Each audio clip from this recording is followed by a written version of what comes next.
Ladies and gentlemen, welcome back to another day of the South American TI-11 qualifiers. Denog, we got some upper bracket action to kick us off and a better time and place to be able to determine some of the teams that will make it over to TI. We've got our top 6 already set up, but with the upper bracket semifinals, the winner of these will guarantee a slot in at least the last chance.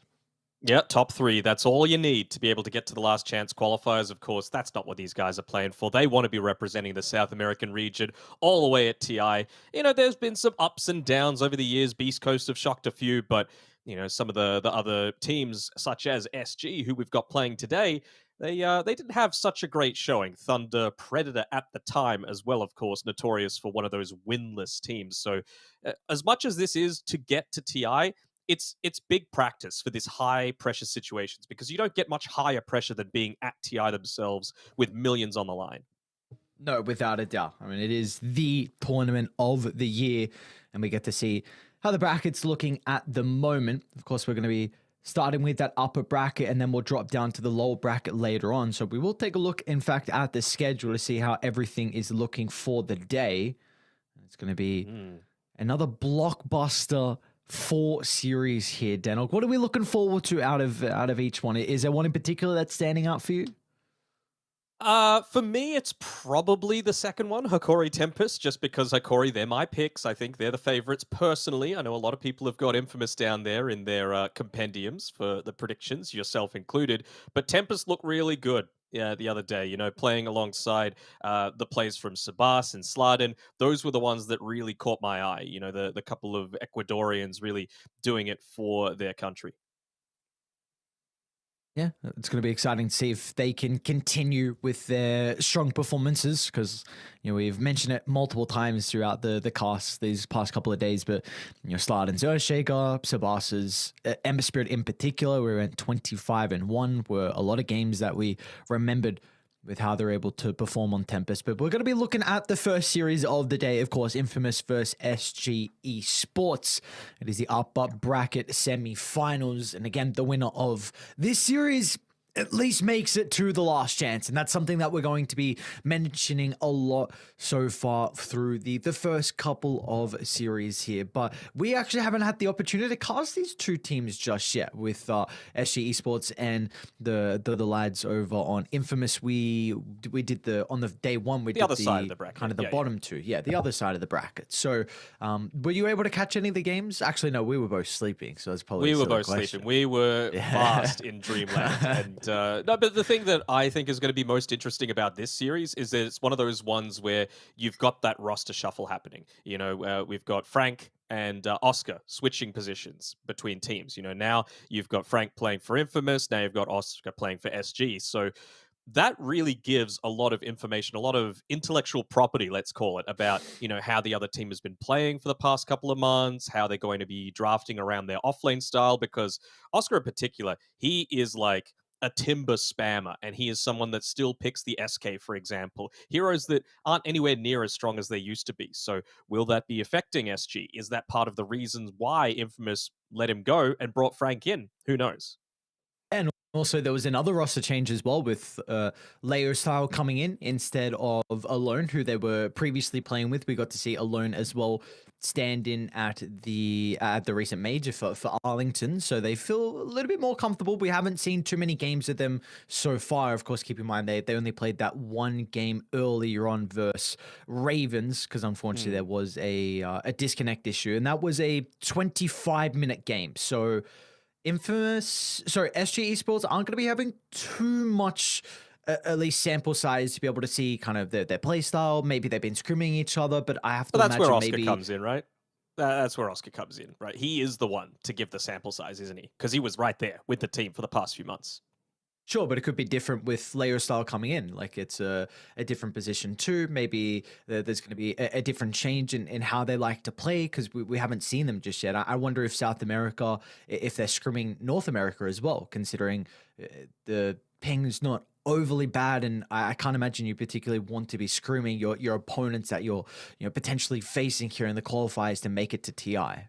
Well, you would have to imagine that TSM, Beast Coast, and Thunder Awaken are receiving a lot of scrim requests because those are the guys that are like, sure, we'll scrim against you. There's bound to be little patches between now and then. We want more practice. So why not do it against some of the teams that are still fairly good? All these four teams in the top four upper brackets so far are very good teams. And it's just a matter of, unfortunately, only one of them is going to get that straight ticket to TI.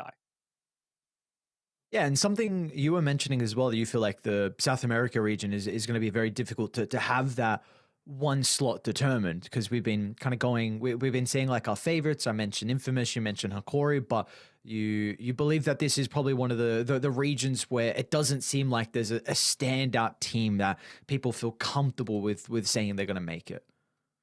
Yeah, I mean, is there a region? Maybe North America, right? Sonics have to be like the one team that is the true standout to be able to make it through, and to a lesser extent, outsiders over in the Eastern European region. But beyond that, SEA is even as hell. Western Europe has four teams that legitimately have a shot of taking top four. China, I mean, China's so even across the board, right? And yeah, SA is very, very similar. Yeah, which is something that you love to see with going into the qualifiers. It's been like this for a couple of years now. I mean, even looking back at the last year's qualifiers where it was kind of the battle of the members who'd been at TI every single time. You had Puppy and Kuroki battling out to see who would be able to continue with that trend. And then you even take a look at some of the Eastern Europe qualifiers where we saw Team Spirit almost, if they weren't able to take that last game 5, then we wouldn't have seen the TI champions make it. So this is just, I think it's something that is really going to continue over time where the region's just getting stronger and stronger with the backing of the DPC.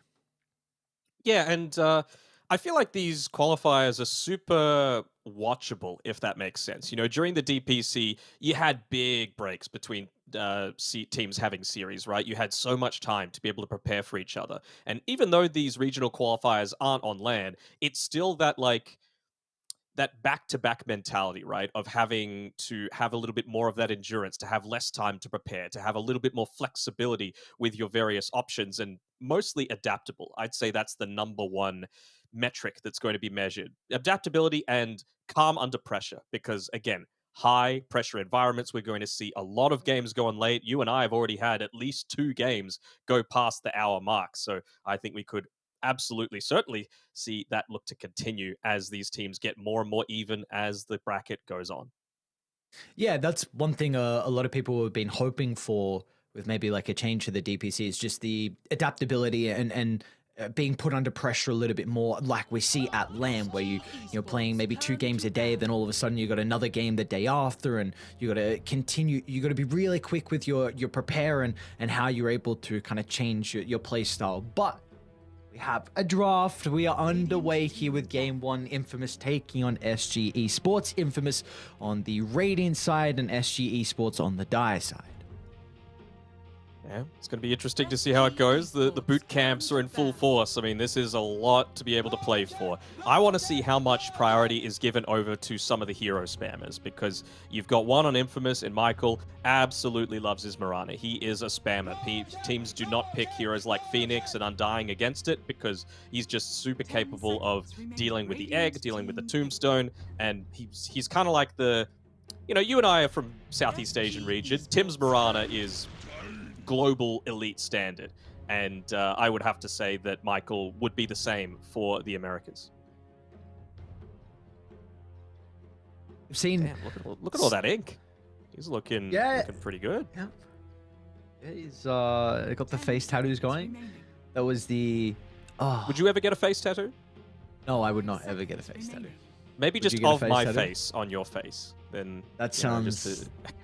I can't mess up my pretty face with your ugly looks. It would not do well. Already starting with it. God damn. We got like 4 minutes in, and the flame has already begun. I can't handle this. But speaking of those hero spammers as well, one of these other heroes that hasn't been banned out is the Oscar Timbersaw. He is a Timber spammer too. But we are looking to have a bit more likely that the Enigma is going to be the pick here. So I wonder how much of this is wanting to block it away from Infamous, because it is something that Frank likes to play a lot. And again, this is all about that team understanding that comes between Frank and Oscar, switching between these two teams in the most recent shuffle, right? He loves to play it. Enigma plus Tiny is, in my opinion, one of the strongest lanes in the entire game once you get to level 2, so just take it away from them. The downside is, of course, you got plenty of chances to be able to counter this one out now. We saw the Dark Willow get played a lot from OG over at ESL. I mean, of course, they were giving it to Tiger, majority of time being played as a position 5. Do you feel like this hero is best suited to a 4 or 5, or it doesn't particularly matter? I think it's best suited to a position 4. Like, it can still do its role as a 5, but you look at the 5s that are in the meta right now, right? Dazzle, Chen, Wyvern, Enchantress, even Witch Doctor a couple of times. What do they all have in common? Healing. You got to provide some kind of sustain for the laning stage, and Willow doesn't provide any. So it feels to me like it's much more likely to be a 4, but paired together with the Enigma, that isn't anywhere near as strong of a lane. Yeah, so at the moment we've got some interesting lanes coming up from Infamous and SG, because like you mentioned, like a Dark Willow Enigma doesn't sound like the strongest lane, but then a Tiny Beastmaster also doesn't sound like the strongest lane as well. Of course, there is some flexibility from either sides. I mean, I think more than likely the Dark Willow will be played 5, the Tiny can be played mid. If the Tiny is going to be played with the Beastmaster, you might be looking just to play off the back of pulls. It does depend definitely on your lane matchup, and you already see Infamous that they're trying to protect Frank's lane. You know, they got him rid of the Phantom Assassin in particular. Looks like they're really worried about the Invoker as well for KXY. Wonder if they want to pick up the Kunkka for themselves, like go one of these weird mid lane is the win condition styles. Like you go, I don't even necessarily think you need to go Alina, because you've already got a Beastmaster with great attack speed increase, but I really like having the, they actually ban it out. I like having Kunkka against Enigma. I think it's really solid. But I would have to assume Bristleback is going to be the thing coming next in terms of a ban from SG. Just on your point of who's playing what, it is LTH that plays the position 4 Willow a little bit more often, but again, I just really don't like that lane together with the Enigma. I feel like it doesn't make up for the deficiencies in the Enigma, particularly in the super early stages. What are those deficiencies that you're mentioning? I mean, you're kind of slow, not the greatest stats, you have no escape, you've got like your stun is just so inconsequential super early on, and your Eidolons are really squishy. So you have to do a lot more of that man fighting, and even though Willow is nice, it's like level 2, level 3 that Willow gets to a reliable level. So if I'm Infamous, I'm looking to play off the back of that period beforehand where you just feel so much stronger. Give me the Wyvern. Give me the Wyvern. Yeah, oh my. Insa, go. There's the Conquer that I Come wanted. on. Insta. There's the Y. Oh, yes. I have played way too many times against Chen and Enigma. This is like 101 the draft. Do I pick Infamous already?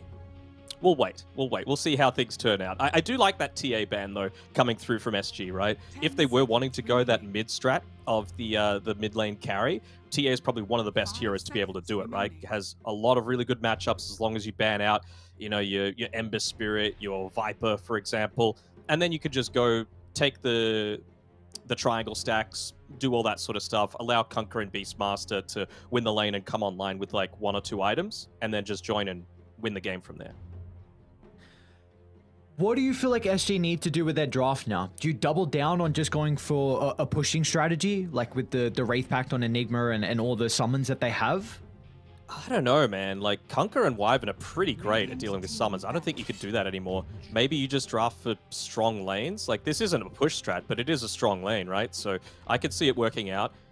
But then I'm still in the mindset of, like, where exactly are you putting a lot of these heroes? Like, the Willow almost has to be a 4 now. And I'm not sure if Chen Pudge is the best synergy. The slows coming through aren't going to be super strong unless you get like a Satyr Banisher for the Purge, unless you get a net creep, things like that. We saw the Frostbite CM paired together with a Pudge, which was alright in lane, but it really falls off. And even just with the Penitent slow, level 1, it was slowed down from 18% to 12 in that most recent 7.32B patch. So there's a lot of stuff, in my opinion, that makes these lanes not as strong as I feel SG are hoping they are. I think with the Pudge pick, though, it does kind of help them.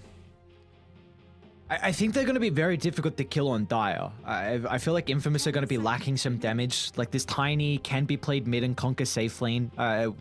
You, in particular, don't really like the Conquer safe lane at the moment, so I'm intrigued if they do that or not, but I just have really big concerns that Tiny is very level dependent.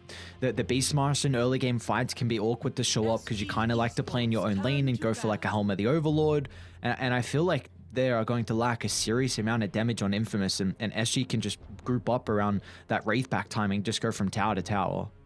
Well, with these bans, it makes you believe that this Conquer's going mid though, right? Quap, Necro, Lina, 3 heroes that are pretty good laners against the Conquer. So you would have to assume that that's where Infamous are leaning right now. So then you have to think, what is Parker going to have with that last pick overall? What's going to be able to take advantage of being able to bully this Pudge? Terrorblade is a very good ban. Heavy physical damage is the way to be able to beat through this Pudge. Could you PA? I feel like you... Oh, no, never mind, it's banned out, so no, you can't. What else could they look to go for? Not an amazing Morphling game. CK's a little bit too single target. Luna, perhaps? Can I suggest something crazy? Go on. Oh, can they sniper? Let me think. Oh. I don't know. Maybe Shrapnel will be okay because you got like Splinter Blast plus Shrapnel. Like 2, yes, it's not physical damage, but it's 2 slows and kind of a lot of AoE damage that you should get right clicks off afterwards. But they have no way to get on top of a sniper. And your lane defense is pretty goddamn good. Look at how they can play in front of him. Just on that note, even the Drow a little bit is possible, but there are still Storm Spirits in the pool, Ember Spirits still in the pool, Void Spirits still in the pool, Puck still in the pool. So that makes it a little less enticing, but in terms of the lane, pretty solid. You could go an early you could go an early Aghanim shot as well, right? For the explodiness. Explodiness? Is this with the sniper we're speaking about? The grenade? What are we speaking about? No, the frost arrows, the Aghanim shot frost arrows, and if you're going up against, all of these Eidolons, all of these creeps, then they're going to be just popping everywhere. So what do we got? Safe lane Conquer, Tiny mid. Maybe it might be a safe lane Tiny. Okay, Tiny physical damage is good against the Enigma 2 with the tree grab. Yeah, that's a good point. So they have flex here. You can have Conqueror or Tiny go mid. They can both go safe lane as well. You're going to be able to deal with the Eidolons, which is really nice. So, okay, that's a very good call. Yeah, they have this capability to play wherever they want. A Slark last pick. So Pudge mid? Pudge mid? Pudge mid, yes. No, never mind. So it's Leo style playing the Tiny in the mid lane. Parker... I like this draft by Infamous. I feel like they've won at least 2 of their lanes, and I really like the counters that they've got to almost their entire strat. You know, like, think of what Pudge needs to do to be able to have impact in these mid-game fights, right? He needs to be in there, in the thick of things. They have no catch for this Wyvern right now.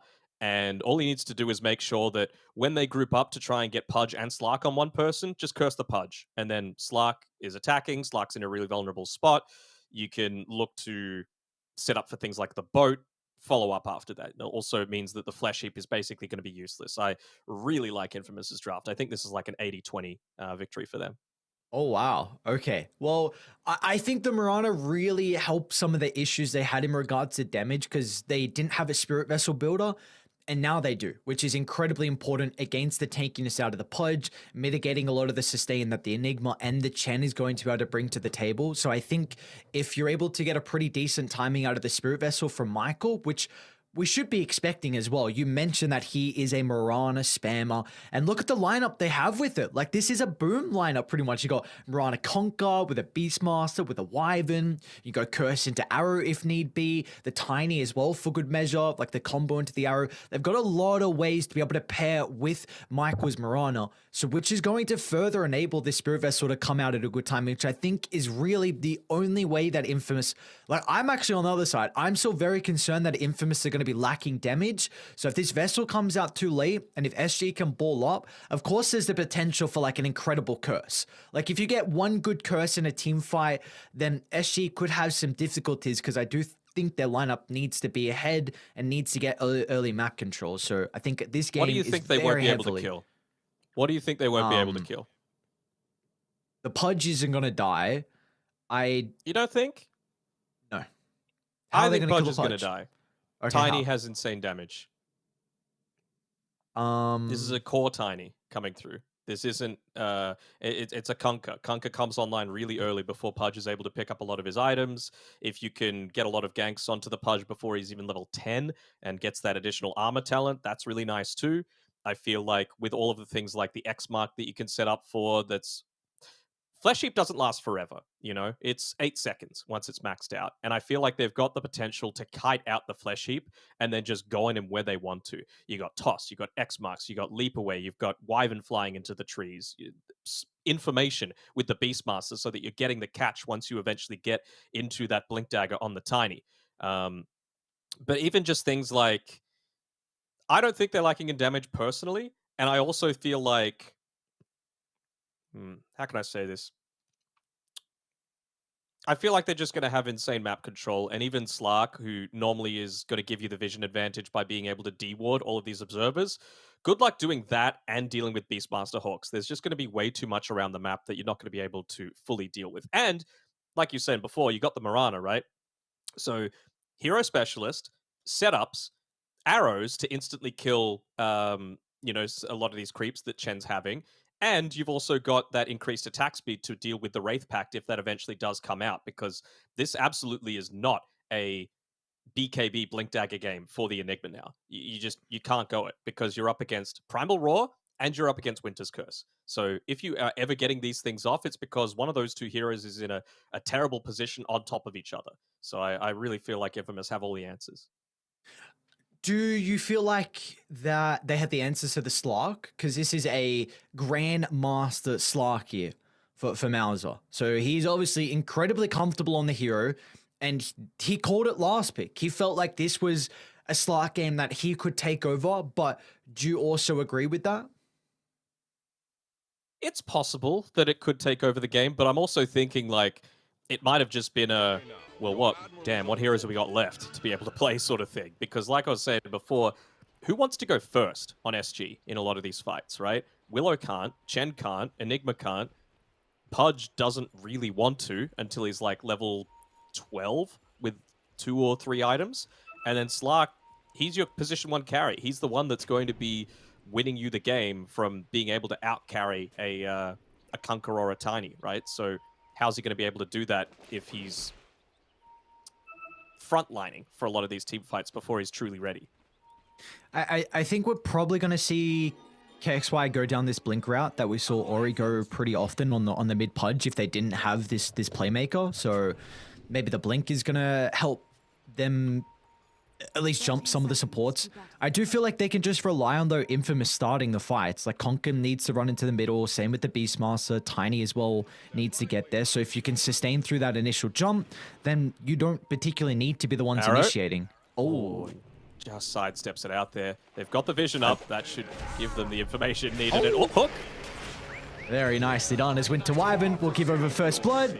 And it's going to be KXY that finds it. So, oh no, a split. Apologies to the tower. So, all the gold's going to get, unfortunately not getting all the first blood bounty for KXY. Would have loved to have that early bottle, but they do get the kill onto the Winter Wyvern.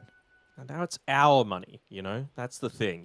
You want to make sure that it's split throughout the team. Again, these are multiple heroes that need to hit their timings. And even just with the mid lane, love the, with the bot lane, with the Conker. Look at his item build.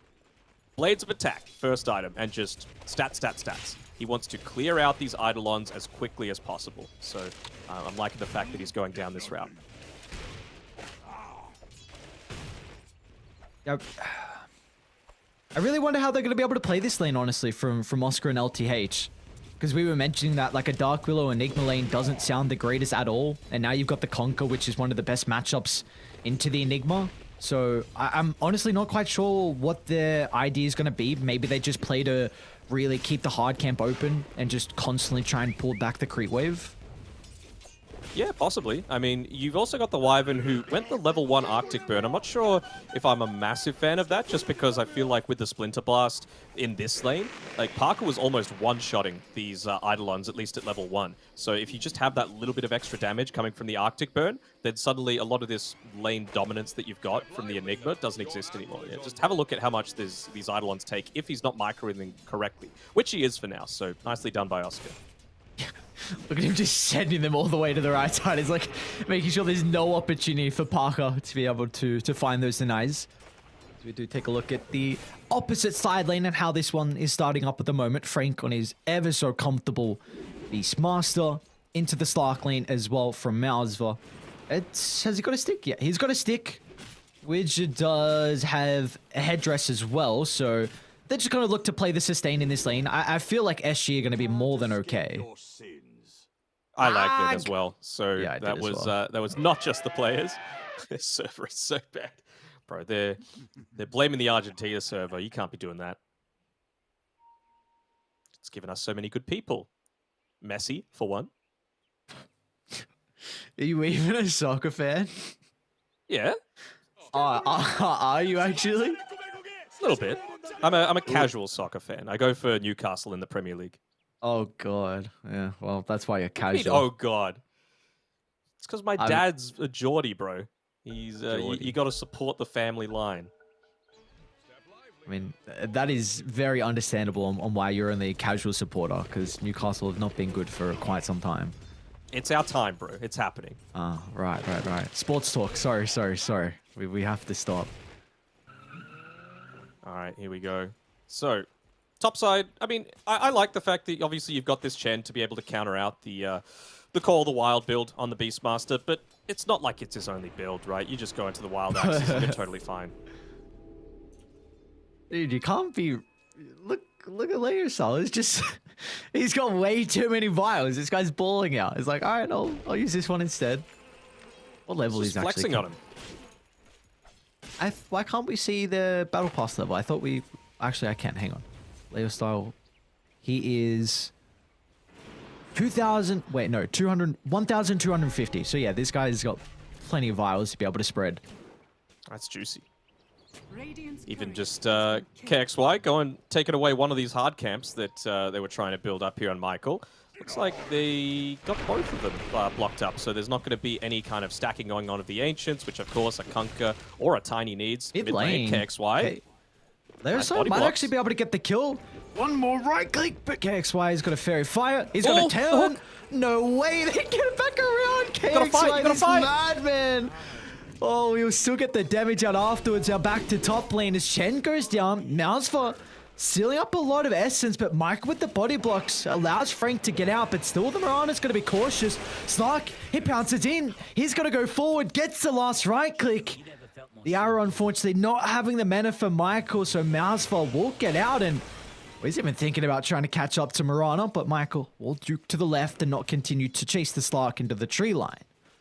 Yeah, Frank just getting a little bit too close there. I mean, that was a Slark that had stolen 10 Essence stacks at that time. An extra 30 Agi at 3.5 minutes into the game. Bottom lane. There's no way you're going to be able to survive that.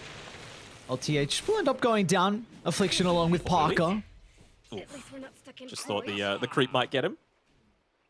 These goddamn ghosts. Look at his build, man. Look at Kuka's build. Double blades of attack. He's just like, these Eidolons will not exist if I have anything to say about it. Yeah, and you see Oscar's kind of had to go for a very early buckler just to maybe help out a little bit with the Eidolons. I know it is core into the Wraith pack, but early in the lane as well to give you that little bit of bonus armor against the right-click damage. I kind of like the adaptation. What's KXY doing here? Looks like he's about ready to snipe another one of these hard creeps. Ends up getting it as well, the poor Pinecone. And yeah, there's just action all around the map right now. I'm interested to see if there's any like additional armor items being built up by KXY in particular. Again, I was mentioning it before. That period until you're level 10 is where you're most vulnerable. And he's actually going for the power treads instead, I believe, instead of the phase boots. Kind of surprising. Go Midas. Really need that armor. Oh, nice. Man, he's just landing all these hooks. Oh, so you keeping track? No. Well, it does have the level 6. So this is a nice thing that we didn't particularly mention with this lane. The fact that you have Pudge has got a ridiculous amount of base damage, which he can often just easily win a matchup in regards to the CS and denies advantage. But Tiny, he's one of the few heroes that can actually match up versus the Pudge. So we see the CS chart is relatively even between the two. And I feel like he's going to look to trade much more now with the Pudge, right? He's level 6 on Leo style. So he just wants to make sure that, all right, I've got the armor advantage. Phase boots, grow. There's no way that he's just right-clicking me down. Look at this. How often do you see at 5 minutes an Enigma just bullied all the way back towards the triangle? You are a lane dominator. That's why you pick an Enigma, and Infamous have completely countered that. Chen might be in a bit of trouble towards the triangle. Really nice wraparound from Leo style, and he's able to secure just a solo kill.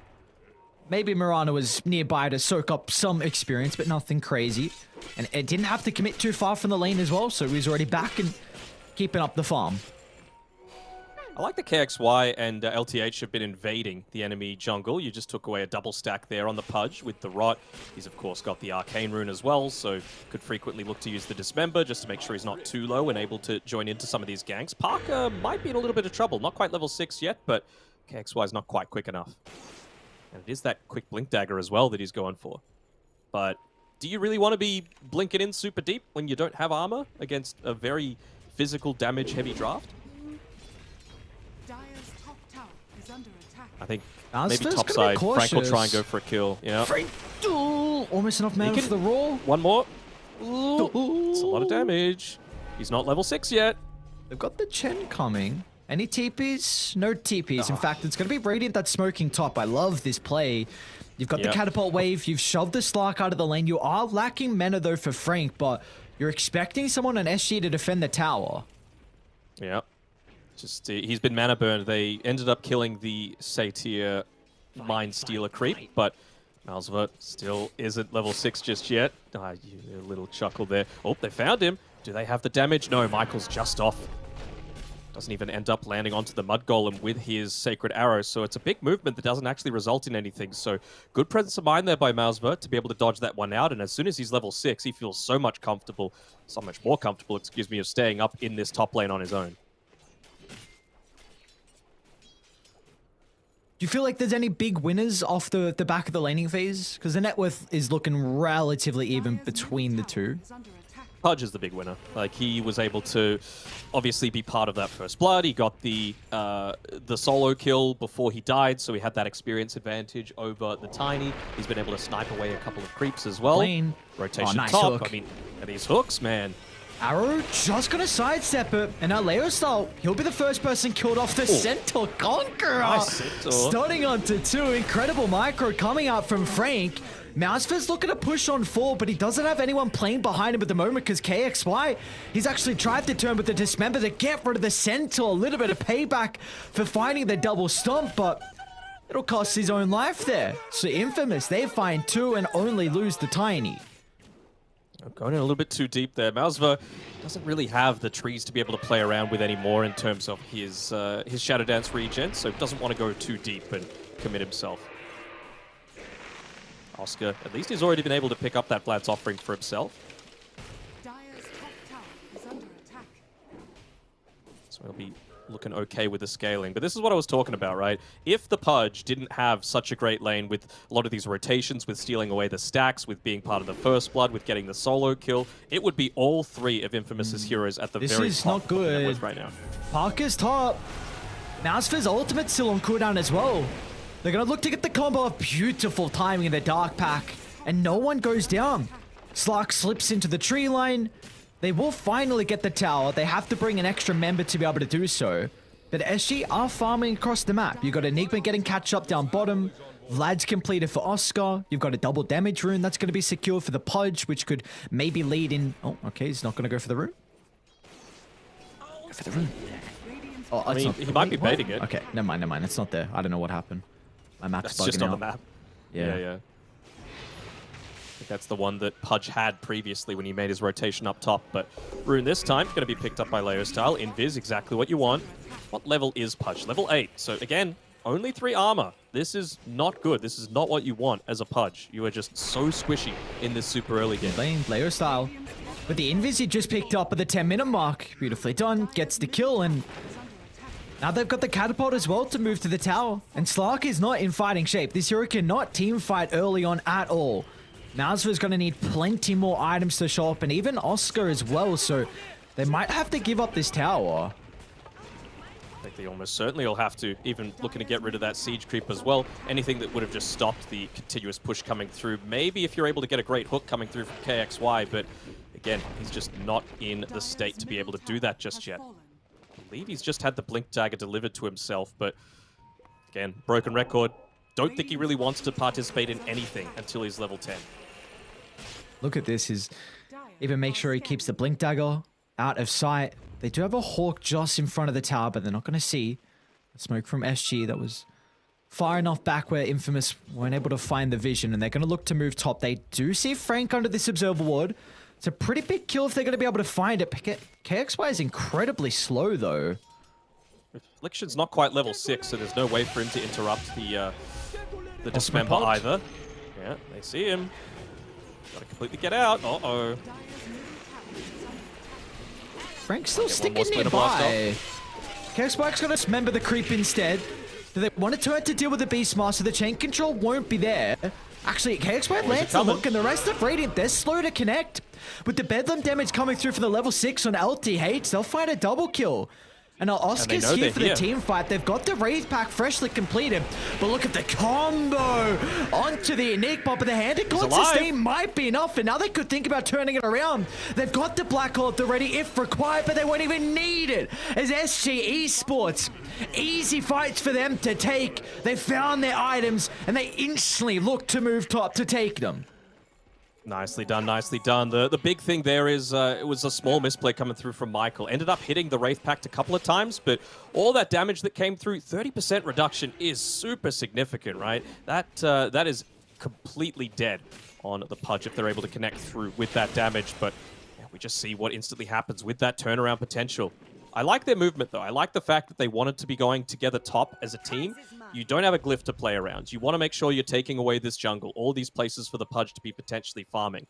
So, honestly, wouldn't even hate it if they went for the move again, now that you've got the Winter's Curse on Affliction.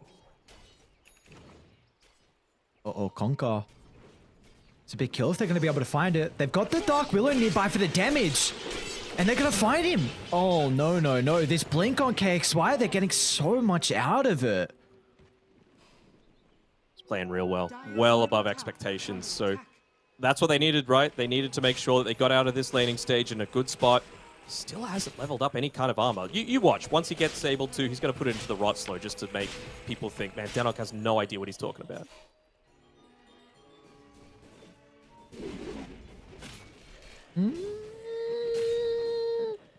I'm trying to think of... I'm also in agreement. I feel like you want the armor this game. I'm trying to see if there's any reason why he would... always do. Here we go. Another smoke coming through. You've got the blink dagger this time on the tiny. Affliction? Oh, look at that. No hesitation. KXY is going to jump into the middle. The curse is out. It'll buy them some time to reposition, and we'll see if they want to continue to take the fight. But the Terrorize is even better, as LTH is going to push Michael into the Bramble, and let it be a kill and an ultimate expended from Radiant. It really just feels like they're not truly connecting together to go for a lot of these kills. I'm still of the mindset of if you find the right pickoff with the full team fight on Infamous, you're going to be able to get on the better end because you've got the vision advantage, you've got BKB piercing ultimates, you've got better overall team fight in my eyes. Look at all the stuns, look at all the damage, look at the repositioning even on your team. But they just haven't fully come together as one unit to be able to do it. Maybe they want the BKB on the Kunkka, but it doesn't really stop all that much. Just the Willow, really. They've got the item now I think they're looking for, though. Frank with the Helm of the Overlord, so he's going to feel a lot more comfortable with moving into fights. It gives them this opportunity now. If they get one pick off, I don't think it matters on who. They can definitely look to take Roshan. Yep. Let's just see what creep they get. All right, Thunderhide, pretty good one for Frank to be able to pick up. Helps with the push. Only 20 seconds left on the glyph cooldown, though, so that'll give them a lot more time to play around with on SG. What's the vision situation looking like for SG right now? Just using the creeps for a lot of this scouting, placing them towards the top of a lot of these stairs. They're going to need to send them inside of the Roche pit, but yeah, they should have complete understanding here. Affliction, good positioning. But it's an early use of the Arctic Burn, so if they run at him now, he playing to the left side instead.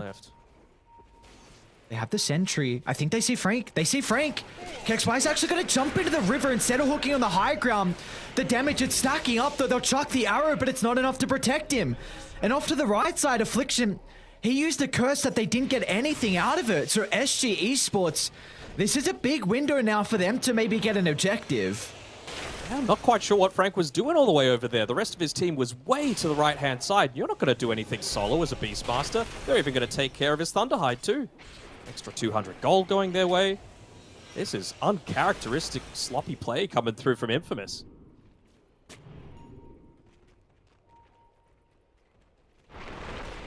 Well, at least with that, they don't have the greatest Roche taking potential on SG's side, so Infamous aren't going to at least lose out on that front, and Parker, he's closing in on his BKB, only about 100 or so gold away.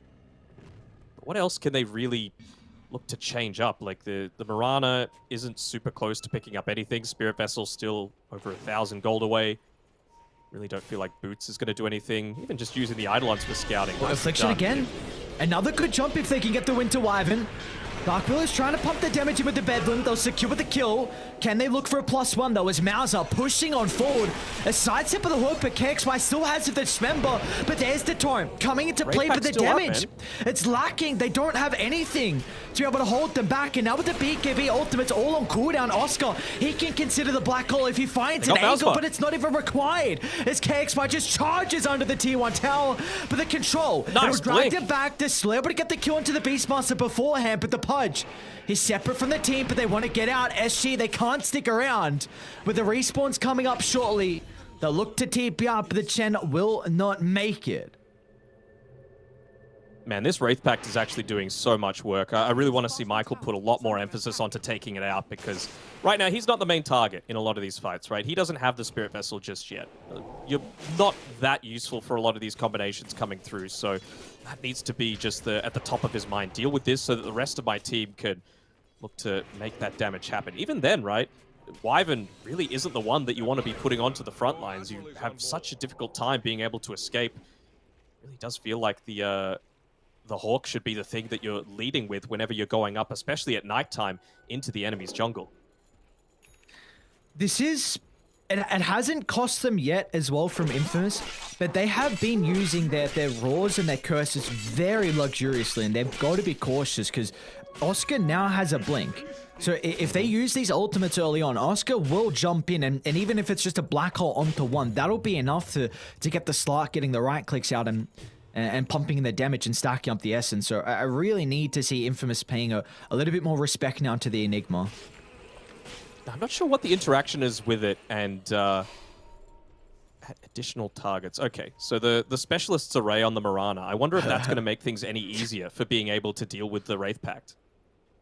Do you okay, well, explain went the rots though. He's got the nether shell as well, so he's like, oh my armor? god. Armor who?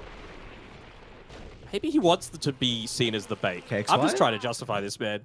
Shadows, take us. Top lane, curse. Used defensively to hold back the Slark. They're going to look for the chain control. A mechanism will buy some time, and Mouseford's going to be okay. You look to go now if you're SG. That's curse and boat on cooldown. And Mirana ulti. I think they did solo smoke maybe to connect to top in case they were a little bit Still slow. wants the So maybe diffuser blade on Malzva. He's so close. 50 gold. Dire's structures are fortified. Oh, look at that. Even glyphing up the mid wave just to make sure that Infamous don't have this lane completely shoved out. They have a smoke? This is 5-man Dota right now by SG, completely clumping together. They had the net worth lead for quite some time. KXY, I mean, he's got the Aghanim Scepter now, so he's going to be dishing out a ton of damage, but he was still a little bit further away from his team than I would have liked. Oh, the haste rune's nice.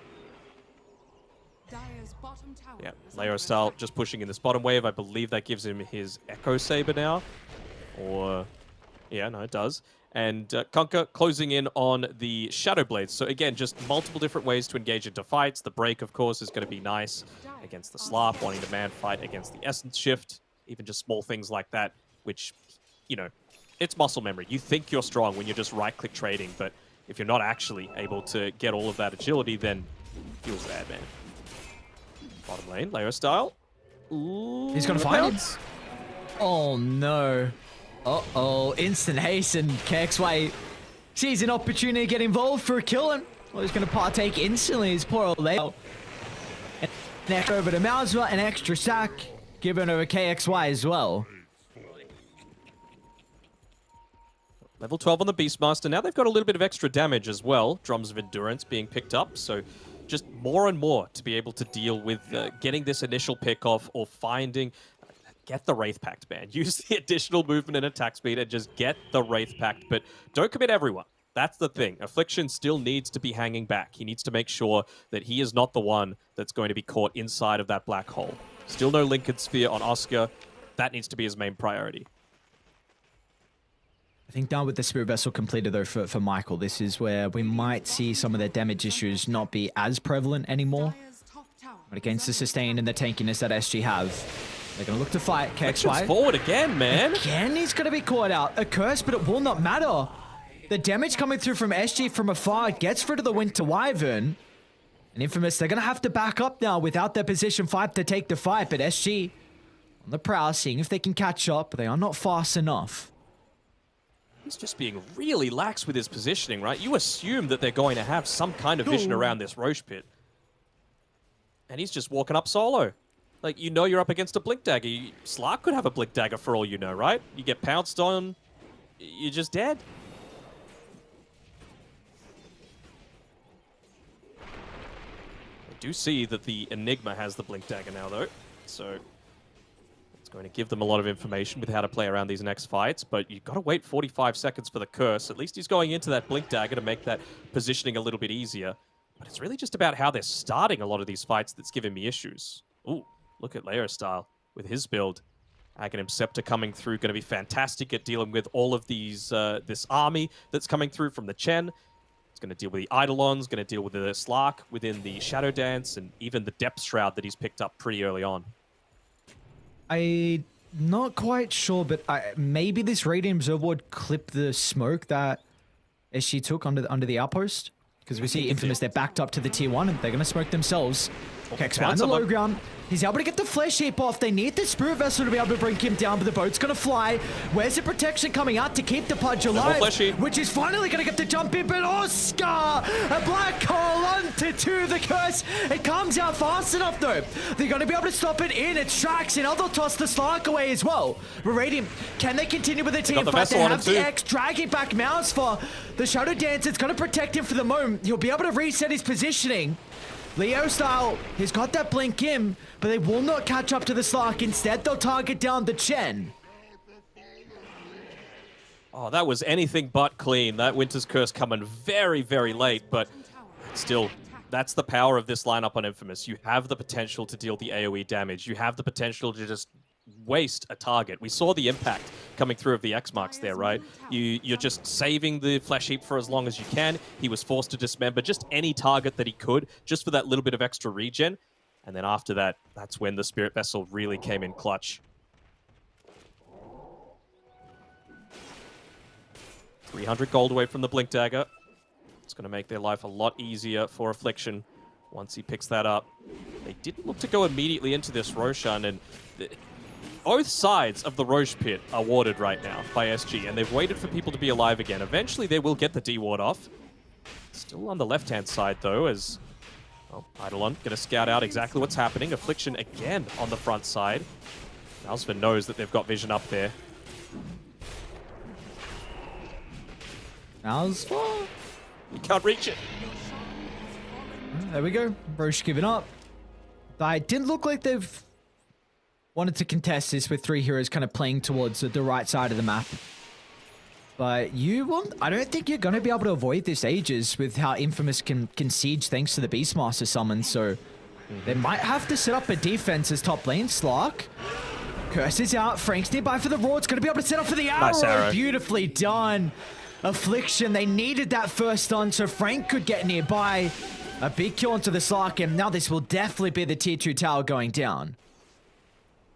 This is that power that I was talking about when I was talking about the 80-20, in my opinion, with the draft. They haven't done it perfectly, but when it does come off, it's just so devastating. There's no way that you can handle into this. Props to SG for how they've tried to itemize and play around some of these pickoffs, but it's just that weight of numbers that they've got. So many answers to what SG had in the draft. BKB now completed for KXY. So at least it will help out a little bit with some of the damage at the start with the Spirit Vessel. But as soon as that BKB expires, he's always going to be in trouble. You mentioned they also have a great way to kind of kite him through Flesh Heap. So it feels like definitely for the Pudge, his kind of timing is the Flesh Heap BKB combo. If they don't get a kill or two, then otherwise he will have a very difficult time of dancing in and out of these fights. They immediately pinged the fact that Kunkka went bottom with his TP. He TP'd underneath the ward. He, of course, went into the creep wave. So I wonder if that'll be a bit of a trigger for SG to want to play around this top side, or maybe they're just wanting to wait for Oscar to get his BKB. That's why he's standing in the tree line on the right. And they will make a TP rotation eventually. Is this going to be a smoke, though? Shen doesn't have one available. Neither does the Willow. So it doesn't seem like it. See Parker. He's going to go for this Okay, no more. No one's playing behind the Slark. Just a cat and mouse. Looking to try and avoid. Arrow does connect, but no one else is there to follow up. Nice hook. Chen is kind of nice. Might catch up. Yeah, he's going to be able to get at least the boat off for the moment. Wraithpack lay it down to the right side, but he's so far away to help the Chen.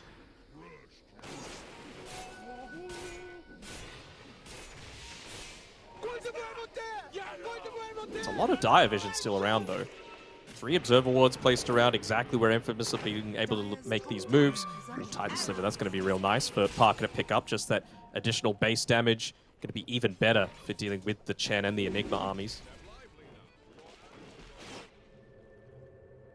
Affliction trying to catch out Malsva down here on the bottom side, but we'll be able to TP away in time. So looks like they won't be able to stop, they won't be able to breach the high ground just yet with this Aegis, at least for now, but they'll clear out all of these towers and the safety that they've got to play around. Parker throwing himself up there first, even into the dangers of the high ground, because he knows how capable he is with the Aegis, with all of his items that he's been able to pick up. His team not too far behind him.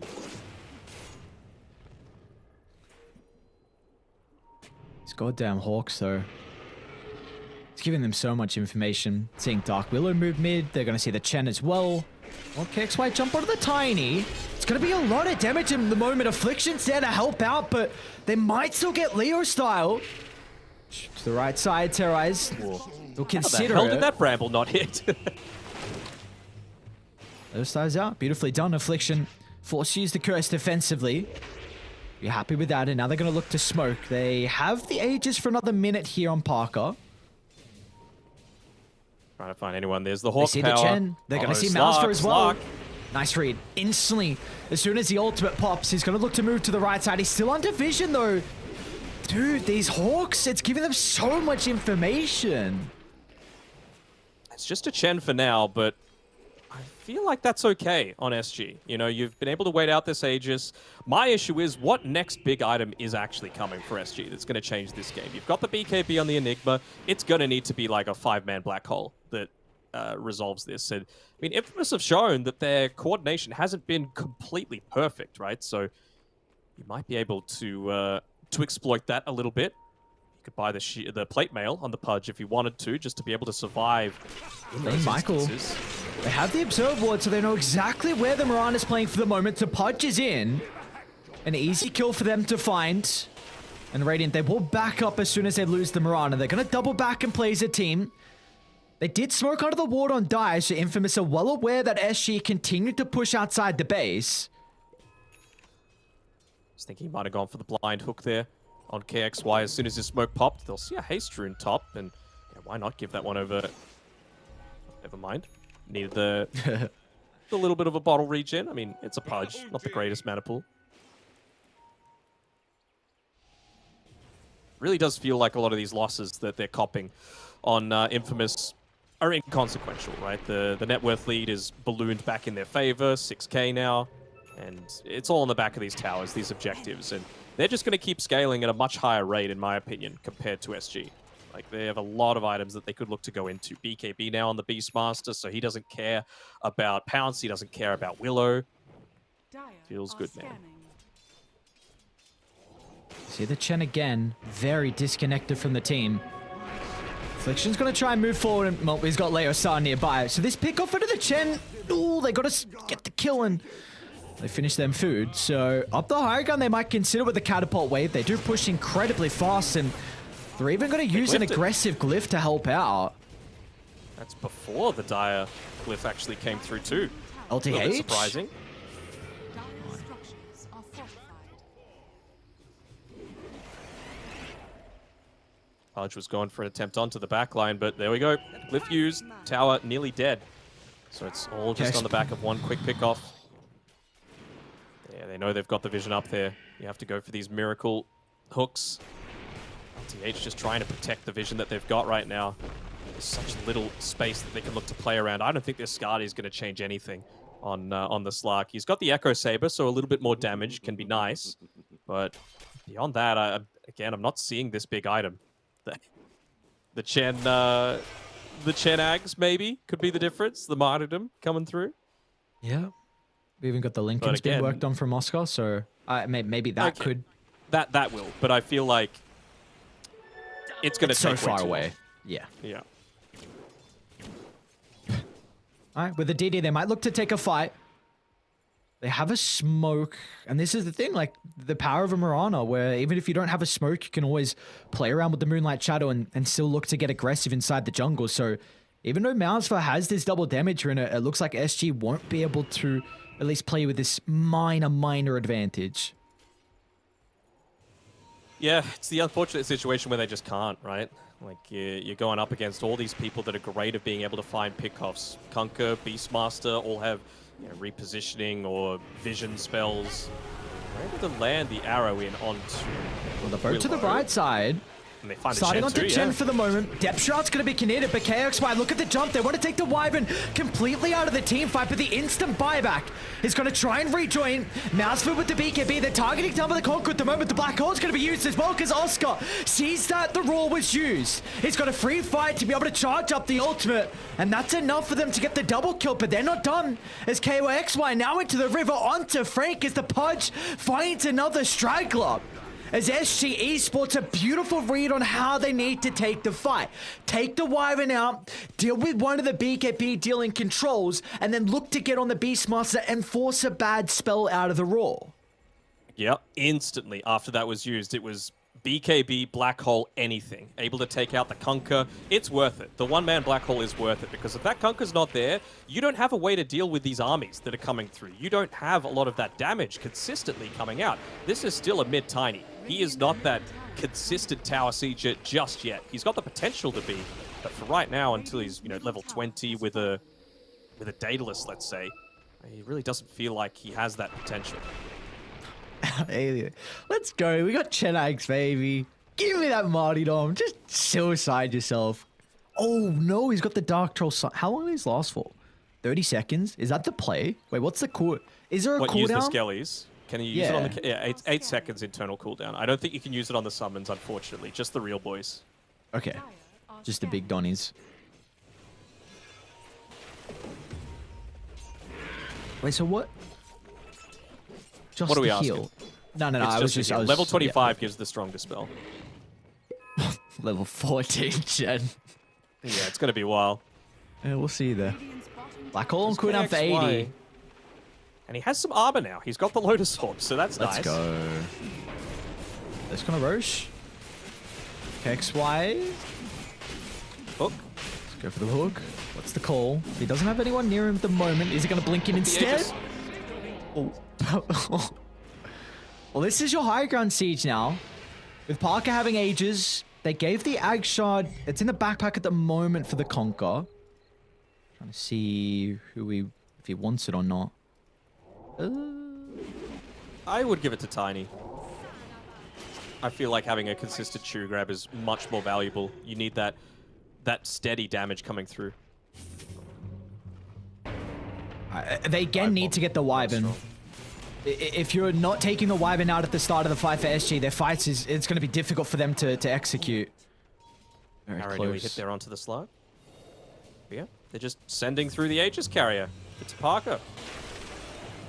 Just to give that shard to someone is what he needs. Yep. He's nearly got a Satanic too. They're just going to do this step by step. I think Affliction needs to be slightly further back. He needs to be underneath the ward, playing away from the team I fight. don't know what they can do. Oh, no. Okay. What up? I thought they were going to go on KOXY. I don't see how they defend this. They don't. Oh, they got the Martyrdom healed right towards the end there. The Hand of God's on the Pudge right now. Man, my favorite part about Chen is him yelling like, all are healed, and you just don't get that with the Martyrdom. It's just this quiet little poof. They see the Slark walking up here. Wait, what, just like, one is healed? I just need something better. Just give me a KXY. Only you. Just a different something. Just not this crappy sound animation. Dota's got very good sound cues, but... Let's not talk bad about Dota's sound design. It's one of the best of the biz. That's... What? Did you not hear what I just said? Just... I tuned half of it out. No, I'm kidding. Yeah, but, I know I can. They're going to move on forward. What can you do against this, man? Like, this is the farm to sell Conquer that's now got the Satanic. KXY? I don't know if you can make this play. They actually pushed him out with the tidal wave. Might have been in danger of dying there, if not. They said to the Helm of the Overlord. Something. A silver lining. This is hard to watch. It would be frustrating. Boar do it. Oh, the boar did it. Let's go. Dealt with the tower. Mousefur? Closing in on that Daedalus on Tiny. He's got the enchanted quiver as well, so just this burst damage is nutty. Even a Chen. You have to smoke and go around. I don't see another way they're ever going to be able to take this fight. Someone needs to show in the front.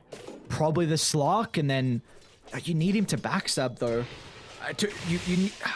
Someone's going to show in the barracks, and the other people have to wrap all the way around. But you see where Radiant are positioned the triangle. Like, they are well aware that this is pretty much the only way that SG will get somewhat of a decent fight. XY just trying to find the odd hook, but they'll see that the Slarks are feeling up top. They know that they don't have consistent damage.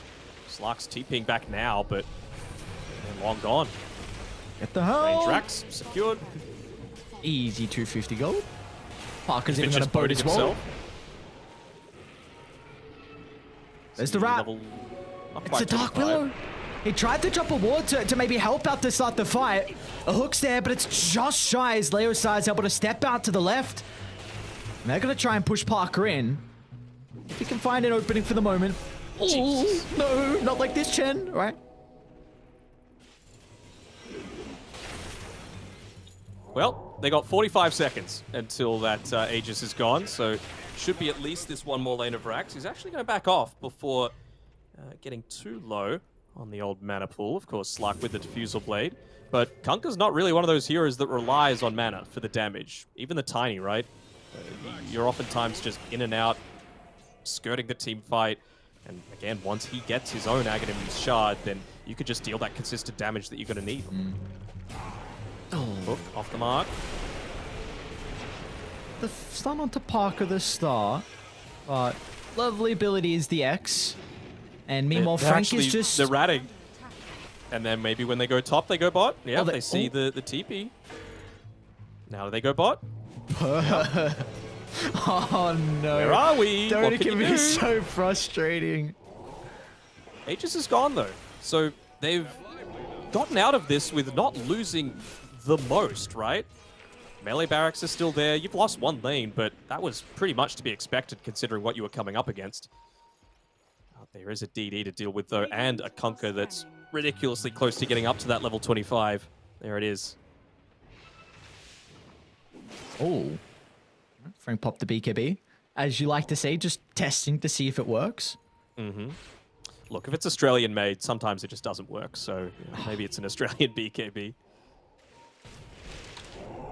No, Oscar's close to Lincoln's. That'd It's be big. only it'll be incredibly big. It's only 10,000 deficit. It feels a lot more than what it's showing at the moment, but I mean, it's all on Kunkka, right? All of this net worth lead is on Kunkka, basically. So if you could deal with him, if you could solo black hole him, it's almost worth it. Top tower is under attack. They need no stinking Aegis. He's just going to go in, try and force him back, not let that net worth lead grow further. If they can find a bad fight, then what happened with the... Who ended up picking up that DD? Did you see? it got denied from the Nice. beast. Smoking a Moonlight Shadow. Gonna part their way to top. Now as far he is out though, doesn't want to stick around to go for another wave. So Ooh, Radiant this would be big. Look at the courier. Look at the Enigma courier. If they could kill it, that's no Lincoln Oh, Spear. they got it. But they saw the outpost get claimed! No! Oh no. That's no bueno. No bueno indeed. I think they call that an El disaster. I love how you don't know enough Spanish to tell me if I'm wrong or not. Well, I'm trying to, but yeah, no, I really don't know enough Spanish to know if that's right or not. I'll Because keep for- that to myself. Yeah. Well, I mean, for me, I translate to the disaster, but I don't know, they do some things a little bit interesting there. I don't- So sure, we'll go with that. El disaster. Man, No good. I would hate anyone that's not a natural English speaker trying to speak English. Like, just imagine trying to teach someone the difference between, like, through and through, the two different spellings for it. Like, we went through the hallway and we threw a ball through the hallway. Like, how could you possibly say these are pronounced the same way? I have the utmost respect for people who can speak multiple languages. That is just impossible is definitely not the word to use. It is incredibly very difficult. Yes. You got to do it when you're young. My neurons are not elastic anymore. Let's say that much. So I want to learn other languages. I want to be better in Spanish. I want to learn some Mandarin as well. But right now it's just French and English. How serious are you about the French learning? Oh no, I'm confident if I was stranded in France, I would be able to like not die in the streets, basically. I'll hold that as smoke up from SG. Let's see what they can do. They do not currently have a ward to play with, and with this mid lane getting shoved out, it will be pretty obvious shortly. It's just about trying to predict where they're moving. Like, Wyvern is still the one. He's inside the Roche pit right now. They're going to see Michael. They know exactly where they are. A jump in from KXY is going to leap closer to the rest of SG. And unfortunately for Michael, still Afflictions nearby. They might get the kill onto the Dark Willow, but they're riding top. They got to go back. Look at Frank. Oh no, not the little rap Dota. They might be able to cancel TPs with the water high ground. They see LTH. Wait, Dark Willow, you're sticking around? I don't think that's a place you want to be, my friend. Get down. Not like this. Oh, the Martyrdom's not enough as well. Cook. Oh, just a little bit further away. It was enough when he was, you know, in the middle of that team fight previously. They used Hand of God. They used the Martyrdom on him with the Holy Locket, but still wasn't enough. And look at that right there. They just chanted the Roshan. The Korean casters from TI4 going for the Roshan. Dark Willow's even going to buy back to try and protect the bottom barracks so the rest of the team can move out to maybe contest Roche. But the third one, give it over to Infamous. The Aegis on the Conquer. Affliction has the Refresher Shard now. So that's going to make it that much more difficult for Enigma to play with the Black Hole. He does have the Lincolns, but still, it's not going to be easy at all for him to find an opening, which really feels like this game just relies on him to somehow get a miracle Black Hole. They've even got the AC available on Frank as well, so it's a lot of damage to have to contend with. I want to see if they look to make a move once he shows that he's up on this top side of the map. They should have got a glimpse of the Wild Axes coming through, so again, even though it's a 5v4, it's technically a 5v5 into the Aegis. I feel like you're not going to get many better opportunities than that one right there. You've got the full 4 minutes now of this Aegis to be able to play around for taking this last Rax. Yeah, here we go. Let's see Frank. They're going to catch him. Oh, nice. Maybe not. Got him. They're still able to catch up to him, though. Frank will pop a BKB and TP all the way back to base. He didn't get bashed once. He hit him like 8 times. Oh, my God, man. All right, well, with the bottom barracks, they're still trying to finish off the melee. Parker starting to dwindle it down. Maybe 2 more times and they might be able to get it. They won't have to worry about top for a little bit now. But SG, you've got to go before raiding gets set up. Where is that lack of bashes in my games, man? Every single time I'm TPing away. First hit bash, every single time. But nope, Frank just has some bash armor right now. KXY. He'll get one of them. He's going blind a lot of the time, and that's what again, you're fishing. Like, in a game like this, you're hoping for an incredible Black Hole, you're hoping for an incredible hook, and they're going to try and get Frank again. Meanwhile, bottom Parker's just in a BKB boat as well to try and get the barracks. They'll force out the glyph. I'll live to see another day, at least with the bottom barracks. It's pretty stunning that they're being able to defend against this, though. This is multiple lanes being hit in with Aegis, with just a guaranteed safety net from the X marks on the Conquer. Bro, they're not going to do this for another 2 minutes 30. All right, they've got a yours now maybe to play with. I mean, Wyvern's away from them too. KXY's at the low ground. 2 people aren't playing with Infamous for the moment. Just trying to drag their attention away. The Pug Sharks are going to try and chase down the Tiny. A force stuff to get him out. They're going to miss the hook as well. But look at top. Oh no, you left Frank. Oh, not the rap play. This is what I was talking about in the draft, man. Like, who wants to go first on SG? They just don't have the capability. Nice down curse bottom, coming through. onto 2. Affliction, beautifully done. Got the Marty, but the damage from afar. It might be enough. Where's the extra? They're not going to find it. Oh, no. Might be getting ratted as well. Just that sole melee barracks left. And, well, now Frank doesn't even need to do it solo. He could be joined by the rest of the team. And they're just celebrating. They're giving thanks to Lord Roshan. They got a smoke? Oh, no. No smoke to wrap around.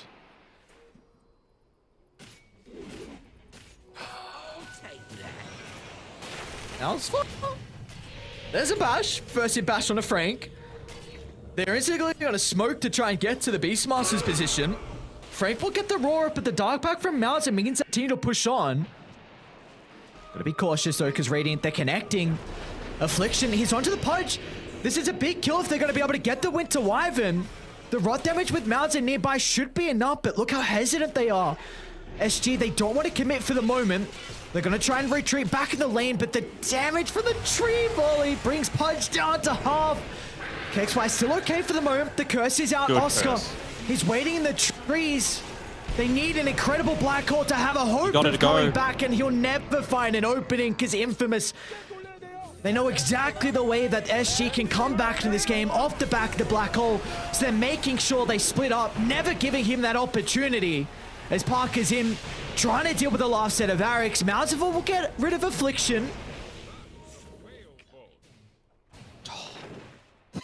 This is what I meant with the safety options when it comes to TI qualifiers, right? They're going to go in. He's got 15 seconds left on the Aegis.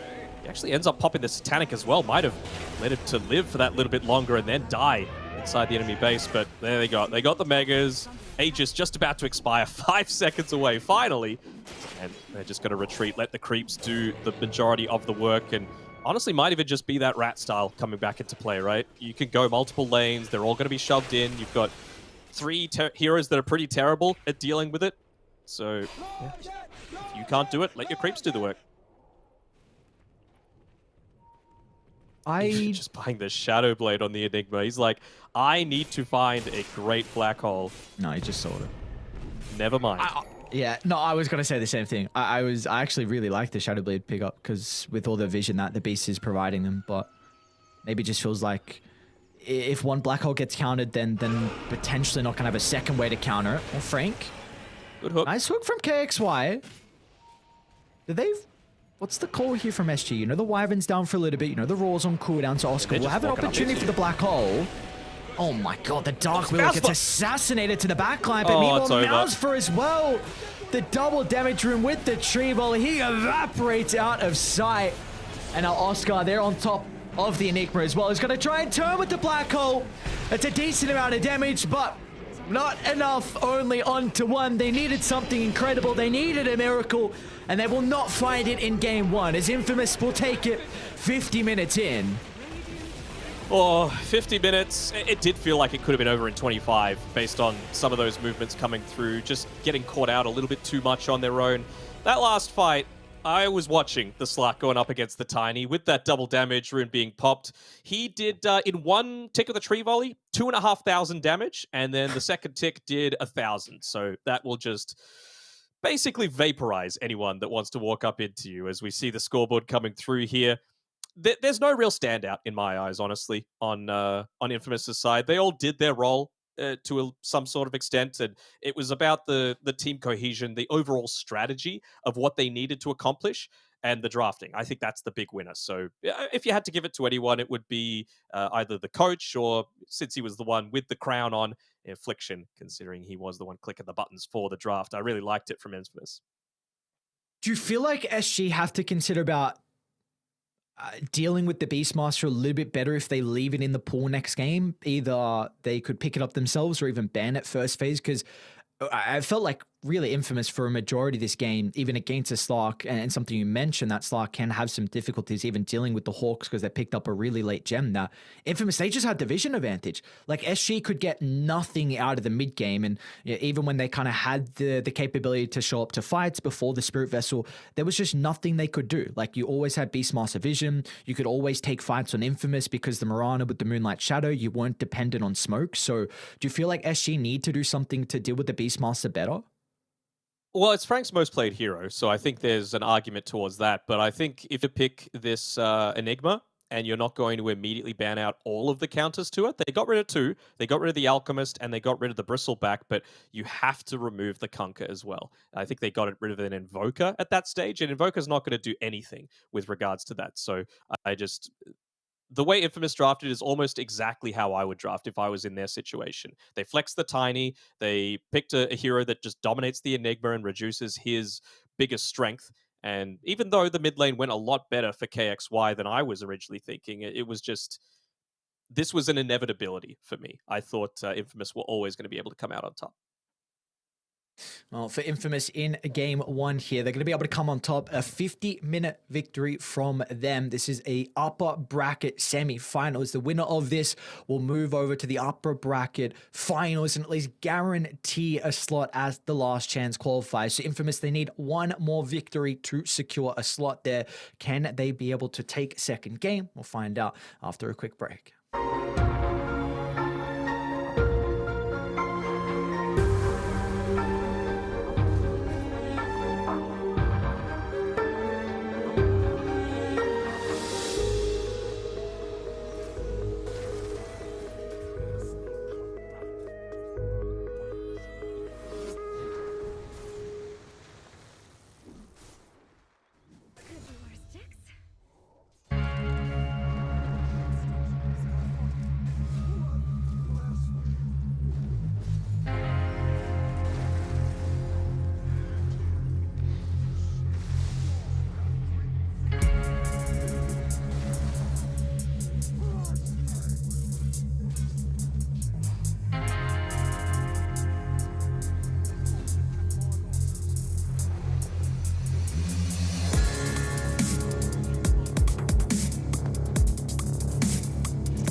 what we live and breathe. For us, it's more than a game. It's a reality where a group of letters can mean everything. Where runes are collected and Aegis can only be won in battle. Where centaurs can give you a ride. Where the true heroes are those in front of the screen. GG Bet. This is real.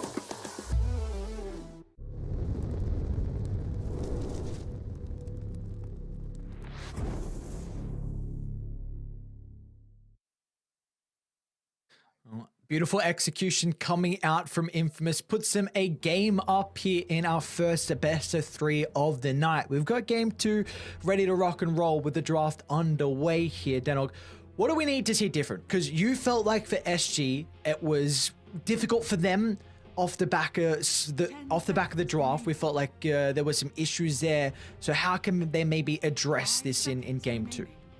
Well, you mentioned taking out Frank's Beastmaster is pretty important, and they've done exactly that with that initial ban. This time around, it's actually SG that have the first pick overall, so you're not going to have that completely protected 8th pick. This might be the one where they try and break out the Timbersaw or something like that, because again, it's an Oscar specialty. They've got the pick with the 3 bans afterwards to be able to protect it. Something like a Tiny is great to pair together with Timber, because again, as long as you can get him up to level 3, level 4, then Tiny's free to roam around and do whatever the hell they want to with some kind of mid laner that's freed up to get some kills. So that's the avenue that I would be looking to go down. But let's see what Infamous are thinking. Of course, the Tiny himself can still be flexed like we saw in that game number 1. 5 seconds remaining. Yeah, I think there's a lot they can do here for SG, whether it be that Timber, like you mentioned. I think Enigma also could be something that they want to consider at the 8th, because then they can protect it again with the second phase. So this might be just the reverse of the last draft, right? Like if Infamous say, we don't want to let you get the Enigma, we're going to pick it up now, then you have the potential to counter it, but not with the Beastmaster. So maybe you Tiny Wyvern in the first 2 stages if they go for the Enigma this early on. If they don't feel like going for the Enigma, do you feel like they have to pick heroes that might be able to at least somewhat address it to maybe make SG consider about not picking it up? The thing is, Oscar really isn't the biggest Enigma player, right? Like his most played heroes are Timber, Dawn, Mars, Bat Razor, and SK. So it doesn't really fit his wheelhouse. And when you're, on the brink of potentially falling down into that lower bracket, it's not exactly the strategy that you want to go for, something that's completely new, out of the wheelhouse. And again, I'm going to bring it up. Infamous know exactly what he's capable of playing. So if they feel like they've got the threat of picking the Enigma with this 8th pick still, even though it's not one of his most picked heroes, he's been with the team for quite some time. So that's just going to give him the freedom to be able to make that decision. Man, this is a really good pick off and kill lane for sure. And not only just the lane, but flex again. Like you can put the Batrider mid if that's what they want to do here for Infamous. Yeah. 10 Sure. remaining. Does mean you can't really Wyvern as well into this. Wyvern has a horrible time against the Batrider. Not that you would. There's no real direct answers to it just yet, other than maybe being able to deal with the Tusks tag team. Finally, we see a Faceless Void. It's been a while. We only saw 1 game of it, right? And you were really happy that we got to see the Arcana for it, but I'm surprised that we're not seeing even more. Like, it is such a strong hero, top 3 carries of the patch right now, and yep, like this pickup from SG. And do you feel like the Faceless Void might be enough of a deterrent to put the Batrider mid? SG Esports turn to ban. I mean, to be fair, Batrider also has that potential of just bullying you in the lane. Are we thinking what, like the time dilation just makes his life a little bit more challenging? Yeah, that's kind of what I'm thinking at the moment with the Void into the Batrider. But I mean, even just the changes to the Napalm, right? Like, it's kind of like what we saw with the Legion Commander when it was played mid against the Batrider. You were still taking damage from the stickies themselves because of how they've changed it. So it's not like even the Time Walk's going to be super effective at being able to play against this Bat. Yeah, early on the cast range is pretty bad too. This Bat does have a little bit of damage over time, so actually, like, that matchup could be very volatile. And you see, regardless, Infamous there banning out some of maybe the better matchups mid. The Queen of Pain's banned out, Invoker Yeah, exactly. Keeping their options open. I mean, the Cop is definitely one of the better matchups versus the Batrider. So as long as they take that out of the pool, they have the capability and also the synergy with the Faceless Void. Queen of Pain and Invoker being able to dump a crap load of damage inside the bubble. Yeah, they're still thinking that this might be the off lane that's still yet to come, a mid Batrider. I know it's a Leo style hero, but Frank could totally play it too. So yeah, just wanting to make sure that they can draft accordingly. But again, Infamous second pick, they've got the ones with the flexibility component available to them. 5 seconds remaining. So now, what do you look to follow up with this Faceless Void? I want to see some kind of conversion off of a good Chronosphere into some other damage. There aren't many 5s that do that. I guess you can play the Snapfire in the position 5 role occasionally. Jakiro as well is something that Weege likes to play. Witch Doctor Faceless Void is a tried and true counter as well. Could even look to go into the Nyx Assassin as a position 4 if you wanted to have this Tiny be played mid. 5 seconds remaining. But much more likely that it's LTH's hero. One of his more common ones to come through. So then what do you want? What do you want for Oscar's lane? Something like Razor for them, perhaps? Wouldn't be the worst? Ooh, okay. Are they planning on pucking now? I feel like that might be an option. Also, you know, just good in general for that silence against a Faceless Void pretty early on. Might start with a tri-lane too. Tusk, Techies with the Blast Off, plus Batrider chasing you down with a Sticky, or... yeah, feels kind of devastating. 5 seconds remaining. We got a Techies. Let's go.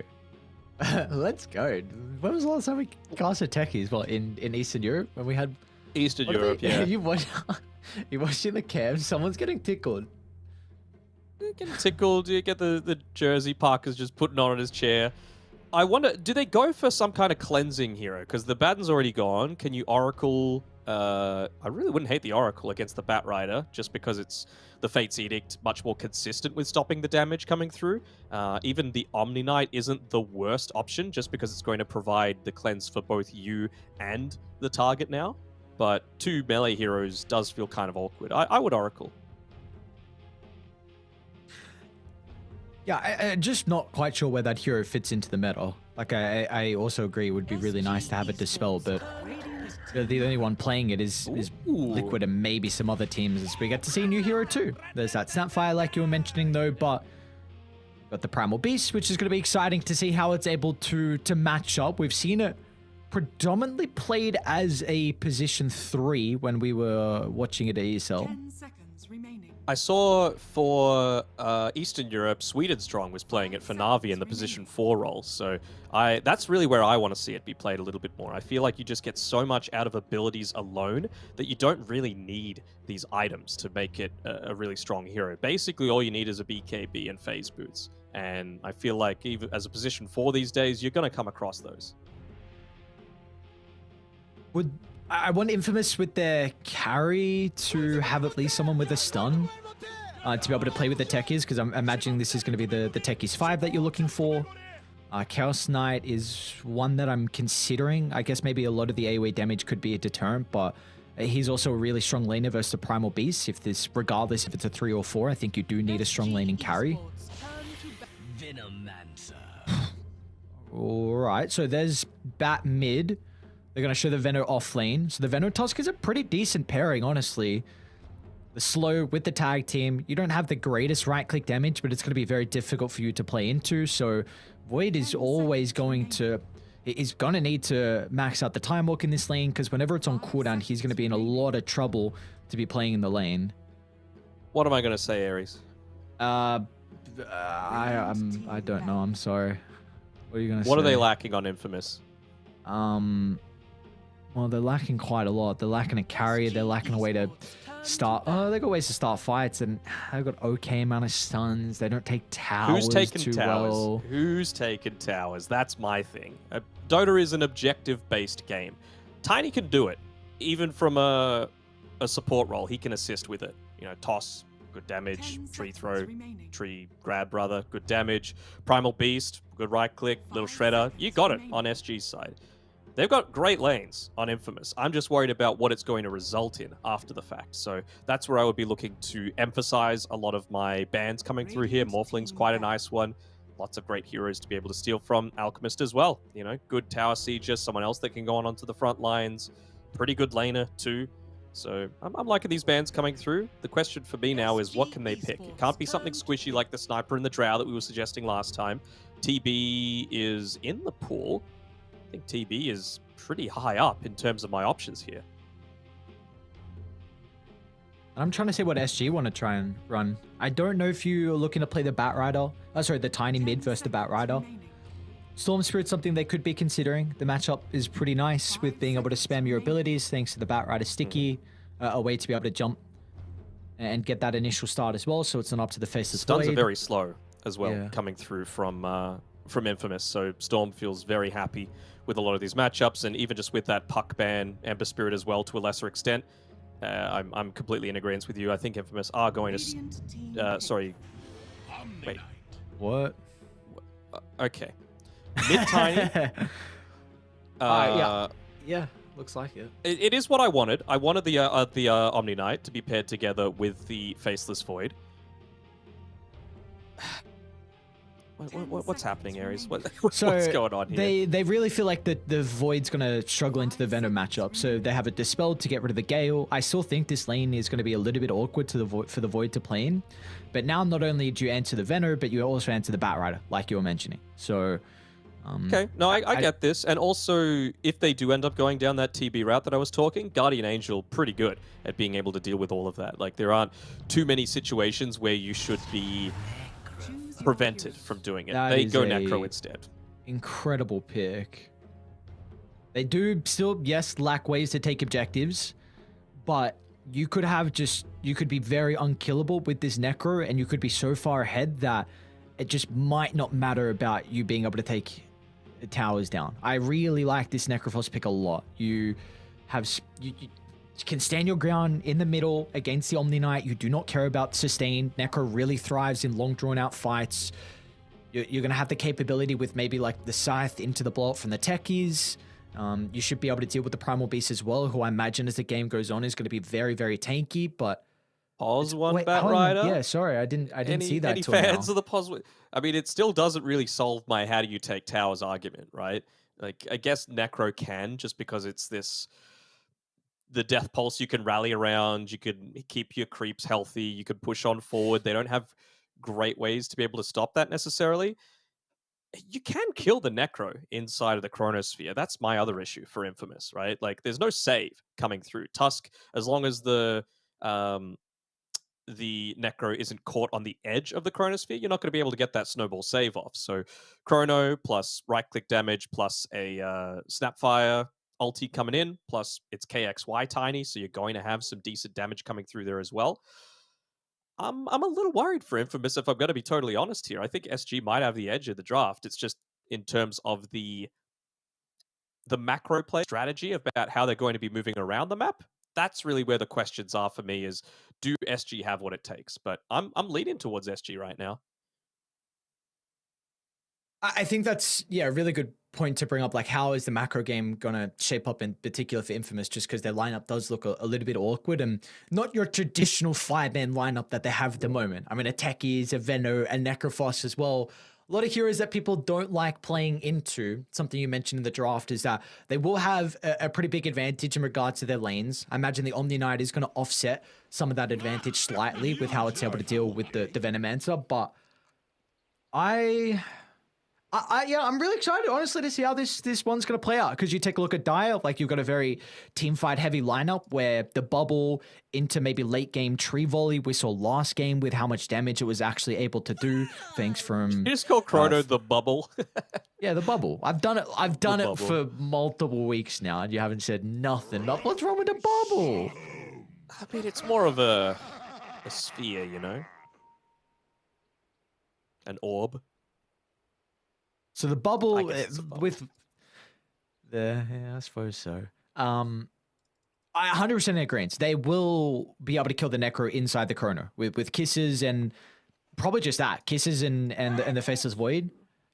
It's a question of, though, that's a lot of ultimates to commit. And if you do not, if one time you slip up and don't get a kill onto Leo style, then all of a sudden, Infamous are going to take a lot of map control. They're going to get towers, they're going to invade your jungle, it's going to be very difficult to play. So Infamous, they do not rely on these kind of heavy team fighting ultis, which could make it so they can just group up early and really not depend on a couple cooldowns. So I feel like both sides have a way to victory. I was on the other side in game one than what you were. But I'm like very hesitant on who I feel like is going to be able to take this, because I can see both sides having an avenue. Yeah, being wrong does do that to people, but well, I want to be emphasizing Michael and a lot of his movement this game, because he is one of those heroes that, like, an Omni Knight isn't going to kill you. I don't think a Snapfire solo can look to kill you as a Tusk, right? So I want to see him getting up a lot of these deep observer wards in areas that Infamous feel like they can swarm into in that early-ish game. Like, they are wanting to play a much earlier game than SG is, and it's really being able to stop that with heroes like this Omni Knight, for example. So Omni is the main target. Weege needs to be very careful with his positioning this game, just to make sure that he's not feeding his life away for free, because if the Omni's dead, then suddenly you don't care about the Heavenly Grace. You can really start to be a lot more impactful with this Veno, with this Bat Rider, and even just the silence from the Techies blast off as well is very important, that it's removed from some of these targets that can be squishy if they're just kept in place, like that Faceless Void. Uh-oh. This is no good. What's no good? Affliction. Well, they're tri-laning top. This is Yeah, no good for I SG called at that. all. Yeah, I know. It's very, very high kill potential. Yeah, they see Weege. Affliction has to be careful with where exactly he's showing himself. Oh, actually doesn't go the blast off though. Once the slow, might be enough to be able to pick him off. He's got a tree cut. It will not matter though. Michael finds first blood. Beautiful goal, Mr. Gonad. They start with the tri-lane. Affliction TP's down. And now you've helped out top drastically with the early start. That means the Omni Knight now won't be there for the early wave. I mean, you will be fine on Moundsfell, but first blood for Infamous. I just feel like he would have lived though if he just popped a Tango and used the Heavenly Grace once he had the slow from the Techie Sticky Bum onto him. So I'm a little bit surprised that he didn't do that a little bit earlier. That would have been a guaranteed survive from him. Do want to talk about mid lane just early on, because I think it's going to be more of the farm fest between the two. We'll have a lot of action in the side lanes, but this should be a pretty layer-styled favored matchup. Just a Necro into the strength hero in the Tiny. I mean, keep in mind, this used to be the counter when Tiny was being played as a position 1 not too long ago as well. So, you know, KXY should be able to still get a decent amount of last hits with his base damage advantage, but Layer Style will have that slight edge thanks to the Heartstopper aura. Yeah, absolutely. The thing that I'm going to be looking for as well is, like, how is the Tiny going to be able to get these items that combats what I was saying before in the fast style that Infamous are going to be wanting to play? Like, do you need to hinder your late game by going this style that, like, gives you a little bit of that insurance in, you know, going an Echo Saber first, or going a Midas first, or going the Power Tread so that you can farm, as opposed to that early Blink Dagger? Because if you select one and you don't actually stop the snowball, then you fall off in net worth really quickly. But if you go down a too greedy route, then maybe other heroes are just going to be dying around you, and you're not actually preventing them from running you down, and you've lost a bunch of towers by that stage. Get cross with me.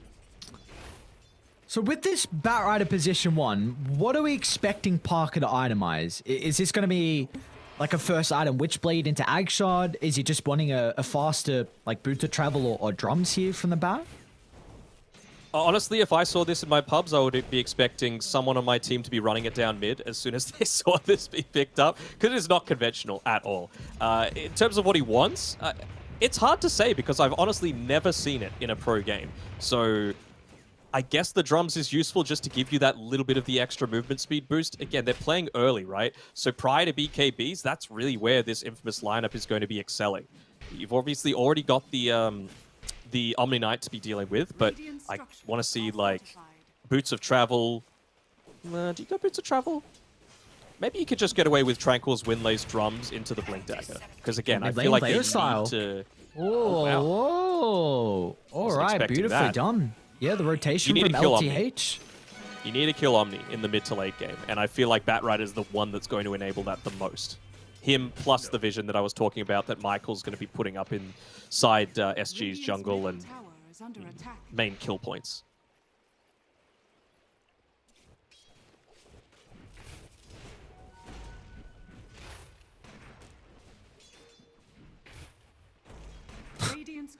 Good Michael.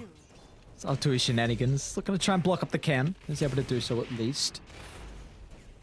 Nothing too crazy going on. Just both sides happy with what they're getting at the moment. Surprised, honestly, Parker hasn't got as many last hits as where he's currently positioned. Up lane. Oh, that was first. That's a ballsy move. As Shards will hold them back for the moment. They're unable to get the combo out, so Void goes down. And they're still got to continue chasing down Michael for the moment. He's in a little bit of trouble. It's actually Weege that they should push away, but KXY's got a TP top the tiny rotation. Oh my, beautifully done. Just KYXY. He gets the kill onto Michael. Another Tusk. Oh, they can chase him down, but the Shards, can they cut through the trees? He's going to go back. Not the courier, not your own life now that's in trouble. As a Hammer of Purity will kill off Michael. Beautiful rotation coming out from KXY. I forget how much HP was on at the very end there, but that Hammer of Purity did 90 damage, so maybe the tiny little buff to the level 1 Hammer of Purity was enough to secure him that kill. It's just 5% extra damage, but every little bit adds up.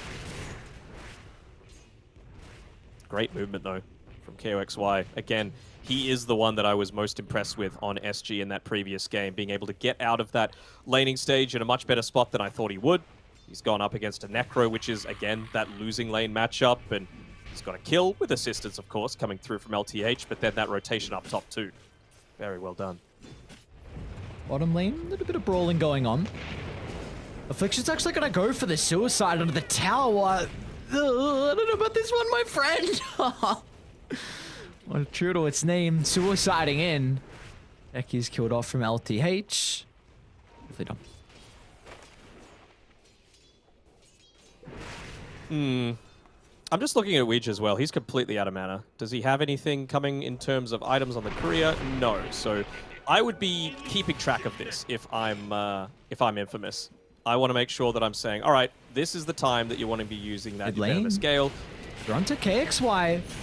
Leoso has the scythe, the first one of the game, and he finds his charge. Beautifully done. Infamous looking to move to the Necro. Not that he needs the power runes, but really just trying to shut down the Tiny and finding that early pickup to refresh the bottle. Well, they also get a kill to help out there. So nicely done from the supports from Infamous. They get the kill. What it was important that KXY did, though, was that it seems bad every time that you feed up a kill, right? But he made sure that he got rid of the Siege Wagon. They are having issues taking towers, and they will continue to do so. If that Siege Creep still lives, then that would be obviously a huge play, a big win for Infamous. But considering it's gone, he TP's back, full bottle of his own, and the tower's barely taken half damage. Radiant's bottom tower is under attack. How's the lane on the edge here for the moment with the Faceless Void? It's really struggling in regards to his regen. What's he got coming out? Just boots and... Yeah, Weege there we go. doesn't... Weege has some coming through now. So it was this period of like 1.5 minutes where he just had barely any mana and no regen as well. So I was wanting them to get aggressive and try and pick off the Faceless Void, but obviously a mid-kill onto the Tiny plus potentially a tower taken as well was more important. Just didn't pan out that way. So again, there's T1 tower mid though. You got Affliction playing nearby. Look to try and prove to be a nuisance on their side. At least they are killing off the creeps. Like you mentioned before, the catapult's always important for the Necro, but even just any creep wave as well if you get 3 melee in a range beating onto the tower. So SG will always try and swing over, make sure there's a support nearby to slow down the Necro, because if you can get that T1 tower, it'll open up the map and allow her to start to rotate. Now, Affliction is in a bit of trouble. He's got the blast off to maybe move down to the south, but even Oscar's just going to charge up. I'm kind of interested to see if Leostar looks to go into the pipe this game. I know Top it's not lane, we super got a brawl common. going on. Mouse from Frank. Okay. The duel between the Venom and the Faceless Void. Mauser, he will be able to run into the tree line and catch him out, but the Tusk is here. Just gets the snowball. Michael coming to the rescue. Frank, he cheats a little bit with the +1, but meanwhile, mid lane, Leo Style, a 3-man silence from Affliction, so Leo Style can turn it. Scythe is out, he's got the opportunity to get the Ghost Shroud, buys enough time, and now the Tiny's in trouble too. Watch for Michael just off the mark with the shard, so the Tiny should be able to pivot towards the tier 2 tower, but they're going to go for the Snapfire instead. They see a freebie and they instantly go forward for that. Nicely done, nicely done. Chips being given through as well. Leo Styles like, my boys are giving me the freest game possible. He's going the bots next just because he wants to be roaming around, preventing that Faceless Void, the main threat to his game stopping from accelerating. I was saying about the pipe before, but I'll just pause that because this smoke coming through from Affliction and Michael might get a kill onto that Faceless Void. Run, Flens! Well, they need to stun it to Affliction. It's actually decent for Dire at the moment. Silence going to prevent the Chronosphere. It will soon expire, but it's going to take too long. The extra duration, Affliction having that second point in the blast off. Can he cut through the tree line? Weege will be able to get that last right click, but at least for the tech keys, he found the sticky bomb before they're able to secure the kill. That helps Michael to be able to chase him down and get the double. So the Tusk already at level 6. Michael having this Walrus Punch now to play with if they want to go back up top. Very, very nicely done once again. All right, well, there's a little bit of quiet. I do want to go on the pipe discussion again. You know, you hover over the Hood of Defiance. It's got 18% passive magic resistance, which obviously it's very important. Never mind, mid lane, toss back, coming through. Ooh, maybe even looking to drop everything just to be able to kill this Necro. They will. All right, well, there's the good first use of the Mortimer's Kisses. The 30% for yourself, not only to stop the Mortimer's Kisses from having as big of an impact, not only to stop the... What okay, is you this just dumb hero, well. dude? This hero I is don't know, so man. dumb. Oh, techies. Infamous SG, can I finish my statement? God damn. 30% passive resist. Good against all those heroes, right? Bot lane, they're doing stuff. Chrono's out. Oh no, the Tusk is too late. And Oscar should be fine. Snowball, Scythe as well, but the damage not enough. At least it does stop the onslaught in its tracks, so Michael can catch up with the Snowball.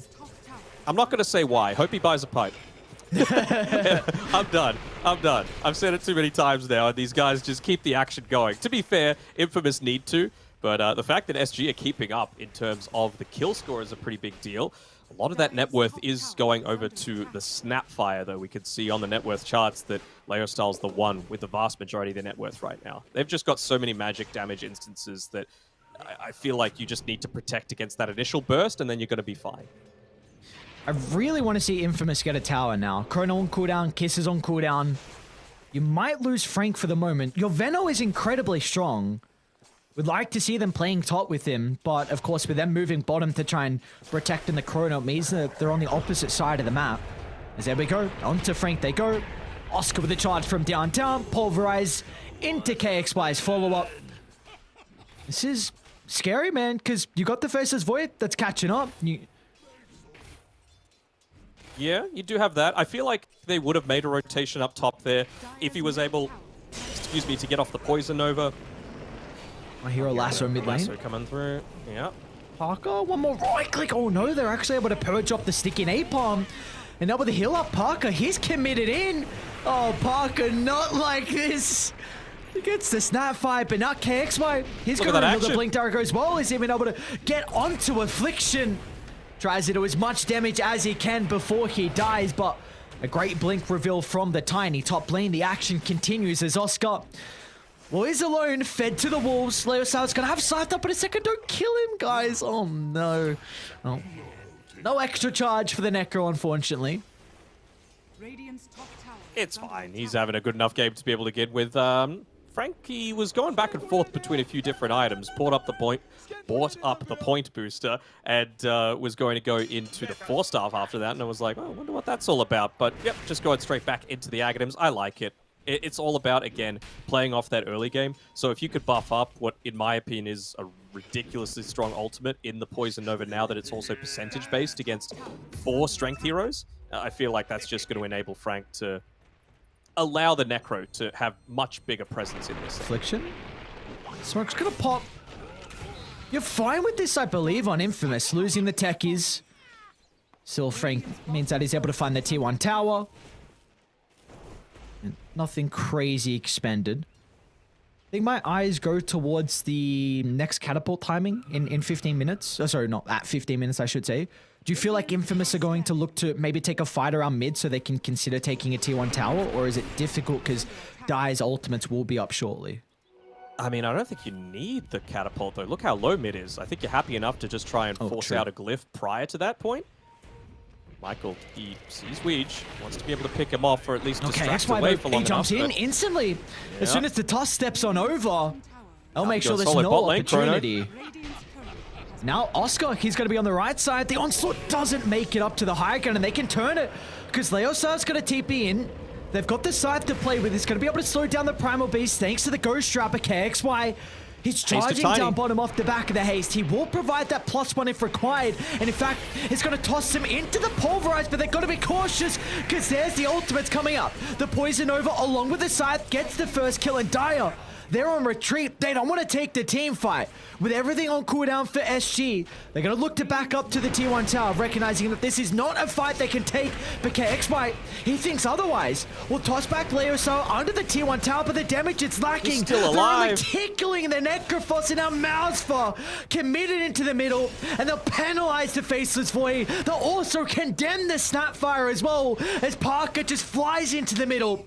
No concern at all for the Batrider, recognizing he will go untouched through this skirmish. But starting to respawn though, Radiant, do they even give a damn? I don't know if Oscar's enough of a deterrent. Maybe the tier 2 tower, that will be what stops him in their tracks.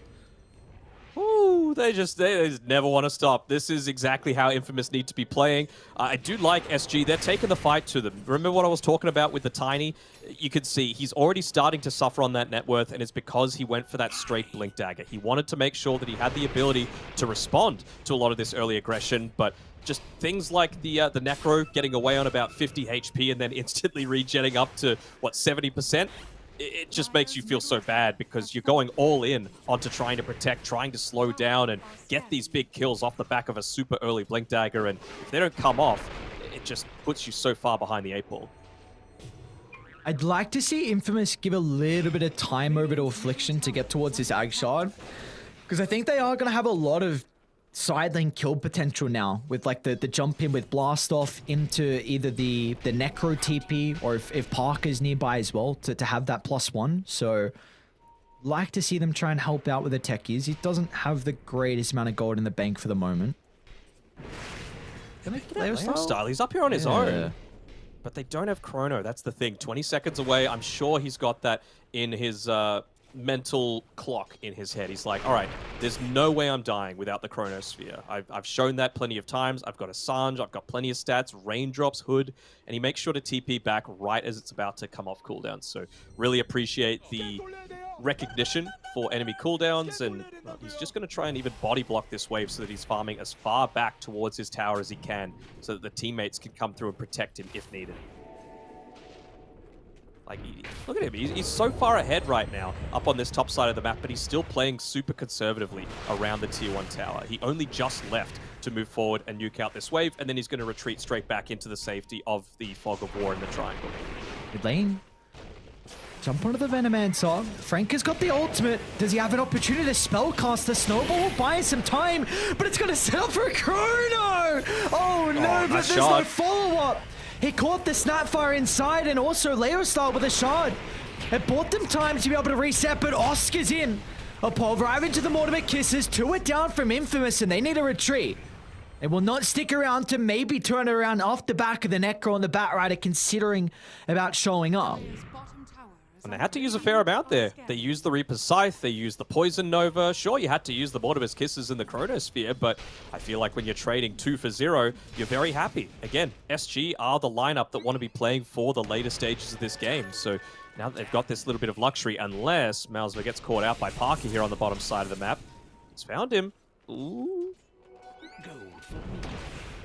They see Weege instead. Looks like Parker's going to go for the easy kill in the Omni Knight. Drag him closer to Frank. The grasping jaws of the Venomancer. Nice kill for Parker. Lays down the Seeds of the Serenity. He's like, please, Seeds, heal me. He's trying to stay inside of them for as long as he can, but 8 regens, not enough. They double seeded. Michael even dropped his as well. He's like, all right, you got a seed? I'll drop my seeds as well.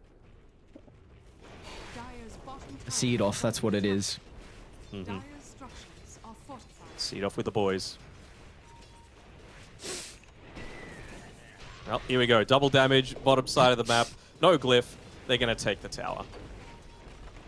It's the last one that they'll have real ease in taking, I feel. You know, this is what your lineup was designed to do. They were designed to win the laning stages, to swarm over them prior to BKBs, and take these early towers. When I said they don't have ability to take towers, I was talking high ground.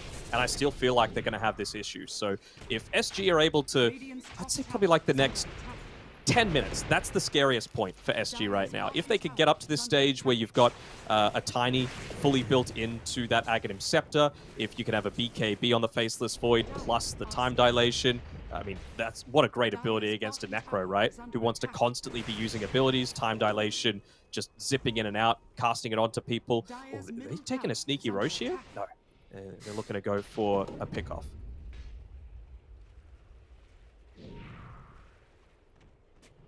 Maybe baiting someone to TP in underneath this tier 1 tower. They've got the vision. They know no one's farming the triangle right now. And they know that Infamous aren't going to have the potential to take their tower while they're off doing this as a full 5-man. So just placing down vision. Not sure if I'm the biggest fan of them splitting up now, though. You know, maybe just wanting someone to TP up towards the top side and then they can go. LTH. Let's not get a pick off here. Infamous, it was a smoke from them, but they need more out of it. To link to top. Try and get that lane out. Start to occupy the top jungle. You see Dire instantly read this Faceless Void's going to TP to the opposite side of the map and start to get this lane in as a trigger. But they do have decent spot in the lanes at the moment for SG. Mid is going to be the only concern with the catapult. So maybe Infamous might consider about... Parker's scouting out Malzver as well, so he's going to back off. I was saying the okay, XY, they see the Necro is incredibly split from the team. A toss back under the tower with the pulverizers. What? Oh my, the purification damage blows up the Necron. Look at the instant smoke from SG. They want more out of this. And they're not even going to reveal too much. The lane's super pushed in on the top side, so no one's safe to be able to farm it. Void immediately reveals. They're going to get another pickoff. They need an objective off the back of this now. 2 kills. Yes, it's great and all, but you need to try and get some form of map control. They're in two minds. Yeah. They don't know what they're doing. They're like, oh, can we Roche? Can we take a mid tier 1? But looks like they're happy enough not to risk it. Again, this is fine. It's nice to be able to take an objective, but even just slowing the game down is fine for SG. Gets them closer to picking up that BKB on Malzver, and it's not risking a death. Yes, you have the potential to be able to take more than what you initially got, but 2 kills for free with nothing lost, you'll take that every day. They are starting to eye up Malzver.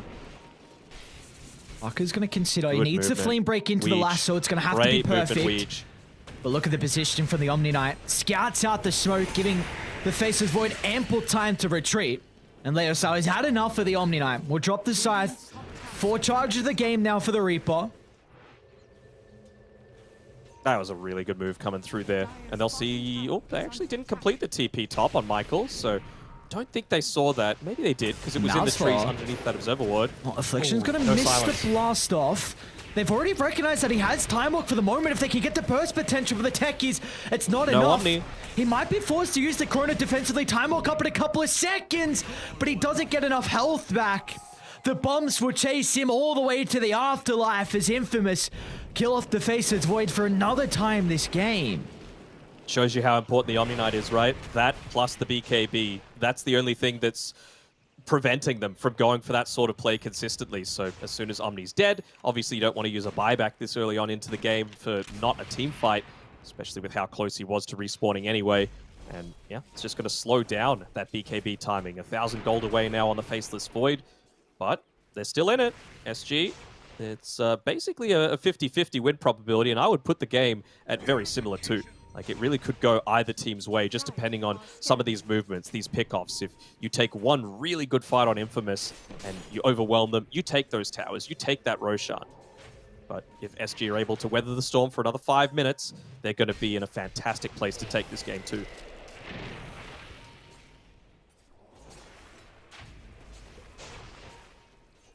Just gotta somehow get towards that volley on the Tiny. Slowest net worth out of the cores. This does have one component completed though at the moment, level 15.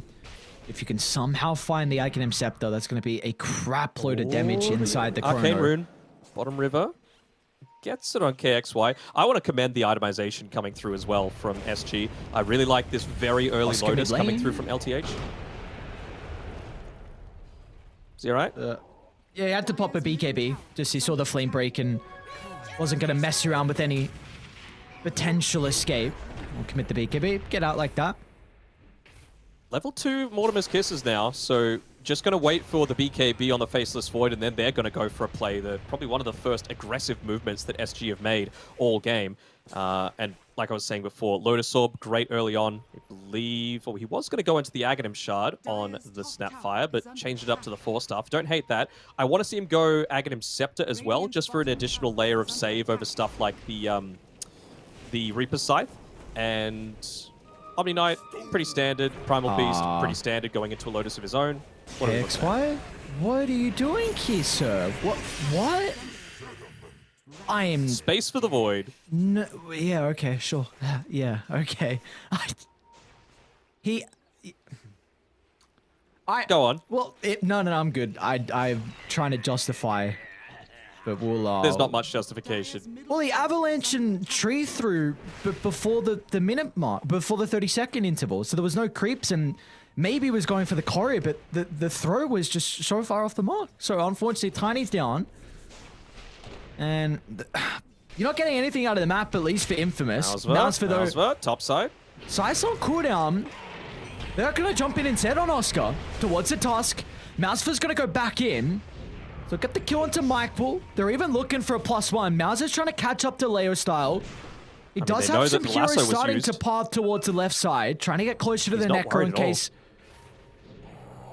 Gets away though. They'll see him TPing mid. They've got the Observer Ward up for 10 seconds, so I think they want to keep going. You see the lines being drawn on the map. They're just like, let's go together as a team. Smoke instantly being popped there, not under any kind of vision, I don't believe. He was right on the edge of that siege creep vision. So yeah, look at that. The mine gives away their positioning. So this big rotation actually isn't going to result in quite as much as they were hoping. And instantly, look at that from SG. All sliding over to the right-hand side. Get them all! They're coordinating it. Easy couriers. Oh, that's a lot Get of a tier 1 as gold. well. Why not? That is... Oh my. Oh, that's a lot of gold. It's a lot of gold. It's 26 minutes in. I feel like you could just backdoor this tier 1 tower. You've got the vision advantage. You know there's no lasso. You know there's no... Well, they probably don't know there's no Reapers. It's very close to being up, but there's the one chance that you've had in this game to try and get the creep wave more constantly pushing out towards the enemy side of the map. Creep wave's going to do it, and they didn't even glyph. Okay. Oh, I guess they've already lost tier 1, but my bad. Are we starting to get a bit concerned here for Infamous? That they're kind of just... Yep. Sure, they're playing inside SG's territory, but the net worth is not growing. In fact, it's actually starting to dwindle. So, what do Infamous need to do? I said 8 minutes ago that in 10 minutes time would be SG's timing, and it really does feel that way, right? You've got these proximity mines are saving Infamous right now. They're meaning that they're not going to be walking up. They know the exact movement. It's like, look at that, another one they're going to run into. Oh my KXY's half HP, all because of Affliction. Another one. Dude, I hate this hero. I hate turkeys. I prefer it now. It was by far the worst hero in the game previously, but now it's like, it takes some skill to play it, you know? Definitely. Like he's literally predicting all of their movements.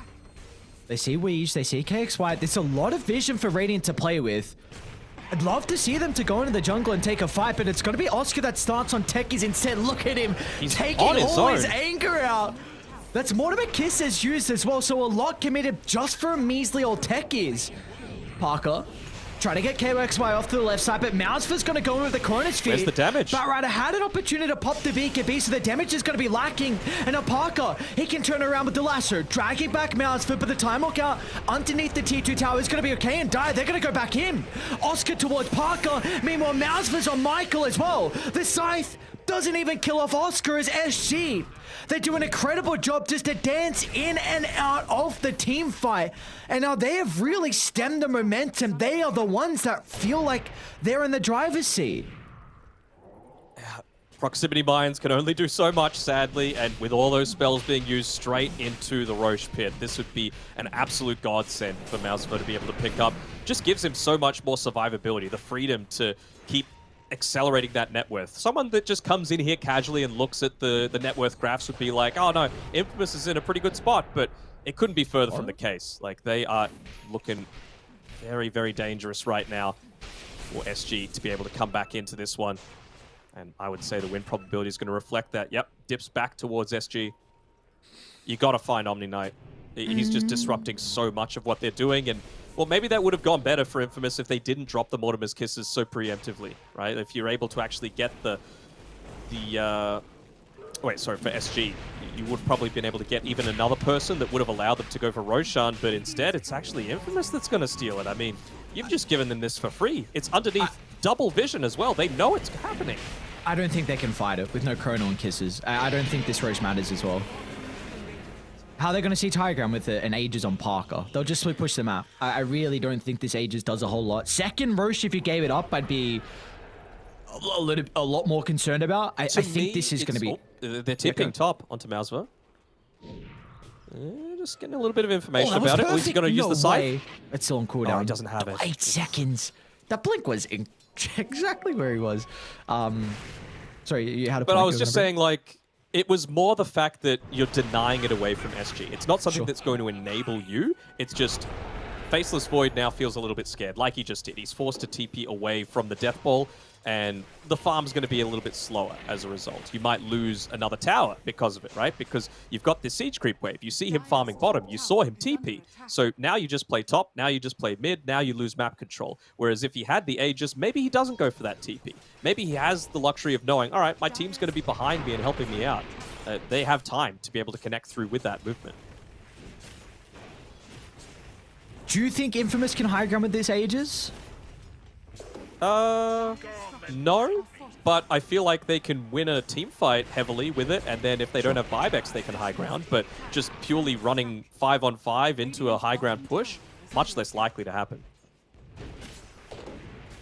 This is going to be 2 towers very easily taken for Infamous on the back of just a simple TP movement down bottom. Mausva's got his back up in 5 seconds, and the Chrono, and a Titan Sliver now, which is really nice against a lot of this damage over time stuff if the Omni Knight isn't in the perfect position.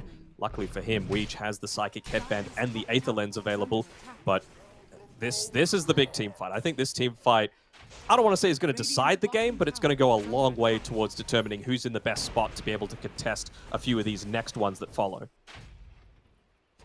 And the Void is back. He's not continuing to shove out bottom. So with him not showing across the map, Infamous, they do have to be a little bit hesitant at beating into the T1 tower. Parker. You've got the tree volley now on KXY. So you get a good Chrono. Anyone dies. Oscar's in.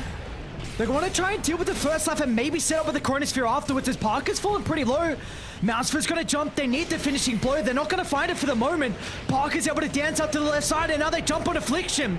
The blast off, buying some space. They'll get the kill into the Tiny, so no tree volley inside the bubble for the damage. It means Mouseful, he needs to get out. He's going to look to TP. Parker will not be able to find the lasso. But now Oscar off to the right side as well. Beautifully done. Leo Styles able to catch up to the Primal Beast. Michael's nearby as well to find him in the tree line. As Infamous, they get 2 kills, they get the tier 2 tower, and they could look for more now. They're just not getting lucky with a few of those bashes coming through on the Faceless Void, right? If he bashes him underneath the tier 2 tower, then you feel so much more confident in being able to... Yeah, no, he's fine.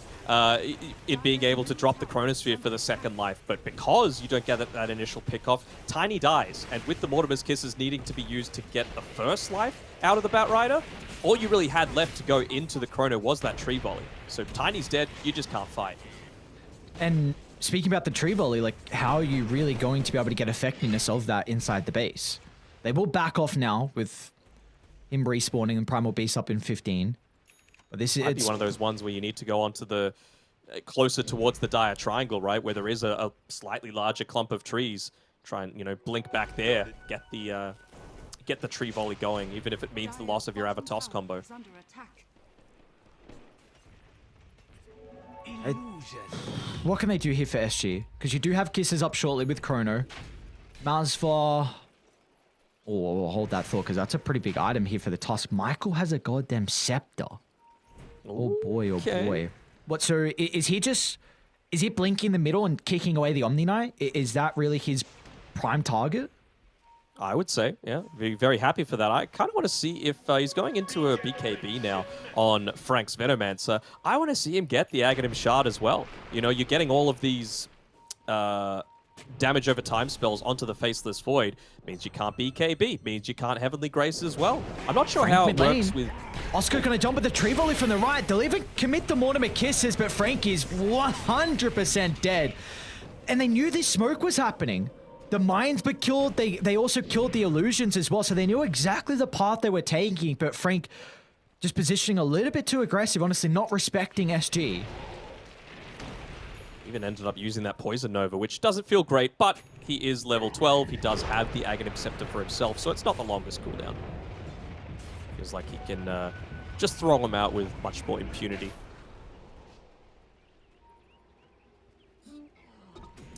Longer the game goes, the better it is for SG. I'm going to keep saying it, bro. You do have percentage damage with the Heartstopper Aura and the Venomancer, Poison Nova. But you've only got one BKB, actually two, on SG right now. And you're getting close to picking one up for KXY. It's always going to feel very nice. He just hit level 18 as well, so some additional damage that's going to be coming through from that tree volley. Almost level 20 on Malzvar. Dude. The Bat Rider's going a butterfly. Oh my god. This is so funny. What a build. I mean, so what's he going to be doing? Frank again, Sticky mid Nape, lane. Lotus into the Pulverize. There's nothing they can do to counter this. Forcing reactions as Leo Sal just beelines to the middle. Trying to drag them away. He doesn't have the team playing behind him at the moment. Malzvar's going to try and find an opening. But there's no time Malzvar's for on the his own. Cornfin. Now what? He's in trouble as Parker gets the lasso. Malzvar's actually going to commit into the middle. The BKB, but there's the damage Good coming tree through for the volley. tree volley. Look at the damage! But it's not enough. They'll kick Malzvar away, but he doesn't get enough distance. It's a time walk back into the middle. The scythe is out with the pole rise being a little bit too late. So Layer Style will cut away the life for the Faceless Void. And now Infamous, they should be able to get KXY as well. He's going to attempt the TP. There's no stuns to counter, and in the end, a messy fight from either side. Oscar will just get away. There's even a DD rune top, but they don't want to waste their time. They've got the double creep wave. They've got that 35-minute siege wagon, no glyph. KXY just trying to rush out towards the tree line, push this away as quickly as Jesus. possible, and he'll be able Frank? to accomplish They're that. gonna go Even for going him. a kill. Okay. Well, that's a very wise pickup, my man. He was going into the Skadi for the longest time on the Faceless Void, but after that, after getting Reaper Scythed at the very end there, he just wants the Lincolns. He wants to be able to get away from that. You've got 2 Lotus Orbs now on Snapfire as well as the Primal Beast. Snap's holding on to her gold as well. I really want to see him go into the Aghanim Scepter here on LTH. I feel like it could do so much for the... just additional little bit of stuns, as well as the save from the team. I guess he would need a blink as well, though. He's gone the shard. I guess it's something that's always useful. I think for Infamous and how they need to kind of look towards these team fights, because we are... I'll hold that thought. We've got a DD and a... across the map. Where's Techies go down? Solo kill from KXY. Side the river, there we go. DD picked up from Leia Style. There'll be no fight. Okay. I think for Infamous, because we are both in agreement that as the game goes on, it's going to seem a lot more difficult for them to be able to take the fights. I can still see them, if they have long drawn out fights where the Poison Nova is really able to rack up and Necro is really able to get that % damage as well onto the Tiny, they can succeed. They just need to itemize to survive so they don't get blown up in Chrono and Kisses. Yeah, exactly. Like, there aren't too many games that I say are all on the back of one ultimate, but to me, this game is all on the back of Malzva hitting great chronospheres. If you don't have chrono available, you just don't have the damage, in my opinion, unless it's like the perfect tree volley from a couple of stun combinations coming through from Tiny, in which case, it's KXY carrying the game on its own. But yeah, itemized for the chronosphere, and I feel like you're going to be in a really good spot. See, SG. Unfortunately, with this smoke, they're not going to get a kill, but importantly, it does get vision set up by the triangle. You cannot leave this area now with Roche potentially up in a minute. Malzva might run into Parker. Right in the tree line. Michael in the tree line as well. They caught him out. Malzva saw Michael. He's going to be okay. Parker 2 will escape. They see Frank under the ward, though, in the river. They know he's TP'd away, though. They found Parker. Aeon just popped. Oh. Parker's going to go in instead. This is big for SG. They force an Aeon Disc and a BKB. This is really big for Dyer now. It's Malzva. It just goes in. No hesitation with the Chronosphere because they've got the Mortimer Kisses. As SG do an incredible job just to kite the minor items, and as soon as they're on cooldown, they jump instantly, recognizing they have the advantage. Yeah, they made sure to use the last little bit of the Mortimer's Kisses just to check that Roche pit as well, realizing how important it is for them to have that secondary life against these abilities like the Lasso, like the Reaper's Scythe, that are such a huge portion of the core's damage right now on Infamous. KXY? Another That kill is onto a Affliction. aggressive move, Affliction, just coming forward like that. They're going to sweep across the map, seeing who they can run into. They've lost vision of everyone else, and they have also dragged them away from Roche.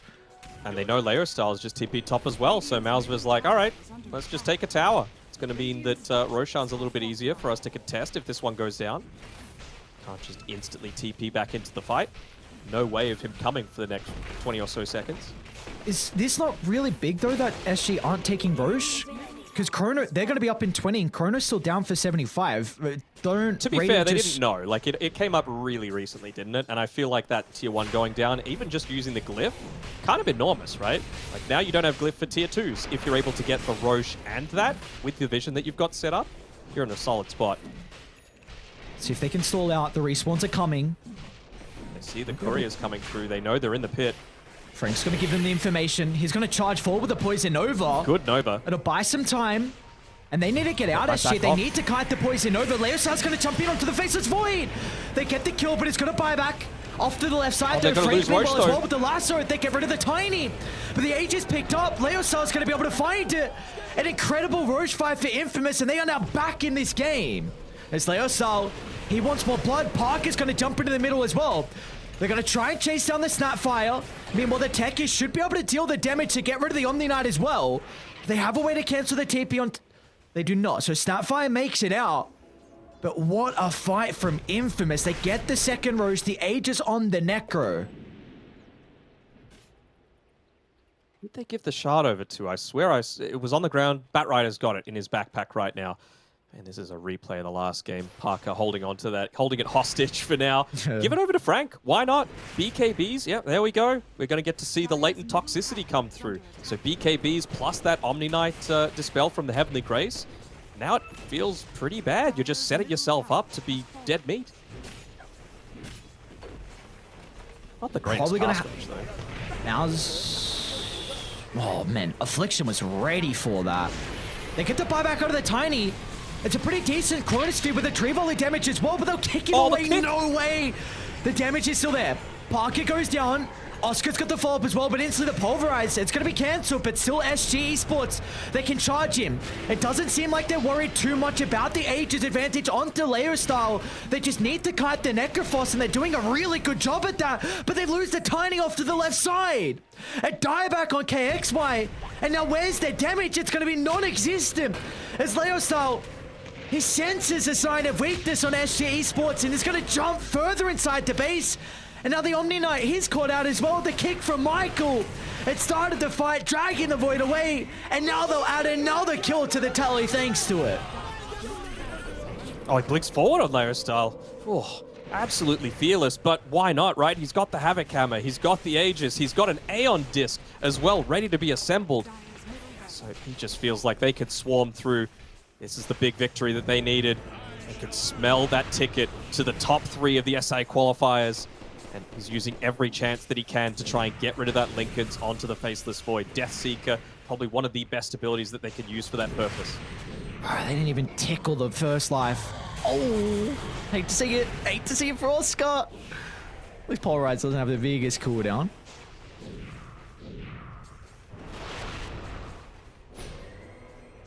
No Lincolns.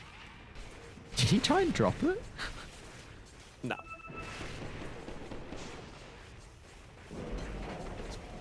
What do you do? Try for the nullifier. Oh, Michael's in. Great start. Gets LTH. And meanwhile, Affliction just jumps the back to try and make the space. It should be enough. And meanwhile, Parker's also onto the Omni Knight. The Scythe, just to guarantee the kill. As the buybacks, they are non-existent as Parker is chasing them further back, continuing to make the space required to get the barracks and open up the base. It's now Infamous's home. Dire's top barracks has fallen. What a difference, like, one team fight can make, right? Around that Roche pit, losing a few heroes, forcing a Tiny to have to buy back, forcing a Faceless Void to have to buy back. It just, they had this game. They had the ability to come back into it. I It's think they just see where a matter KXY of is. seconds. Oh, they absolutely do. Okay.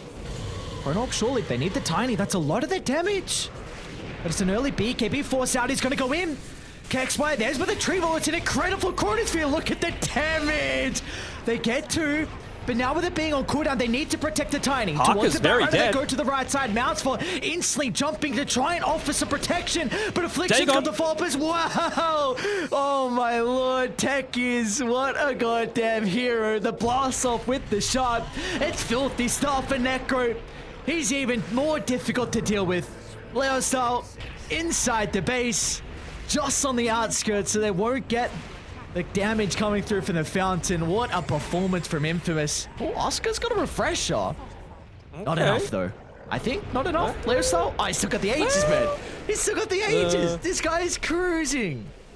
Okay. I mean, it was the double proximity mine into the Dagon 4 on the Necro after he used the Death Seeker to be able to get rid of that Lincoln Sphere that took out the Faceless Void, getting that dieback timer running. And I mean, what a better usage out of that second Roshan, right? The Aegis just allowing Leo Style to play completely fearlessly.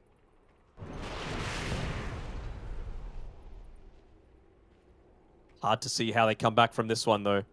I said SG, they have a good late game. They might find it a little bit more challenging, though, to be 2 lanes of racks down and still come into this one. But if they can get the nullifier on the Faceless Void, that could be the ticket to being able to finally take out this this Necro. You know, the Ghost Shroud, he's eventually going to have the Aeon Disc as well, so that continuous Dispel, it's all about, again, finding the perfect Chrono. Can he do it for his team? They've done such an exceptional job as well. Like, this tree volley is just a beacon of wherever the Tiny is. And as soon as they see it, it's Frank's jumping, Necro's jumping, whoever they need. Even the Tusk as well, maybe to make some distance. It's just incredible read from them really to take the Tiny out of the fight. And what do you know? I mean, this build on Batrider is... Oh, hang on, what's going on? KXY? Go Scepter from Afflictions and quite the item. Radiant's courier Chrono's about to be Can't back go up. They've Scepter got in the Chrono, ward. unfortunately. Leo Style is going to jump in onto Oscar. He'll move to the Snapfire instead. The Glimmer Cape. No way. Is that enough? Okay. And now they get the Chrono. A turnaround. The Tree Volley. It might be enough for the Mortimer Kisses. The Yonta is going to be popped. They'll have Oscar's control as well afterwards. He doesn't get the Ghost Shroud off. Necro's down. Can they turn to deal with Parker next, though? The Batrider playing to the south side. They haven't Frank's got a lot dead. of damage as Parker's kiting for the moment, playing his distance. They're going to be cautious, though, because Mousva continuing to time out, back out and in, but finally Parker will find his target in the lasso. But they need to deal with the Tiny. That's a completely different beast than the Faceless Void. As KXY will find a 4th member and get out with his own life. Trying to think what they could go for here on the Batrider. What else could he possibly use to be able to scale here on Parker? Dude, look at... You could bash it, could you? What are we looking at? Dude, this build, you know, like the kind of Twitter post where you guess what hero it is with the crazy item build? Who's guessing a Batrider? That's true, Alan. actually. Which way butterfly? Good idea for some clout, actually. Let's wait until he's got all of those items available again. Oh, I've already posted it. Sorry. Already got 1,000 likes. Hate to see it. Easiest cloud of my life. Watch someone post it on Reddit before us, because we're still busy casting. Take a look at that. As long as you credit us, it's fine. Credit me, not Daniel. My don't worry about his. It's a team effort. All right, we got pulverized piercing magic community now as well, which is kind of big for Oscar, especially considering he's got the double with the refresher orb. Any other big 25s coming up? Void's almost got his. Very, very close to having 25. Extra chrono AoE could be pretty nice. Or do you want to put your fate in Gaben with the backtrack? Ah, you don't need it this game. Against the Necro? What's... Am I missing something? Backtrack is you just don't take damage. Oh, sorry. So it's pretty good when you consider side. Especially, like, they've got a Glimmer Cape as well on Weege, so he's using that every single time that the Reaper Scythe is being used. Like, they've got Lotus Orbs to be able to deal with it, plus the damage over time, but just that additional, what is it, like 80, 65 damage? No, actually 50% magic resistance, okay. Didn't think it was quite that low, but it's a lot. Scan, but Roche is not up for the moment. He's gone the backtrack, I really want to see SG SG playing with this ward. RNG? See Affliction, instant Ghost Scepter. You don't want to fight just yet. No, I mean, it sucks, but you don't want to fight just yet. You're so close to that nullifier on Malzva. Like, he's got a less DD. than 300 gold. And a DD. Okay. I mean, come on. This is the fight. And Roshan's up in 15 seconds. Oh, here we go. This could be it. This will be the game-deciding fight. I hope so. I don't think I see a... Oh, yeah, they just bought one on Snap. They don't have a ward to play with, though, and Top's getting shoved out, so it might be obvious. The other lanes are in a really good spot from SG. Obvious or not, you got to deal with this third Roshan. They've got instant recognition of it because of the Plague Ward, and right away, Parker goes straight inside. They're too far away. They can't do it. They'll have to give this up, or they might not even know. Maybe you could just put a little bit more pressure onto the bottom side of the map. KXY, he's down here.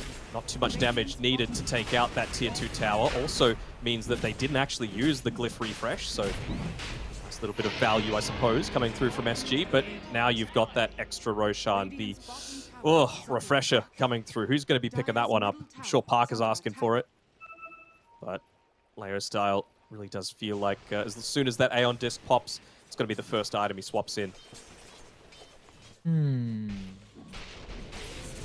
Parker might see Malzvar. He's gonna run into Weege instead, and Malzvar's like, I'm out. I'm not protecting you, Mr. Omni Knight. Your role is to keep me alive. My role is not to help you. Optimistic TP as well, just going straight for it. Not even purifying, piping, just like, oh, I'm gonna TP in front of these 3 people hitting me. Oh, they do have a nice line of vision, though, on SG between Radiant Jungle as well as their own outposts. So if they wanted to set themselves up to be able to come back into this, I was about to say they could, but on second thoughts, no Omni Knight just feels so hard. So just shoving top wave out, making it so that they hopefully don't have to deal with it anytime soon, but they will. Bottom lane's coming in, Frank so mid is lane. mid, so is top. You happy enough with that? Forced. You got to deal with... What can you do here? Like, it's going to be a miracle defense if they get this. Look at Parker. He's trying to find an opening. Oscar's actually going to jump to the Batrider instead. Now, he is playing with the Aegis, and there's no follow-up at the moment with the Primal Beast. Doing their best to force out some abilities, but the Chronosphere onto the Necro. And Aeon just been instantly counted out thanks to the Nullifier. They're going to turn to Affliction on the left side as well, but they've got to be cautious on SG. A buyback committed from the Necro. Oh, he put his boots of travel in his backpack as well, so when he tried to TP to the creeps, KX he went all the way to the right side in the outpost. tree line. They toss back, they get Michael, but the kick back in. They're going to try and target down Frank for the moment with the tree volley damage. They split away from it. They're unable to bring anyone down for the moment. Oscar trying to control the Necro's tech. He's here in still two. secure with the kill. You need to kite this, SG. You've got to get out, but KXY, he wants They're to jump losing in their instead. racks. He's got no trees to play with, so the scythe, it's going to be enough. He's got to buy back. Tiny can rejoin, but they've kicked Layer away style? Weege. This is a drastic kill if they're going to be able to find it. The Omni Knights, a lot of this sustain, but SG come to the rescue. They'll keep the Omni alive. They'll chase back Parker. They'll chase back Infamous.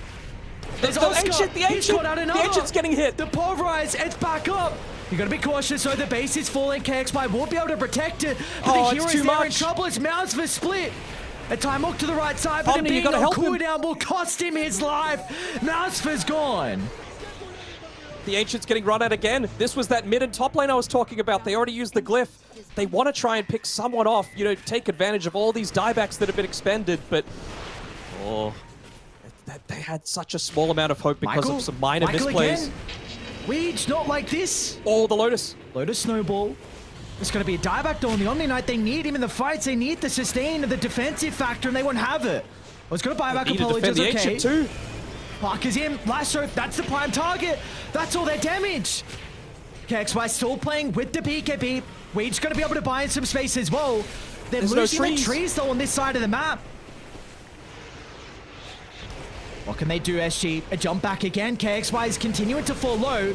He's going to toss Leosai away, but KXY is going to tick out. He ticks the Heartstopper aura. The damage from the Necro, too much from afar.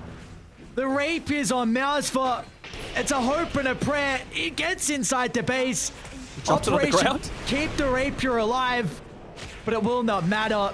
I think that's going to be all she wrote. The throne's falling low. They're just making space.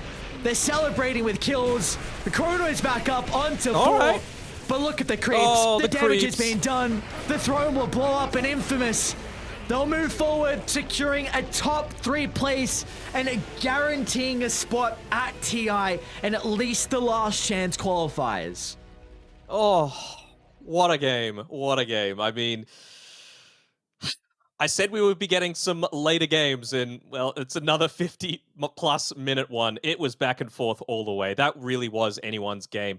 Just that those small little mistakes right at the very end, Necro not immediately being able to get back into that fight. Maybe they get a few kills, but we saw it, how important Weege was in them being able to consistently fight into a lot of that damage, into that damage over time. Even just stuff like the Glimmer Cape, to be able to resist against these Dagons, the Proximity Mines, the Reaper's Scythe. Leo Style has to be the MVP, though. It was they set him up with that last pick for sure. You might even give it over to Affliction, but he took the advantage that they gave him out of the draft and just ran with it.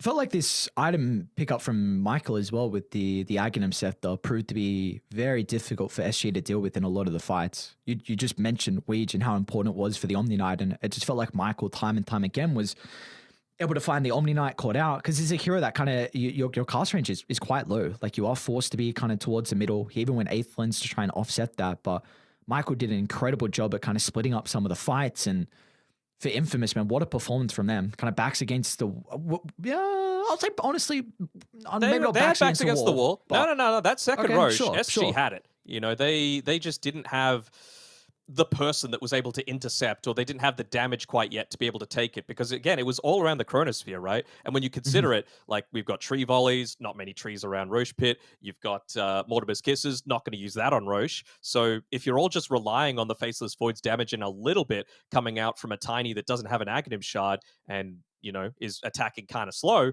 then it becomes a lot worse. So it's so close yet so far. You can definitely see SG. They've got the potentials to go through that lower bracket, make the miracle run. But when you consider that Infamous, they're already through to the top 3. In our next series, that's going to be another member of the top 3. So realistically, there's one spot left for all of the people now left in the lower bracket. It's so much to play for, and it's so exciting.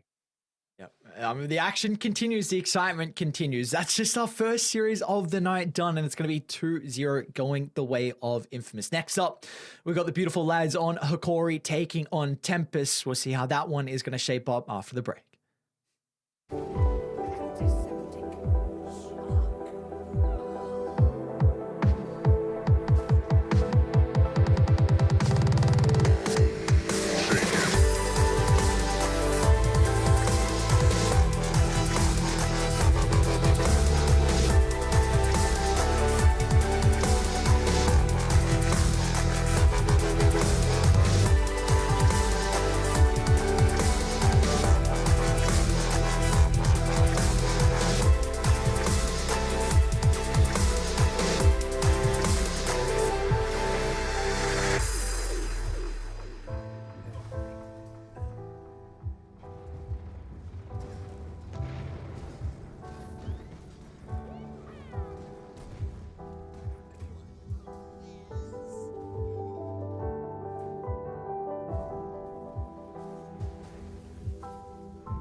what we live and breathe.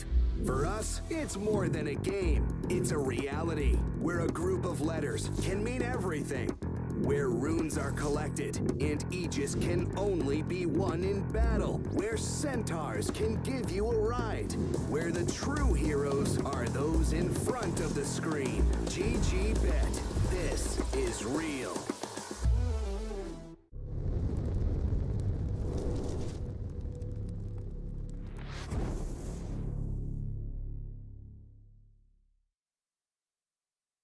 From one incredible upper bracket series to the next, we've got Tempest taking on the boys on Akori Denog. It's time to see who will be that second team moving over to top 3. Yeah, we got your prediction for the SA region through to top 3. Now it's time for mine. Hikori, I think they've got this. Ignore what it says at the bottom. They don't already have 2 wins on Tempest. It's anyone's game. This is game number 1 coming through, and wouldn't you know it, it's an Earthshaker coming through from Sladin. What a great player he was in those games the other day. And also, though, for Hikori, we saw the Death Prophet Tusk. I believe we saw it twice, right? We definitely saw the Death Prophet twice. I can't remember if they played the Tusk with it in both those games as well. Not 100% certain, but what I am certain about, and big shout out to Statsman Benji on Twitter, he has told us that from that last game, that was the first time in pro games since item tracking began all the way back in 6.84 patch that a butterfly was bought on a Bat Rider. I'm assuming this is in pro games, and just the 4th AC purchase since then. And it's earliest time in the game that it was purchased as well, that AC 1 of 4 times. So kind of nutty. We're making history here in the SA regional qualifiers for TI. And also a region that likes to spice it up a little bit with some core weavers, and I imagine we might be getting that this game, Denog. An Earthshaker Weaver sounds like it could be a pretty good lane. It could be all right. We'll see. We'll see. I was just checking who exactly. What a hater. I was checking who exactly picked it because Vitaly, he loves to play it as well in that off lane. So obviously he's playing on Hikori, so not going to be the way that it shakes out. But it might be one of those deny picks that are just so valuable these days with, I don't want to say it's a shallow meta, but when you get within regions, there are the comfort picks, like you've been saying before, the Weaver in the position 1 or position 3 role a lot of the time, Snapfire, much more popular in SA than a lot of other regions. So yeah, I'm liking the fact that they've gone ahead and picked it up at this stage. And look at the respect they're giving as well to kind of their series they played previously on Hikori, Ancient Apparition and the Terrorblade banned out. They were both 2 heroes that really put Vitaly in a tricky game off the back of that lane matchup. We saw had a lot of difficulties of playing into it. Yeah, I wonder if... okay, they don't. I mean, they're really just wanting to give this DP the best game possible. Again, it's kind of the similar strat to what we saw, I believe it was at the end of yesterday, where top 3 heroes were picked just for someone's like recent games. And so if you're going to give Vitaly DP, you can feel pretty confident. You just got to make sure that he has that good game. Like you said, AA gone, TB gone, Bloodseeker gone, 3 of the best counters to it. So they're putting a lot on his back for now. What that does mean, though, is that you've let through a lot of these heroes that Sladin absolutely loves to play. You know, he's great on the Invoker, he's great on the Ember Spirit. Those are his big 2. So, sorry, not Sladin, Sabas. So will he look to go down that route? I like this response though from Tempest. You got a lot of team fight now at the moment. Someone that's going to be able to help out with at least controlling some of the area of the fights, because Hikori, they do kind of have difficulties with dealing with the egg at the moment. So running into a team fight where a Phoenix is going to be set up, Fissure can even protect it a little bit as well. I like this response, and I do really feel like, because we've been mentioning a lot, like games are going to start to go later and later, so I think there's going to be a lot more importance on 5v5 late game fights. Just trying to think what they could look to go for here to be able to... I don't think there's anything that counters all of the Phoenix, Weaver, and Earthshaker, right? Like, you can Juggernaut if you want something that's much more reliably able to hit the egg. You could perhaps Lifestealer because you're going up against an Earthshaker that you could trade with a little bit in the laning stage, and of course the Rage is kind of nice. Lots of extra attack speed through your Ghoul Frenzy to make use out of the tag team. Even just the Rage in general, kind of nice to dodging a lot of these stuns, but then you can't catch the Weaver, right? Then whose job is it to deal with the Weaver? So certainly do have a lot to weigh up here, but the plus side is that they will have the response to whatever Tempest look to put forward for whatever Minoz, sorry, not whatever Minoz, whatever Lumiere wants to play.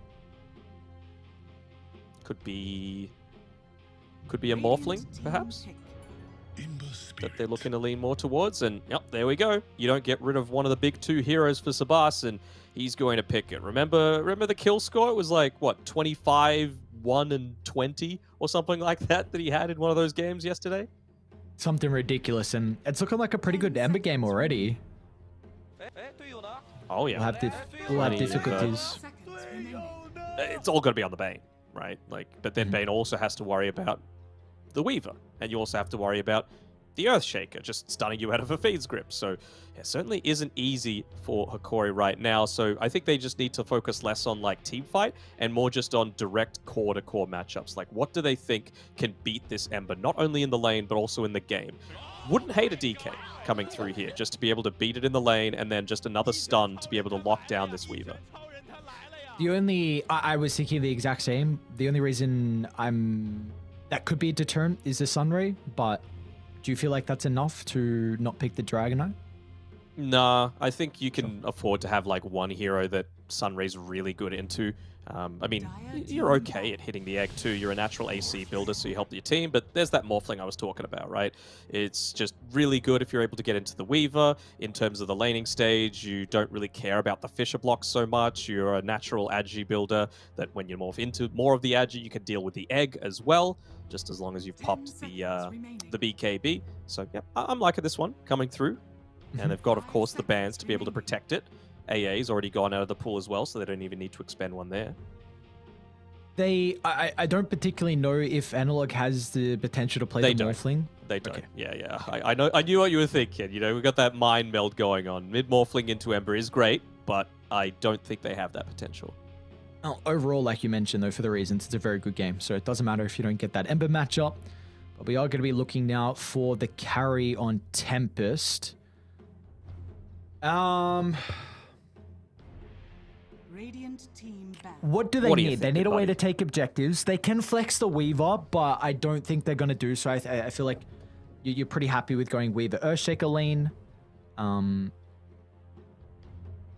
would like a way for them to be able to get objectives. That's kind of my one thing on carry that I think they need to check off. TA is what they're going for. Okay. That's what I would be looking down. I mean, the Viper may just very well be, you know, the counter to the Ember Spirit that they're worried about. I feel like Analog might even lean towards an Invoker for himself, just because you're going to be able to dispel the Flame Guard quite reliably, give it even more lockdown, which is quite nice, and then just that Alacrity for the additional attack speed to be able to deal with the egg. I really wouldn't hate to see it come out here.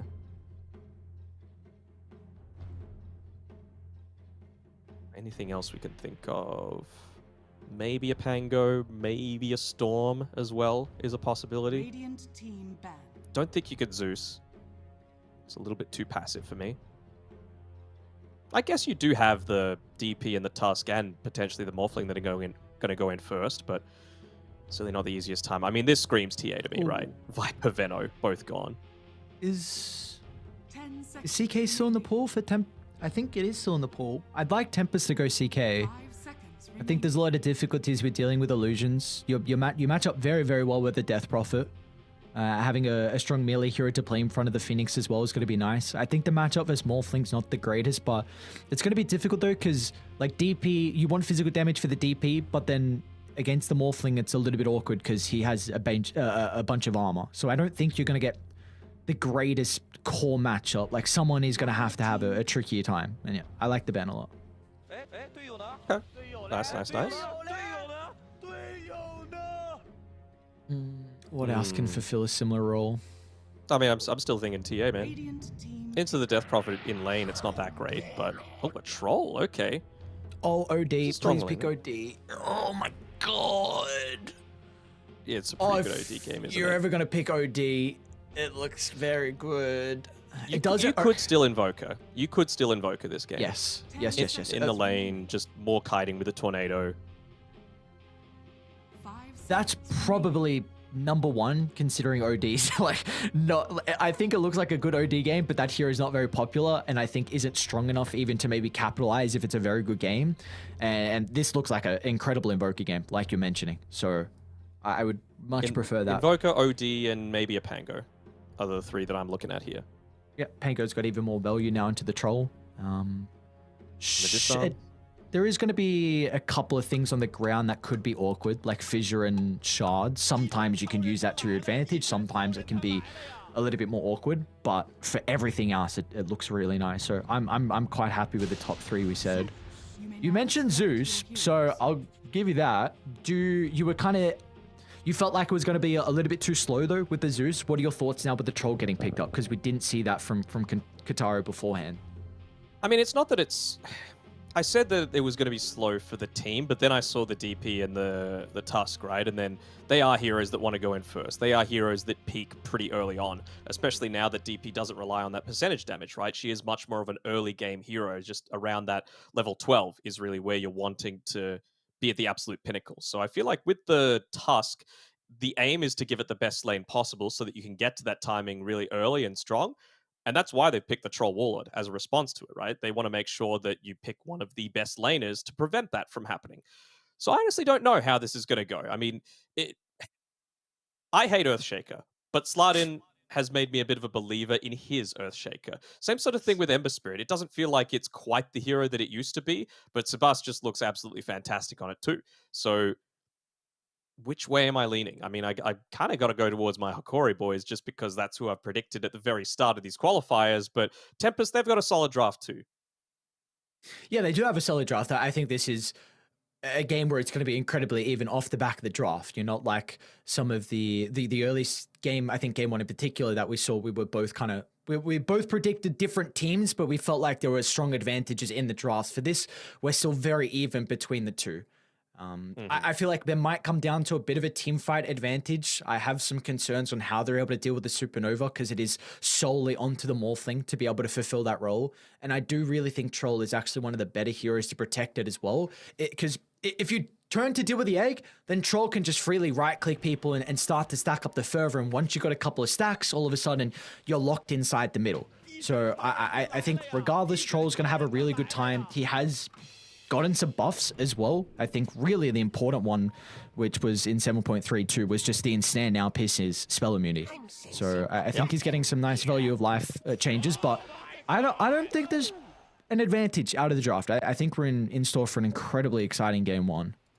Yeah, I think it's going to come down to execution. You can even use things like the Supernova, even if it's in a, I'm doing air quotes here, bad position. You could use that for Earthshaker to set up for like a Blink Echo Slam, right? Because if it's bad, you're like, oh, finally, one of these times where we can deal with the egg. And again, that's the thing about an Earthshaker and an Enigma and these style of TI heroes is that all it takes is 1 second of forgetfulness and then a team fight is completely turned around. Did Zeus get too many changes in the last patch? Oh, his jump got changed a little bit. I didn't think it was enough, actually. What was your thoughts on the Zeus change? Not enough. Not enough at all. Maybe the level 4 change to make it every 14 seconds as opposed to every 10 is kind of nice, but other than that, nah. Are you surprised then that we're not seeing the Zeus getting played? Because this is our first Zeus game so far in South America. No, I'm not that surprised. I feel like the heroes like the spirits a lot stronger just because of the nerfs to heroes like Puck, for example. So I do like the fact that we're getting to see a little bit more, you know, the Void Spirit, the Ember Spirit. I wonder if that means Coddle's going to come back a little bit more as well. I know he's got his own nerfs, but Puck was the main Coddle answer. So if you can just feel like that's not necessarily a hero that can contest it anymore because of the nerfs to things like the Illusory Orb, feels good. Yeah, it does seem like the Coddle is extremely region-based because we were still seeing it picked up at ESL. Like, Sumail was playing it. We saw Armel was playing it as well. that so far through South America, they are not playing it at all. So maybe they've just had more time to see how the small camp has really affected the Keep with the Lie, or maybe they're just a region that don't particularly value it as much. And I think it's the latter. That's what you love about TI, right? All these different understandings of Dota come together, and it's just who's on the better end on a certain day. This is a nice lane. Fissure down Gardic. bottom, yeah. Gardic's going to be in a lot of trouble. Nightmare to hold back the Weaver's damage, which is what they need to secure the kill. But that's something that now Gardic has to be very cautious of on Slardin's positioning. Yeah. The Lumiere, not so much, right? That's why you've drafted this Morphling. Yes, there's good heroes to morph into, but you've got the waveform to be able to escape from this Earthshaker traps in the laning stage. So I feel like Draken's going to get a good amount out of this lane as well, right? You don't have the ways to lock him down and burst him super early on. So yeah, Weaver, even though it was picked up super early into the draft, it's still going to be in a pretty good spot come the mid game. What the build is going to be for Draken as well, if it's just that Spirit Vessel into Wraith Pact, kind of those first 2 items, and then maybe you can go for something else later on, depending on what's required out of you. Yeah, I think so. I mean, the thing is, with a Earthshaker, maybe not a Slardin Earthshaker, but in general, but with an Earthshaker and a Phoenix, I'm a little worried about not going some kind of farming item, like, you know, the Maelstroms, the classics. Lumiere getting a little bit low, still not quite level 3 down this bottom side. Top side there's a bit of action too. But I'm a little bit worried about your ability to keep up with scaling if kills aren't happening. If you go into this, you know, Vlad's Spirit Vessel build. Like, obviously you need to.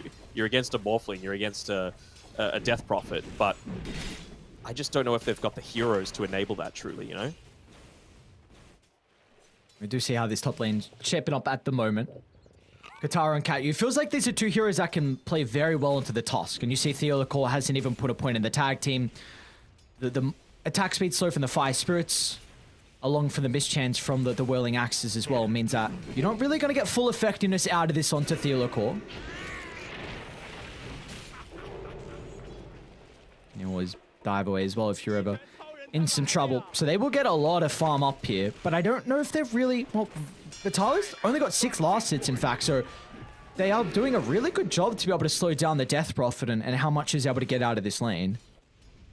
Yeah, it's going to get even more difficult once you hit level 3 on the Phoenix as well, right? A lot more damage is able to come out, doubling the Fire Spirits from the very beginning.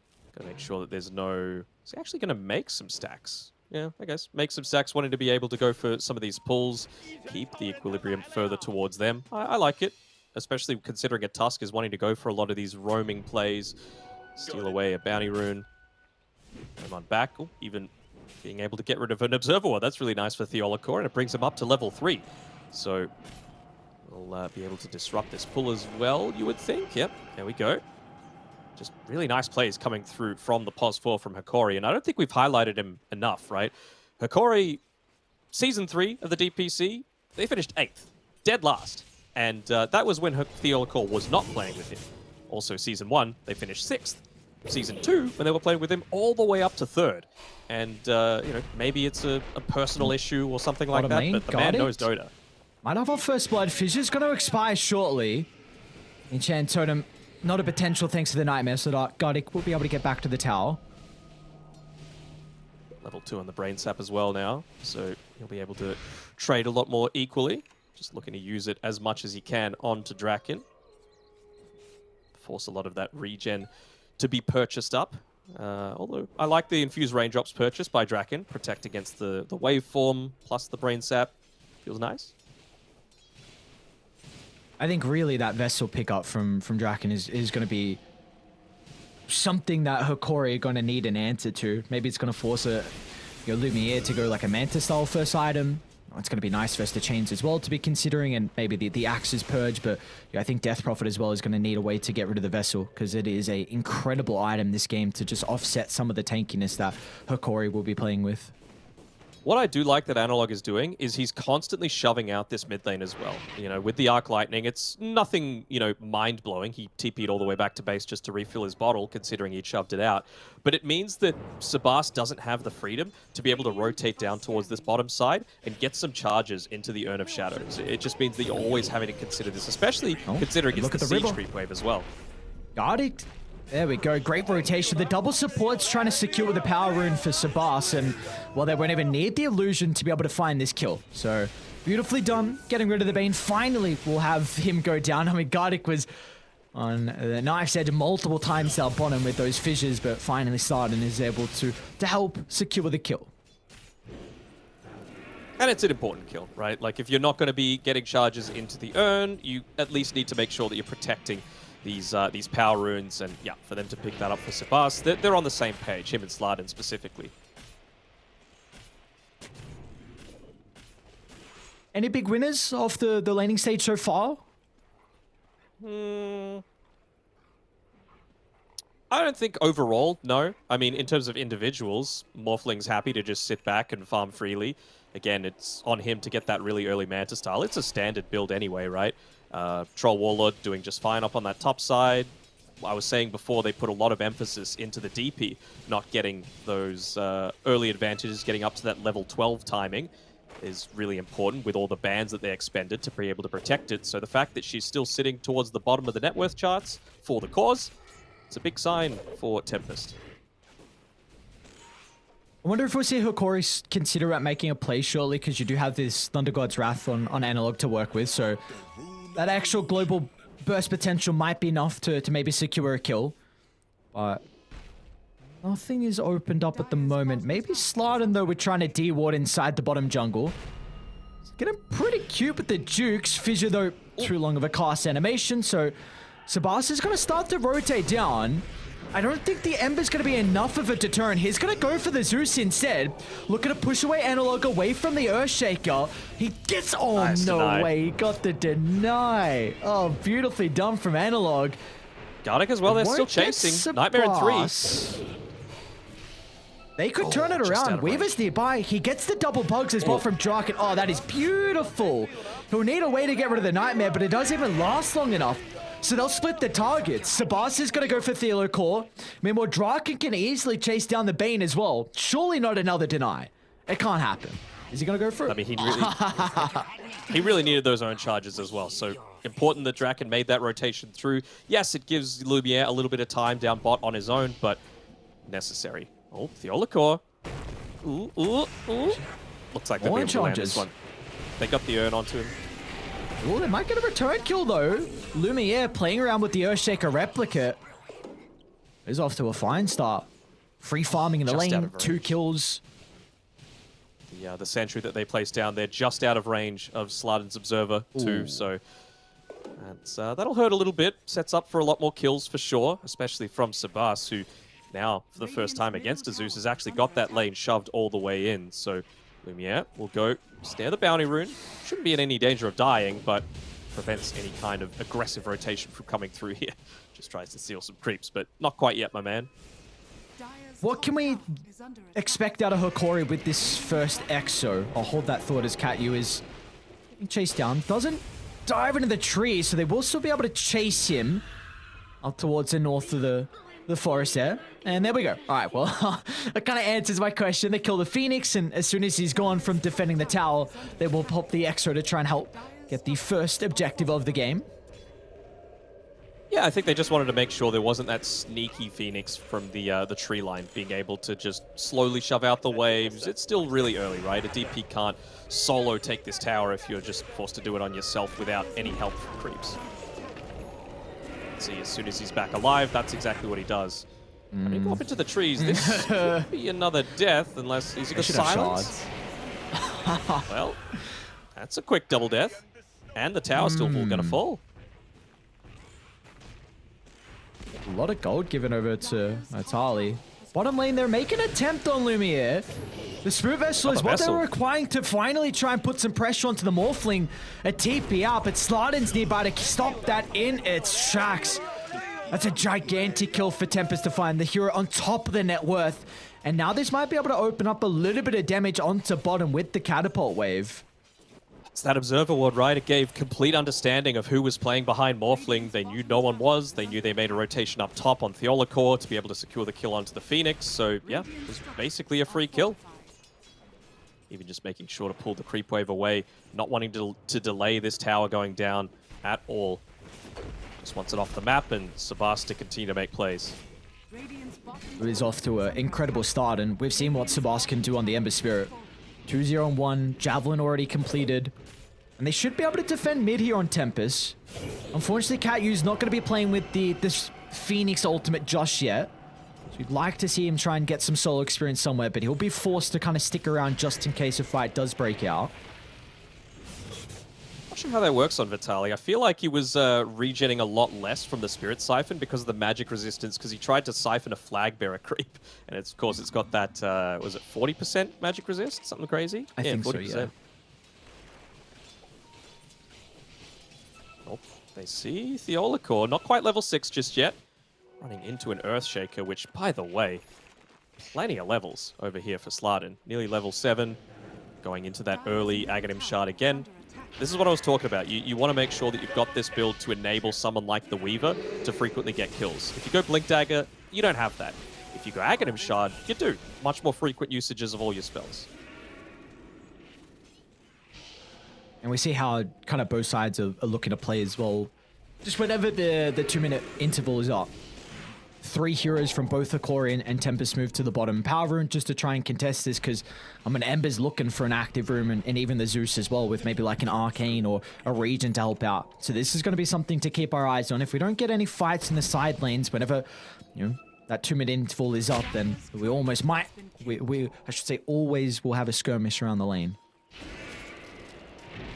All the while this is happening, though, Troll just sitting back, farming the old Battle Fury. He's going to back off from the Bane.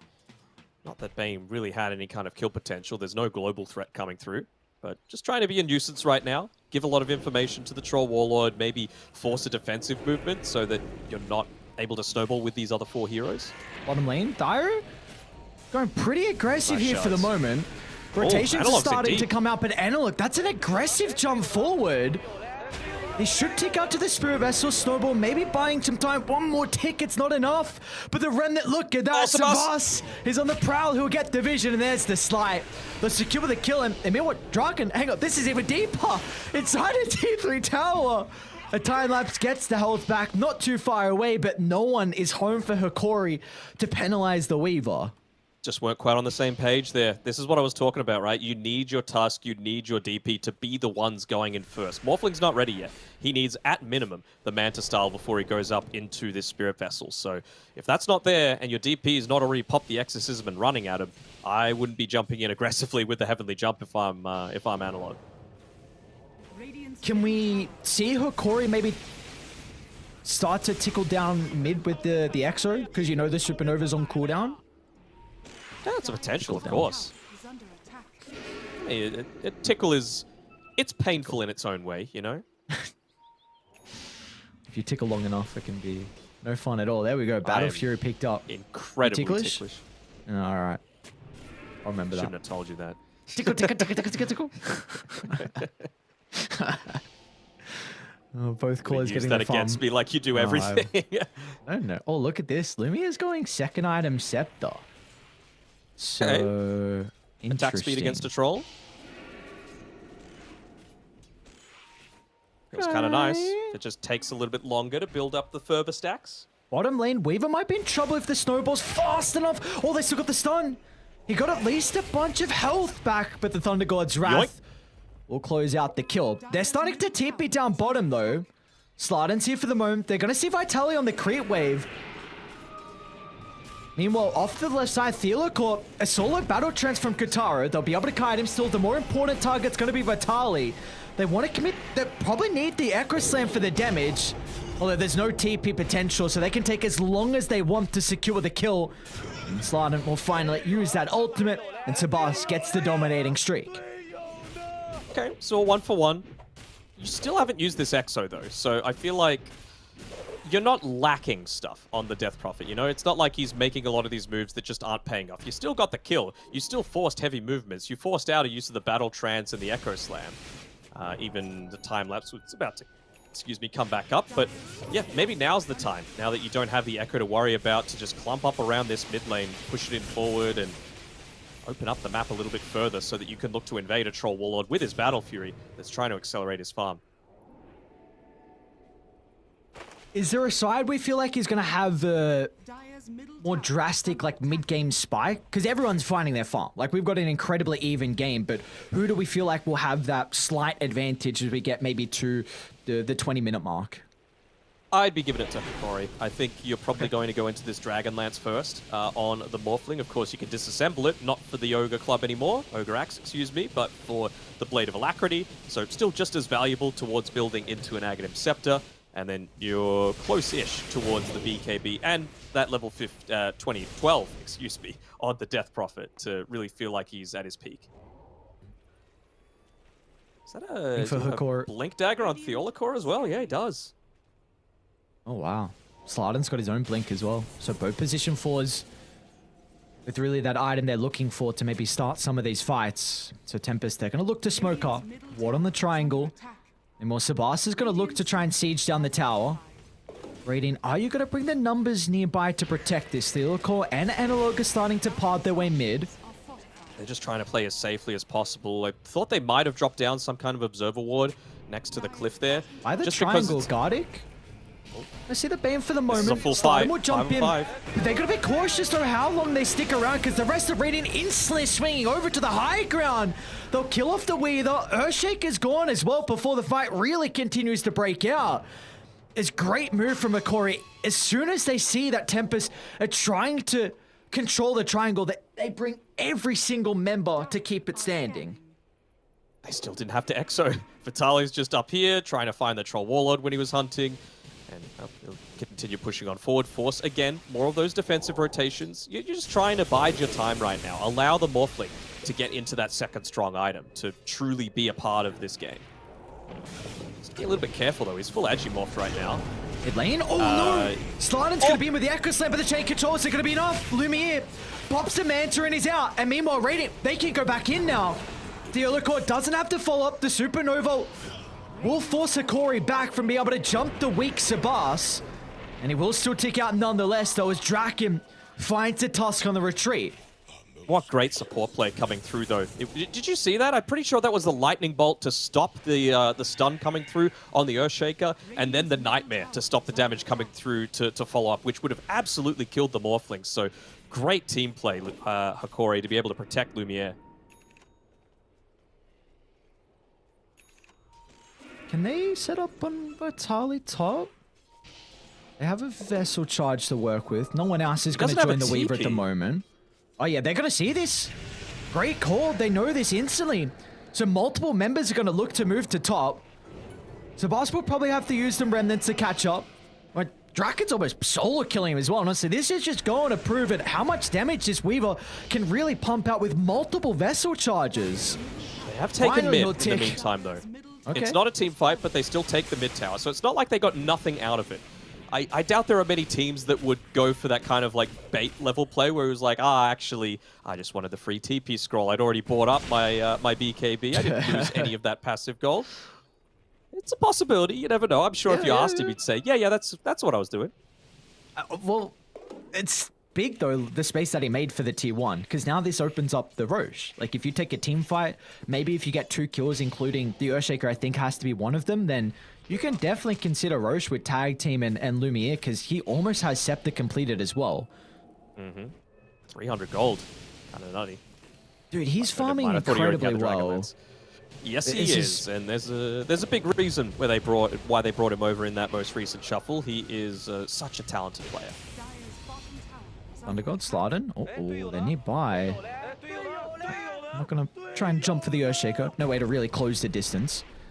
Yeah, the fact that him moving on over to Hikori and his farming patterns have been something I'm impressed with, in particular with this game. Like, you're going up against a hero that has this steroid in the Battle Fury, and you're further ahead than him. Here we go. Aghanim Scepter. just looking to shove out the lane. Nothing too obvious, but, I mean, Zeus does kind of show the arc lightning from invisibility. So you know that they need to back off a little bit. Do they just go straight into the Roche pit? No, the Swarm is going to force them to back off a little bit. I mean, this is, again, one of those games where a single Echo Slam into the Supernova, they've got the Veil of Discord as well, could just turn the game back in Tempest's favor. They're going to smoke again, reapplying it to see who they can catch out. They might just force a fight by Roche. If they can't see anyone nearby, why not just make them come towards the neighborhood? But it seems like Dire, I mean, BKBs aren't yet completed. Katara needs one more item. Sabas needs one more item as well. So this is not going to be an easy fight. Pretty far out.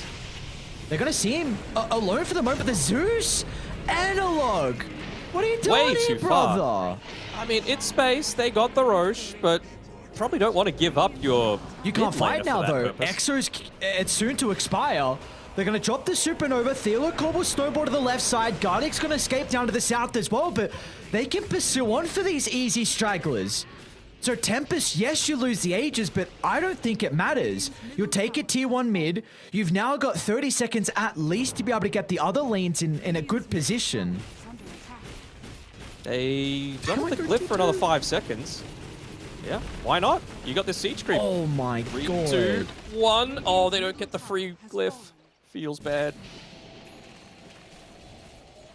And that's now pretty look huge, right? Opens up the map. Much more places for you to farm with this battle fury. It just means that even though Lumiere had such a great start to the game, mid lane? Catch out here. Any dust? Any revealers? Yep, sentries there. Any revealers? Slot. Fling up in 3. Lumiere, I think, got a glimpse of him entering the higher ground. Just escape. He's going to go forward, How though. could we forget? How could we forget? What a beautiful thing of Dota it is. Meanwhile, Catyu dive down, but back by the secret shop. Lumiere secures the kill, and Catyu will not escape. I was going to say, dude, that punch surely gets it off in the nick of time, and he does. So Hikori, they get some kills, but look at the lanes. Sabas, recognizing his role, is going to shove in mid. Top lane's getting shoved out.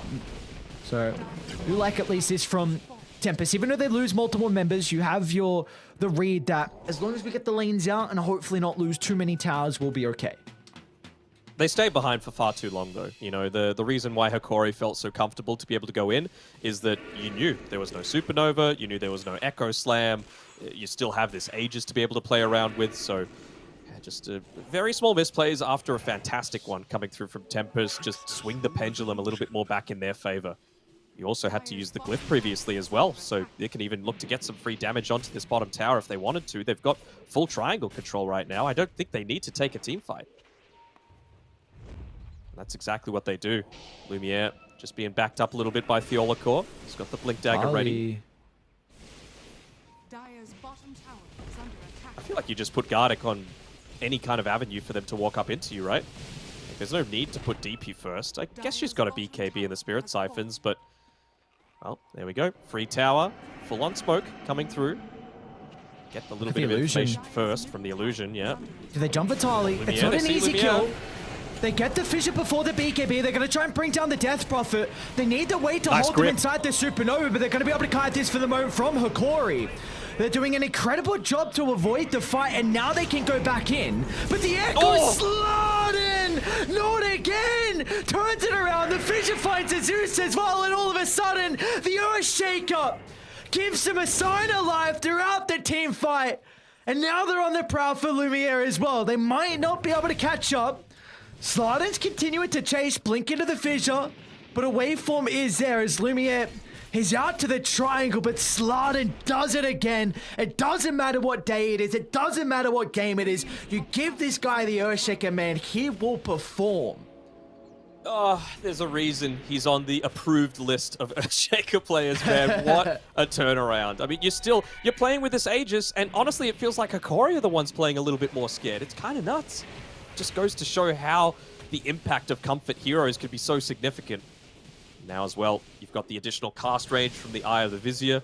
You've got the Aghanim Shard as well on Sladen, so his impact in these team fights is going to be even more prominent now. Going into the Aether Lens too. These fishes are going to be coming from the other side of the map soon.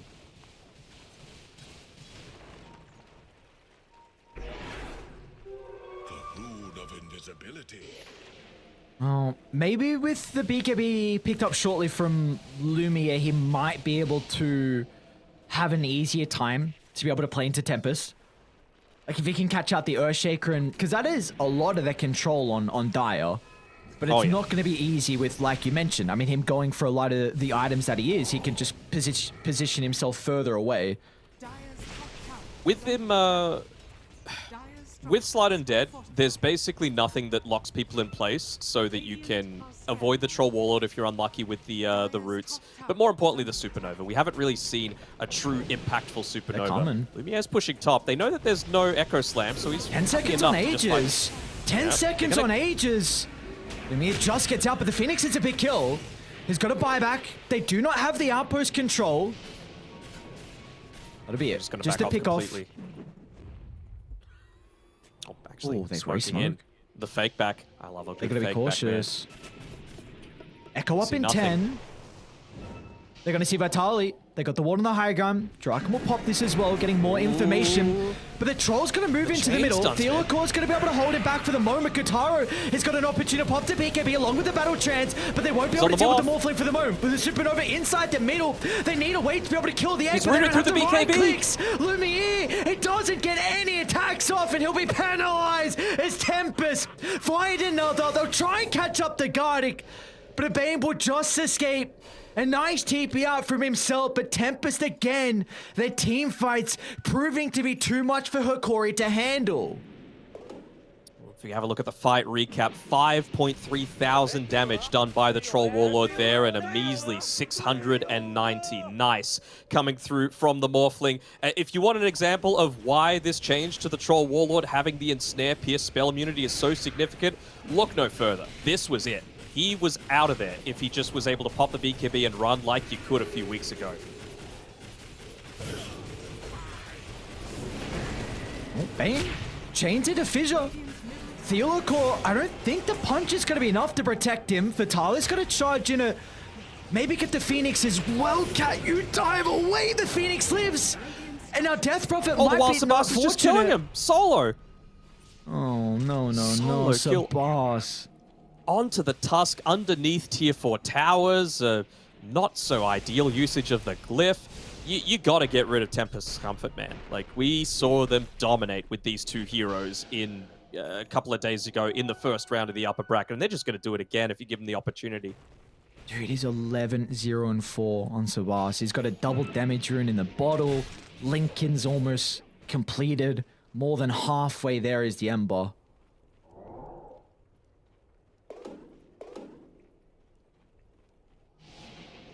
I do like, you know where we were mentioning that with the Earthshaker dead, they are kind of lacking a little bit of control? That's why I like the fact that Tempest have recognized this flaw in their draft. First item that Draken got after the Spirit Vessel was that Rod of Atos. He got it even before the Vlads and the Wraith Pact, and you've still got the potential to turn it into something that's going to be obviously doing more damage and providing that AoE control too, with the Gleipnir coming soon.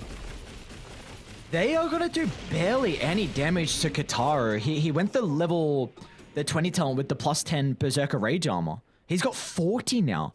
So it's going to stop a lot of the damage from the Death Prophet Exo.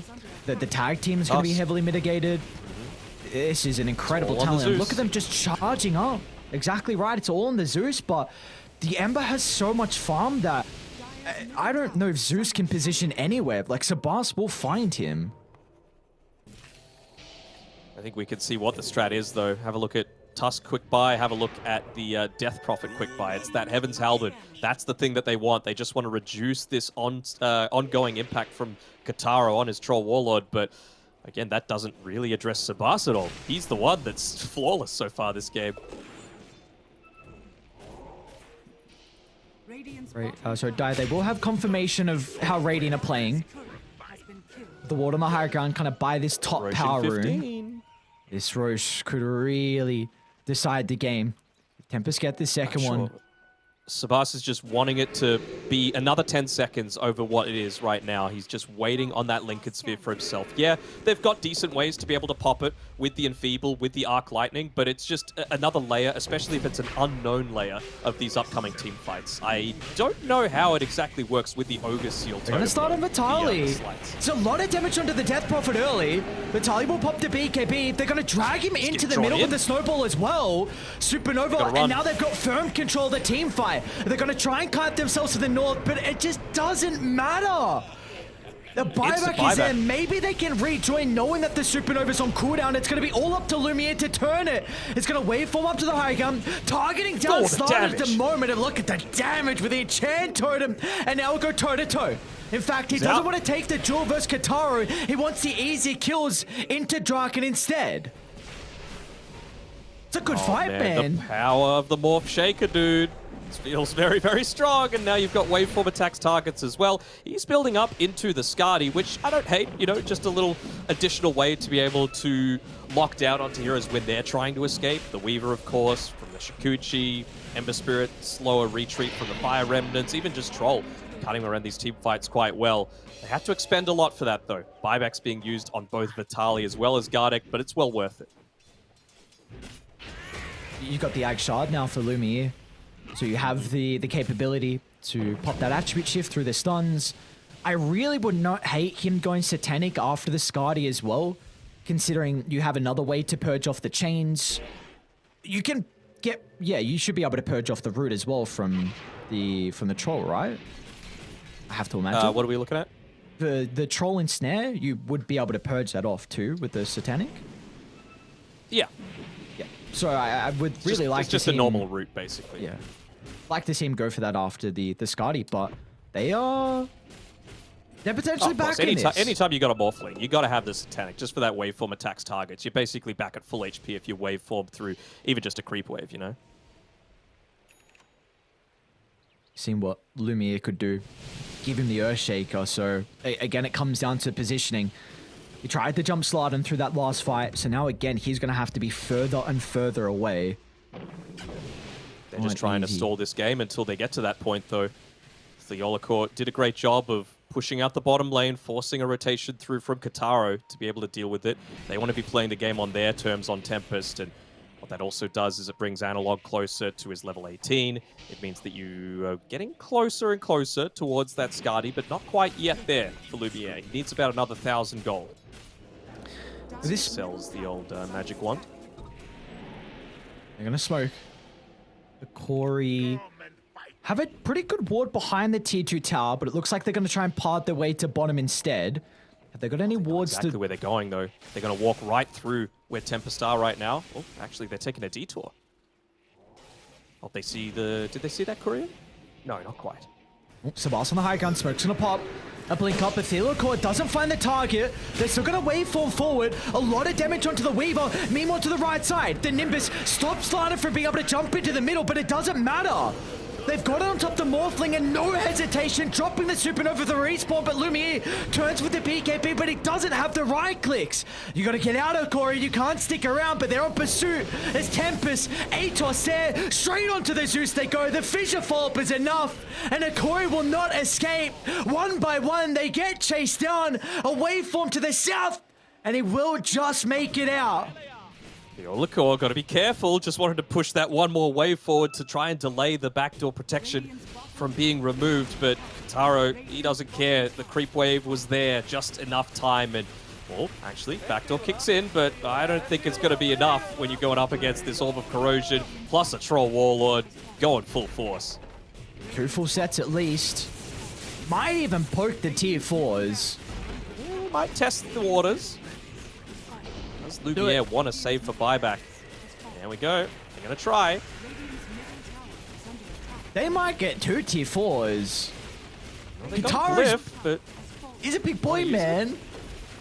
They didn't have the TP back on Morphling. They're going to be forced to pop the Glyph. So one more team fight and they could look to end. Just run it down mid. Who cares about top?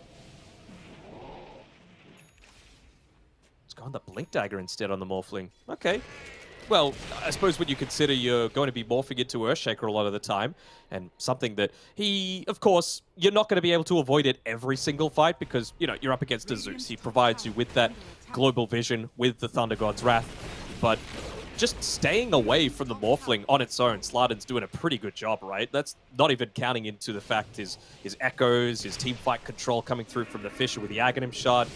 Really solid game coming through from him again. We do see the read from Akori, though. In that last fight, Analog, he tried to drop the Nimbus down on Slardin's location, so he couldn't blink in and get the Echo. You could still fissure, but that was all he could do. And also, it enabled the Morphling to see where the Earthshaker is. So, we'll see if they're going to be able to replicate that. But in a game like this now, where both sides have a lot of ways to initiate, and both sides have a lot of key heroes that have to die first, it comes down to vision and who gets the jump. To me, it really did feel like they made that previous movement a little preemptively, right? You know, I mentioned how close they were to picking up that next item. At the time, it was Skadi on Lumiere, but instead he's going into the Blink Dagger, Swift Blink, Satanic now. You weren't quite level 18 on Analog at the time, so felt a little bit weird that they wanted to commit so heavily when they had all the time in the world to be able to play around. Unfortunate that Hikori won't be able to take a fight with the double damage rune that Lumia just picked up. Trying to find whatever farm he can across the map, working on that Swift Blink. Might even buy out for it. The rune of regeneration. This is an incredibly difficult game for them to come back on. It's not like they have that X factor with an Echo turnaround. It is all on Lumiere, it feels like. He's got to get out, though. He's shoved the wave in a couple of times. You know that your outpost is being taken. That is a not safe place to be pathing towards Lumiere.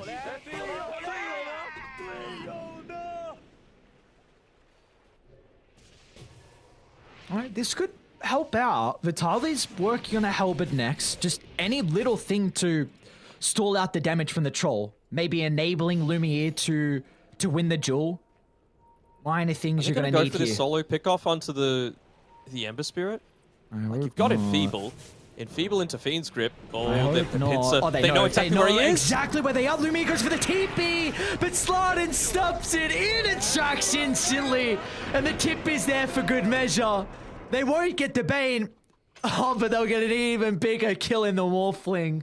Got it. Just trying to shove these waves out as much as he can. Tusk just saying, hey, look at this out, I'm taking your outpost. They don't care. They're just going to run down again, test the buybacks, see if they've got the ability to defend these tier 4s. And without the Morphling, they absolutely do not. Really would appreciate having that 4-staff as well on the Tusk. Will they have time to be able to pick it up?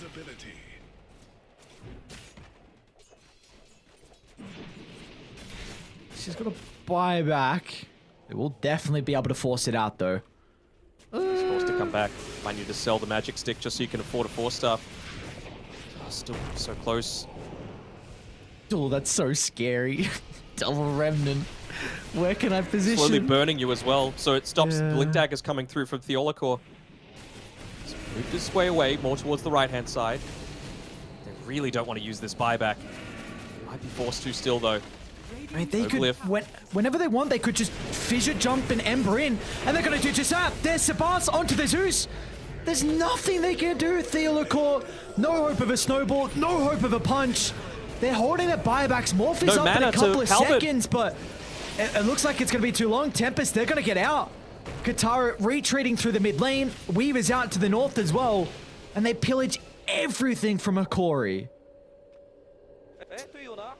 Even just using the Exo. They're just like, all right, win for us. Wait out the Exo. No buyback on the Zeus. Feels good for us. He went for the Ninja Gear under vision. They don't know that they've got the vision right. Oh, they know that for sure. They didn't have the Morphling vision at the time, but the rest of the team, that's the real important one. But I mean, look at bot lane. This is obvious as hell. It's coming in. They're grouping up underneath their vision. They know the Roshan has the potential to be up, and it is. This would be pretty big if they're able to somehow steal it away. Jump, Theolacor gets a vision. They see the Earthshaker. That's not a bad start. That is not a bad start. They get the replicate as well. Are they going to commit for this? Do you have to? I mean, tier 4s are getting hit, man. Someone needs to deal with the base, and I think they might just be waiting for someone to move back, and then they go and contest the Roshan. Yeah, you could just drop Supernova and force him to either commit for Roche or the egg. As the buyback coming out, he's going to dive in. Roche is about a third health for the moment. Morphling, again, just trying to find that backline pickoff.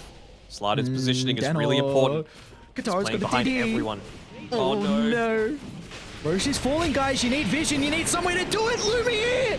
They get the Aegis. They get defense group as well. But he's going to waveform out. They don't want to take the fight. Lumiere, he's going to be okay for the moment. The Supernova once again being a deterrent. And now Sabas is just going to work. The backline never stood a chance against the Ember. The Zeus is gone. The Morphling, the sole survivor in the team fight. And he too will be killed off with no remorse. As Ancient's Tempest dying, brothers. find a team wipe. The throne, it will be protected for Lumiere, but it will not matter. Tempest can walk it down and close out game one. Great steal coming through. Even got the refresher shard. Might be forced to pop it for this last-ditch attempt, excuse me. They're going to go the safe route. It takes another 5 seconds just to be able to get the Mega Creeps, and here we go, closing in 1v5. He's trying to find the Earthshaker. That is the only source of damage yet to come through. One more glyph remaining. Maybe he kills the Phoenix. Maybe. Oh, maybe not. Oh no, hate to see it. Hikori dropping game one. What an incredible start to our second series. And what else were we expecting between these two teams when we saw our earlier one with series one? Just was an appetizer, just a teaser, and now we're into the full dinner meal here. What more are we expecting from Sabas is the real question, as we see on the scoreboard. 20, 0, and 10. You gotta ban it. Just ban it. This is the Eternal Envy Terrorblade call. Just ban it. Get it out. Kind of like, Zephyr Treant Protector, Samael Storm Spirit. Just ban it. Get it out of there. Don't have to worry about it at all. And, well, I feel like there could be a few changes going on with the draft in game number 2, because you specifically drafted to protect Vitali. You pick him as hero first. You have a lot of protection behind it, but you let through two of the most comfortable heroes that they've got to play around. Really wouldn't be surprised to see either first pick be a little bit more highly contested in this next round of choices for who's going to have what, or just pick it first or ban it. Simple as that.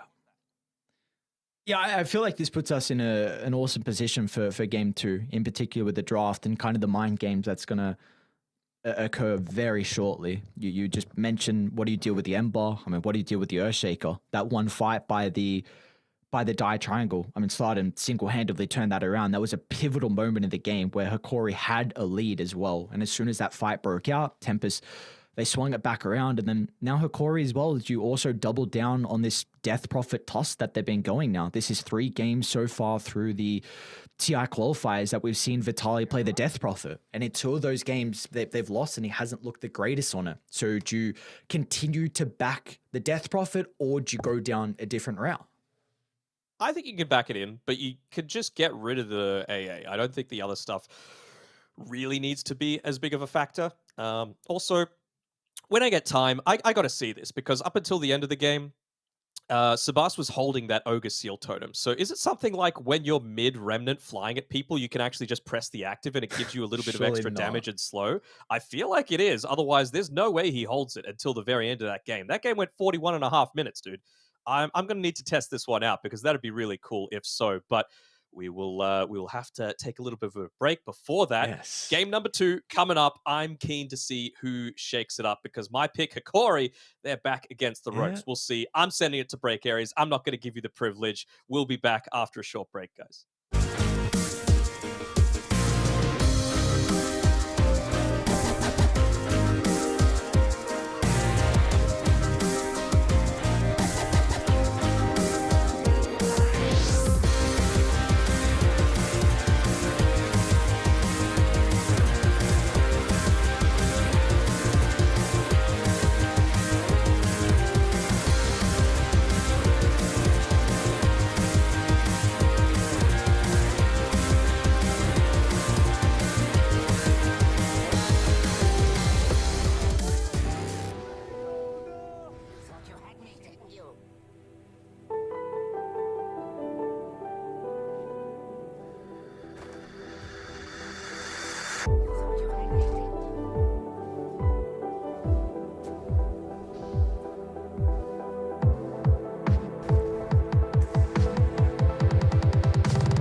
Esports is what we live and breathe. For us, it's more than a game. It's a reality where a group of letters can mean everything. Where runes are collected and Aegis can only be won in battle. Where centaurs can give you a ride. Where the true heroes are those in front of the screen. GG Bet. This is real.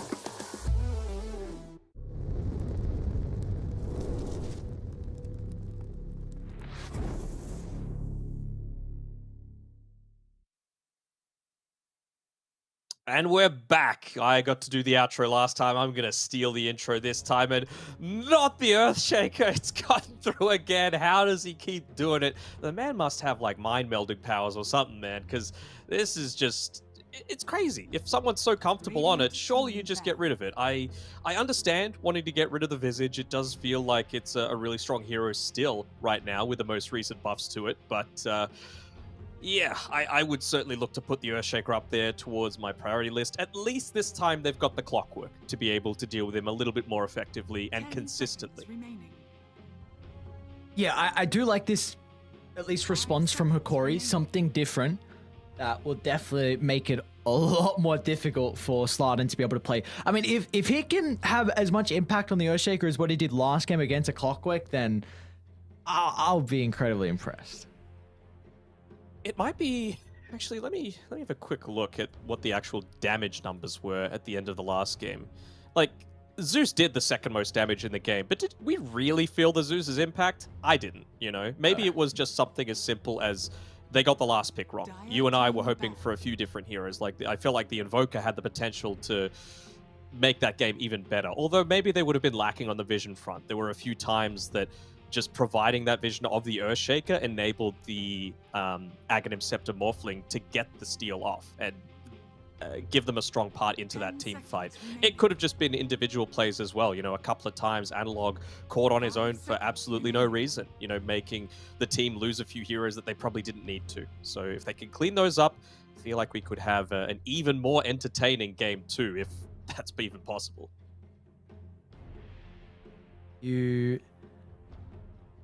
We were kind of expecting the Earthshaker to be banned out. I was hoping to see a cat on that cat tree. Sorry, I'm just looking at the background. You know I'm always on the look for pets at home, you know?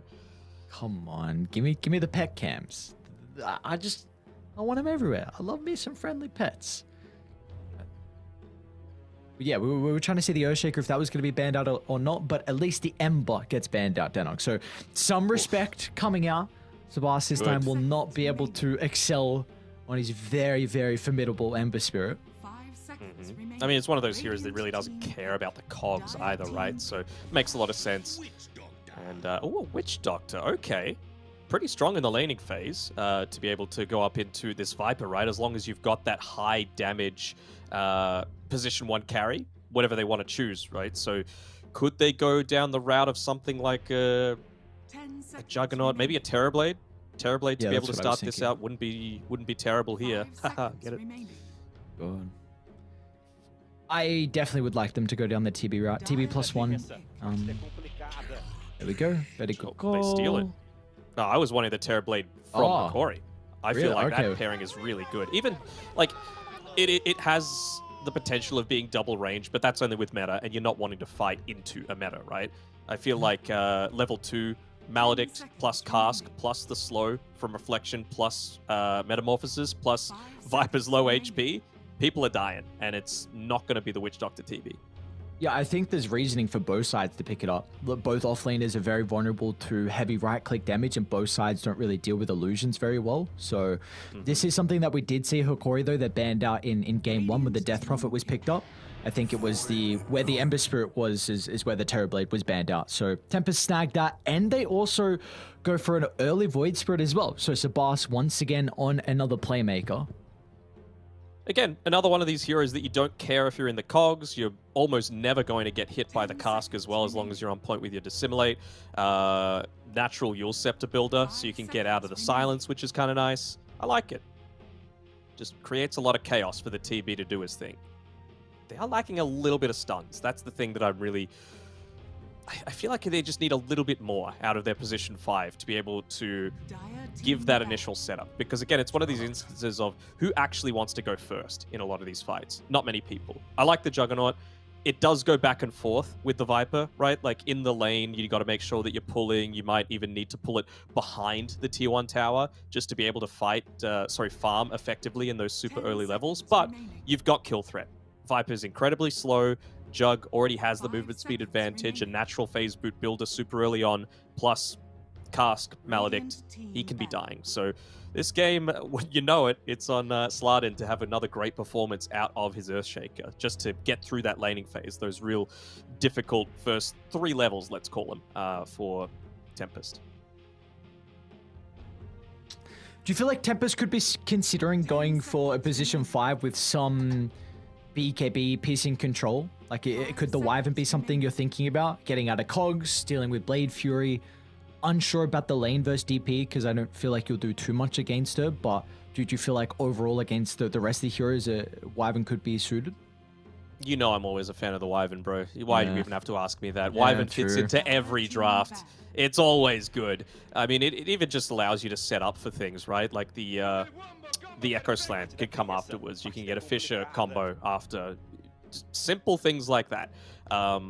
It's okay into the Death Prophet, and again, it's something else that really doesn't care about the cogs as long as you're conservative with your use of the Arctic Burn. Obviously, in lane, it doesn't matter quite so much because you're probably going to be back underneath the tower, but yeah, I'd look to go into the Wyvern if I was them. What about a position... Sorry, go ahead. What about a position 3? If they do flex the Viper to a 5 and look to avoid kind of the volatile Jug matchup. Again, we said it can go back and forth, but if you're able to get an even better matchup versus the Witch Doctor and Juggernaut, is there another 3 that you can see?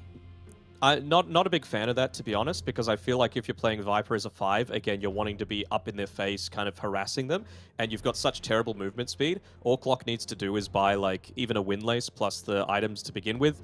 You get the cogs off, you're going to die. You know, you're going to get burst down at level 2. So I feel like you'd just be feeding over too many kills. Although, there is the thought that if they do go for that cogs play, that's when you pop the meta, and that's when you just kill the Clockwork, you know? The only reason I'm kind of entertaining the thought is because they banned out Beastmaster. So it does seem like a Corey feel like there is this potential for there to be some flex. Yeah, I like the Zeus ban again, Terrorblade. But Beastmaster was the hero that they banned out in the first phase when they didn't have the Weaver. So I think it's just something that they're not quite so comfortable to deal with. And again, Witch Doctor really doesn't deal well with push. Clockwork is better, but again, doesn't really do it all that well. So what do they got left to pick? There's no spirits left, unless you want to count Earth Spirit. Tiny's still in the pool, surprisingly enough. It's a possibility to lane mid into a Void Spirit. Could even Mag. Mag is kind of a possibility into a Void Spirit. It's a naturally good matchup. Ooh, kind of throws a spanner into things, though. Mid snap? Yeah. You said it just before me. Can they? Have you got Analog's heroes now? Do you know if he has the potential?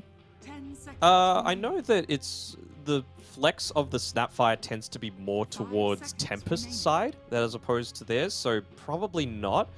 Kunkka kind of a little bit feels strong, but you don't really do much at all against the Terrorblade, which is my main concern. I'm just wanting something that's able to deal that mixed damage source. That's why I was into the Tiny choice. That's why I was into the God, what was the other hero that I said? I'm already forgetting. Snapfire choice. Okay, Snap even is a little bit of that too. So can you Invoker as well? It's not horrible. Yeah, the matchup versus Void can be a bit iffy. You get rid of the Resonant Pulse with a Tornado. Yeah, that is the nice thing, but throughout the early mid-game, Void getting on top of you is very awkward for the Invoker. But again, to be you honest, don't the only particularly... thing to enable them to get on him, right, is the Shaker, plus some amazing individual plays. And while he's a good player, Sebas, from what I've seen of him, Ember Spirit, exceptional. Invoker, very, very good.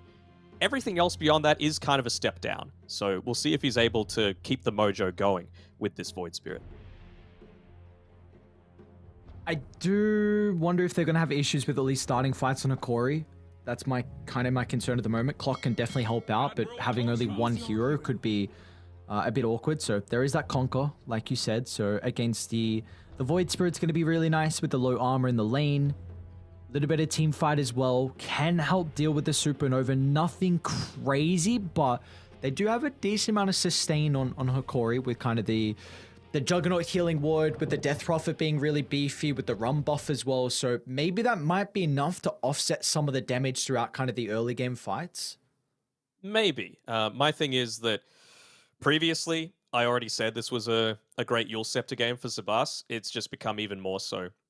It's pretty clear that this Conquer is just a strategy to win the lane, because again, in the later stages, physical damage doesn't do much against the TB, even just the illusions, right? So if you're going to be able to win the laning stage really well, that's great. You could use it to snowball into a few more towers, try and come online before the Terrorblade becomes that super scary menace. Same sort of thing with Slardin. But then you've also got to consider, like, how are you actually going to kill this Void Spirit if he's got a Yule Scepter, right? Like, you sure you have the cogs to be able to set up for stuff, but if you X mark, you can be really patient with the use of the Yule Scepter. You can make sure that you're using the Dissimulate correctly. You need to make sure you're coordinating the things like the silence from the Death Prophet. And when all that stuff happens, that is just the recipe that Slardin needs to be able to get that great Blink Echo off, and then suddenly Tempest are winning team fights again. It does feel like it's another draft, at least, where Tempest have this advantage in the team fights. I mean, your Supernova is really only addressed by the Juggernaut, so it's going to come down to how the Fissures can block him out, how the Blade Fury, whenever that is used. But I think, again, we're in a position where we have a incredibly exciting game 2, and we will get ourselves underway here with the potential for Tempest. If they're able to 2-0 this, then they will move forward, securing at least a top 3 place and a second slot at least at TI, with securing the last chance qualifiers. So for Tempest, I really see no crazy advantage on the draft. So for me, I feel like it's kind of similar to game 1 draft, where I didn't have a favorite. Are you in the same boat? I'm feeling a little bit stronger about Tempest's draft, to be honest. Maybe even in game 1, I was kind of feeling them a little bit. Like, that was who I was slightly leaning, but my Hikori bias led me to make it just pure 50-50.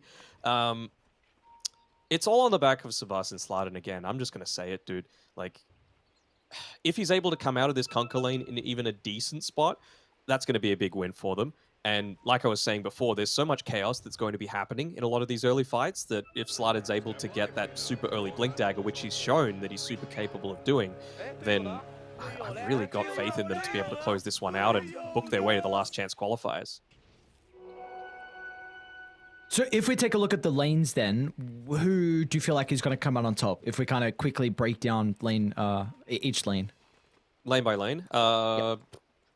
Depends if you're getting the kills early as well, right? Like I was saying before, that level 2, level 3 timing on Hikori is pretty huge for bot lane. Mid lane, easy, analog win.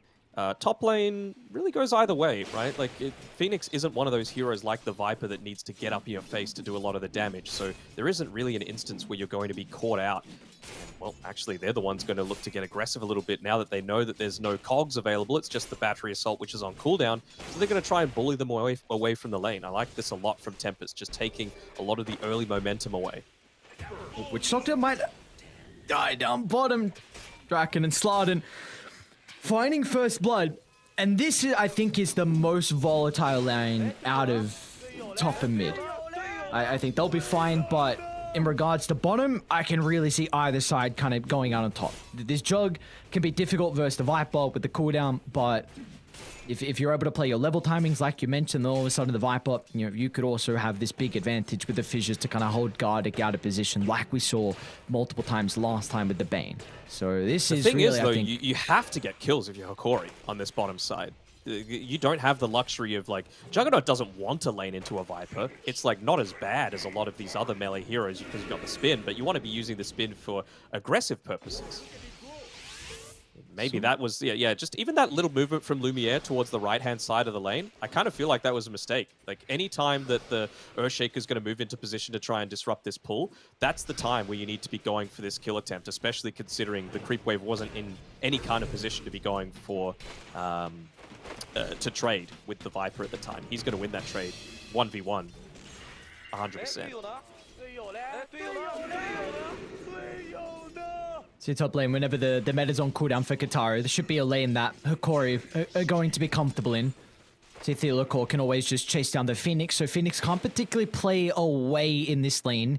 Needs to be on top of a creep, or sometimes Kataru might be forced to send an illusion on over. They're actually doing a good job at ticking down Theolacor with the reflection. Katyu trying to find one more right click, but unfortunately won't be able to catch him up in the tree line. He's got some regen coming through, so Theolacor will be just fine. They were able to get this pull-off onto the flag bearer creep camp, so it's a big win. Draken, he's actually in a little bit of danger. Let's see how good the fissure can be. Wanting to wait until, wait to spin until that fissure has been used, and they'll also see that this clarity has been used, so it's a pretty high emphasis of making sure to remove that one away if they can. Gardic, is he going to be able to get in range to do it? No, he's going to prioritize making sure that camp is blocked, so that they're not in that situation again. But they almost had a time where they could have gone for that kill and almost certainly guaranteed it onto Draken. Basically back at full HP. Courier's come out again. We've got at least 2 more Fissure usages. If they can at least keep the creep equilibrium in a decent spot for Lumiere, should be able to have an okay time with being able to find his farm, which he is at the moment, but as soon as they lose control, then it's going to be very awkward for him to be able to continue to stay in this lane. Oh, absolutely. Like, I was wanting them to drag it behind the tier 1 tower just so that you can be farming that safely, you know, because Viper, not the most mobile hero. You get brought behind enemy lines and get stunned up, you're pretty much dead. Draken, he is loving life down here, just freely able to CS, essentially. Getting a lot of last hits, plenty of denies as well. Credit to Lumiere, he's getting a good amount of his own, but with a lot of that zoning out that's been happening, it means that Slardin, he's free to go pick up a bounty. He might even look to get this creep pull happening again. Weren't able to block it around this time. Been preemptively placing down the sentry ward just in case Gardic had been able to drop that one. And yeah, look at this. Gardic tries to stop the pull. No, thank you, says Draken. Although, bot lane. Should be able to get the kill into the Witch Dock dub. Nicely done. Fissure from Slardin. Draken wraps around. Very good job to be able to stall that one out. They should have the creeps now to get just out of the tower range. Did see Theolacor was up to his shenanigans. Did a really good job to be able to steal the water rune away from Sabas, and he was also able to drop a pretty deep absorb ward as well inside the Dire territory. So I like the rotations early from Theolacor. He's even going to make a stack as well. So Clockwork recognizes that Vitali doesn't particularly need help. It's going to give the Death Prophet solo experience. Well, might need to come back now with the Metamorphosis being applied. Vitali falling low, will be okay. It's one of the shared tangos. And my thing is, this Observer Ward is nice just to know like what the Terrorblade is doing. But even if you know what he's doing, can you really do much against him? I feel like if you're going to run up into him with a Kunkka that's maybe got a decent power rune, it's still majority physical damage that you're going to be doing to this TB, right? So are you going to be able to kill him super early on? It almost feels like you need the Witch Doctor or the Juggernaut to be up there to secure that kill. And top lane. Yeah, Kataru falling low. Vitali being able to play with the Spirit Siphon, the cogs locking them into place. A big kill for them to be able to find. They've got the catapult now as well, but still, unfortunately, with the changes to the experience. Bottom lane, though, will turn towards there as Lumi is in trouble. The Blade Fury's already been used, and the poison is starting to stack up. 3 poison to the poison attack for Draken, so it was an easy kill for them to find in the Juggernaut. Dire's middle tower. And they gave Slardin the kill. They made sure that he was the one that got the healing ward as well. They're giving him too good of a game, man. They're doing it again. This Slardin Earthshaker. It lanes Sabas. Might be in a bit of trouble. He's already used it to simulate. So Analog recognizing he can just drop the boat without worrying about the Void Spirit being able to dodge it. Not enough damage though at the moment with that extra Tidebringer usage, but it does bring the Void Spirit down to a health pool where I don't know if he can defend the tower. Although the wraparound, they're going to fight. No way. Sabas jumps in with Slide and a Cat U nearby. And he gets another Astral Scepter to the high ground. Oh, beautifully done. Tempest, they not only defend the tower, but they get 2 kills as well. Just ban the Shaker, bro. Just ban it. He's too good. Slardin does way too much on this hero. Might even be worth him. He's got the energy booster as well as the Blink Dagger queued up. And I know having a super early Blink Dagger is so nice, but you're with a Viper in the lane. And I feel like the only thing stopping him from completely harassing Lumiere out is that mana pool, especially with the recent increase. Oh, lucky bounces. Yeah, Slardin should make it. Not going to take inside the base. I think he dies if you just spin there. He's level 5, 3-point spin. So that's a kill kind of gone begging. As soon as that TP started to go up, you know he's not going to Fisher.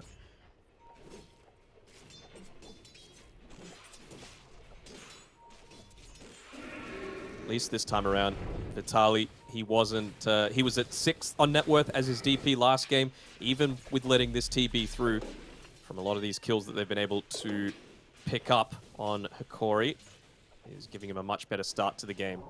Nearly at top of net worth. And we'll see if they're going to want to use the Exorcism a little bit more proactively this game. Very important with their aggressive draft to look to play on the enemy side of the map. Nope, not so much your again. They got the Maledict. But the Fissure should be able to disrupt enough time so Sabas can Astral Step away. We'll have a fairy fight if required. The Rocket Flare. No, he doesn't. Oh, the raindrop. The raindrop saves top him. lane also gets the TP out as well. So Vitaly wasn't able to secure the kill onto the Phoenix. Tempest, multiple members surviving just on a minimal amount of health. Yeah, but they ping out immediately that tower. They're like, we want this tower dead. They're even going to commit rotating analog up towards this top side, but they know that exact situation. I don't think they're going to bring anyone up here because of the Observer Ward inside of the, outside of the Roche Pit. They saw that movement coming through from analog. So no one's caught up here in no man's land. They're just able to do whatever they feel is most efficient at the time. Sure, you lose something, but you give Void Spirit time to perhaps go for a kill. More for Hikori bottom. They know that Sabas is bottom, so Vitaly's going to follow the movement of the Void Spirit, but instead they go for the easy kill in Draken. Level 7 Viper, so a lot of experience given over. And this was all set up thanks to that deep Observer Ward in the lane from Hikori, instantly recognizing that the Void Spirit's bottom, so they're able to reposition away, making sure they didn't get caught off guard, and then they bring that +1 with the remaining duration of the Exo. And how many times is it that you actually see 3 separate places on the map that all have Observer Wards in basically the same position? There's one outside the Roche Pit, there's one to the south side of the bottom tower, and there's one right on top of Slardin. Yeah, sure, one's on the cliff and one's next to the outpost, but still, they're revealing the exact same area. Seems like both sides have a very similar read on where the vision needs to be. Oh, we're finally going to see a Midas come through on Lumiere. Right. I don't know if I've ever expected you to be excited about a Midas pickup. I mean, I like to feel like my ideas about Dota are at least not dumb. And I was seeing 0 Midas up until that stage. They don't need to be good ideas. I just want these players to try them out. So finally that we've got one player looking to go down this route. For those that aren't aware of the reasoning why I feel like Midas is good this patch is that passive gold got reduced by 15%. The average time that it takes for you to get to level 15 is increased by like 12 minutes, I think it was, assuming that you're getting 500 experience per minute. So with those two things, higher experience needed and less gold gained passively, something like Midas or for Doom, Devour, that still has a flat amount that it's providing you, both in terms of gold and experience, is just going to be comparatively better. So I feel like even though you don't have something like, you know, an Enchantress or a Beastmaster or something like that to Midas those sort of creeps, something like Midas is still pretty damn strong, especially Juggernaut, who really likes having a lot of that attack speed coming through from for the Omnislash. But Jug was one of the few heroes we were seeing Midas on at ESL, right? Like pretty much, I'd say half of the games the Jug was going to the Midas. Yeah, and it really is leaning towards the Omni specifically, because I'm not sure how he compares to... Oh, let's see if they're going to be able to blow him up. It looks like they will. Fissure into Sabas's combo. These two Nicely just done. know each other so well, man. Sladin, Sabas, the Equatorian bros. Ecuadorian bros. And, you know, they're clearly showing that they're a duo to be feared.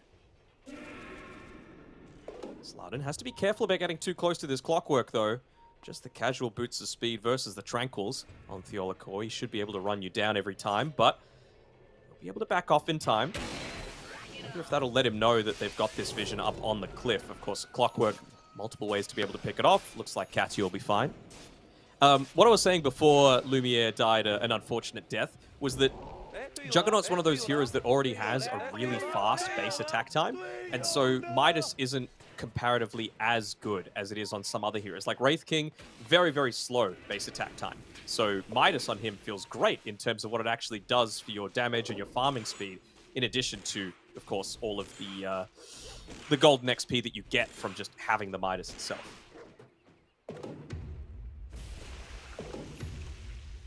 Tempest, I like this move down bottom. Sabas just was able to pick up the Arcane.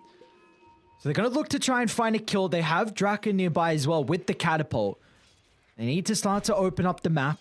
They don't have really the ease of sieging like Hikori do with the Death Prophet Exorcism. Not until the Terrorblade wants to get involved. We will be running into Exo though. Vitali has this backup if a fight does break out. Do you think he wants to drop it, though? You'll need more. You need way more members if you're going to take this team fight. And now with the Supernova, they're going to be too late. Tempest are probably going to win the team fight before the rotations come out. They get the first kill, and they're going to turn to the right side instead as a Fissure connecting onto two. Analog will land the boat, but Is the anyone rumble, going to die? it doesn't even do much damage at the moment. Even Katara is going to move down as well as Hikori. They don't bring enough numbers to protect the tier 1 tower, and they will all be killed off inside the tree line. As Tempest only lose Slardin and Sabas. It doesn't matter what hero you give him, it looks like any spirit he will perform well on. Oh, for sure. They were so close to nearly going deathless that fight as well. Slardin just caught by a stray cogs, pushing him off, and very slightly delaying that Blink Dagger timing. At this rate, he's not going to need to go into the Aghanim Katara Shard might first. kill Lumiere. Oh my god, no, not this. It's going to be pretty good with the Jukes. Katara, a couple more right clicks. Ooh, way too close.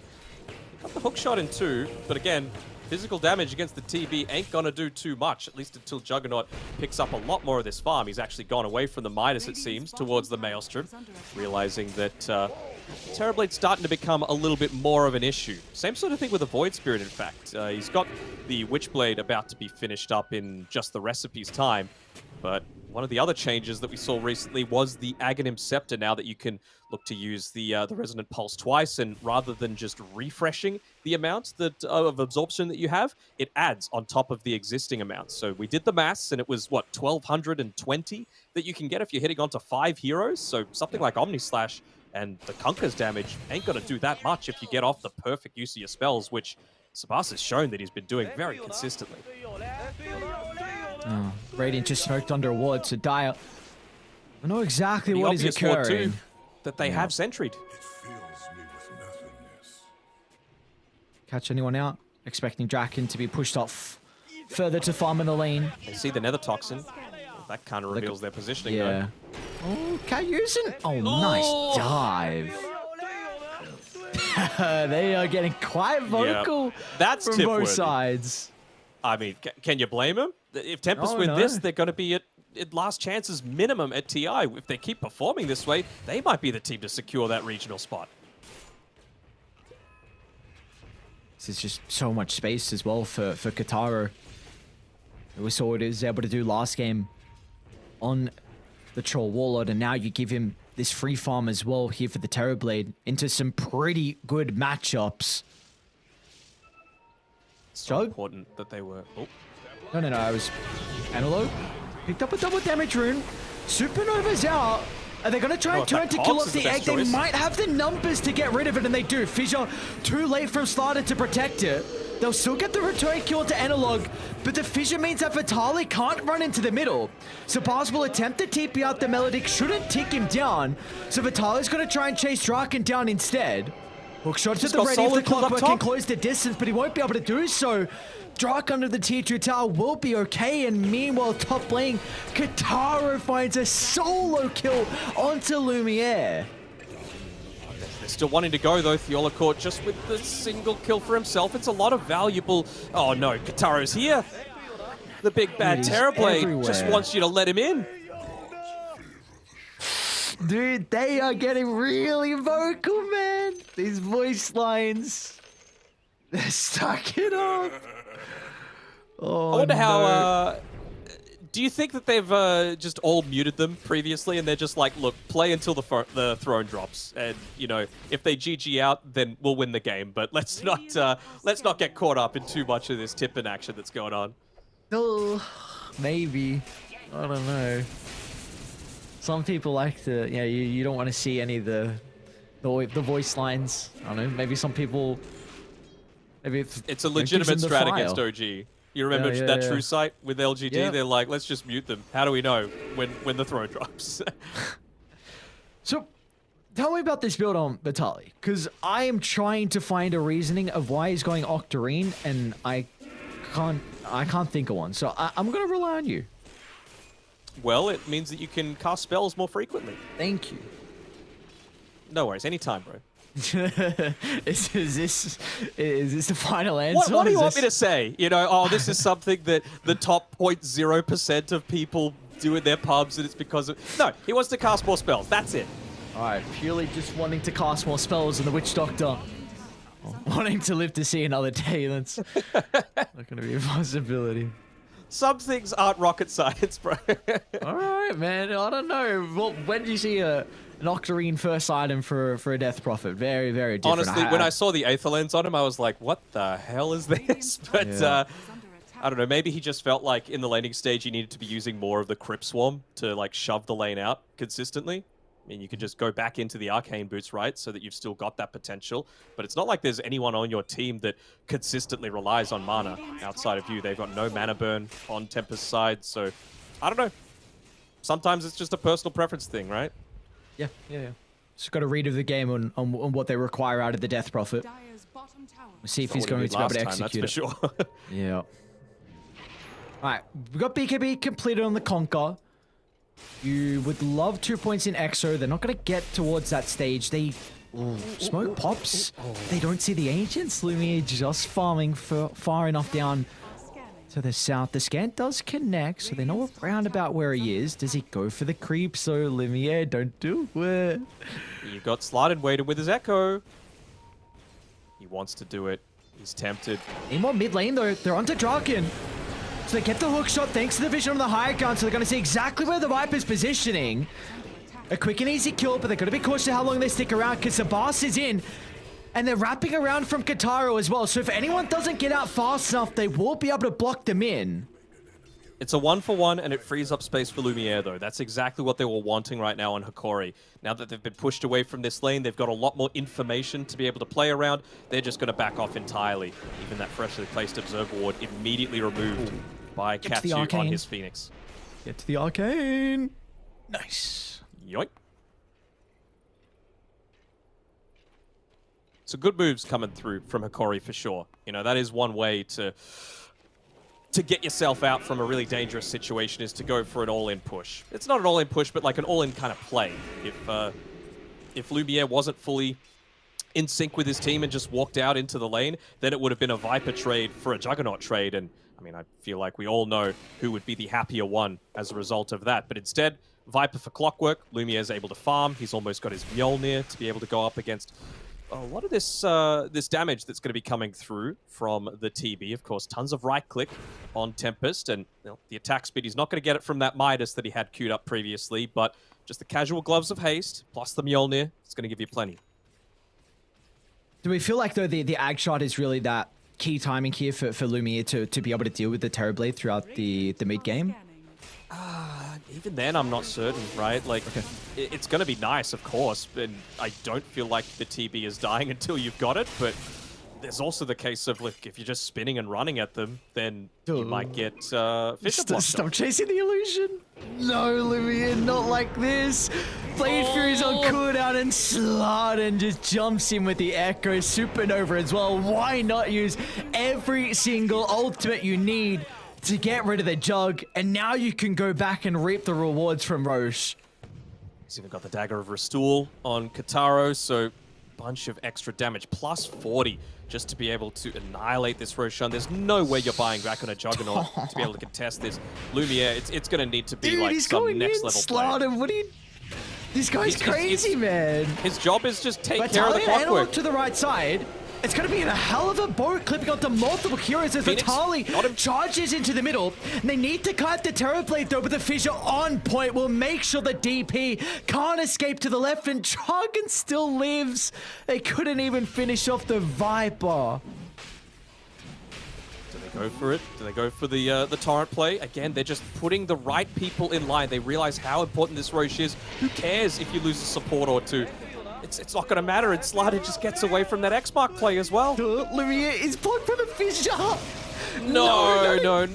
Astral Step will tick in. This is not the game that he would hope to remember on the carry from Okori. Look at the tip from Sabas. Is like, oh, the Fissure did it all for us. Radiant's middle tower is under attack. They got their mojo, bro. They're in the zone right now. Only one tier 1 tower, actually 2, had gone down up until then, but almost seems cert. That's a Nod Glyph coming through as well. You got a big creep wave, you got an Aegis to play around, meta in 50, and that Glyph is not going to be available for tier 2 towers. Just waiting on the Manta, it would seem, for Kataro. A little bit more mana for him. Believe they're closing in onto the Aghanim Shard as well for Slardon. Yep, only about 200 gold. So many items just about to come up. Even Sabas only one item or so away from picking up that Aghanim Scepter for himself. Everything's coming up, Tempest. What do you do now if you're Hikori then? If Tempest are finding all these items in the next minute or so, what's the play for Hikori? Oh, it's tough, right? Because they need their items so badly. It feels like a lot of these team fights that they're taking are going to be super ineffective if they don't have their Aghanim Shard on the Juggernaut, if they don't have the Aghanim Shard on the Death Prophet, if Kunkka doesn't have the Halberd, right? And they're all about 1,000 or so gold away. So it does feel a little bit awkward that they just need to kind of sit back and let Tempest come at them whenever they want. I do not think Hikori will thrive in a fight unless Vitali gets an armor item. You are now really hoping you get one from a neutral creep. I'm still... Yeah, you need an like armor one item, and a half man. from that People's Gift, so that's kind of nice. He has so much potential to do damage in these fights, and we almost saw it at that fight at the Triangle, but then TV's there. And then Vitali can't do anything. A fissure and a couple of right clicks, and now you're running the opposite direction. If he doesn't Even get an just armor... like, even just... Oh, sorry. There's a big smoke coming. Oh, no. If they could take out this Earthshaker, that'd be a great start to the fight, There's but no no one wants follow-up, to commit. Yep. What I was saying was, even if you get locked onto a few people as this Death Prophet, right? You get into the perfect They're under position. a ward. They are indeed. It's Silence just Gardic, though. Oh, no. Not like this. They're just trying to cut waves. Look at that. Lines being drawn on the map. Analog saying, this is where I'm moving, but they got vision everywhere. They have complete understanding of exactly where he's playing. I don't think they need to go back and look to contest against this. They've got no glyph to play with. They've got a creep wave. So, yeah, just move on forward. Get an easy tier 2. Close out more of the map. Has fallen. Analog is in a no. lot of trouble. He's going to have to beat Gibby TP. He's going to make sure he does it pretty fast, though. That extra slam is What's about to going come on. The jewel. I know what BKB now. I was just waiting for him to flick Echo in. But even like with the spin from the Juggernaut, and when DP gets into the BKB, you've still got Viper Strike. You've still got Fissure Block Off. Like, you don't need to use it for damage. You could use it defensively. You've still got Skadi. Oh, poor Gardic, man. This is Are we gonna something have that witch nosedive? doctors aren't so good at. What, surviving? Yeah. I don't know. Look, you see this Surviving guy and with the pushing out dukes? lanes. All right. Do we get the Ag Scepter on the Viper? Come on. I hope we do, but I feel like they want to get to TI, so maybe not. Oh, so they're not going to So move around bad, a little dude. bit? Nah. Maybe once they call the GG, then you sell the items and you get the Lane celebratory Vitali. nosedive. If I push that forward, look how fast I connect. Oh my lord. 9, 0, and 7 on Sabas. He hasn't died this That's series. Nope, not at all. Top tower is under attack. Better check his pubs, see if he's got the same sort of record. What inside the base? Gonna see Theolocor getting set up to jump. Radiant's bottom tower. To kill it off pretty fast.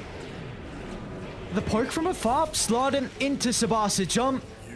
It's not like they have to heavily commit. Like a fissure into a couple of abilities in the Void Spirit, and then he can get out if required. And now they can just go to Analog instead. Again, ban the Earthshaker. Get rid of Slardon's Earthshaker. My guy is doing way too much with this hero. Yeah, it is kind of ridiculous. This time around, well, they don't have the fervor from the Troll Warlord, but they still feel like it's enough to just hammer through these towers, even from the low ground. Range racks minimum is going to be claimed. No Aegis to play around anymore, but just the Chrysalis Kataro is doing so much damage, a full level ahead of the Mid lane, Juggernaut. they're onto the Juggernaut mid lane. Oh, no, Chug, not like this.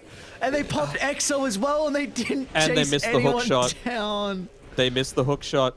They went for the all-in play. They went for the wraparound. And what can you do now? You just have to kind of sit back and pray that, for whatever reason, Tempest don't want to continue pushing up once this Exo wears off.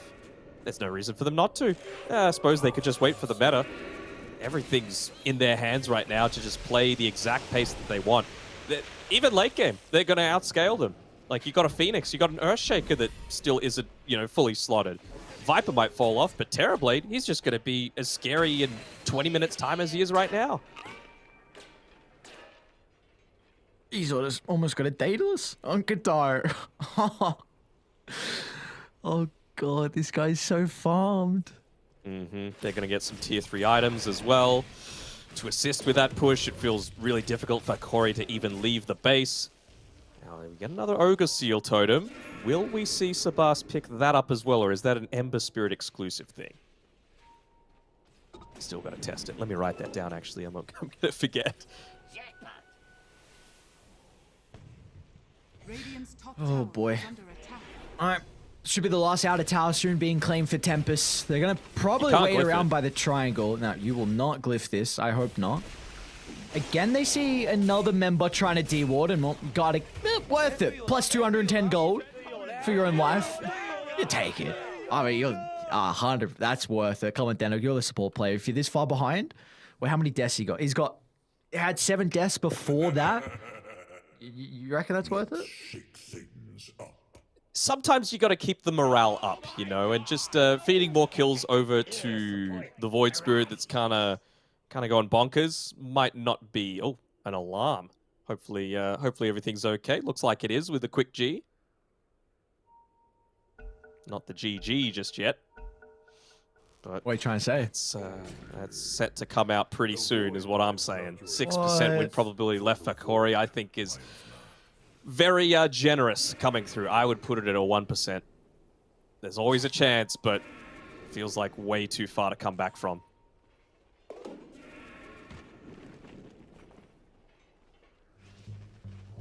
You're a hater. That's what it is. I believe. I think the team that I predicted is not going to win because I'm a hater. I was going to bring that. I was going to say, didn't you predict them to I did. to win it all? Some so of they're their gonna make individual a- plays have been good, but you've just let slide and have Earthshaker twice. Sabas is popping off again. Dire's bottom tower is under Gold. attack. All right. Roche, unfortunately, up in 2 minutes, so we will have this one. Well, we're going to force Hikori just to play kind of inside the base and see, they're trying to get out, getting some side lanes in a position where maybe they can go for a smoke ploy, but You're just hoping that you can continue to avoid Tempest until maybe a fight around Roche. Not sure what that courier was doing, but was it trying to pull the creep wave just a little bit further away? Analog's courier just backed it up, and even just using a scan for the simplest of places like their own triangle, just to see if it's safe enough to go up into there. They think that the Roshan could be up. They're not going to be right, though. It's all about getting up this deep vision, non-obvious spots. That's a pretty good one. Yep. Double bounty rune as well from Theolacor. Double bounty rune from Theolacor. Okay. Maybe he didn't want to... It's off-center, bro. He took the wrong one, if that's the case. Okay. Hook in. Phoenix is a pretty big kill if they can find it. But a dive away and now to the left side. They're going to Astral Step on forward. Earthshaker was killed to start the fight. That's a really good Omni Slash target from Lumiere. But now with a Supernova dropped in the middle, Corey just need to retreat. They don't have an answer to the egg, and, well, they'll even catch up to the Conqueror as well. But Vitali, oh no, he feels like he can maybe be the X Factor to turn it around, but the Exo is not enough. He doesn't see a window to charge in. Well, Tempest do. They see a window, and it is firmly on that top lane of Rax. Bottom lane, pretty healthily pushed in. There's not going to be any backdoor, even though Theolacor did his best to try and push it out. Oh, what can you do? You're seeing not necessarily your TI dreams vanish away, but the guarantee isn't there anymore. Oh, not the illusions. And now Roche is up in 5.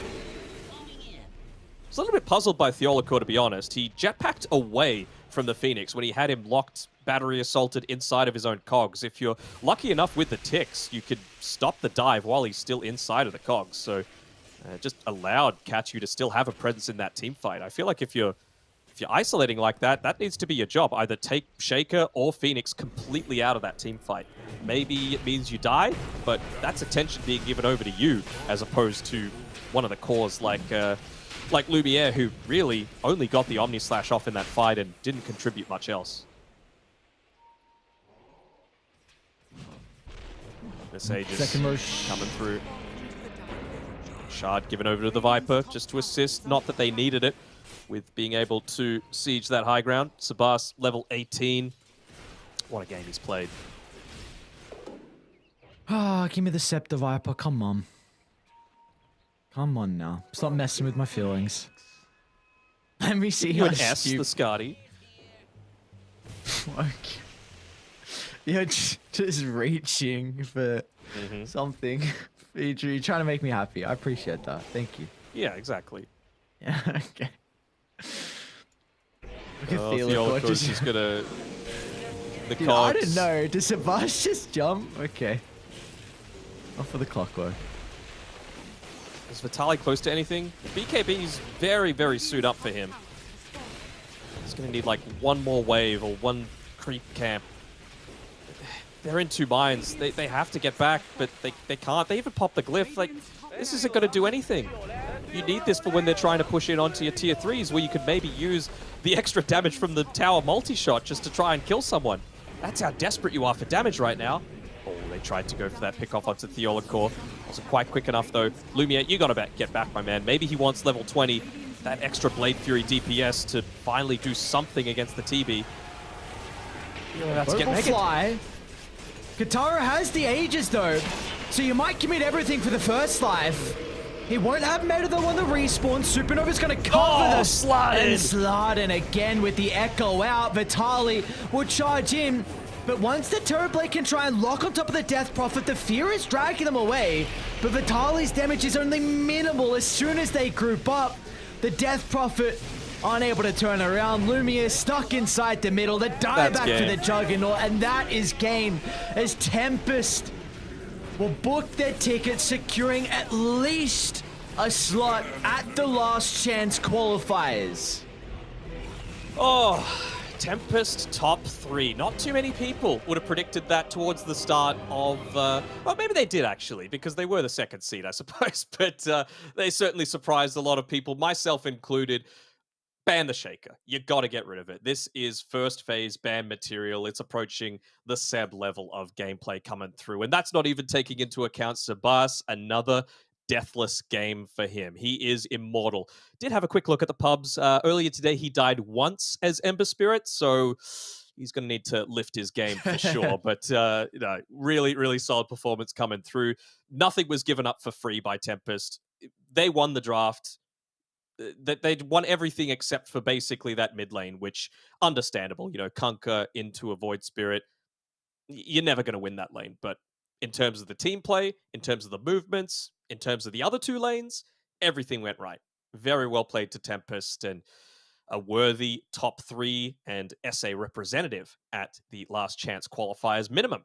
They still have some series left to play, and they might even secure that number 1 spot. And they are looking incredibly scary though on Tempest. Just the killer mentality for them in a lot of these fights and how they're able to execute. Keep in mind, game 1, they were behind as well. But just the fact that they're always able to find a way back into the game, it doesn't matter how far it is. You see that execution in their team fights, and it's something I've been incredibly impressed with so far. And it does look like they like these team fighting supports. So these are back-to-back games with the Earthshaker and the Phoenix. Sabas is always being able to make the plays. Like you said, immortal in this entire series. And that's just something that a big reason of why Kataru can always be the late game security from him. Another really good performance. Nothing crazy like the Troll, where I felt like he was a bit more of a standout. But because you have players like Sabas, because you have players like Draken as well, Draken too, but I meant Slardon, with just being able to make those plays across the map. Kataru can get whatever farm he wants.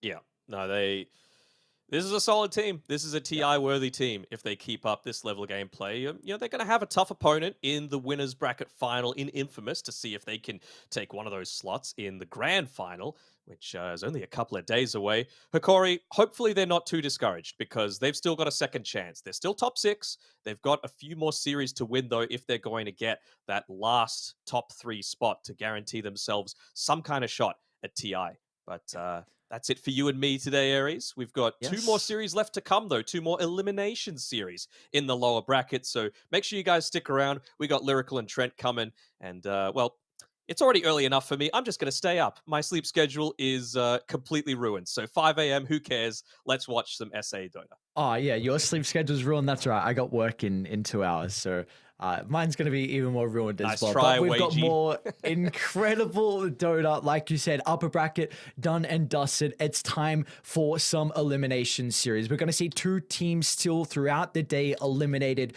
from their run in TI 11 qualifiers. Who will they be? We'll find out after the break.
Welcome back, you wonderful people out there. We are taking a look at game number 1 of our 3rd series of today, and we're already into the draft.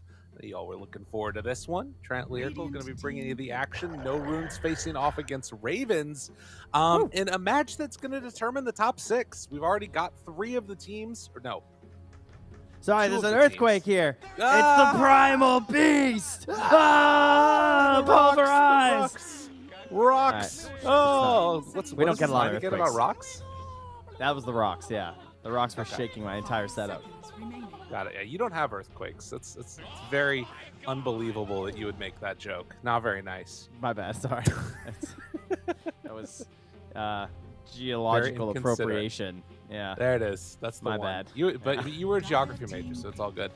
So we've got Primal Beast here with the Treant Protector, and wasn't this what they ran earlier that looked super freaking good? Am I remembering this right? They definitely ran a lot of the Serum tree. His tree was really good, Yeah. and it was Hiko. I don't remember if it was the same game when they had it, but Yeah. they definitely Oh run both no! these heroes. Switch camera. Get out of there. Get out of here. Switch the camera. No! Oh my god. Oh no. Oh, Thank God for close one. switching the camera. All right.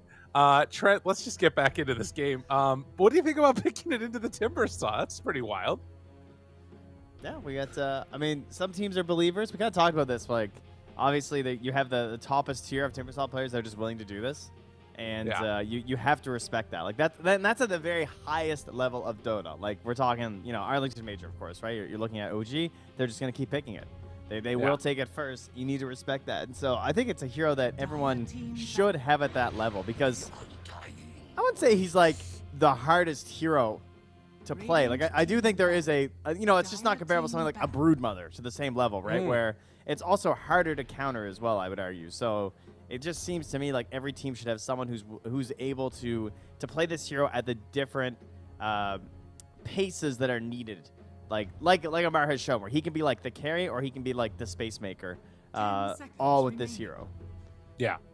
Yeah, and whatever it is that you sort of fit within. And I think having it now into 2 of these melee strength heroes is going to be pretty annoying to deal with, if we're going to be real about it. Actually, just all strength heroes across the board. They picked the Undying also for Ravens. So you've got double form of taking away strength.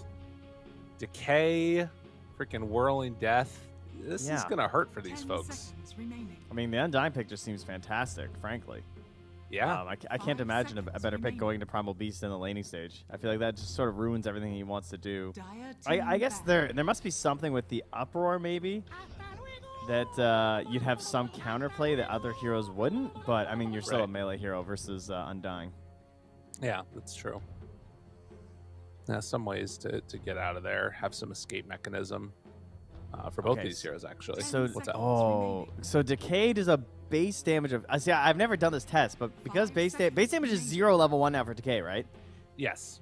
And then at level 2, it's a base damage of 40. And I think, is it always flat 50 for Primal Beast? I think it is for Uproar, right? So you have to take an instance of over 50.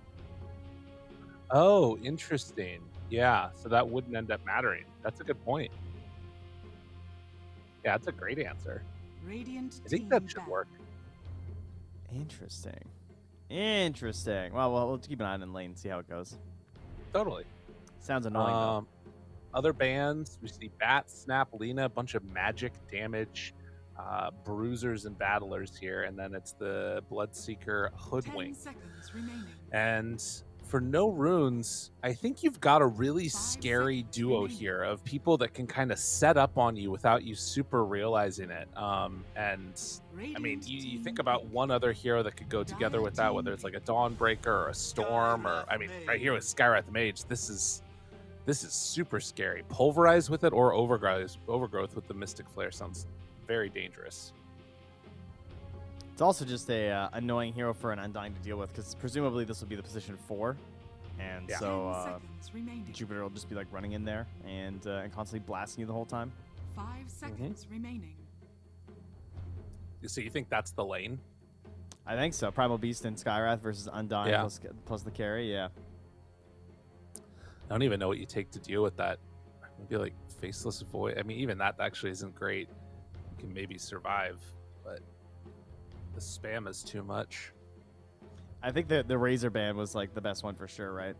Yeah, that's fair. That makes a lot of sense. I'm not sure. Let's take a look here. Like, I mean, you said Face of Void, that's good. Lifestealer's in there, but Lifestealer has his own ups and downs, right? In terms of like, some teams really believe in the hero, and that's fine. So maybe they'd be willing to run it as a position 1. Yeah. But otherwise, you have to go back for like Weavers, but you don't want to pick Weaver versus Skywrath Mage. You could try another ranged carry, like a Luna or something. A Juggernaut also could be a decent pick. I mean, much like the Lace Stealer.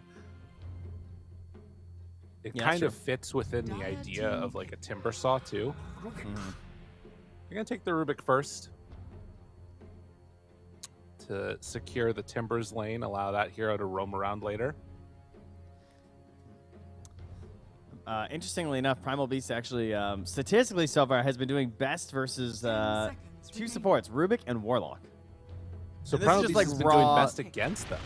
Yes, me too. I was surprised by that because I was thinking like, oh, Rubik sounds kind of good versus Primal Beast because I always get pulverized fairly easily and have like the long cast range. But I guess it's I don't know. Like you just don't want to be that close to someone that's scary. Yeah. I'm not sure. Is this a tiny position 1? Potentially mid as well. But yeah. Yeah. Could also be a core Rubik. Dire team back. Yeah. Chance we see the. I mean, SA has been rocking the mids and the offlane Rubiks. Maybe we'll get to see it.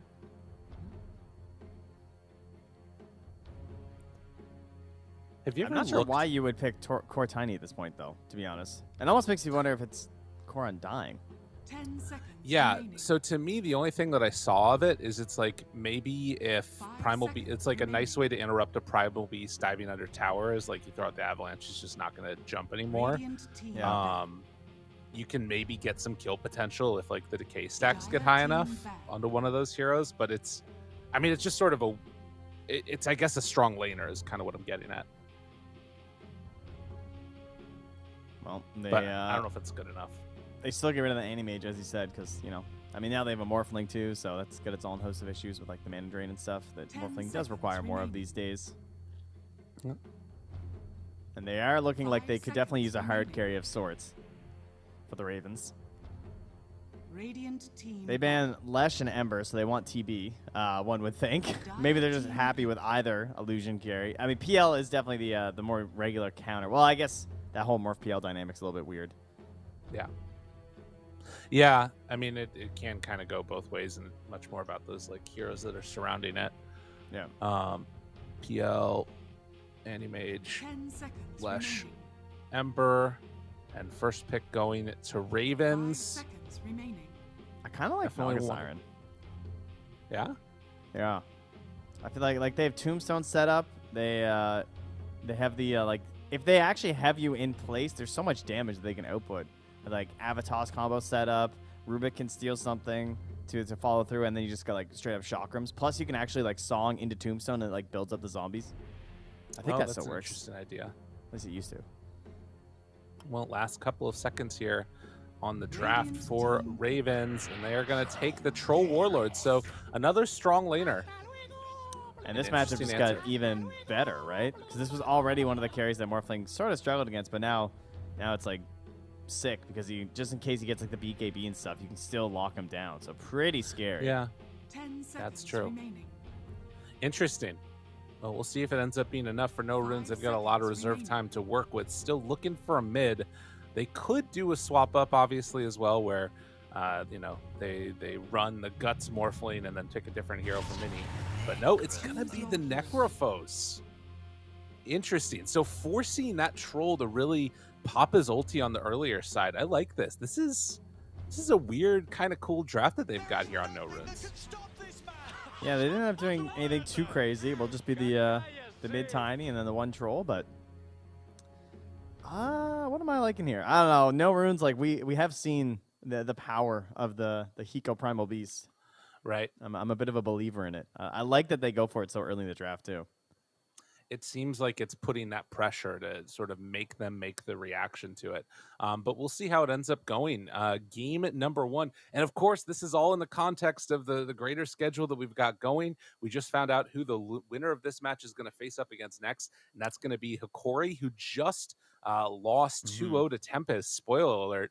And then that will be like one of those last couple of matches there where we get down to basically the top 4 at that stage. So kind of a wild route that the rest of this ride has. You look at a team like, for instance, Infamous, right? They won 2 best of 3s and now they're in the top 3. Ravens, if they win this, they still have to win. What is this? 1, 2, 3, 4 more matches to, and a 5th one maybe even to be able to actually go on to Singapore. That's insane. The power of that. That's upper actually bracket. insane, man. Oh my god, dropping down here was so painful. It was. We'll see. Go for it. Well, yeah, it just feels like, I mean, you think about No Runes, right? They 2-1'd, and they had that game 1 was pretty good in their favor versus SG, to the point where I thought they were going to 2-0 SG. And then they lose those 2 games. They wind up down here, and they have just been on the grind, you know? It's like, they have to play matches with Balrogs, and they're going to play Ravens, have to play Okori if they can keep it going through. Meanwhile, Ravens, they had to fight Infamous, and they're like, they're looking like the best team in the qualifiers. It's okay. It's all right, we got 2-0'd. We'll just meet them again in the finals. True enough. And that might just be what happens, depending upon how it all goes. But regardless, we do have the game underway now. Hiko stepping forward, trying to catch somebody on the outskirts to figure out if there are any runes nearby. There is one up on this high ground right here, and another one spotted. See if he manages to find the angle on it. Doesn't look like he will. And look up top. Dodd just completely hiding on the other side of the map in case anybody happened to be near him. It's like, I'm not sticking around. 30 seconds to battle. Well, anything that looks surprising or stuff that seems like it could be a bit of a rough matchup as far as these lanes are concerned? Well, the first thing I was thinking was I was watching that game, the 66-minute match for No Runes versus Balrogs. That was yesterday, where Minnie was on the morph, and they did eventually win, but it wasn't free. That game got real wild at the end. So I'm looking forward to seeing how his Morphling game goes this time. Okay. He can have a bit of a better time of it. Hasta luego. But love the voice lines. Yeah, in terms of these matches. Oh, yeah, by the way, all the South American cast ones are so good. Like, the whole SA scenes, voice lines, I have to say, their pack is just... Everyone I clicked, I was just dying. they really went for the onomatopoeia, you know? Lots of nice imitations. It's good. It's good, good, good. Look at him just decaying this guy and not giving him uproar stacks. This isn't fair at all. That's really got to be annoying. But Kara going up against Hiko, Hansies up here on the top lane will be something to watch for. We also talked a little bit about Guts playing on this Necrophos this time against the Tiny. Will have some issues, obviously, with just the high base damage that you get, but it's actually doing a pretty good job of still getting a couple of these last hits in there, not getting completely zoned out, as we sometimes see the Tiny do against these ranged mid laners.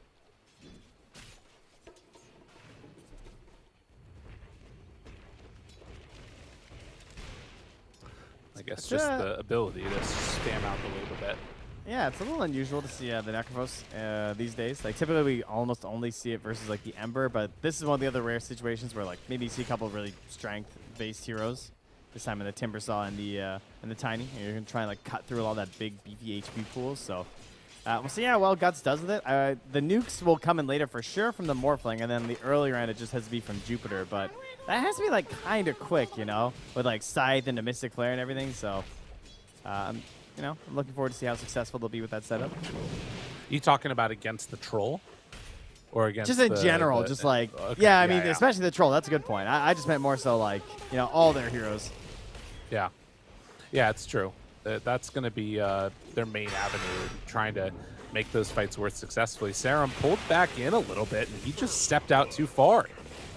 Smar gets the quick kill onto him, and I mean, he still had some like mana pool. He just sort of got caught a little bit far forward.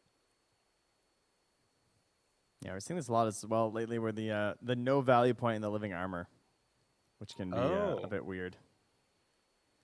Yeah. It's, I mean, that's what most of the Treant players are doing, and this guy's a Grandmaster Tree, so I'm sure it's correct. But, you know, typically when you think of Tree, you're thinking like, okay, there's going to be like living armor sustain. That's really good for a Morphling, because he can abuse it with the regen and in combination with the shift. But it's just, you know, the Tree players, they just say the Leech Seed and Nature's Grasp are too valuable, and it's better to do it this way. Yeah. I think showing also there the value of like having both the Whirling Death early and then pairing that together with the Fade Bolt after the Whirling Death came out.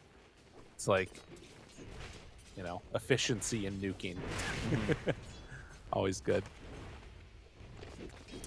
This mid lane dynamic, though, something that I want to watch for is Guts eventually is going to be able to have some really good sustain, I would imagine. I'm curious what point he takes the Ghost Shroud, if he thinks that he needs it like on the sort of earlier side here for any rotations, or if he feels like it's just more valuable to have the sustain and maxing out that Heartstop Aurora.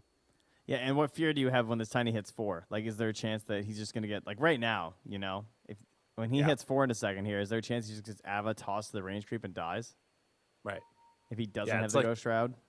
It's playing with a little bit of training wheels on the Necro in a way. But do have a crash. Hopefully our homie, Mr. Skywrath Mage, can get back in time. So far, all of the lanes looking pretty freaking good for Ravens. I was worried that this top lane was going to get into more trouble. I guess that probably comes later after like Undying runs through his first mana pool and as the levels start to stack up a little bit more. That's where you'll probably see more of the spam become an issue from this dual lane. Yeah, I think the spam of Jupiter Skywrath Mage is just helping to delay any sort of commitment there from Dad. Plus, he's playing Troll Warlord, so it's like, yeah, I can definitely bully in the lane if I want to, but Primal Beast is a bit of a tougher hero, and I really want to get all the last I can because I'm looking at my Battle Fury on the earlier end, so they have to play that game a little bit. He does just get his boots and a fresh round of Tangos as well on Hiko, so he's been saving up for a while on that. Right. Mid lane, still keeping an eye on this one, seeing if they do decide to step forward, but it does look like level 4 gotten for both saving and no points yet in the Ghost Shroud means this gank, it's going to be pretty effective. Avalanche looks for a toss back. No! It doesn't matter. He gets the toss onto him and then kills him with the tree. So they still bring him down. And yeah, no Ghost Shroud means killed. Yeah, Jupiter does taunt himself away though and seals their bounty rune up top. Para just had to watch it happen. But yeah, he's not going to be back at a very good time at all. He's losing some creeps right now. There's even a range creep under his tower. He will get back in time for that at the very least, but can't contest the water runes. No. Oh, and Sky's not going to be there. Oh, Sky is there. Interesting. He did. Okay, this is a big kill for them. If they can get it easily. Tosses away. Guts moves back in. The spam is there, but it's not quite enough. And in fact, the lift is going to keep the Tiny alive. So they knew a good job of covering. And these rotations from the Rubik early, this has been solid. I actually can't believe he got there in time for the save. Unfortunately, he took the water rune on the way by. Probably thinking like, oh, I should grab this before they take it. But could have maybe even secured that for his mid too. Yeah. Nico being zoned out right now by this Undying. Has 2 points in the Tombstone up top as they try and make a little bit of a go on Takara. Does not quite look like they're going to be able to bring him down. In fact, might have gone a bit too far. No points in the onslaught yet. And that does mean that it's some pretty good damage here on the Jupiter. Mr. Handsies, where you going, buddy? Slow down, punched, and the zombies, they're going to play cleanup. I was thinking as well, like, I wonder what happens when he hits 6 on Hiko. Like, can he actually kill anyone? I don't know if he's tanky enough to actually kill an Undying, and then if you don't get the kill, he like drops Tombstone. I feel like Undying just gets away. Can't really go mid because, like you pointed out, this idea of the Avalanche. Does get a lot of trample damage right now. It's down bottom. They lose Serum. Dad just takes a ton from these two. He's dead. Wow, that worked. They make it work. And if you can get to 6 before Troll gets to 6, there's definitely going to be some kill potential in that lane. But I don't know. We'll see if that sort of level discrepancy is going to end up becoming a bit of a thing here, as Troll does miss out on some CS. Again, the rotation back towards mid. Have a toss if they wanted to use it, but don't get a good angle. And so Guts, he's just going to be able to walk away from that one. That was weird. That was just like straight up not respecting the Primal Beast. He just got trampled on for like the full spell. That's another kill. Toss. Serum goes down. A couple of strange deaths in this early going here, as Mini also down bottom is taking a lot of damage. Not quite level 6 on Benjaz, but guess who is? It's gonna be Guts. Mr. Jeans makes the move on over and keeps his regen rune going the whole way through. That's real nice. Oh, that's actually so good. Great TP down. We'll be back in time for some of the creeps in the mid. That's going to send Jupiter back up top here. He goes only 5.5 though, so I mean you have to be like directly on top to start a trample play like that. And unlikely he's going to find that again until he has the level 6, and he's going to try an onslaught for something on the Troll, I'm sure. Yeah. Does mean Troll kind of has to play a little bit more safe and is actually going to leave the lane now. Go off to the jungle, get some farm on. 6-minute or 7-minute mark rather means this is also open for picking up some neutral items. It's a pick pull, and guess who was left behind? Poor old Kara. Not going to drop the tombstone for extra gold, and just accepts his fate. Serum's up here too. They're just going for the full commitment. Now, keep in mind though, Benjaz also going to be hitting level 6, so that's could be an issue there for Mini. Not much changes for a Morphling at level 6. However, Timbersaw, of course, gets access to like his best spell pretty much, and that's what will hopefully drive the enemy carry out of lane. Yeah, I mean, I guess that you would have some, much like playing against like Rubik or whatever, as Morphling, you could do some like turning into the Timber and try and kill him with Whirling Death yourself. But Mini, not even actually opting to take the level yet. Toss back underneath the tower. Kara's there. Guts still does not have a point in Ghost Shroud. But Sight's back in a the rest of the team nearby, looks like he's going to be comfortable with this. Kara's still sticking around, thinking about chasing. Serum getting gone on by Dad. And he's going to die. So the slow, steady beatdown results in 1 kill onto the Treant Protector while forcing Guts back a bit. Yeah. In the meantime, though, Hiko is pulling up top as the waves are going to hit, so he's just like farming into the camp. I love this play. This is like this is the new hero thing, I guess, right? Dawnbreaker, Primal Beast, they can both just nuke waves and camp so simply with one spell. Right. Yeah, it's good. And then the tower starts to fall after the fact. And Mini is sticking around. Oh my god. Oh my god, dude, that invis rune on Tiny. He passed so close. Oh, he might still be dead. No, he wasn't even looking. The Sentry Ward, they spotted it. And in the meantime, they find the Undying up top again. Wow. That's crazy.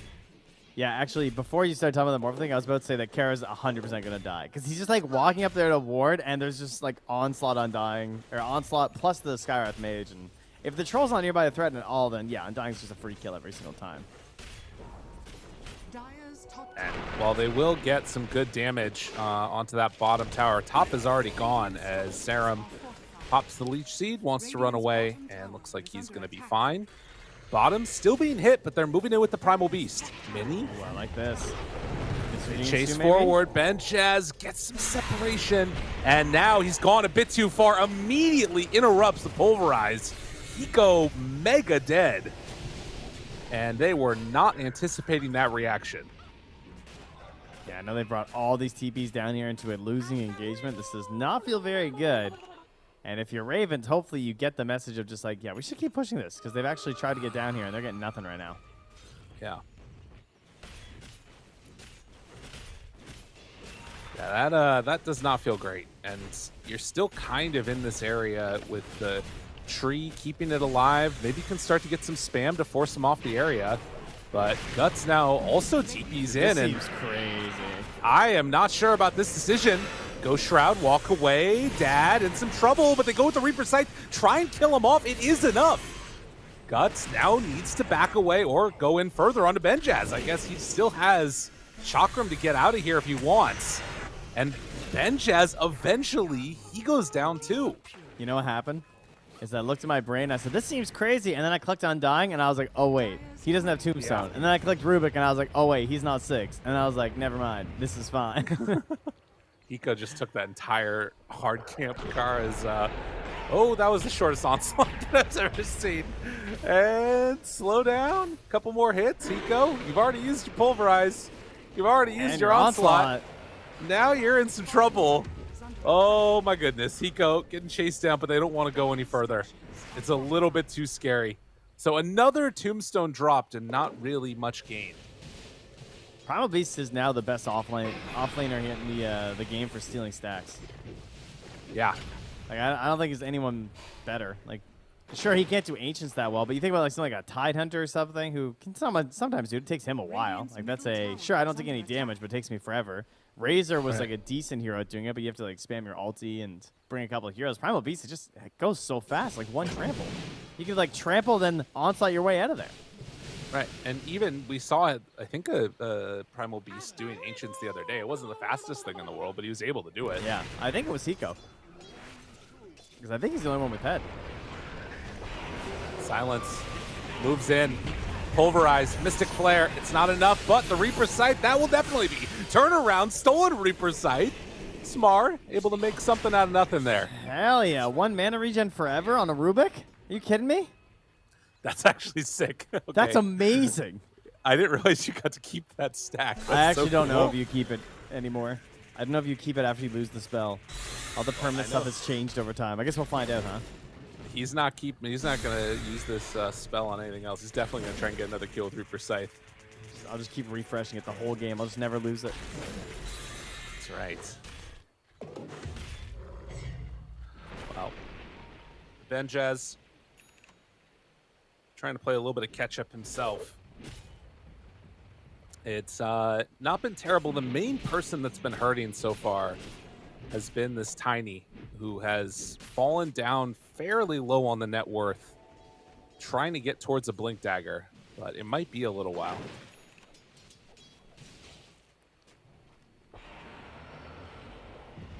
Every time I just hear this Primal Beast rearing up, I think someone's in trouble. Those creeps are in trouble. They were in mega trouble. Pansies has another Mystic Flare. If they wanted to go with Pulverize, they could, but they won't take that chance. Yeah, interesting sort of like farming pattern that it feels like they have to stick in with Raven. They're always making sure that this troll is protected and that are a couple heroes nearby. So if that Pulverize comes out, they can save him. I think his game's going really well considering that whole fight bottom where he died. Like, all his farm before that was great. You look at Mini, like, Mini's a little bit ahead of him, but Mini also hasn't died this whole game. And Dad's been forced to be a little bit more involved. Benjaz, Overgrowth, Mystic Flare, Reaper's Scythe, and done. Doesn't matter if you got a pipe, doesn't matter if you got a bracer. That's a lot of magic damage. Yeah, at some point you can just burst through it when you have the Mystic Flare, or the Ancient Seal rather, and that's still only level 1. So it's only the 20% increase for now. That's a scary thought. Dismar is definitely looking for a smoke right now, though. He's like, yo, Timber, come back. Can we smoke? I have Scythe. Please. Dire's middle tower is under attack. Yeah, and particularly against a Morph, it feels like this should be a kill that's definitely possible. But they are going to rotate down and instead run into him, and he might be the one that's in a little bit of trouble here. Guts immediately gets him. Tries to TP out. Do they have a way to break it? No. Ooh. Barely getting home there. Okay.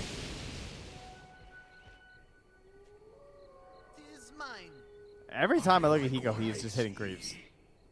Yeah. Oh, yo, he kept the mana regen. It does stay still. Let's go. I like it. I like it. It's good to know. Well, you said that you felt like you're impressed with that and the way that he's been sort of playing this one.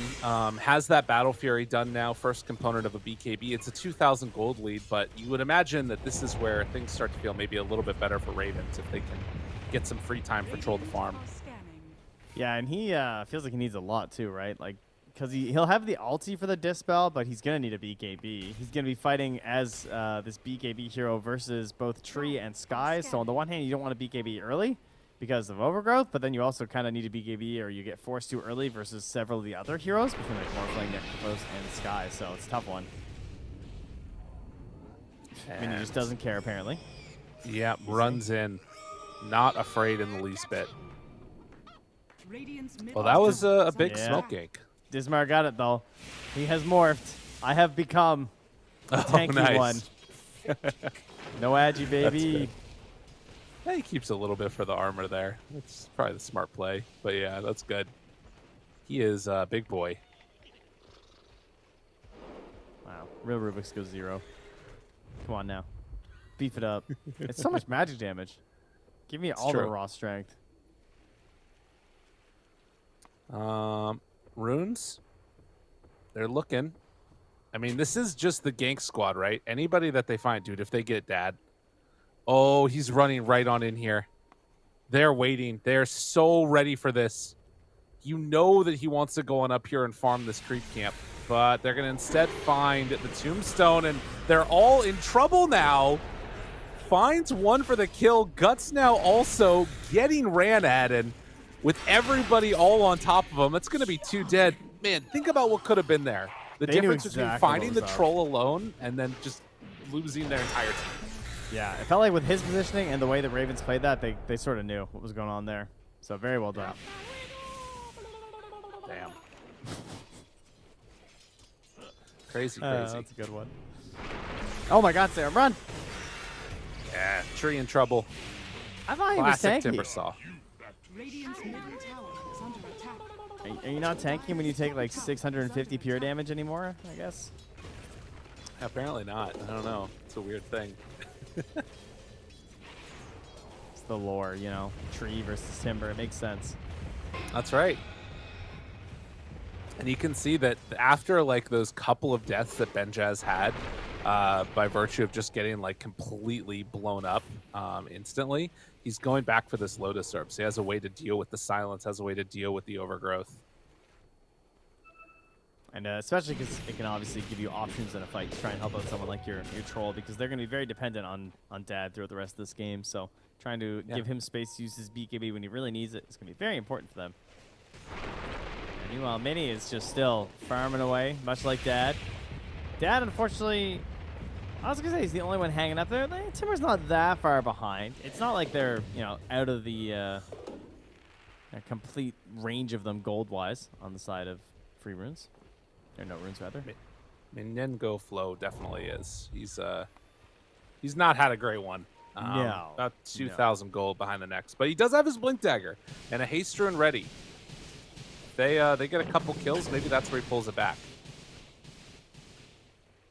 We'll see how the smoke angle does. Still, nobody has taken a tier 1 tower. And Hiko looking to change that by getting a kill first onto Benjaz, blowing him up, bringing him down. Did not have that Lotus Orb ready yet. And Guts still standing up front and center. They're beating away at this tower, and it looks like they're going to stay here until it's all the way done. Goes for the deny. What? Dude, how do we keep on having denies like this? Yeah, I actually don't even know.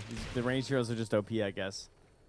Dismar did wind up with the Pulverize, as you can see there, so he was kind of waiting there. They were all grouped up, but you can't just let it rip in that situation. True. Mr. Jeans will show bottom lane, so they're going to know he just TP'd in. They could try and jump someone mid because of that, but the only one they see is a Primal Beast. That's a bit of a tough ask. He might kill him with Pulverize here. Yeah. Bang, bang, bang. They have the lift after. Where's the rest of the team? Get him. Avatos. Punch. It's not enough. Why is this hero so incredibly tanky? All right, it is. Dismar made it happen. Damn, dude. That was hype. Middle tower is under attack. All it took was a massive nuke from Rubik. Man, his Fable did 608 damage. Is that real? Did he do it 2 rounds? Might have done 2 rounds of it. He most certainly did. Structures are fortified. That still seems kind of insane to me. What a spell. Yeah. 10-second cooldown these days, huh? That's where we're at. That's nutty. He doesn't even have a neutral item. Oh, yeah, he's waiting for the Eye of Zir. He got him again. Yep. that is a really good spell to steal, and the Morph Agi means he lives forever, but it's not going to be long enough. Mini on the double kill, as Gut still chasing Benjaz, has the Spirit Vessel looking for the turn, but no Ghost Shroud. Dad just turns, punches, rips and rolls. And they are going to claim their own Tier 1 tower mid now. All right, you will take that sacrifice, I would say, as the support Rubik and support Tiny. Radiant's middle tower has fallen. It's only a little flip. Does suck. I'm just joking. It's okay. Dire's top tower is Does under attack. suck a little bit to lose the Pulverize, gotta say. It's all right. He'll get it back. Yeah. Oh, that's also true. Big buff. Big buff alert. Buff alert.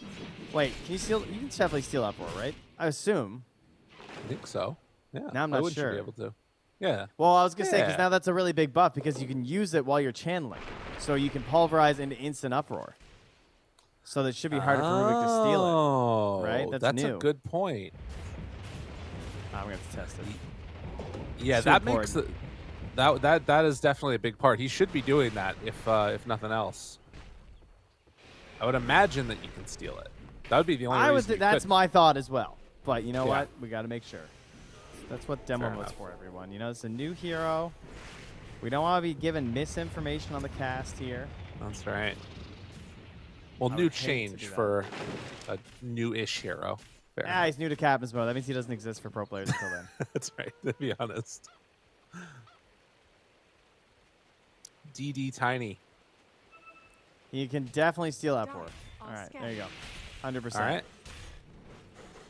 All right. So, we From we now on, pulverize, Nico then we has to be Uproar. hitting that. Yeah. Yeah. Of course, he also has to have it available, right? It might, it might be on CD or whatever. So.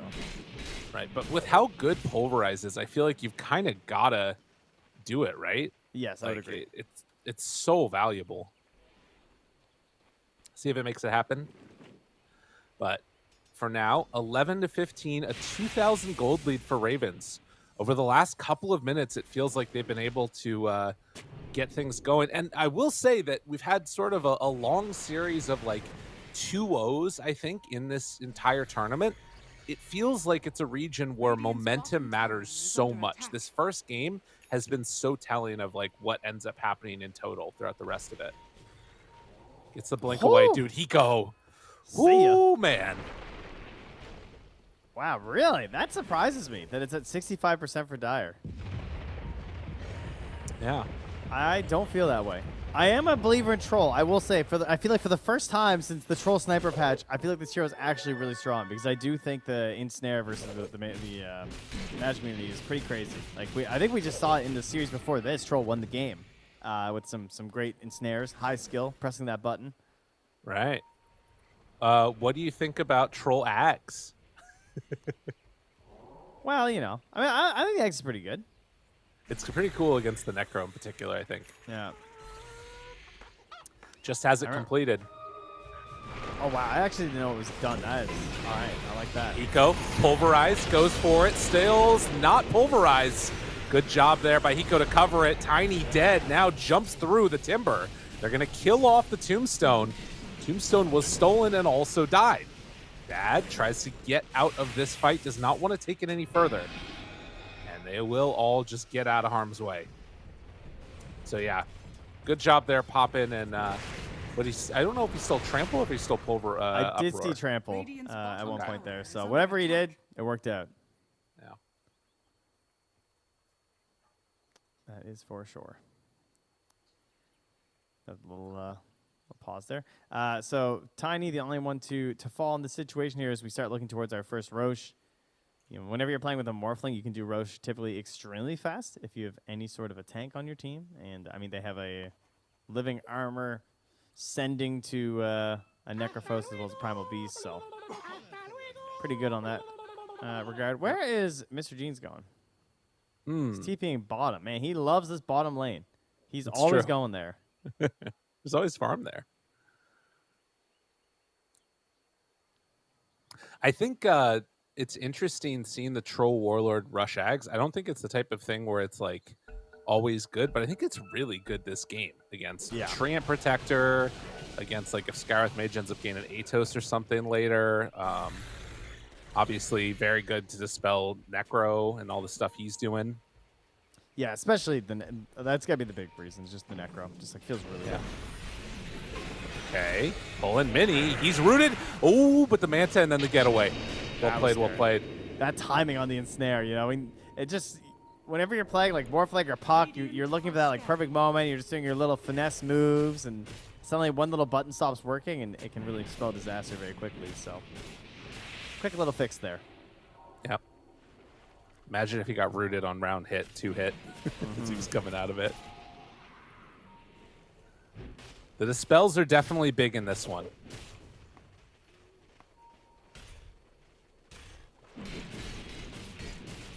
Finishing off that Lotus.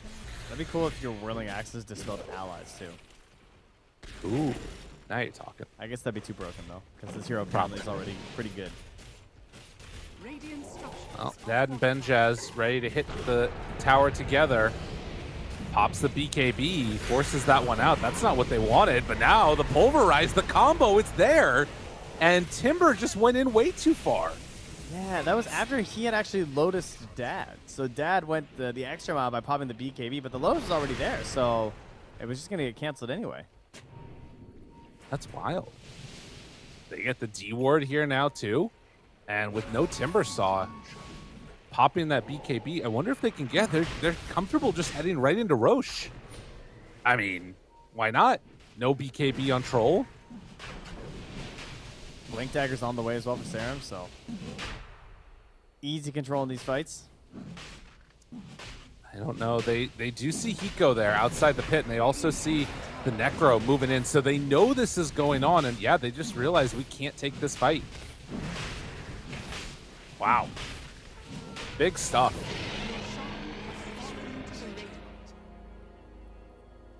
Well, Trent.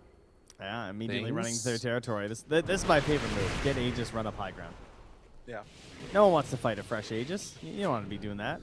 Top lane, probably try and push that in and pressure that tier 2 tower. And with the Blink Dagger on tree, it's going to be very hard for Ravens to take this fight. Best case scenario, I think, is them trying to find Mr. Jeans. Because I'm sure at this point they realize where he's been playing most of the game with these boots of travel. He's like trying to farm the bottom half of the map and create all of this gold for himself while still providing the rest of the map for his team. And so far he's gotten away with it like almost completely. Yeah. Yeah, constant, pretty greedy plays that have not been able to be punished so far. With the Troll Ags, now you do have avenues to sort of do it, but it's actually already out. So gone top with the boots. They spotted on a ward as well. They head in the lane. They saw him TPing to it, so they just continued to push bottom. Hey, if you get this trade, that's great, but they know that, no, we don't give up free trades. We have the Aegis. And Ravens were well ready for that. So they get on into there. Yeah. Scan even connecting, knowing that they were there. But the rest of No Runes going to head out, farm up the rest of the map. As they've got 3.5 minutes left on this Aegis. And for Ravens, the game plan here starts to feel kind of weird. Even though it's like, 1,000 gold lead, it's been pretty even throughout this entire time. Kind of has the feeling that if you lose like a fight during this Aegis, your entire map is just going to go dark, and then you're going to be left with nowhere to farm and slowly fall further and further behind. I think there's a lot of pressure for me on Dismar. On this Rubik. I think that he is like the player that could really make that big step up play that could save them, that one clutch grab onto someone like Mini who's trying to get a bit greedy or something in terms of his movement. If he can get that big steal on something like the Scythe to try and take down this beefier hero and the Primal Beast, like if they have Scythe, that just changes everything in the matchups. It doesn't let Hiko play as free. Yeah. The Smoke Ink is coming too late. They wanted to all get together and go for it, and now they've been sitting around this camp this entire time. Mini just walks up, gets the outpost, and I mean, he is still alone here, but they get the D ward. Everybody wasn't in position. They couldn't go for it. A little bit unfortunate for the sides of Ravens, but no runes. They're taking full advantage. They're pushing these waves out, regaining the map. And And then if they wanted to, they could even put some pressure onto one of these, maybe the tier 2 tower mid. How do you kill Mini with this shard? How do you kill him twice? That's a good question. Feels like they need to. I don't think he can be the first target. They just don't have the raw damage for it, you know? Unless Rubik has some really good steal, like Scythe or something. Undying isn't going to offer for it. Timber has damage, but not that fast and not that sustainable of damage. So unless they get like some true scenario. Yeah. They need to ignore the Morphling. Yeah, the one with Scotty that has 274 damage. Okay. He's a hard guy to ignore, unfortunately. Yeah, that's a fair point. I mean, yeah, it's going to have to be around this Aegis expiring or Mini going in too far, which, to be fair, it's been a couple crazy mini games the past couple of days. That's this guy's definitely gone true. a little bit psycho from time to time. But he'll claim that tier 2 tower for freebie and continue to farm up this side of the map. Serum does the same. Ravens, are they going to go as the Aegis is expiring? Still 50 seconds. And you know, I'm saying all this, but like, if the troll just ensnares him and wails away, he is Scotty. He's got a decent amount of damage. Maybe he can do it. That's fair. Yeah, it's a good point to consider. It depends a lot more upon like the jump and how these fights are played out than, you know, anything else. Yeah, this Primal Beast Train Protector definitely lacking some synergy here. He's breaking all the trees. Just trampling over everything. Yeah, that's not good. Smoke up as the Aegis has 10 seconds left. I think Kara, they move up. They find him. Gets the Glimmer Cape off. It won't matter. Dead on Undying. I feel like just by the way he was standing, he knew exactly what was happening there. Like, he was in between them and Dad. Dad was farming one camp. Trying to head down to the shop, I think, for a second or two. And same thing with his Timber. Just him dying secures the escape of both of them. Right. Doing what they need to do. And, you know, there is still, like, some item progression going on. Timbersaw ends up finishing off the Sanj, trying to go into the Kaya next. But they're going to smoke up now. As for Undying will respawn and come join them again, most likely. No one expects the dead hero smoke play. Right? I mean, they're all over here. They're all very close by. Serum ready to interrupt this. Oh, they're going to break smoke right on his invis. Dad there. Thinking about it. Primal Beast on the other side of the river from him. I mean, this has the setup like there could be a fight here. But without vision, it's pretty hard for no runes to just go up there. They do know they're all up there. Like, they've figured that out with the wards up top. This is a way to go. Rocks, pulverized, BKB, they're right on top. Stolen pulverized, though, now in some trouble. Control, toss in, they find him. Pulls him back low. Can they kill him off in time? Hiko gets away, but the Mystic Flare kills off this Mar. Guts ran away, double Force Staff, tries to run. Gets the Reaper Scythe off. It's almost enough, but Dad, he still ends up going down. Guts lives through it. He's not low enough where they can actually go in for the full kill, it doesn't look like. Oh, he survives through it. And the waveform in. Dismar is gone. Triple kill for Mini. It just wasn't good enough. Yeah, it was a bit too nice. Mini just able to stand tall pretty freely during that one, unfortunately for him. As Hiko just dies to his own pulverize, but in the end it was fine. He's all right throwing his life away there if it means that Mini gets a big win. I mean, yeah, I think in a way it kind of felt like if you go on the Primal Beast, who cares? You know? You got a Necro and a Morphling.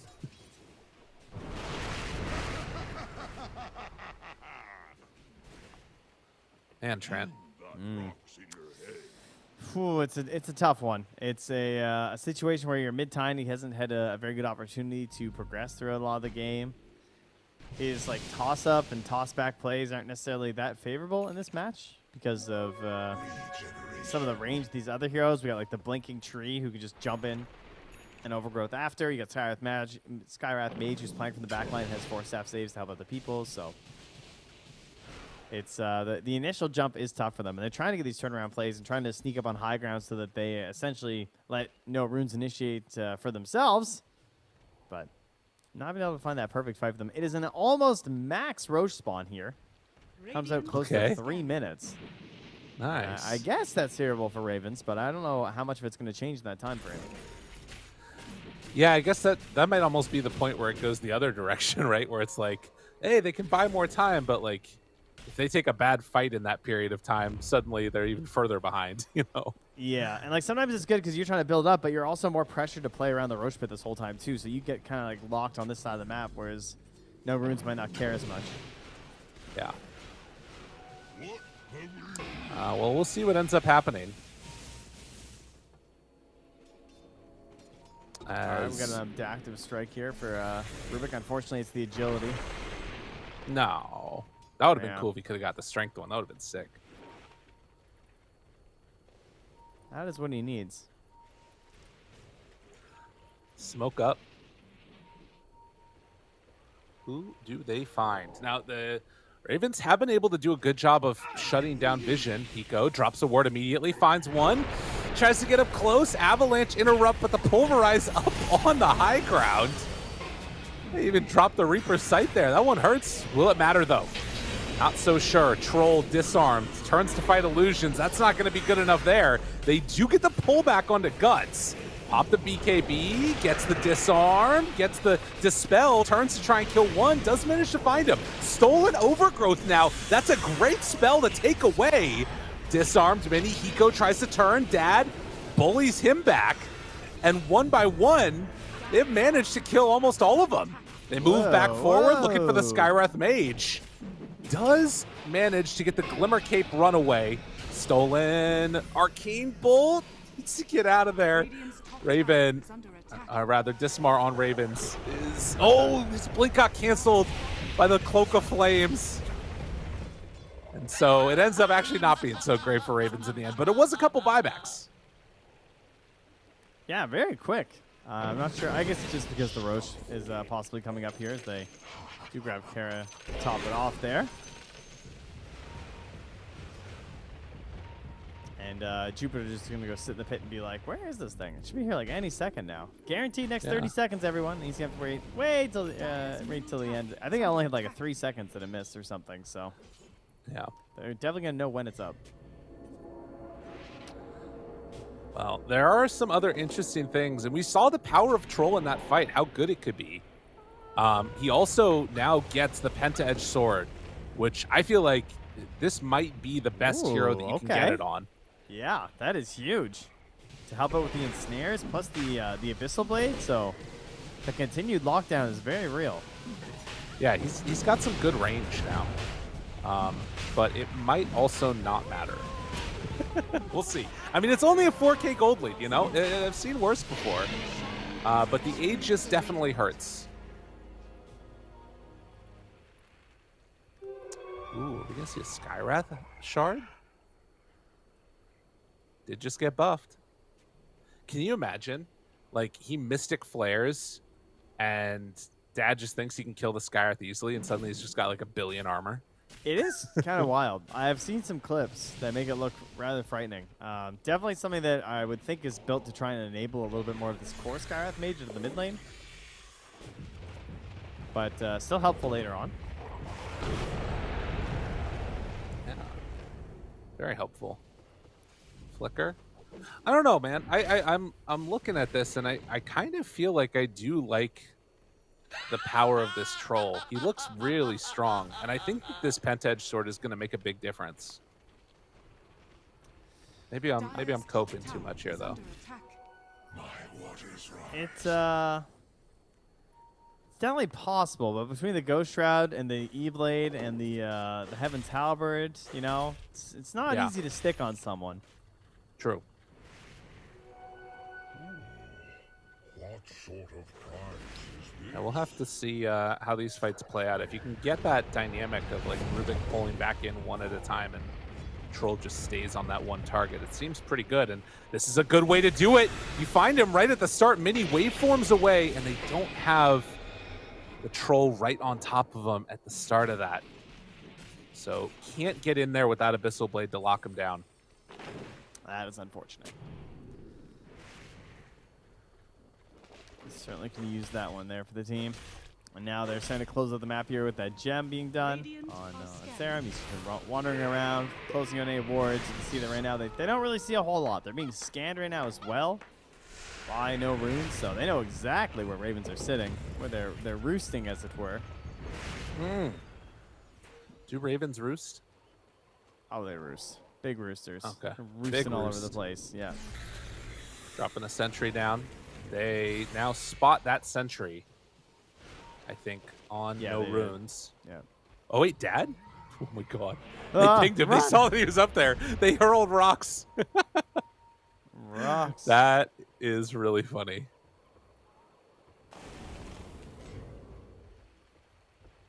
All right, we're just going to hang out up here, I guess, huh? It Who is wants it? strange Come that- on. I feel like we see this a lot with South American teams. I think it's been a couple of different ones where we've seen where they'll like sort of battle on this lane. Yeah, we had some. I mean, this one's a little bit better because it's like it's the Dire Ancients. Like, sure, they're from here, but we've had games that took place down here 20 minutes before they were supposed to. Yeah. That was pretty wild. Oh man, when do you buy Blink on this troll? This is such a tough call. It's like he wants his buyback. He's only 300 gold away. Like, does he just straight up buy a Blink now? And if he does, what does he do? Does he just get rid of his treads? Does he just I slot don't it know. in there?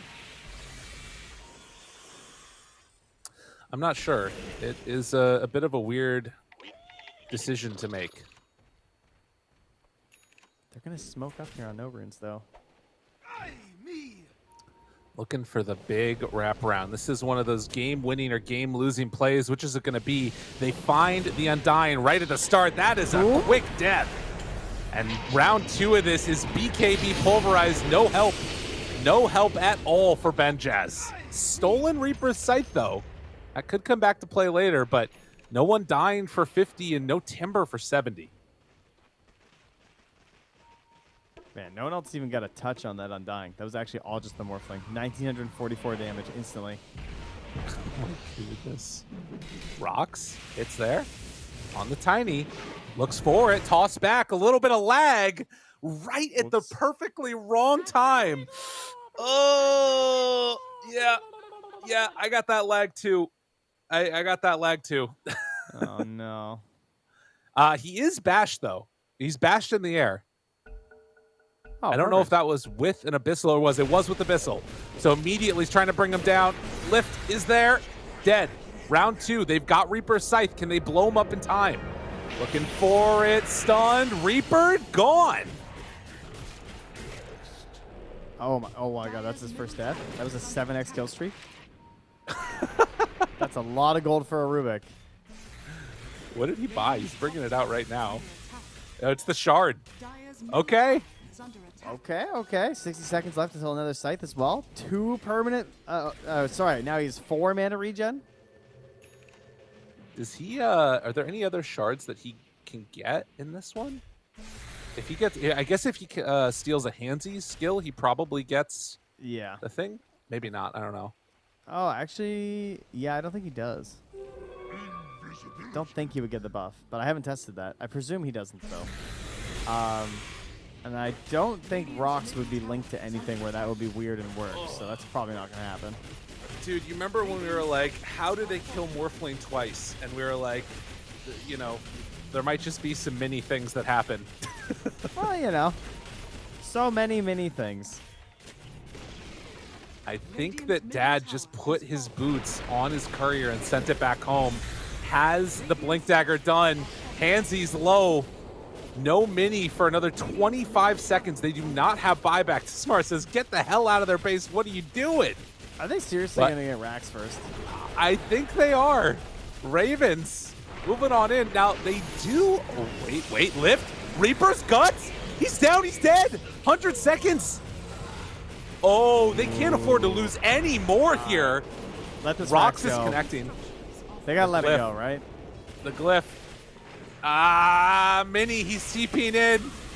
There's no more Reaper Scythe on the Rubik, but this is still a very tense moment. The buyback comes. Dad, he's in deep, trying to take down Hiko. The root is there. The disarm. Morphleet's doing nothing in this fight. Guts also very far in, very under control, about to die. Does he get it off in time? He does, but he ends up killing himself. Dad lives. Kara burning, dying. The tombstone is down. A virtue of the Rubik, I don't know if it's going to end up mattering. Holy hell. What did we just witness, Trent? I don't even. He still needs 130 gold on Morphling for buyback, and he's 3,100 right now. So that should tell you something. So it's very costly for him, but they know that there's 90 seconds with no Necrophos. They're going to know there's also no Timbersaw, though, however, if they've been keeping an eye on those timers. And that is a bit of a scary one here for Ravens. Roche will be back up in 50 if they want to wait for that. I'm not sure how hard they're going to end up knocking on the door here. Now, one thing in the midst of all of it that they might not realize is that Rubik has Overgrowth stolen. Ooh, So another one of those like interesting dynamics. If they catch the Morphling after a Manta, I guess he still has Satanic, but it's scary. Dude. That is true, though. Yeah, Manta and Satanic and BKB, and you're going to be shifting while you're stunned, too. Like, there's a lot of things working in Mini's favor. Right. But he died once before, so, you know, can happen again. True. Serum does take the extra living armor bonus armor at 20. We're getting close to that. I mean, that's the other thing that we haven't really talked about. The level 25 talent for Treant might just be the end of the game if they get there, and it could happen. It could happen again. I didn't think it would happen once. It might even happen twice. We got ourselves the, what, 14 minutes? You think we'll make it there? We get ourselves some tier 5 neutrals? Dude, I don't know. I mean, this game could be over in like 2 minutes. Most certainly could. Unfortunately, not maybe not that fast with this Roche being delayed. Another minute and 20 seconds. Now, that fight might determine. It might not matter who gets the Aegis, per se. It might just be who loses the most heroes there with no buyback. Only 2 without buyback because of timer, both the Timber and the Necro. And for Radiant, a lot of heroes without buyback that are close on gold. I can't believe Mr. Jeans has the same number of... oh. Actually, he only has 2 side stacks. Never mind. Okay. 2 side stacks, but the higher value ones. Okay, I see. Right. I see. Yeah. So he's only getting 12 HP and 4 and 6 mana, whereas Rubik gets 8 HP and 4 mana. Wow. Because it scales. Right. That's the one. You see, that's how it works, folks. Don't worry, I got you covered. This is like when I was looking at Legion and just looking at the new numbers for scaling with like max level of duel. Like, damn, that's a lot of damage. I don't know if I saw it, but did Necro kill himself with Scythe on the Lotus? I'm not sure either. I definitely saw him throw it out onto, I think, a full HP, like Undying or something. It was not, yeah. Oh, Dismar. Blinks in some trouble. Lotus walks away. Overgrowth onto everybody. But can they get there in time? Troll, he's too far away. Blinks in right on top. Tries to root, gets the bash, sealing him off. It's not quite enough to kill him. Mini Scythe gets the waveform away. And Scythe stolen and now kill him off. So that's Necro and Timber both dead. Ravens, they've managed to work it yet again. And somehow it's the heroes without buyback that keep dying. Dismar, man. Dismar. Like, I seriously think he's the only way they're still in this game. Yeah. Like, he was the one player that had the opportunities for the big pullouts here, and he's actually doing it. Just pulling out the big spells every time. Throwing rocks. Throwing some rocks. Hiko in right at the start. Glimmer. They want to bring this down if they can. God. Scary stuff, though. Scary stuff. Blink broken. Troll can't get in there. Woo. That's him already dead. Tiny buys back. Undying buys back. They want to fight this. Do not want to give it up for nothing. Still no Necro for 40 and no Timber for 30. And they're so hard to fight into right now. Hiko's itemization here between like having the Stormcrafter and the Yules. He's very hard to actually lock down and kill. And then you still have a full Aeon disc unpopped here on Jupiter. What else is left? They do have, as the Tombstone is dropped, Reaper Scythe back up in 7. Avatos can't afford to die in this Tiny. BKB back up in 1. so dangerous to run into this one. But the Reaper Scythe is back up. They could blink Abyssal and blink Scythe at the same time, and Hiko dies, I think. Like, can they actually save him if they do that? Thinking about running into the pit. They don't Oh see my God, him. Mini just ate Abba, like 8 mangoes. toss. It's dropping down.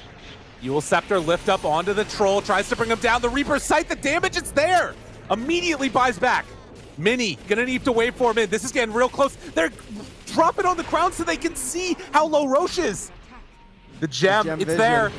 Null Talisman on the ground, runs through on Hiko. Abba toss onto Guts, backs away, the root, the overgrowth, and Mini, he gets it!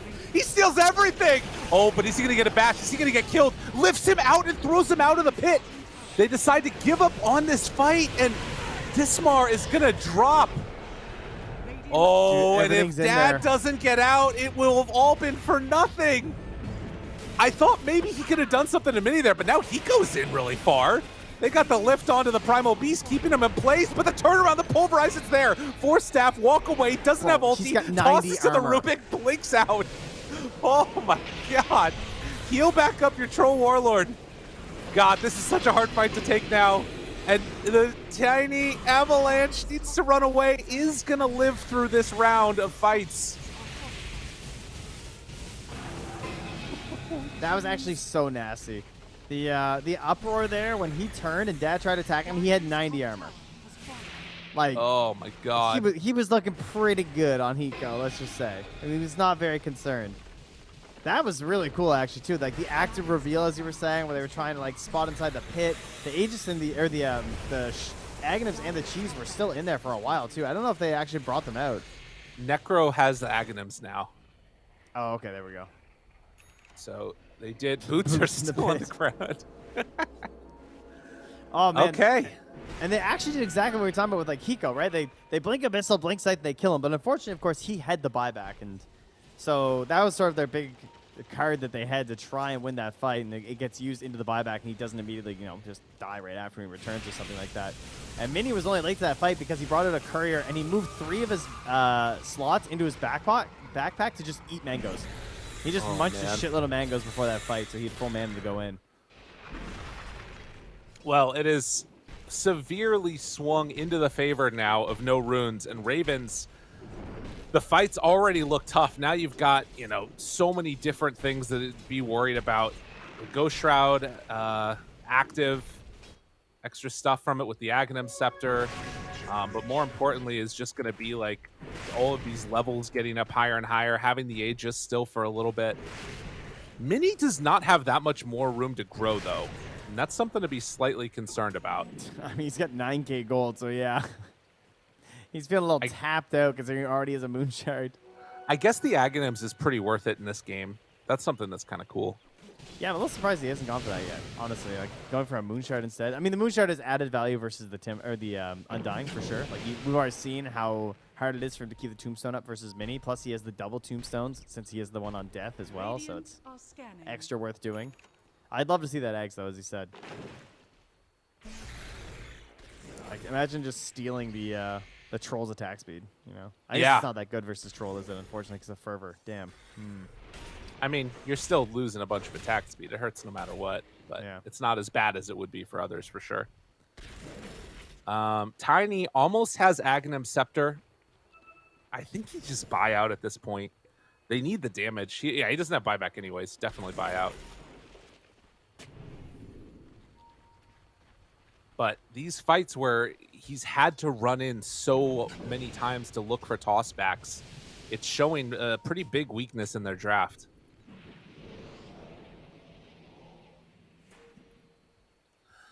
So, 53 minutes in, Aghanim Scepter done for Tiny. Anything else that's really sticking out that we'll be seeing for anybody on the side of no runes?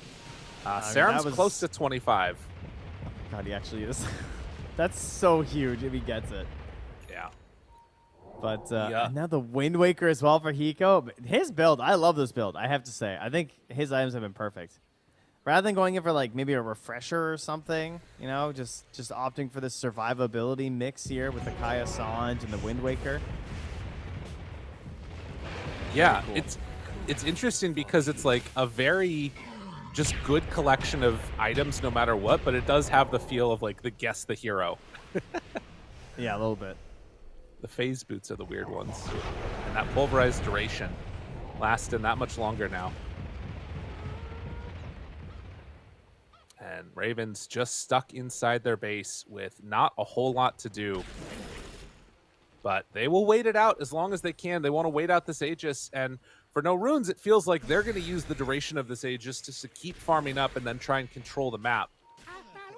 Could be susceptible to a gank squad if that does come out.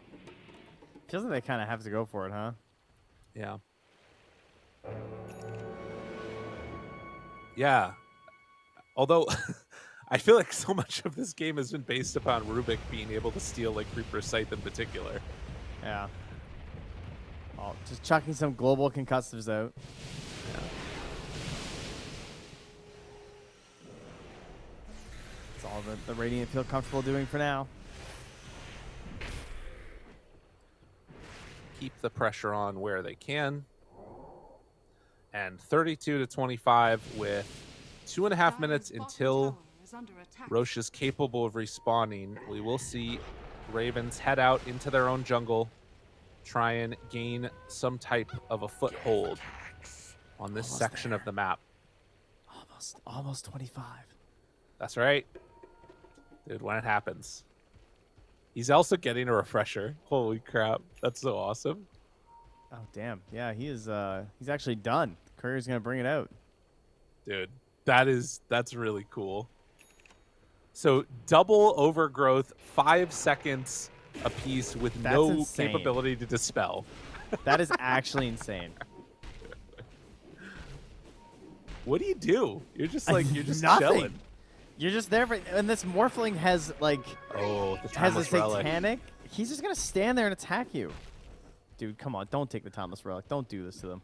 Dude, Serum should definitely take the timeless relic. Oh, no. Stop. So you should ask for it. He's 25. Dude, what if he took the living armor AoE? All right, this is their timing. there Dude, we go. literally, that's all they were waiting for. Yeah, let's go. There's like, I don't care where the creeps are. Just fight them. Serum's going to die. 100%. He's going to die with a single overgrowth. You guys ready for this? That's how much we've hyped this up. It's the only thing that can possibly happen now. They anticipate that there's wards up there, but they aren't going to get them. Now they're going to run into the base. Ooh, who do they find? Everybody's out of range. Gismar shows himself in the mid lane. Oh! He glimmers, runs away. Just be very quiet. Yeah, they're like, oh god, they're here, run away. I see the wards down. Dude, they were ready.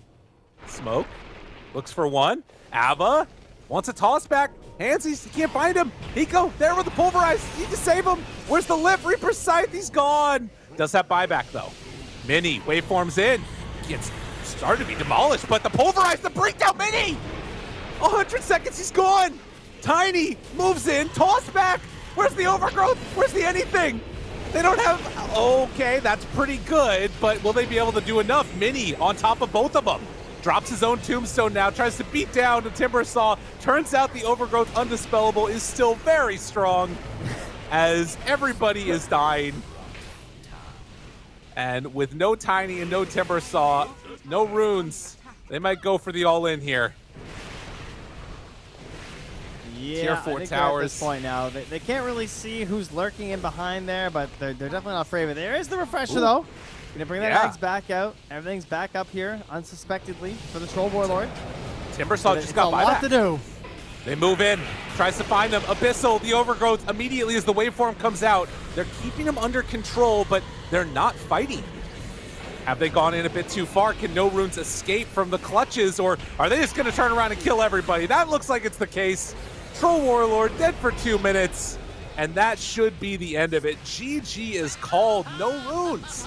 They take the first match of this best of 3. That was so sad. The overgrowth came out on the Troll. He BKB'd, got Lotus, and used his Dispel on the Aghanim. All three at once. Nothing's working. Nothing. Why is it still on me? And then, of course, they were backing away. You're right. But that's because he'd used everything. And then they just slowly trickled back in and killed him. So. Rough game, man. So everybody talks about tier 5 neutral items as the game ending thing, but it turns out it's just tree at level 25. Yeah, apparently that was a nice way to just like completely nail it, finish this off, not have to worry about things. Obviously, they still had a huge lead and would very likely win some fights if it was even like a full 5v5 without that. But that gave them a nice bit of stability and security. And it wasn't always this way. That it looked like it was going to be a big win for them or anything like that. I do think that part of the problem for Ravens was that they couldn't actually progress their own advantages in the mid game unless no runes like ran into them and made mistakes. Right. Yeah, that was definitely a problem. And the sort of constant need to be starting these fights with the Tiny, it sort of set up the situation where he would die in the middle of the fights, or rather at the beginning of them, but they would still get like an okay fight. And then he was just always behind on net worth. I think having those like multiple heroes and avenues to start one has definitely been a little bit more strong. But that being said, Guts died a lot too. So it was like 8 deaths for the Tiny, 7 for the Necro. In the end, he was able to stay a little bit further ahead though, and they came out with the W. No runes. Again, a team that we both have seen in their highs and their lows. We'll see if they can keep the highs going. Yeah, this was a good start. And if you are Ravens looking at this, I'm definitely going to try and get Nango a better game. That was certainly the problem for him. He did not really feel like a big mid on this Tiny. He missed out on any of that like classic Tiny situation where you have like the blink and just avatars kill a target.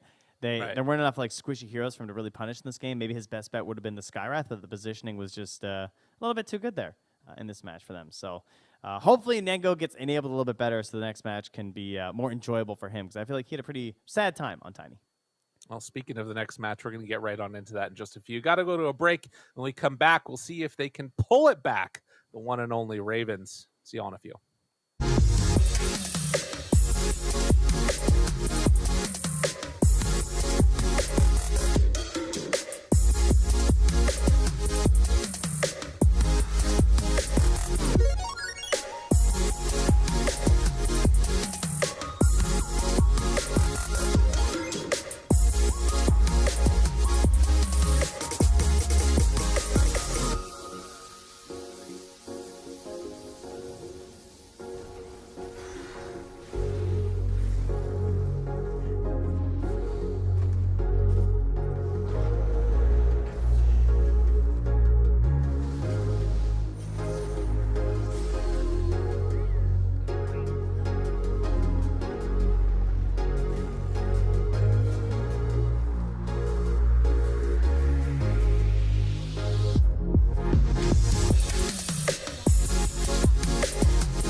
It's what we live and breathe.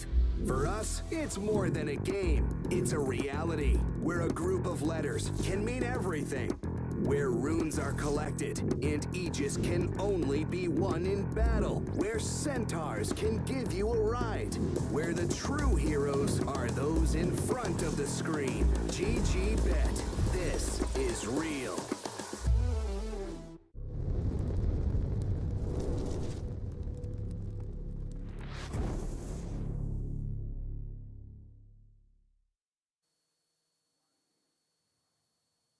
Oh, hello there. Didn't see you. How's it going, everybody? Came to right around the corner. Trent, how you doing, man? Oh, I'm just doing fantastic. How are you, bud?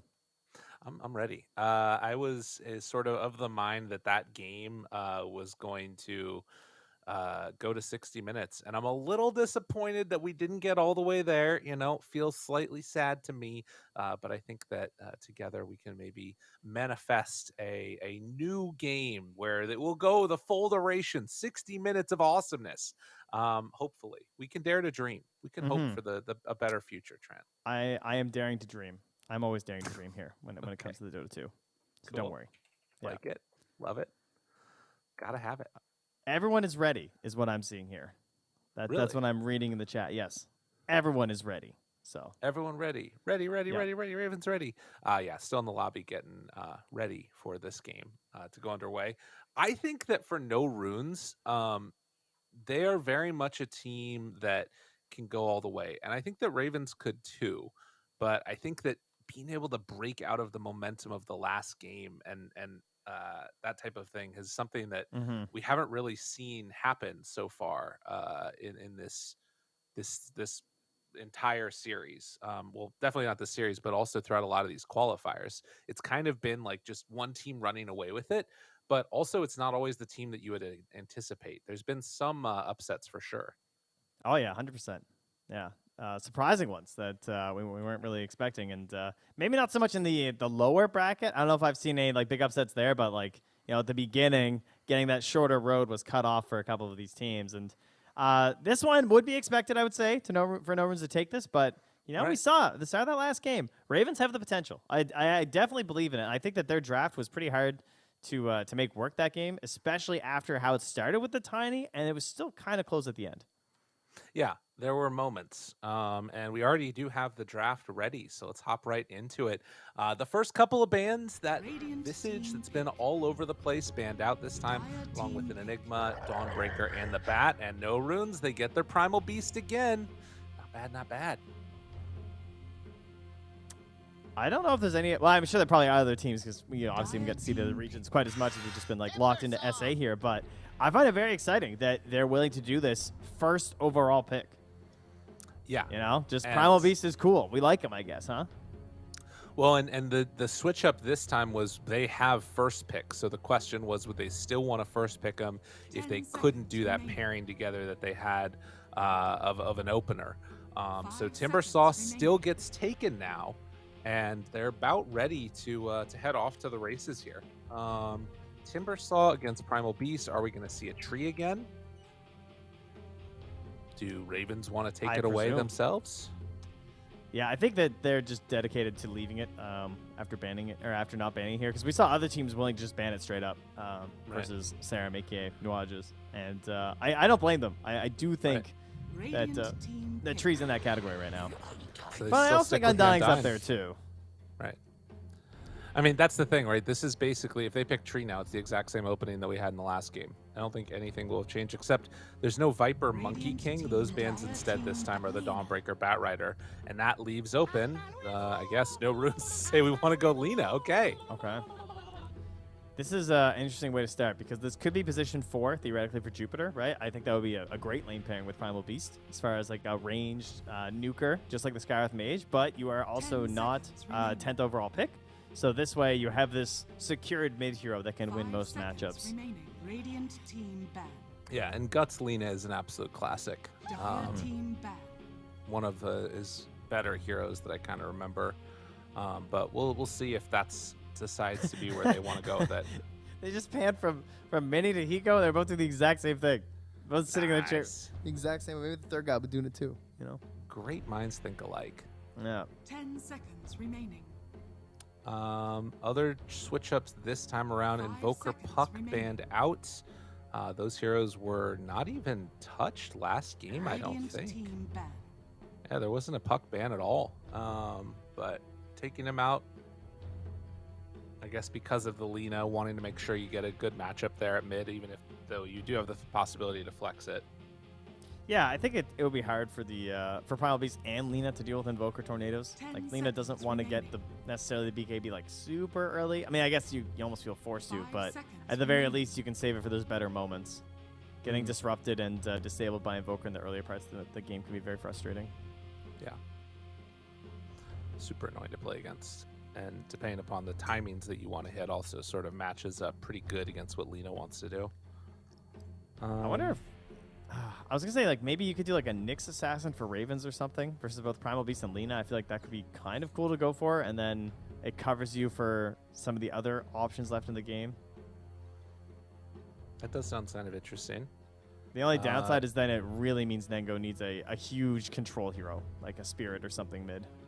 Right, and you also kind of have the, triple melee at that point then. Which, to be fair, I feel like I haven't seen teams as worried about that since we've been covering this region. It's been like games with like 8 melee heroes in it.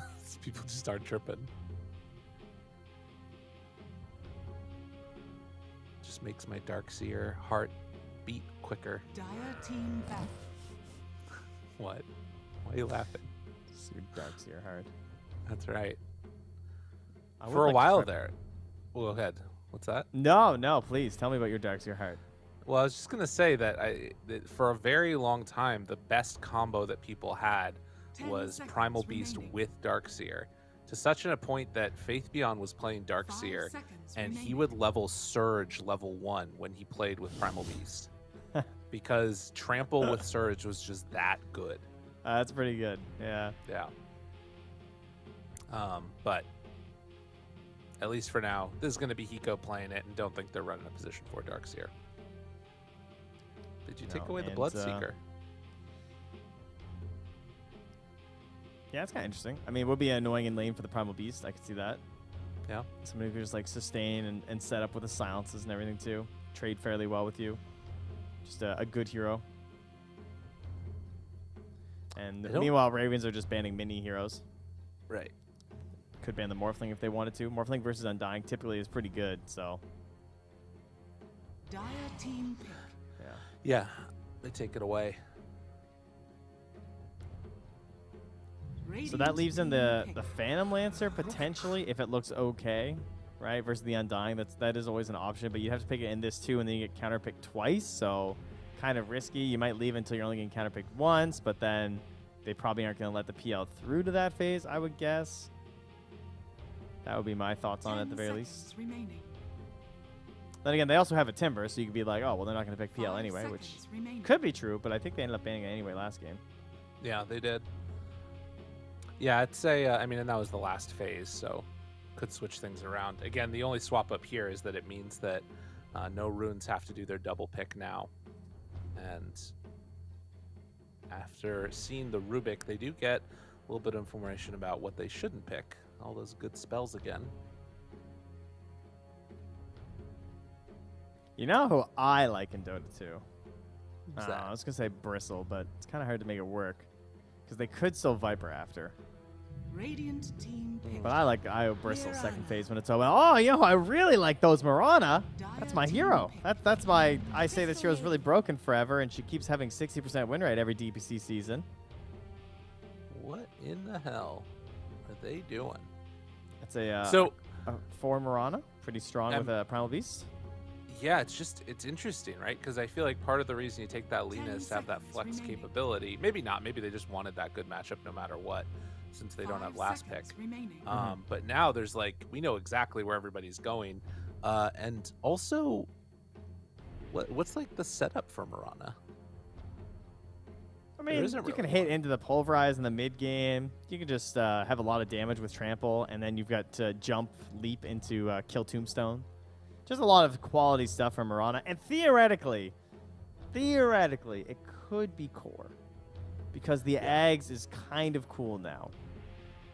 That would be a wild. But thing her to have shard happen. is still really bad. you So talking about? unfortunately, They- she's. They got Lena and her. You're not gonna know which Oh. one it is. Haha! Hey, come on now. They fixed that asset. It's a Oh, lovely okay. blue flame now. Got it. My bad. I don't like no runes lineup at all. I feel like they need some like uber carry at the end, and like you can't pick Terrorblade into Timbersaw. Radiant team back.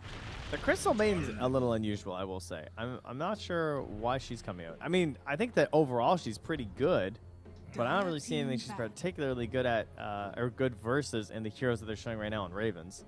Now, mind you, when you get level 20, you get the attack speed talent. Unless they've removed that from her, I'll be so sad if that's actually gone. What's that? Surely that's still in, right? Yeah. Hold on, I I'll think double so. check. Nice. Yeah, you still get the 200 attack speed to 20. So always comes in handy versus these heroes. And here I was worried about PL, and it's no runes who ban it themselves. Okay, 5 fair enough. seconds remaining. I mean, I don't know. So I'm they looking want at this. TB? This CM, but that's the thing. I don't think you can take TB for no Radiant runes. team Like, Yeah, I don't think they can. Yeah, I was literally about to say they need Void is what they need, right? They need a Yeah. stun, and they need to make space for their Lena. I am very concerned about no runes draft. That's fine. They're going to pick, like... Okay, yeah. I'm, like, looking at all the carries. I'm like, yeah, I don't know if I want to, like, Wraith King into this. That seems kind of bad. I don't want to really 5 spend. seconds remaining. Oh, it all feels really Sven's bad. kind of doable. Yeah, maybe. Maybe you do position 1 Mirana. Pick a 4 here. That would be That's pretty terrible. wild. That's Yeah, terrible. let's not do that. To be honest, I just think Maiden is going to be food this entire game. Like, what do you do on a Crystal Maiden against a Timbersaw lane? Like, I'm not sure. If I you don't know have what the high hell is. damage with your carry, it can work. I guess, yeah, that you can, like, early levels maybe Like an try and bring Ursa? it down. That could work. Ooh, Ursa is Right? interesting. That's definitely the hero. They're gonna ban Ursa for sure. I like Ursa a Dire lot. team back. Ban out the Razor. Radiant team pick. Oh Ban shit! TA. They left the bear. All right, if they go bear, are you down? Are you I'm down down. to clown with the bear? That sounds What if they go good. lone druid bear? I'm not down. No, not Super that bear. Only the other bear. Got it. Yeah, the Ursa bear. Because if they go lone druid, then Ravens can 10 take Ursa. seconds remaining. Then it's really over. I feel like Mini is an Ursa player. 5 I feel like he's seconds got remaining. this. Dire team. Sarum, what's it gonna be? They go Juggernaut. Boo! Boo! mean- Crystal Maiden Jug Lane. What year is it? Okay, I mean it's still a really good lane. Yeah, I think. I- Ugh. I actually remember the first time I played Dota. The very first strategy I ever heard in my 10 entire seconds life was from my friend who had also just started playing Dota, and he said, Phantom pick either seize Crystal your Maiden or Venomancer, and I'll play Jug because they're really good to lane together. And I Nice. played Crystal Maiden my like 3rd or 4th game or something because of that. Okay. Yeah. Did you So- win? I don't remember. I do know my very He first didn't ever win. game. He didn't win. Well, my first ever game I lost. I played Treant Protector and I bought 2 Stout Shields. Got it. And I also didn't get like any last hits. I didn't understand what was happening at all. Wait, so Trent, your first ever game was Treant Protector. Is that why your parents Yes. named you Trent? That's why. Yes. Okay, That's- got it. And that is actually why I sense. chose it, though. That's precisely Okay. why. I ended the Cool. game. It was a 38-minute game, and I ended it with 2 Stout Shields, a Helm of the Iron Will, a Clarity, and a Quelling Blade. Well, let's hope that doesn't happen to the Crystal Maiden in this one, as we are already into this game number 2. They last picked a PA. A pretty interesting answer in a lot of ways. I think they've got some pretty solid blow-up potential. If I'm going to be honest, all these supports, even the mid, kind of looks like food. I'm worried about no runes lineup. What happened? I lost all these games, and then within 2 weeks, I was building Vanguard Battle Fury, and I won 4 games straight. Let's go, Dota players. Let's go. Perfect. Nailed it, Take me man. back. Take me back to 2013. Okay, fine. I'll talk about this game. Let me bring out the high school football tapes, guys. Okay. There it I'm is. having fun over here. Yeah, Phantom Assassin here. That's quality. Ravens, you have given me hope. This looks like a much better Tiny game. I know I said I wanted him enabled, maybe on a different hero or something, or that Spirit-esque hero situation, perhaps. This is pretty good, right? Clearly, he's I like comfortable it. on the Tiny if they're going for it again. And there's much more viable targets And you still have that nice coverage of the Avalanche versus the Onslaught charging in for the Primal Beast, which did come into play a couple times when he got a little over aggressive. Like, you always have something to stop the Pulverize or the Charging pretty easily. Yeah. Yeah, and that part about it Gesticulating, is definitely nice. big movements. All right, get the camera up. Let's get ready to go into this game here. Game number 2. No Runes facing off against Ravens, and a lot on the line here. Ravens on the verge of being eliminated, and No Runes on the verge of making it to top 6. This is where it really starts getting down to the Wild Town, which is a place. Yes, I love Wild Town. It's my That's favorite. good. Wild Town, USA. But this Bang, time, take out the bang. U because it's just Wild Town, SA. SA, that's what's up, man. Ooh. Gotta be careful. Is Hiko just going to lose that ward, though? Because his smoke popped, and then he did place it. I'm not sure what the vision was like in that situation. Amused roar. Oh, they've still got Cap's voice line there? Oh my god. Minnie's a big fan. Amazing. That's a good one. 30 seconds to battle. All right, Dad, where are we going? What's he going to be doing in this game on this PA? I'm waiting to see, like, a 60-minute having an Aghanim Scepter on the PA and just going from, like, you know, CM death to immediately into the Marana death, into Lena dying. Just one by one they fall. Talking about manifesting. We'll see. That's We'll what I'm going see. to manifest. Yeah, that's right, yeah. Isn't it Manifold Paradox? That's the one. Yeah. It's got 301 on the assassin score. Okay. Oh, he's got all the good ones. He's got the cool immortals. Okay, this guy's a gamer, huh? Well, you can be Ooh, too. Sparkly. Check out The small Steam store. price. Yeah, yeah. And my PayPal is. It is. That's the Yep. one. All right. So can they kill Benjaz? More down importantly, does Jupiter smoke this range creep arrow? Oh yeah. bottom? Yeah, Sorry. we're not looking at that one, Trent. Well it done. was just we were getting the triple view. It was coming, Yeah. but I just had to Nailed make it, sure though. that you guys knew. They are getting some pretty good action up there, chasing that PA around. Meanwhile, the spin down bottom, action happening on multiple lanes, results in no kills, no nothing. But I am terrified of that level 1 trample. Is that just me? no, it's not just you. It's a good reason to be terrified too. That was It insane. messes you up. Yeah, like they're killing the range creep, like they're out leveling them, or like they're outnumbering them by just like nuking the wave first, and then he just ran at them. Good thing they got that deny, so it doesn't have onslaught right now, huh? Bottom tower is under attack. I'm not sure. I was looking mid where Tiny almost died, but yeah, I agree with you, Trent. Yes. Oh, they didn't get a deny. Never mind. He's just 2 XP away. Dude, Guts is really taking it to him here. Tango Flow is really starting to get beat down and keeping this constant pressure on. Low armor for this hero. 3 last hits on a Tiny. The 7 and 2 of Guts. Like, this is not the way this lane is supposed to go, but maybe I'm just wrong about that. Maybe not this bad. And this is kind of a problem zone too. Like level 3, you're this low. Your bottle's not done. You know Lena's gonna beat you there. Yep. So, Yeah, I had to bring out a salve. Ooh. Well, gets the water rune at least. True. Serum really tried to end his game by going and maybe even killing that. That would have been brutal. Oh, and he gets so he's too late to get the water rune, but because of that movement, he ends up getting Benjaz's courier. Like to see it. Like to see it. Yeah, they're sort of playing pretty far forward here in this lane. Also, you can see as Hansy's going to get chased out. Kara trying to zone him as best as possible with the decay action.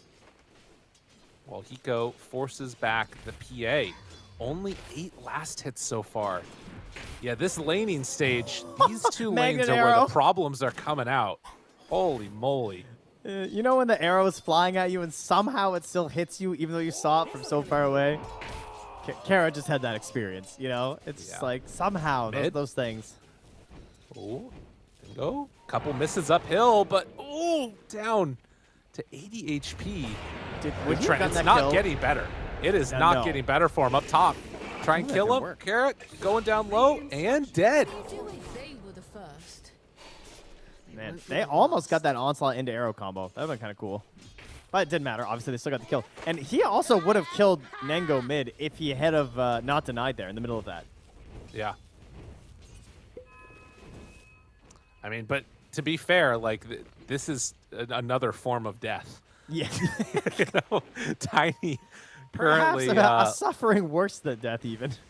Yeah, he is going to have a bounty rune at least to go to. As we take a look at it, the down bottom side now, Sarum able to force back Ismar, keep bullying him, and that will still be actually a water rune for the Tiny.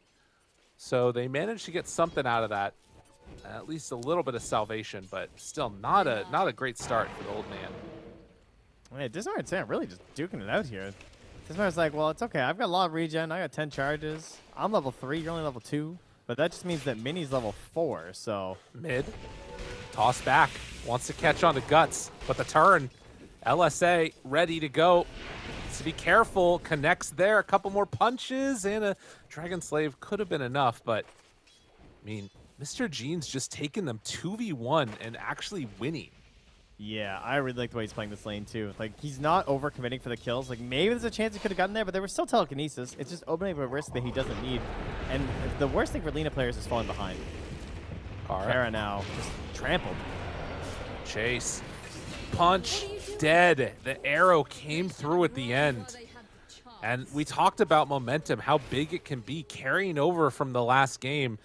No runes are absolutely slaying it here. And, well, a couple punches onto the Tiny in the mid lane.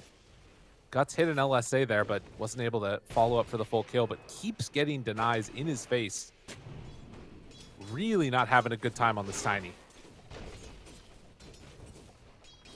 Wait, did that not? Oh, the raindrop. It didn't break his clarity. Oh, my God. Sag. Dude, that is... Oh, that hurts. Good old level 1 toss. Hansy's chasing down the Sundyne. Arrow connects. Soul Rip not doing enough. He literally just solo killed him in the jungle. What are you doing? What a line. Chasing in, trying to kill this PA. That just taking a beating. No regen for him at the moment. I'm actually surprised Jupiter's not just trying to hunt his courier. I mean, he's got stick charges. Do you think Jupiter hits this? Is he dead? He is trampled Yeah, I at think 3. so. They're bringing everybody. Yeah, he's definitely Alright. dead. All right, let's see. Let's see. Does Jupiter hit this? It doesn't. Oh, he doesn't even need to. Yeah, it's just gone. And Oh, in he fact, hits this they're one. instead going to kill that guy too. Thank you for joining. The "What are you doing" voice line is so rough. I swear this hero's still busted, actually.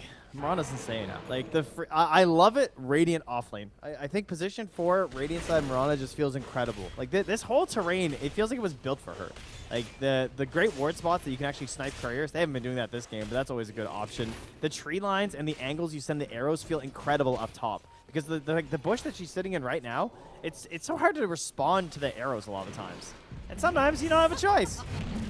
Just Guys, get arrowed anyways. You know the dead lane thing that BSJ has been telling you about? I know that's usually after the tower falls. We might have it a little early, all right? If this was the PA Arcana on the other side, there'd be a lot of gravestones up there. It's true. Well, this lane so far, yeah, there's a lot of what are you doing. Minnie has still been able to have a pretty good time down here, too, despite the fact that CM's been gone for a while. It's a 3,000 gold lead at 7 minutes. Like, the game is just very difficult. If they could get this Lina killed, this would be huge. Does have stick charges. Fairy Fire turns, looks for the fight, but Minnie there for the follow-up. Has he gone in a bit too far? Does have Omni Slash coming out of that, but won't go for it. So they find a kill onto the Lina. Under attack. Dropped an Omni onto the solo Rubik. Dire's top tower. Make sure they at least get something out of this rotation. Dire's structure. That was huge, though, as you said. Was there a streak at this point? No, right? Is under attack. Unfortunately. I think she was only at... Oh, she didn't even have a kill yet. She's just been owning in lane. Yeah. The streaks are sitting on the Mirana. Oh, speaking of which... Oh my god, he's dead! That is a big kill. That is so huge. That's a big kill. Like, even before that, Tiny was actually below the Mirana in terms of net worth. But that kill gives him a ton of levels and XP and gold, all the good stuff he needs. Oh,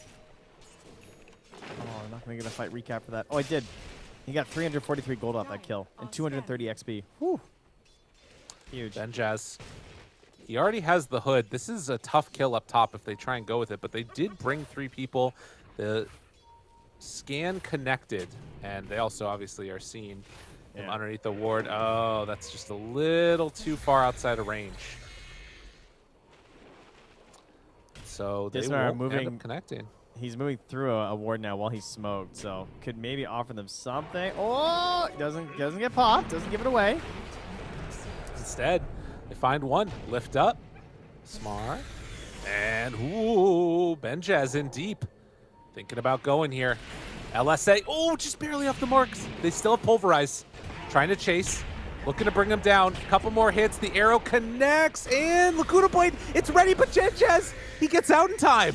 Mini tries to chase, want to save this and not have to use the Laguna. Oh my god, he's getting He body was blocked. pointing, but not quite there, No. Benjaz. He was never in How'd you range. live? He just kept getting body blocked. He was just like sauntering. How do you live? Okay, well, now the Piston gonna turn and just drop the Laguna like it's nothing.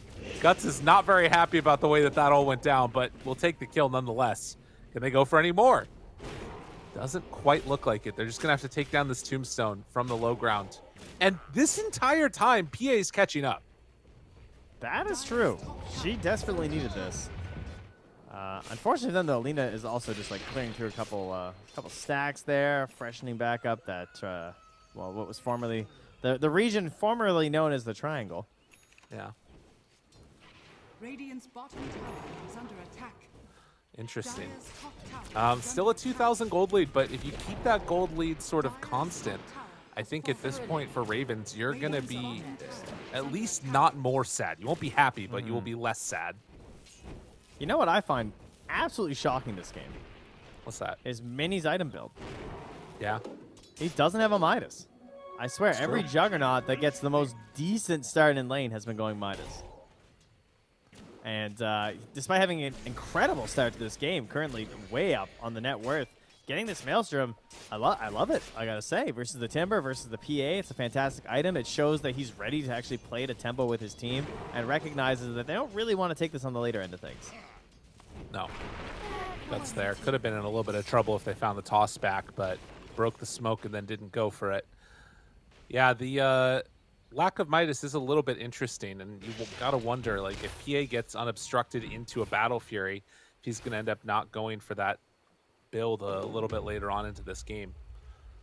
We'll see. Time will tell. But for now, at least, with the Tier 2 towers taking about the safe lanes, likely action's going to start congregating towards mid. But they've got good vision already prepped on no runes. These wards up on the high ground are going to be in a good spot in case Ravens try and invade.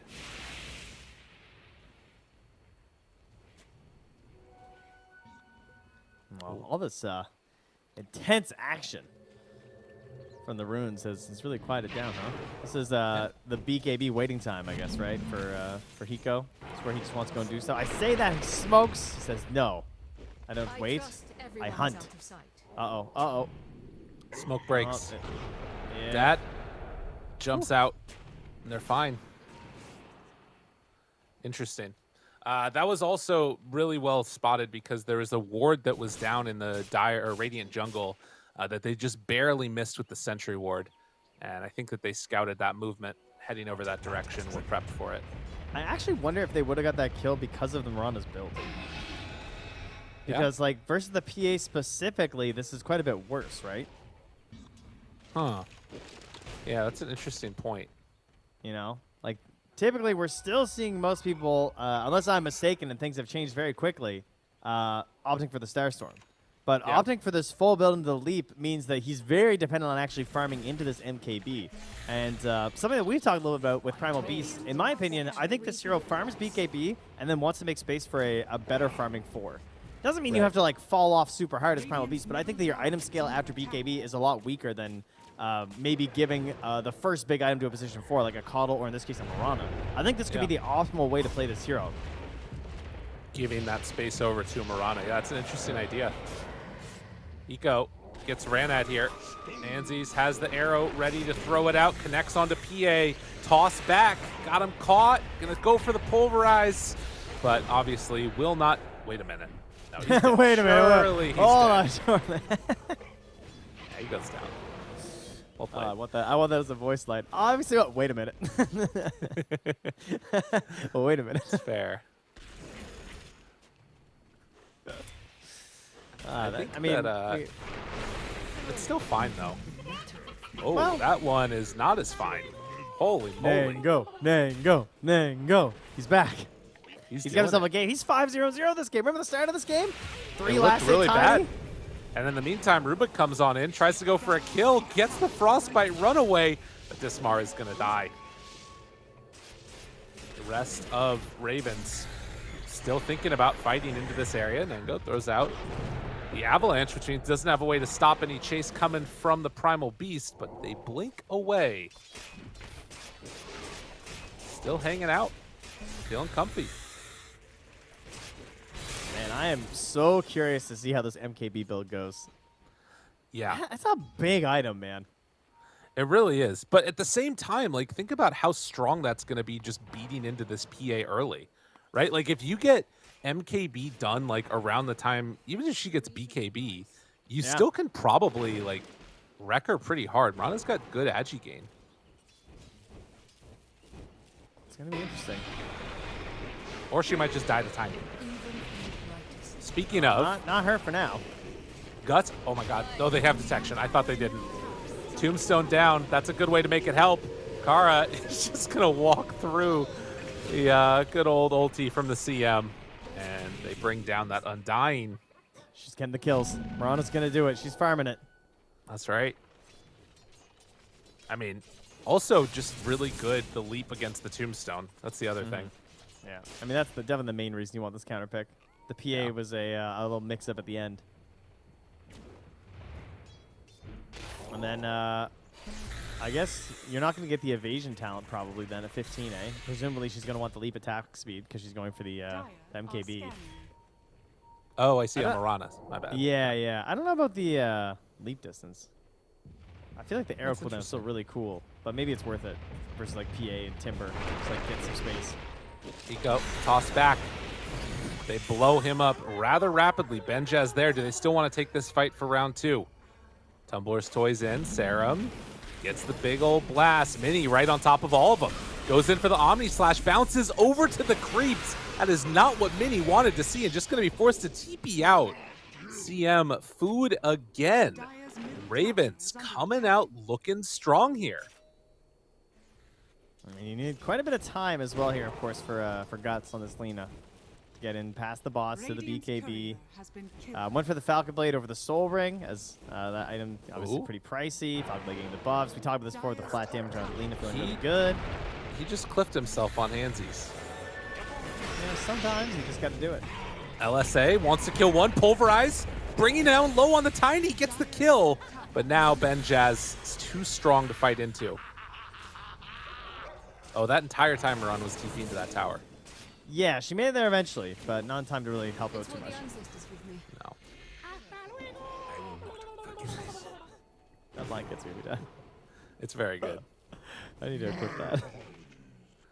The magic resistance during Trample is going to be kind of nice for this one too. Although, I guess the reality is, like, if Timbersaw gets on top of you, Benjaz is just going to destroy that Primal Beast almost no matter what. He has Death is so deadly. Yeah, he's looked very squishy this game. He's almost there. Get into the BKB. Yep. How about our man Mini? Has the Sanj done? Probably going for SNY here, is the look of it. It's a high tempo lineup if they want this game to win. Like, you know, this PA is Battle Fury, Ogre Axe, heading in towards that hammer. She's on a fine timeline, I would say, for the current pace of no runes. I would be a little concerned if I were them. Now, Jog just getting harassed in the mid. They respect the spin, but he steals a healing ward. Max level, by the way. Nice. That's pretty nice. Hansies spots a couple. Gonna try and make some use of this one with the javelin. Chases down one. One dagger, gotta run. Too scary to is- fight into that. Why is Trample so loud even when you're so far away from it? Because he's the primal beast. He is. He's primal. That's right. Still, very, very passive-ish game over the last couple of minutes. Maybe not passive. Maybe that's not the right word. It's been skirmishy, but very little like actual objective taking going on. They are taking it now because they have the BKB on Hiko. They have the BKB on Mr. Jeans, aka Guts. So they're in the pit. There is a dire ward. I'm not sure if it actually saw them going here. I don't think it did because they kind of took the close angle there, cutting around the curve. And they grabbed that real quick. Yeah, exactly now they what ping it. needed. He walks out of the ward, instant ping, and it's just like, yeah. Too late, too late. Interesting. Rana getting closer to that MKB too. I just want to see Jupiter picking it. I want to see that little pop-up, you know. I need XXX gold until... Right, yeah. I don't want to ping that until you're too committed. No. And speaking of the danger of the MKB, that PA, she's getting closer to a BKB herself. But a fight breaking out here, maybe? Serum, Dismar, nearby each other, underneath a ward. Does have a drop lot down of some nuke. sentries. If they toss back to Rubik, think about the damage of Fable and Dragon Slave. Got one. And Arrow? CM Oh my God. gonna die. Mini. That arrow's max range. But the toss away keeps him alive. LSA connects now. Benjaz in some trouble. Pulverize on Denengo. Tries to survive through that, but won't be able to. Benjaz did live, but they move in and take down that tier 1 tower mid. Saved his Rubik, but couldn't save himself. And they'll continue the push there. All that off of just sacrificing a CM, too, which I believe also gave a ward away at the time. I'm not sure. Yeah, it definitely did, right? Because they got their ward dewarded. Yeah. And Timber was up there, too, so... Painful one there for Ravens as they are starting to hit their timing. This is what they needed. Yeah, TikTok indeed. They are on the clock on the side of No Runes. There's no doubt about that. They're going to be watching this PA scaling. They know the build on their jug. Like this Maelstrom, as he said, into the shard, and he has the full SNY done now, so time to go. Yep. They got to make moves. It's an exciting game. I really like this like battle of the pacing. I feel like we don't see this as often anymore where a team really looks that pressured to go fast, but I am worried for them still. Arrow from downtown. That's a big one. They connect it onto the PA, try and kill her off, and they get her. That was everything that they needed and more, and they might look for more. No, it doesn't look like they're going to chase. Can go topside instead, take that tier 2 tower. But no runes. Suddenly, with that kill on a PA, a 6,000 gold lead. Oh, it's just the worst thing that could happen. And on top of that, it's going to be putting the Shadow Blade now onto Mr. Jeans, who's going to boost the travel Shadow Blade with an Aegis for 2.5 minutes. And that's going to be 2.5 minutes of free roam assassinations for this Lina. Do they actually get it, though? They haven't taken down the tier 2 tower. Everybody's nearby from Ravens, playing underneath their ward. All right, here comes the rocks. You ready? Hiko's going to snipe this. Let's see it. He's been watching Jupiter. He's like, yo, you think arrows are cool? Rock into arrow. Dude, they see him completely. Lift back, gets pulverized. Okay, they were not ready for that one, but they do get the tower. All right, so maybe not what I was expecting. How did he get pulverized? I guess that he was just in there in that last fight. Only yeah, a he little still bit of had it. restoration left. Yeah. Yeah, it's like only like, yeah, only a quarter left. Ooh, fancy tip. Love it. Are they tipping because he's done the MKB? No, he's still not done. Okay. Oh, his That's why courier they're died. tipping him. I wonder if no. it was on it. Oh no, No, it wouldn't I be mean- because it's yeah. Yeah, they still got more stuff to get. Yeah. How much time left on this Aegis? We've got about 1.5 minutes for Guts. They're just like, is there a Mirana on my team yet? Like this 2 points attributes. Like he can't farm with his Star Sword. Yeah, man. He's chilling. It's like Star Sword's a bad spell, guys. All right, I'm just right clicking. Leave me alone. That's right. He's like, you know, if Mini can take attributes, why can't I? That's what I want to know. Hey, he has been taking him, huh? Interesting. 3 points. Yeah. This BKB, again, for PA, doesn't really feel like it really solves the problems completely. She needs to be able to jump in and just blow up that one hero at the start. And Serum already has a Ghost Scepter on this the CM. Oh, they're chilling for a bit. Radiant's middle tower is under attack. You know, you kind of look too, and you're like, you know, she's not going to get off a good freezing field. But if Avalanche is down and he can't get in range for the toss, there's actually an okay chance here. Like, then it's just up to Rubik. Yeah. She might get Yeah, a it's Ghost true. Scepter ulti off that's kind of scary. Yeah. There's a decent possibility. You have to be careful with the movement. Smoke up with 4. Guts still in the mid lane. And down bottom, Dad not showing on the wave, but if they look, they'll see. They aren't. Instead, they're heading over towards mid. Maybe Ben Jazz is the play. Rocks. Aegis just now's expired. Radiant's bottom Spat out a couple there. Ben Jazz broken. Miss on the LSA, but they find the Undying. Era up on the high ground gets burned down to death. Stolen Laguna Blade. Okay. I like how they BKB just down leave. for Hiko. That's a good play. Like, because the Tombstone's there, and you're a Primal Beast. You can't kill it. You're disarmed for the whole trample, so you couldn't do anything then. And they just recognize that it's not going to go well after that. Nice. Rocks. Good old rocks. Guys, hold on. I'm 675 away from my MKB. Team, Almost there. I'm almost a hero. Dude, it's going to look so good, though, when she gets it. I just can't believe how many arrows he's hit this game to make this hero still seem worth it. That's the truly shocking part. That's fair. Radiant He's like, I I killed like- Tombstones with my max leap. I hit my arrows. You can't complain. I'm like, you're kind of right. Gets the perfect item, too, the Grove Bow. True. It's like everything that you would want. Yeah, if you had Starstorm. Well, you know. it's extra you're right. range. Still good. Yeah, Oh, shit, we got a gauntlet. Dire's bottom tower that's right. The first hero to die loses between Benhaz and Dismar. Who do you think's dying first, Benjaz or Dismar? It's definitely Dismar, surely. Nah. Although he does have a pretty cool build here now. With the he's a Blink gamer. Dagger done to Aether Lens. Yeah, Yeah. he's been showing out.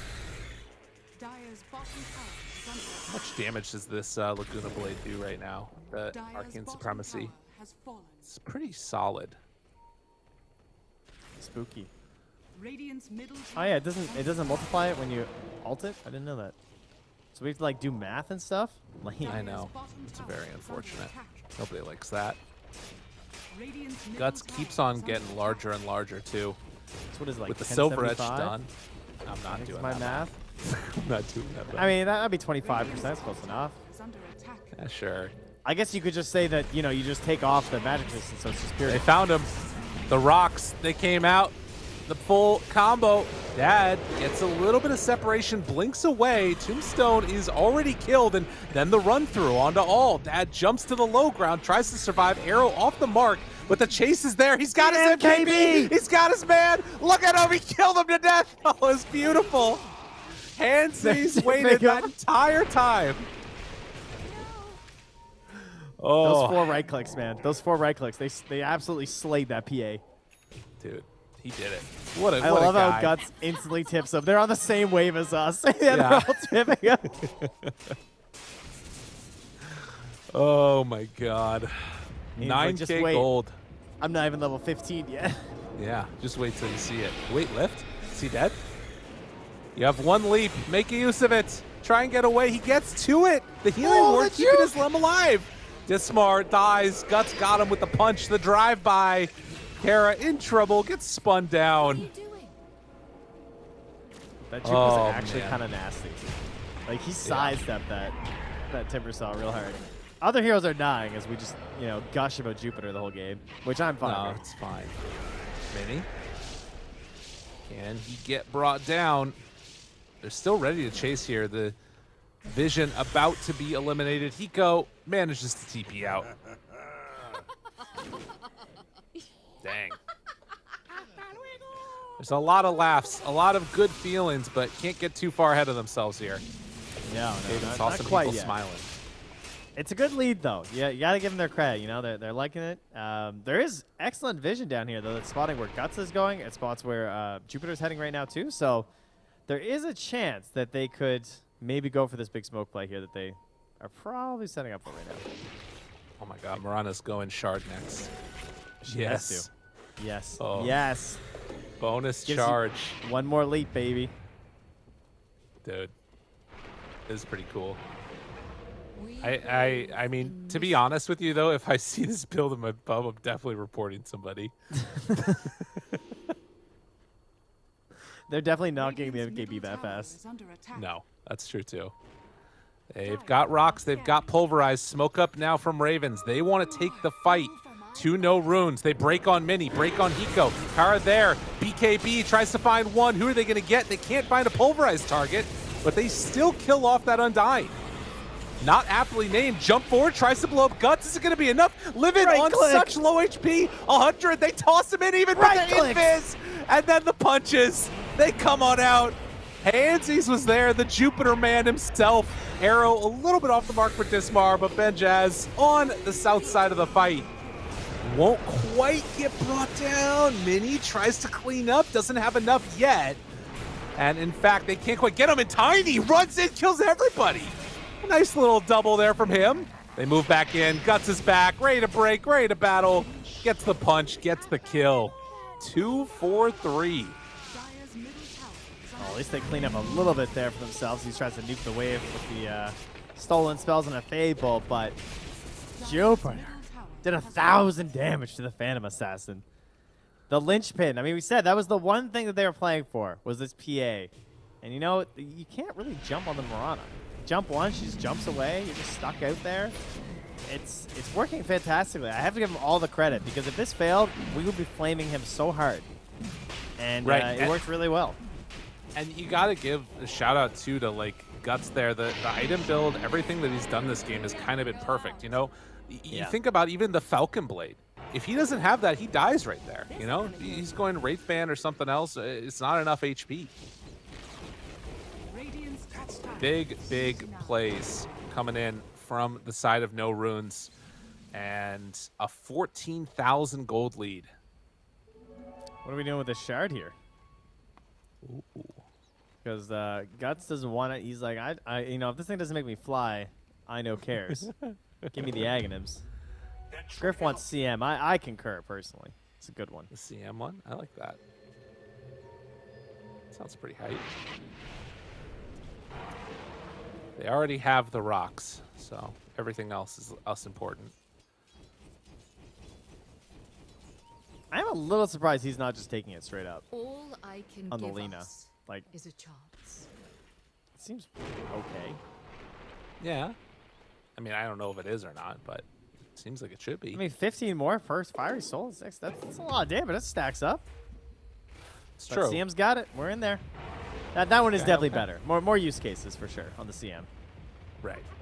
Even just like the sort of damage that you get from it, right? Yeah. No, the explosions is crazy. It's way better. Yeah. Do you remember what her original shard was? That she could. No, I don't remember. You could frostbite allies. Yeah. Oh god, that was so bad. Yeah, yeah.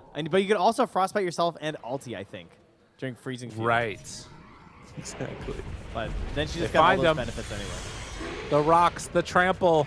He still has the pulverize. Bang, bang, bang. Stolen pulverize. Oh, that's a little bit scary. But Engo gets caught. Tried to chase him down. Handsies, punches. The punches are coming out. The Omni Slash hitting onto all of them. The spin down. Dad in some trouble, but the Soul Rip keeps him alive for the moment. Zerum tries to move in, ready to valiantly chase down and kill off Mr. Dad. The punches from Guts. He gets the kill. Wrecking face and a godlike triple kill for Guts, going dang near into the fountain. That is No Runes continuing to just dominate in this game. I'm Pretty thinking stuff. they might have sealed it right here, man. They are just all dead. There is no one coming back up right now. And Satanic we'll up. see if they get the full read on this. You maybe don't want to fully push that hard. And they don't want to give up because it's the end of the qualifiers, then of course. He says Minnie. What are you doing? Unbelievable. Freaking Minnie Dota is going to keep this pressure on. After the one tower is down, they're going to go for quick glyph. Hit The tier 3 balloons, again.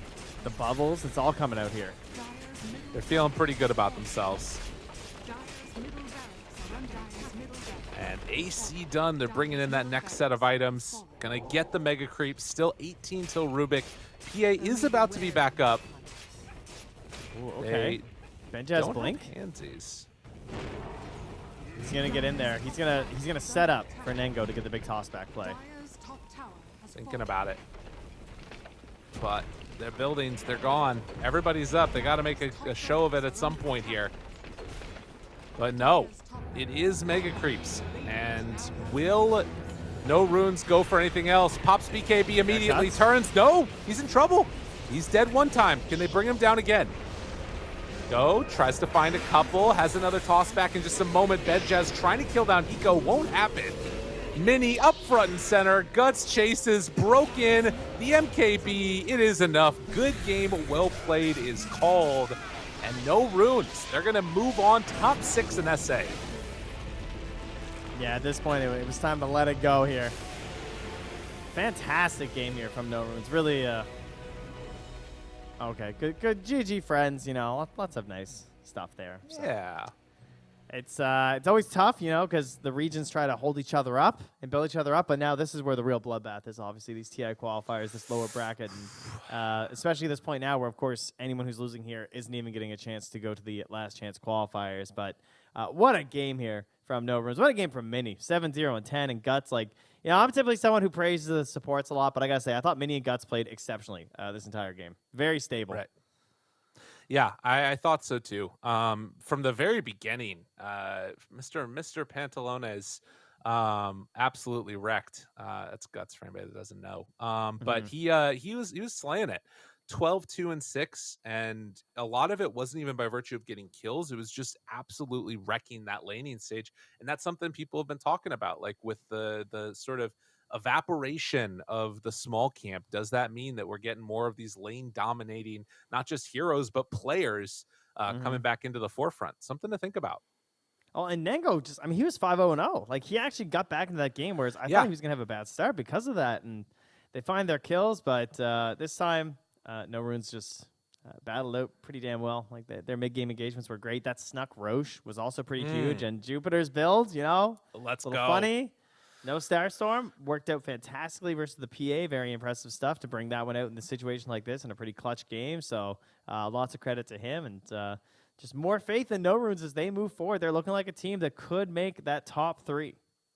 Absolutely. And speaking of which, it's worth just as before we go to the break, a quick reminder. We've got Infamous, we've got Tempest, we've got Hikori, we've got No Runes, we've got SG. That's 5 teams. We're still waiting to figure out who that 6th team is going to be. And it's going to be between Wolf Team and Mad Kings, who are going to face off in just a couple of minutes here. So we're going to go to a break, and when we get back, that's the best of 3 that we're going to be covering. See you then.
what we live and breathe. For us, it's more than a game. It's a reality where a group of letters can mean everything. Where runes are collected and Aegis can only be won in battle. Where centaurs can give you a ride. Where the true heroes are those in front of the screen. GG Bet. This is real.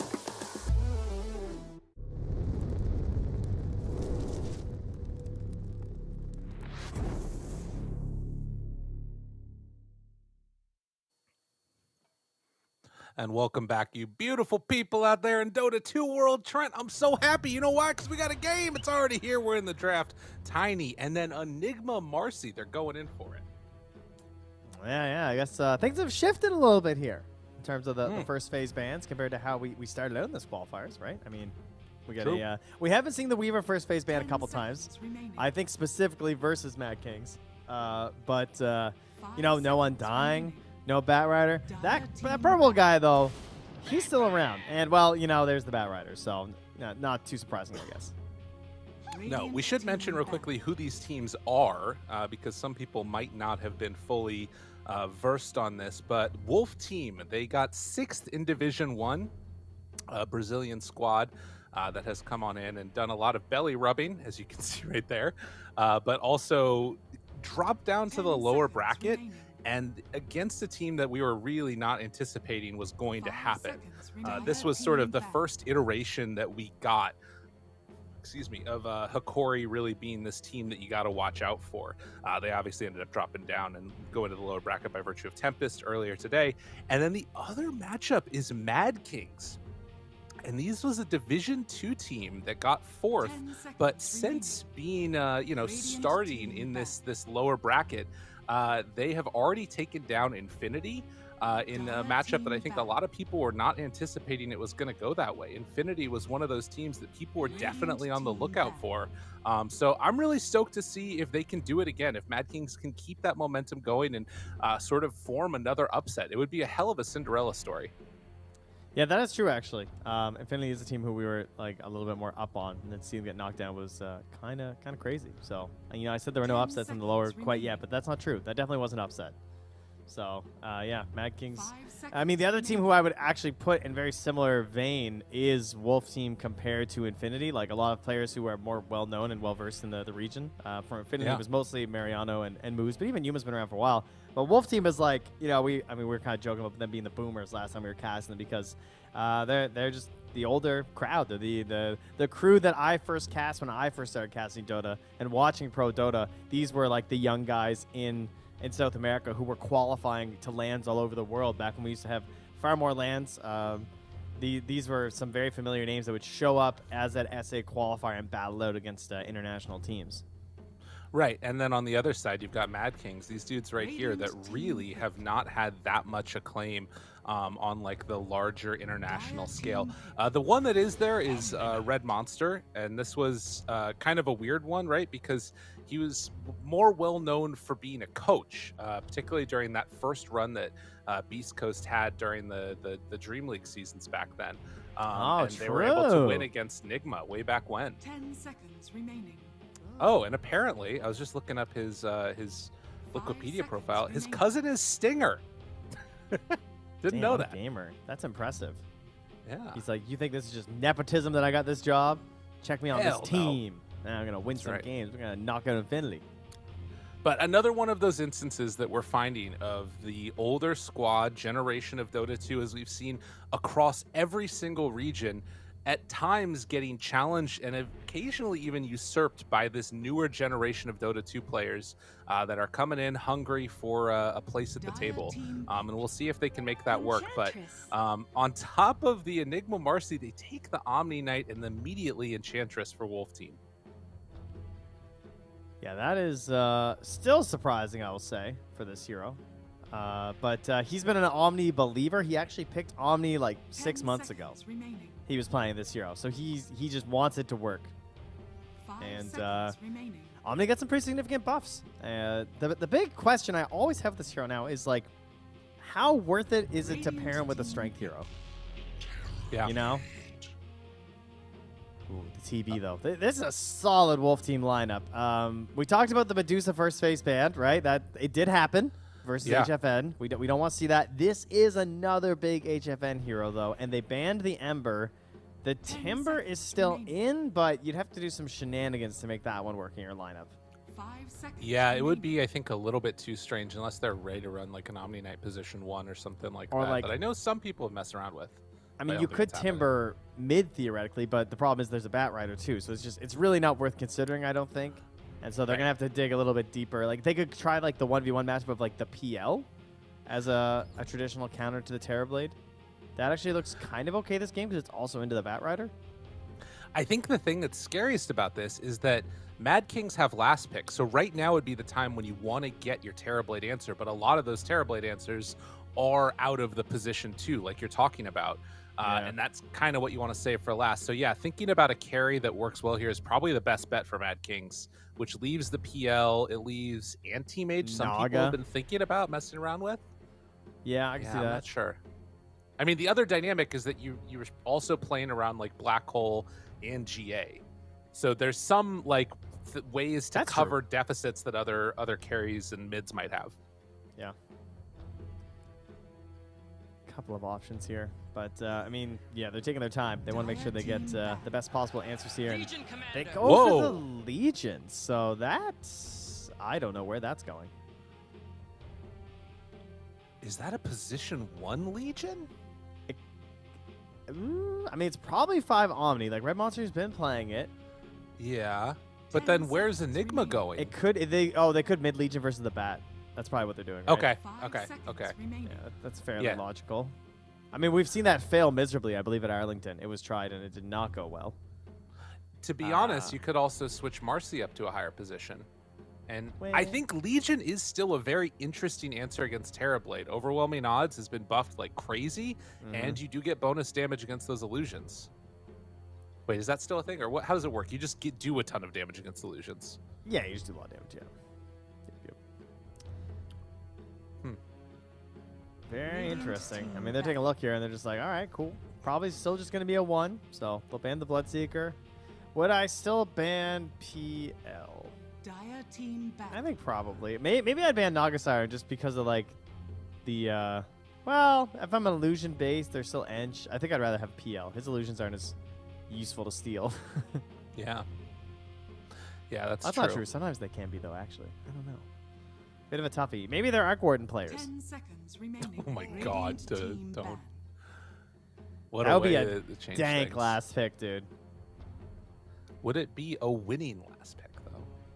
I think so. Duel, a Marcy, like global rebound into like TP from Arc Warden, clone, dispose, damage punches from Marcy plus plus clone. Their only jump is the bat. I mean, if this You're show just doesn't have saying great words jump, at this point. 5 dude, I'm seconds a remaining. believer. Okay. Just wait. 10th pick Arc Warden, GG. Mad King seal it. Well, they've got one more ban here to take care of anything that they would want to get rid of. With the Timber band, it feels like they're worried about that high tempo type of gameplay. Another offlaner, or I guess mid if they wanted to swap it. There's actually some value in swapping it now, I think, against the Bat.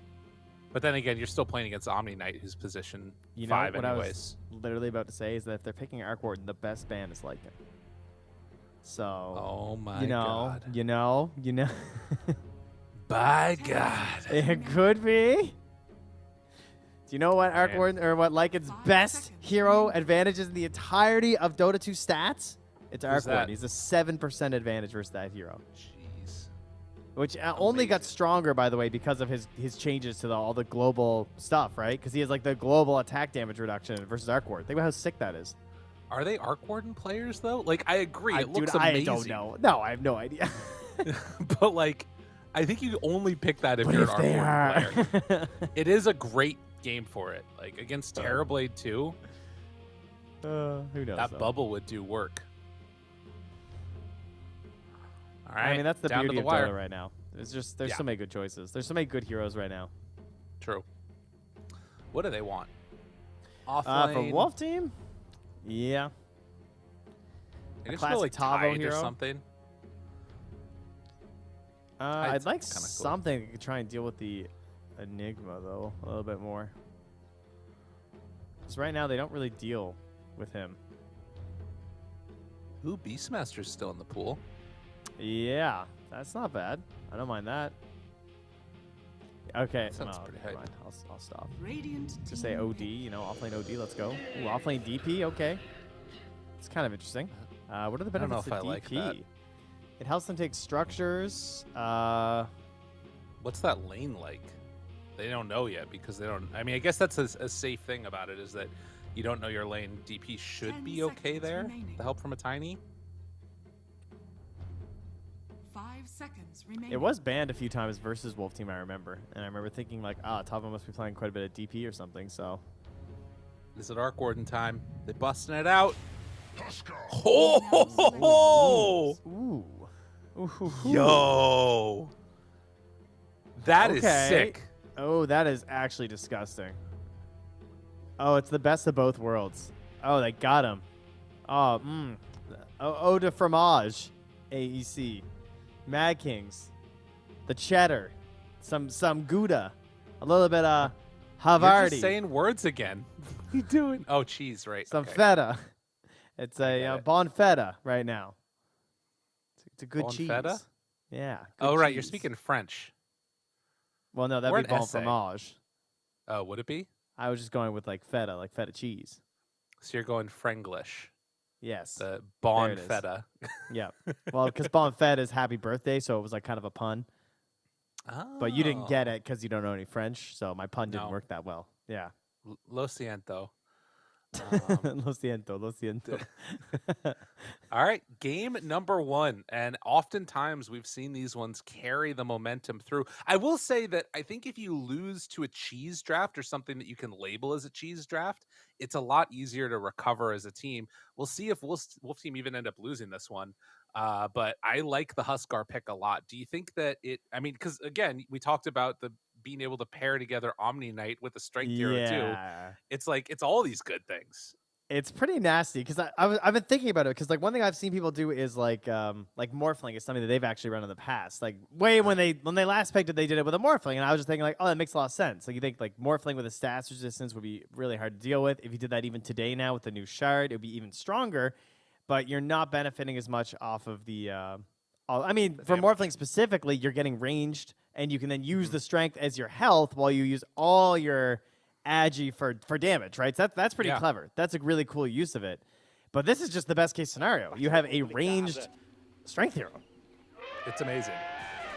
I think that they're in a pretty good position for taking this one.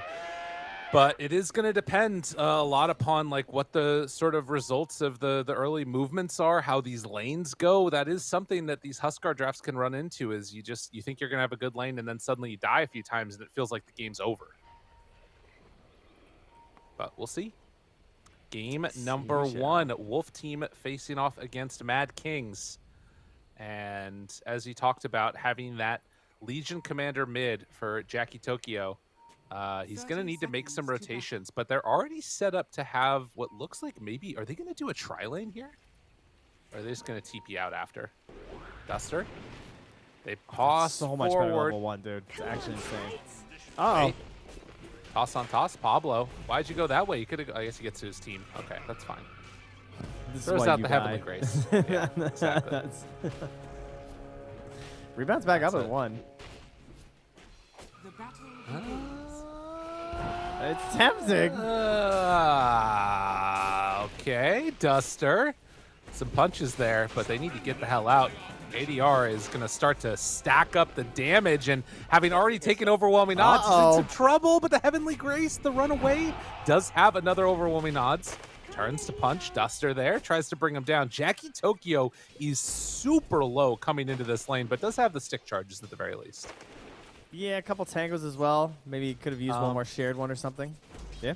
And Trent, don't look now, but that is 4 runes for Wolf Team. I haven't seen that one in a while. Yeah, that hurts.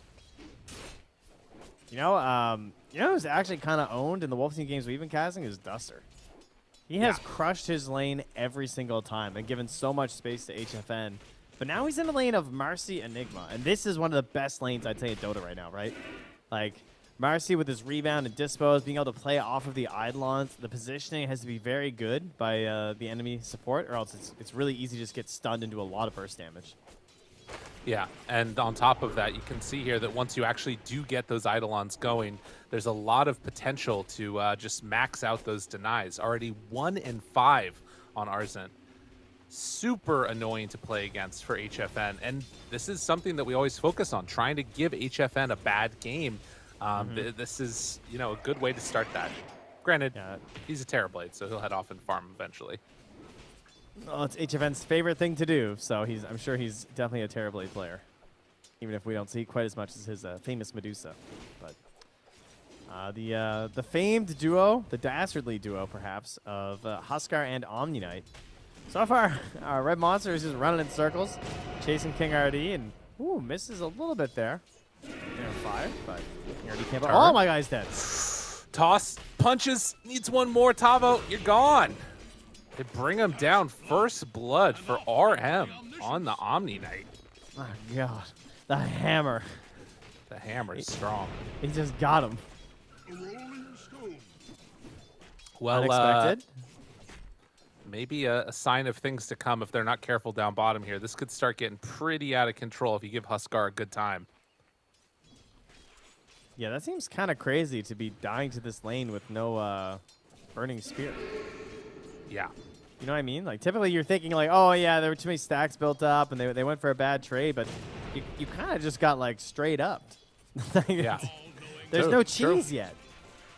Absolutely. Up top, they're doing a better job now of messing with Arzent. They just used Demonic Conversion. Duster took over one of the Eidolons, then HFN came in and killed the other two. So doing a nice job, even though they are still getting some of these denies every now and then. Pablo's going to need to play with him and be able to at least threaten Duster a little bit here for this lane to work out in the way that Arzent wants it to. Yeah, Duster is owning again, though. Yeah.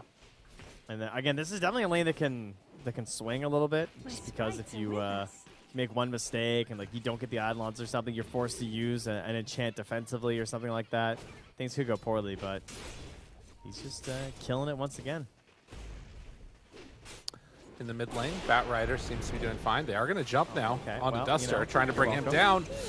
And he will fall. Pablo, trying to body block HFN. It won't happen. And is going to be forced to run away after getting that urn charge onto him. Down bottom, Adrian going on to Mr. King Ao.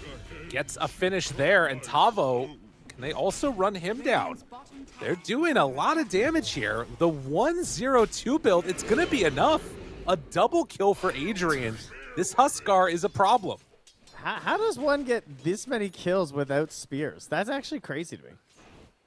I mean, I know he's just getting a crazy amount of bonus damage, so it's like flat damage is being added onto him, essentially. I mean, it's more than just damage, obviously, because it's full on strength, but this is Duster up top. gross. They kill him off. Now, they did manage to interrupt there. The dive in mid will not translate into any kills, and in the meantime, Arzent able to body block, and Pablo is surviving through it. That had to be a shield proc, right? Something like that. That saved feels him. like. That was kind of insane. I mean, the stolen Eidolons, again, we're doing work there, but Pablo's going home. Adrian keeps the pressure on and makes sure that Tavo and King RD do not have a easy time here in this bottom lane. The Death Prophet is just very much being shut down. Granted, it's also sort of a similar state for the Enigma. You take a look, like a lot of denies, but they've been doing a good job of killing off these creeps. Yeah, their levels are basically the same. Wait a minute. Tavo is a few Up top, more XP. HFN tries to survive through this. They have Eidolon still chasing, looking for a rundown here. Now they will have another rebound in a moment. Urn bringing them low, but the heal.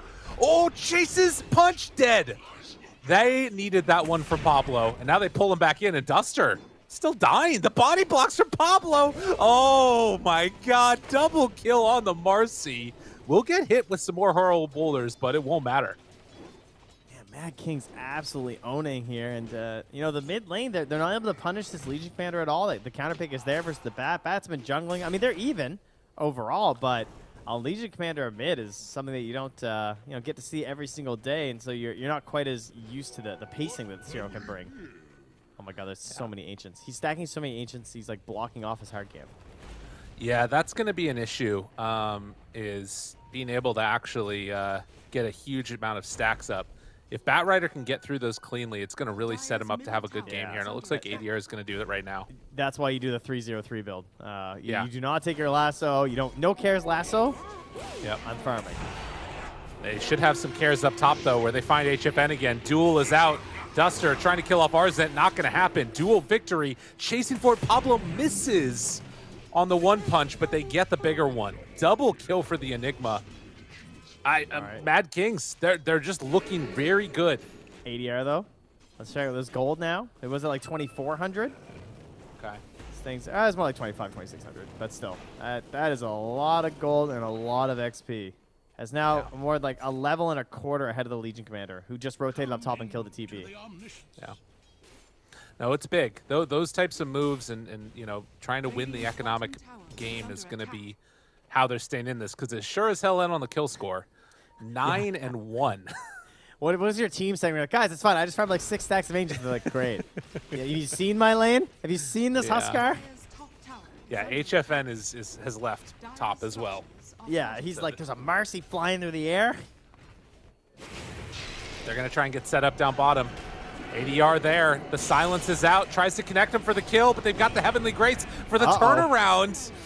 Tries to walk this one off. He's still in trouble. Adrian goes down. Jackie comes in a bit too late. Avalanche interrupting onto all.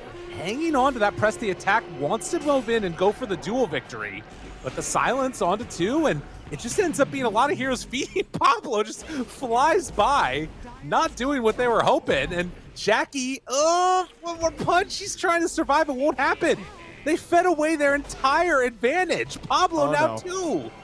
This is going to be everybody going down for no reason. Mad Kings, they just went too crazy. What I love about this play is that ADR came down here before he had the bots. You know, like he didn't like wait, oh, I have bots coming, then I'm going to join this fight. But no, he saw the situation and said, we need to be down here. Like, we need to win this fight. We got to slow down this Huskar, because he got there before the armlet.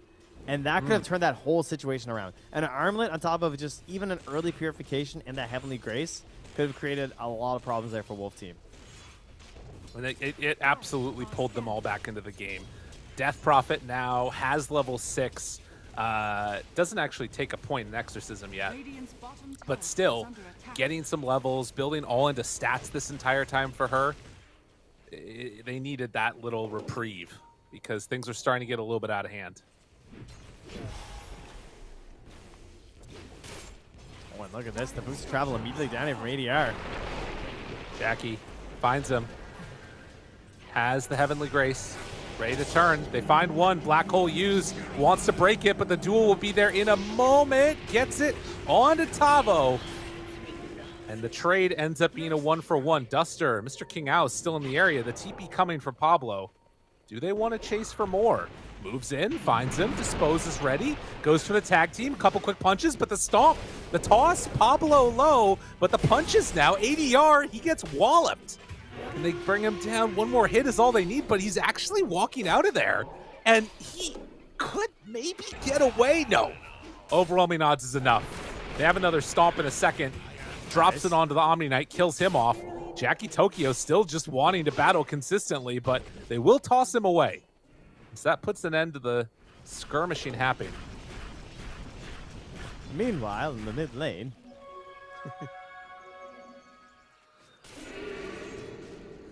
They are not really doing that much more. I mean, again, this is all to just give HFN a free time to farm. The question is, when he finally shows up to the fight, will he be able to do the carrying job that they need him to? A lot of it will depend on the timing of the Guardian Angel. As obviously, like a Terrorblade. Oh, bottom lane though. Lasso. Press the attack. Tries to run out. The enchant. He's got him. Heavenly after. GA down. ADR tries to run. Arzit shows up. Malefice back up, go for round 2. Tiny. Pablo finds him, but he's not quite there. Adrian shows up. Now Tavo is in trouble with the dispose and the pullback. They baited that one in very well, but they did lose the Legion commander. Yeah, Nice King little RD. snipe there by. They needed the backstab there, or else that would have been a full-on disaster at that point. Still, HFN continues to farm. I hadn't even been thinking about sidekick. Oh my god, the buffs. They have the Vlads done on the Enigma. Everything for my raid boss right now. Press Yeah. the attack, sidekick, heavenly grace. I mean, he's a scary guy. A little avalanche action, but all of those Eidolons staying very, very healthy. Pulls him in. Hello, hello. How are you? Dude, they do a lot of damage. This looks pretty scary, dude. Oh my god. I mean, think about it. He gets plus 38 strength, 20 HP regen, and then on top of that, per buff they're 50 dispelling, damage. he gets bonus. 50 damage as well from the sidekick. Yeah, with lifesteal. Yeah, I gotta this is see dirty. a Roche. I gotta see him Roche. It's gonna be so fast. And then you've also got Vladzor the entire time. I mean, there's no way this is isn't broken. You might only get this once in the whole qualifier, so you better win with it. I'll say that. Because the next Yeah. time you pick Omni, there's no way someone's going to forget about the Huskar. That's not to say that other heroes aren't good with Omni, but I do think this is going to be on a different level. Yeah, it's like this Dawnbreaker. I mean, probably Huskar better than Dawnbreaker. Oh, can we but do that later? yeah, let's go. Yeah, that sounds fun. You know that the game is good when you want to try out this silly shenanigans stuff yourself. Yeah. All right, okay, Duster. Duster just tried to cliff Jachi on the bottom of the map with the hurricane. Yeah, He tried to that's wind him good. up. He almost got him too. Yeah. Oh, he'd have Well, told anyway. Sad. One thing that is worth considering here too is that at the very least, sidekick is dispellable.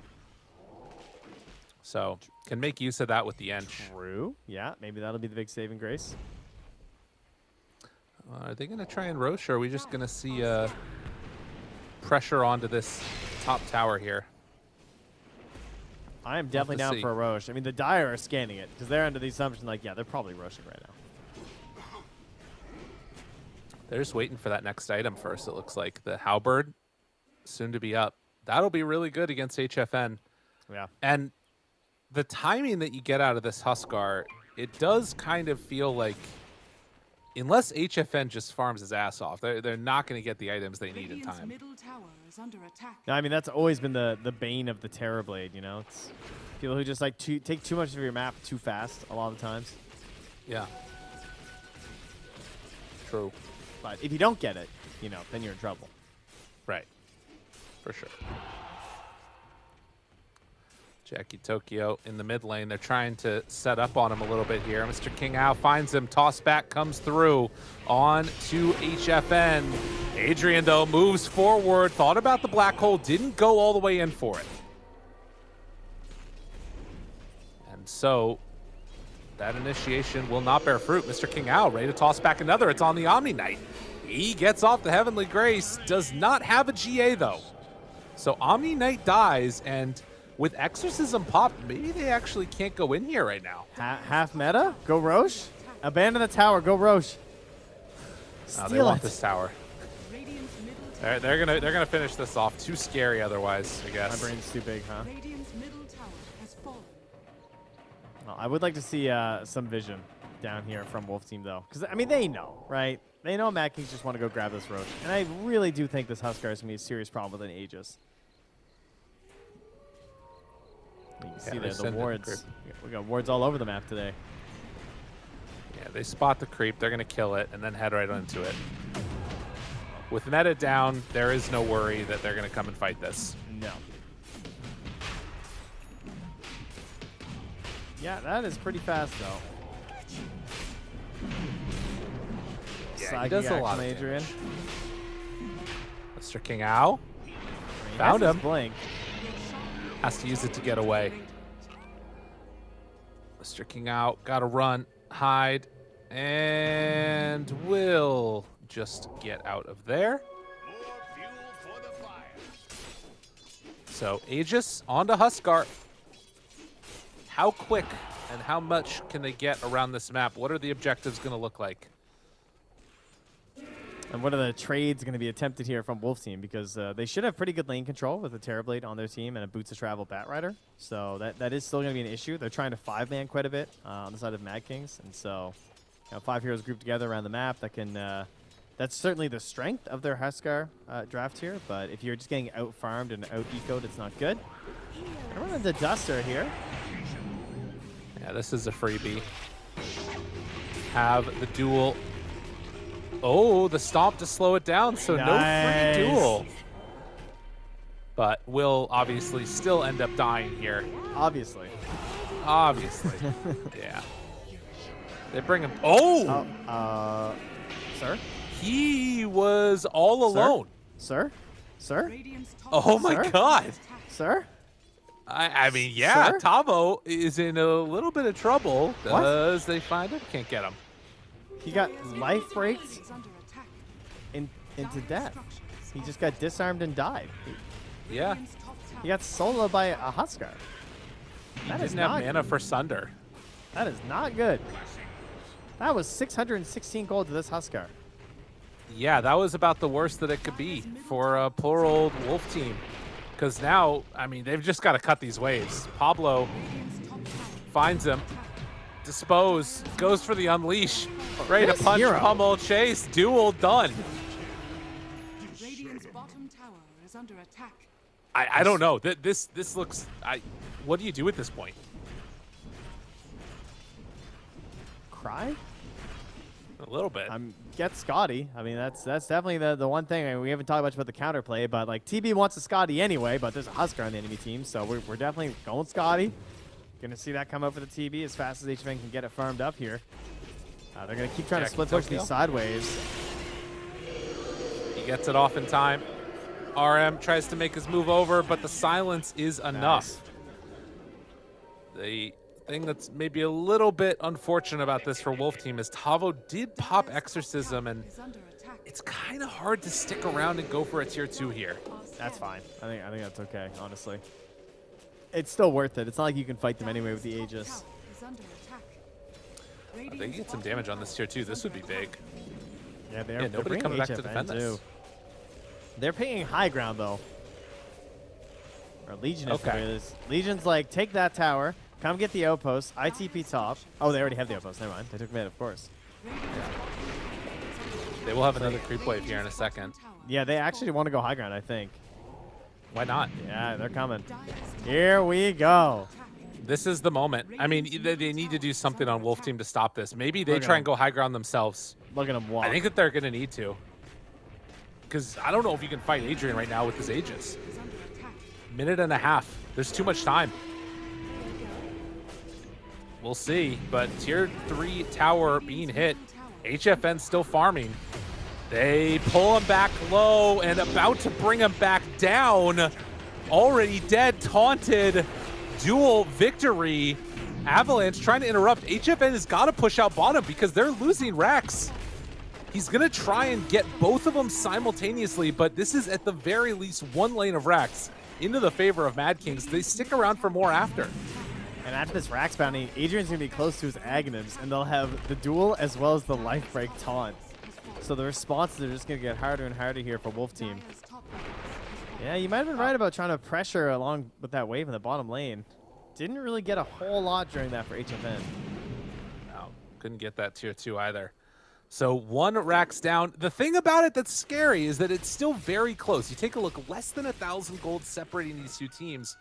But you got to anticipate that if they keep up this momentum and don't get split push pulled apart, Mad Kings don't have much that they need to be that worried about. No. They're still so incredibly strong. And this Aghanims again is just absolutely terrifying. It's a big old taunt. 3 What a seconds. sick Huskar pick. Yeah. It was way too good.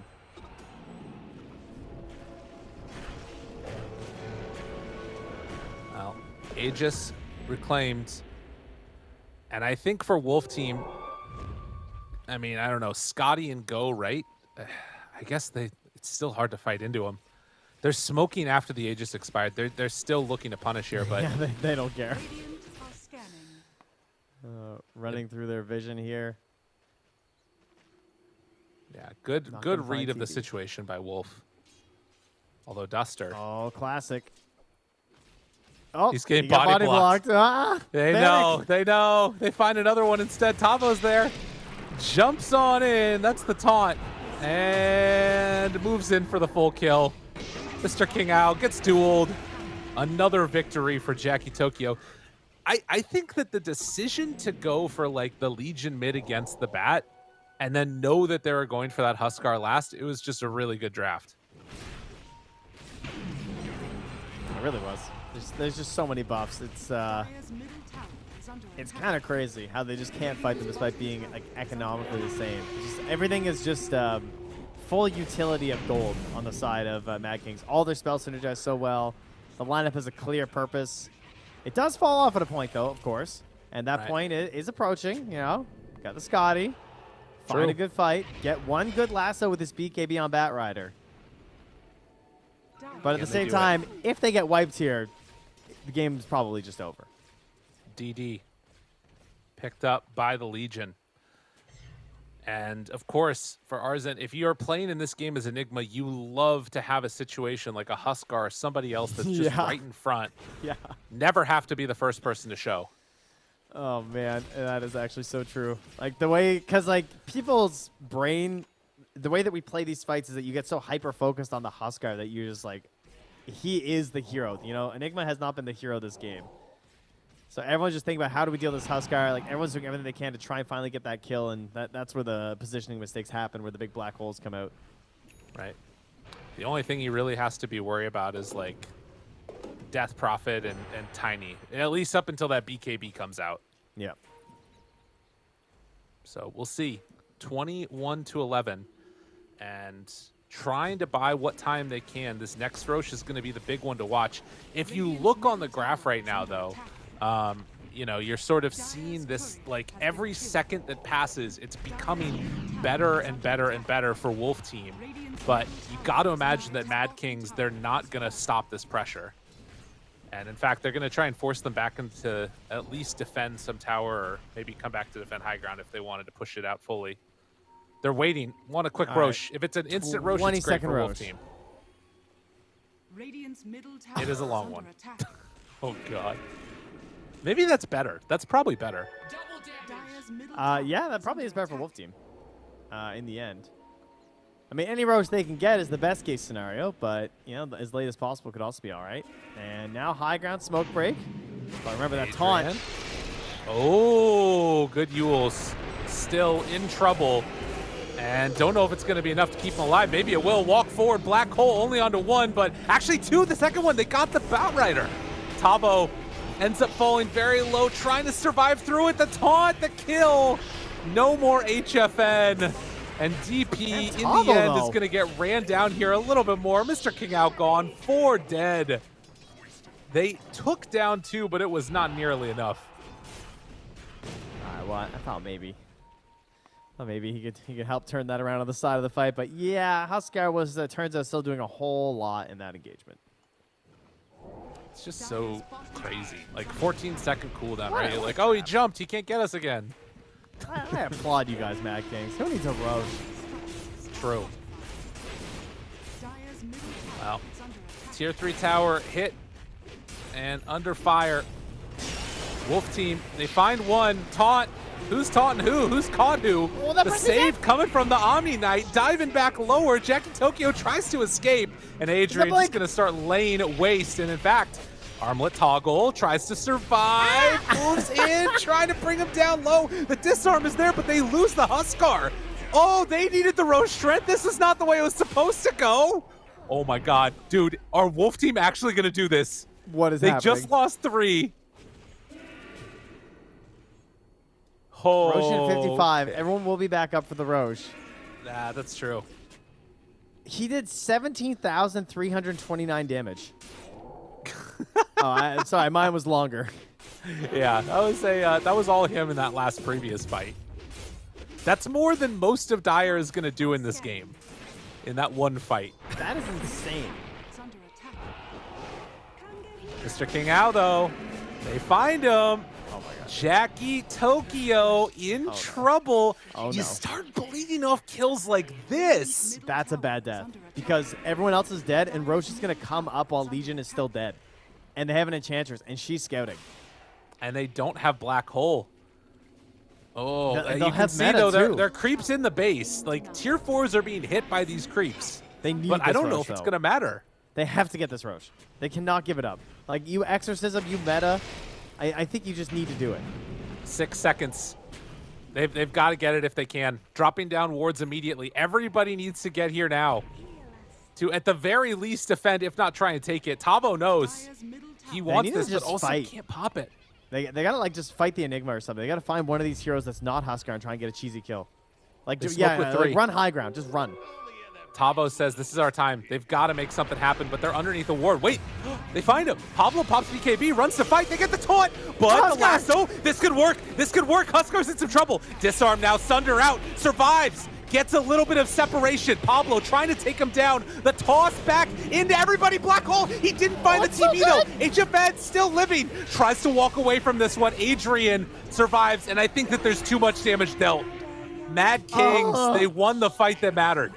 The coverage, the team, everyone had Adrian's back. Adrian greater than Adriano. Cuts off that O at the end of the name. It makes him stronger than the Bat Rider. It doesn't weigh him down. The O was Oh my stifling. God. It threw off his aim. Dude, this is crazy. I mean, that's I mean, as close to game as you're gonna get. This is really tough now for Wolf Team to hold, but we have seen crazier things before in the history of Dota. The net worth lead is still very small. Buyback status is the other thing to watch for. They've got it on Bat and Tiny. Look at the graph. Yeah. Zing, zing, zing. It's like, oh my god, what's happening? Oh, never mind, we're fine. I don't remember a game where I've seen so many heroes get so low in these engagements and just narrowly survive. Yeah. I mean, again, like, you take a look at these guys. For Mad Kings, they probably watched a lot of the team of Wolf Team when they were growing up and first started to play Dota. Now they're on the verge of winning game number 1 in a series that might eliminate them from contention here at TI. It's kind of a wild situation to be in. Adrian not going to let them cut this creep wave, and instead they're going to pressure down bottom. He got the item. He got the blast rig. Okay, so now he has a second inner fire. So you jump in with the taunt, it forces them to attack, which pops your blast rig, so 2 seconds of miss, and then you disarm or inner fire after. And he doesn't have BKB yet on HFN.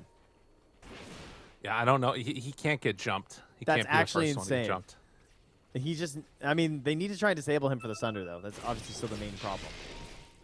The other thing is that if you are Mad Kings, they've got to keep up this pressure. They cannot afford to just sit back and try and outfarm them at this point. Because eventually, like that net worth lead, if it swings the other way off of one bad fight, suddenly they could just lose the game. Are you a believer of the, Dota Plus says 96%. I don't think that's accurate. What do you think Like- it's at? I think it's way more like 78%. 96 is I mean, too high. I think just because you got to leave room for errors, like mistakes that can happen. Yeah, like there's And- just, it's so possible with this top lineup. tower is under attack. Right. It's like one Yeah, good absolutely. lasso. Yeah. But at the same time, you have a formidable foe in Huskar. And this Aegis, it gives you a free pass in some capacity. Maybe not that one if they're not careful. The taunt is there. They have the lasso bringing him back low. The second taunt, but the black hole onto the rest of them. That might do it. Okay is the call from HFN as he just took everything to the face. Good games, well played, disconnects from it. We're going to game 2. Mad Kings, Trent. They pull it together here. Oh, they hit him with the dirty one. I gotta say, the Huskar pick. Big fan coming out here of the Mad Kings. It's a bold one. It's a bold one to have this Omni Knight and then manage to find that strat with the Huskar. And they deserve this win. There's no doubt about that one. Very clean execution. But like one mistake, maybe. One little bit too far in the mid lane. Got a little dangerous. But outside of that, pretty clean. Oh, absolutely. And this is the type of thing where, if you can get basically like not a free win, but a draft win. And they played that draft win very well. I mean, I think that Wolf team is the type of team that can recover from that. It's pretty easy, I think, just to say, all right, we'll ban Huskar next time. But also, we've seen some tilt from time to time. They got to keep that mental stability here. Yeah, and finally a situation where, like, Duster did not get to play his game, which, he's been playing the ABBA and the Ench when he's been impressing us the most, and you can't do that style versus this kind of a strat, like the 5 heroes. Because before, he's, like, running around and making space because he runs into, like, 1 hero or 2 heroes and then just walks away. That doesn't really work versus 5 heroes. You can last a little bit longer, sure, but eventually you're going to go down. So some feeds here and there. I think the Tavo Death Prophet also didn't really work simply because of the Huskar. Like, the pick itself wasn't so bad. It sort of rounded out and balanced our lineup a bit. But when you come up against this concept, we can just beat them in the team fight whenever we have Exorcism. Like, I don't even think you can win that fight. Right. No, it's true. It's just way too much. Did see some cool plays with him with the Yules to at least dodge the life break when it came out, but still a very good last pick from Mad Kings and a very good execution of the strategy, understanding what they needed to do to win, and then only one time overextending a little bit too much when they went up without Aegis. But you know what that showed? That showed confidence. Confidence when they overextended a little bit, that was overconfidence. But the confidence to run this draft in the first place, that's the confidence we like to see. And have they shattered the confidence of Wolf Team going into game 2? We'll have to find out. We'll be back in just a few after the break. Stay tuned. More from the SA TI11 qualifiers right after this.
Just like that, we're here for game number 2. Mad Kings Esports facing off against Wolf Team, and we're already well into the draft. It is a Enigma first pick overall for Wolf Team, leading into the Marcy Dawnbreaker, and then they follow that one up with a Clockwork.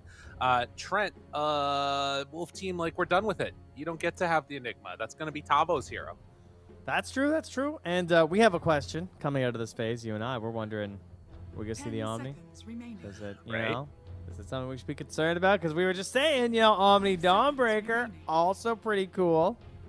Yeah. You know, we know you're probably not going to get some Omni Huskar thing again here, but if Red Monster's been so down with the hero, could maybe happen. Could even see, theoretically, what about Omni with Marcy core now? That could be cool. With the rebound and the instant stun, then they're right next to you while you get the punches off. That sounds pretty strong.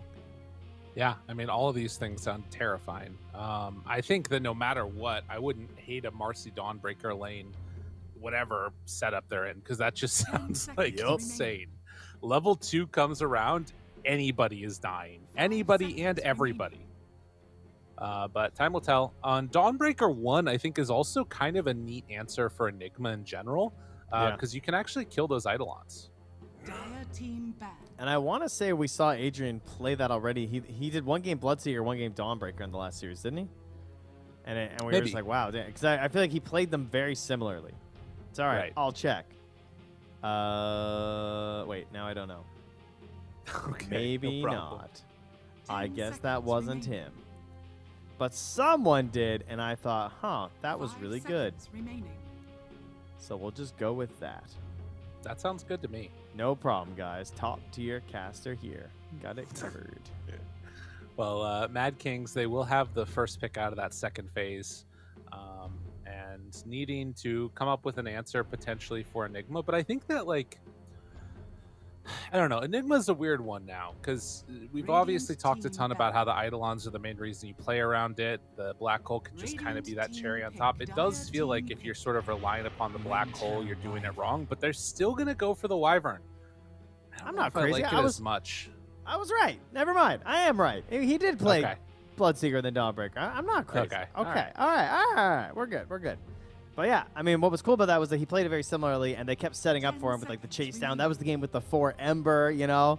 They've been crushing it on the drafts. They've been the best drafters, would you say, of this? Like, that's how they took down Infinity. Now they've gotten game 1 with the Omni and the Huskar. Best drafters of the South American qualifier so far. I think so, at least of the games that we've seen. We didn't get to watch the ones this morning, which was the upper bracket, where there's Those probably games don't some pretty count. solid people too. That's true. If we weren't there, they didn't happen. I mean, the other thing that's interesting about this, right, is that Mad King started in the lower bracket. So they have not lost a game. Like, that's something else to consider. All the people that they're playing against are coming down from the upper bracket, and they take the Omni themselves. Dude, are they going to Huskar? Sounds a little I don't think it's as unnecessary. good. No. I don't think it's as good. The Bristle would be more of a concern for me because the Viper's banned out. It is weird to take it, though. I think the Omni Knight this early. Have they been playing Omni Knight on Wolf Team? Not so far. But yeah, we'll see. I mean, the hero is. I have seen it being spammed a bit in pubs, so it is catching up. Right. For now, they'll get the Invoker, so they have double buff incoming for whatever this last hero is. So like maybe they could do like a Magnus or something theoretically, where that could help the Empower damage as a Does that position sound like 1. an HFN hero, though? No, it really doesn't. But you know, just saying, trying to work my brain here. It could be like an Alk or something. He ran that earlier when his Medusa got banned. Oh, that's definitely getting banned. Yeah, there's no way. If you give away the Alk that base attack time with a flat strength damage, like, whew. Yeah. I personally am not a big fan of the Omni Knight here. I think that it feels like it's the type of hero that you I mean, maybe they've been spamming it a ton in pubs, but it feels like it's one of those, oh, we just lost this, let's make sure we don't give it up to them again or something. Maybe I'm wrong on that, though. Well, my thought Maybe would be I'm wrong. It's going to be probably the 5. I don't think they're going to do 5 Clockwork. And it's No. probably going to be Marcy and Dawnbreaker together. So when do you Heavenly Grace versus Marcy Dawnbreaker? God, I don't know. Do you Heavenly Grace on the rebound and then hope that that gives you enough space to get away from the hammer swing? Because that's probably not going to work. Especially if she Right. rebounds off the Dawnbreaker. And if the Dispose is there to set things up too.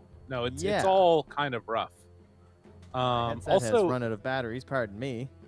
no problem. I'm gonna just keep talking. But you can't hear that because your headset ran out of batteries. No, I have returned. Hello. Oh, how's it going? Never mind. You faked me out. Unbelievable. So I guess the thing that I'm thinking about here is, are they going to try and go for that, like, revealing where this Marcy Wyvern is at right now? Because it looks like supports, but it very easily could be bumping up the Marcy or the Wyvern to a higher position if they wanted. I think Kunkka, maybe. Oh, they were troll. Okay, I would have went for my mid hero. I wonder why they didn't go mid. Do they want to have keep a last pick. Dawnbreaker flex for mid? I guess. Huh. Oh, I would have thought that they would want to keep the. Oh, okay. Yeah, I guess that. No, yeah. I would have tried to keep the Dawnbreaker flex, unless they're comfortable doing Dawnbreaker into Invoker. Because if they had to pick like their Kunkka or something, right? Then you can choose between Dawnbreaker 1 or Dawnbreaker 3, which I think is very different pacing. Dawnbreaker 3 is like more of a standard offlaner. Dawnbreaker 1, I feel like, has more pressure to be involved earlier in the game, make use of the ulti, but also still fight more than something like a Spectre, even though you're still doing the same like global sort of strategy. Right. Yeah, and now that sort of, I mean, I guess that they can also then choose the tempo based upon what this last pick that Wolf Team is choosing, right? Yep. Like if they think it's just going to go super late, then they can put Dawnbreaker on 3 and take a different 2. Seconds remaining. Yeah, I don't know. Interesting. 5 seconds remaining. Dire team. I guess the other thing about it that's also weird is that they could have. I guess what this tells me is that troll is integral to their plans. That's the biggest thing. Like they wanted this troll more than having 2 chances at a counter pick, right? Because then they could have counterpicked Invoker and then counterpicked whatever the carry was. 10 seconds. So remaining. troll is more integral than getting the counter picks. Is kind of what that pick tells 5 me, and seconds why they remaining. probably took so long with it. Yeah, I don't know. I mean, I know this doesn't count as much for pro games, but stats-wise, just by raw data, the Medusa is the hero that Invoker counters the most, because we all know that. That applies in pro games with EMP and everything. But at only 0.01% behind an advantage is Troll Warlord, which also makes Right. quite a bit of sense, because he Yeah. relies on that ulti. He tries to stay locked on you. You've got Cold Snap. You've got Tornadoes. Even something as simple as like a Meatball. Him ghost walking away, 10 Deafening seconds Blast. remaining. It's hard for you to stay on people with this hero. Yeah. And then True. that's going to be 5 versus seconds Omni. I mean, he's got the Dispel factor, though. I'm sure that's probably why he's opting Dire for it team here. pick. Yeah, and I think it does do well in lane against Enigma to some extent, particularly pairing it together with either a Marcy or a Winter Wyvern. You can probably deal with those Eidolons better than most other carries. But we'll see if it ends up working out for them. Wolf Team now with the last pick, 10 they're looking seconds for their remaining. HFN hero. 5 seconds remaining. It's kind of a weird one. Playing against Wyvern just always hurts. I really think they should have bristled instead of Invoker. I think both of these picks were wrong. Because like the bristle gets Luna. banned. I think the bristle was nasty. But yeah, that's an Ooh. HFN hero. That's for sure. And the blessing with the Eidolons. That's kind of interesting. True. Does that work? 10 seconds. I think it should. remaining. Unless Okay, I'm that's pretty crazy. good. It Yeah, works no, on the you're right. It definitely familiars, does. Yeah, yeah. 5 seconds. Well, remaining. familiars are creep heroes though, but I think you're right. I think it still works anyway. Oh. Because I think it just works on creeps, right? Well, it wouldn't work on lane creeps though, so maybe not. Maybe I'm Yeah, wrong. okay, never mind. Yeah, I think you're wrong. I think it only works on creep heroes. Speaking Alright, of creep my bad. heroes, there is a Brewmaster in this game. But I don't see it. boom! All right, Choose didn't your happen. hero. Would have been great. There was a Brewmaster potential there for the Dispel versus the Guardian Angel. Could have been something. Toss up on the bigger carry, but has his own issues versus Invoker as well, so I can understand why you might not want to go for it. And they're opting for the Night Stalker. Whew, I don't know. I feel like this troll's going to have a hard time. I see the Eggs build. I see the Dispel versus Guardian Angel, and I think that's pretty good. But then everything else about it has me a little concerned.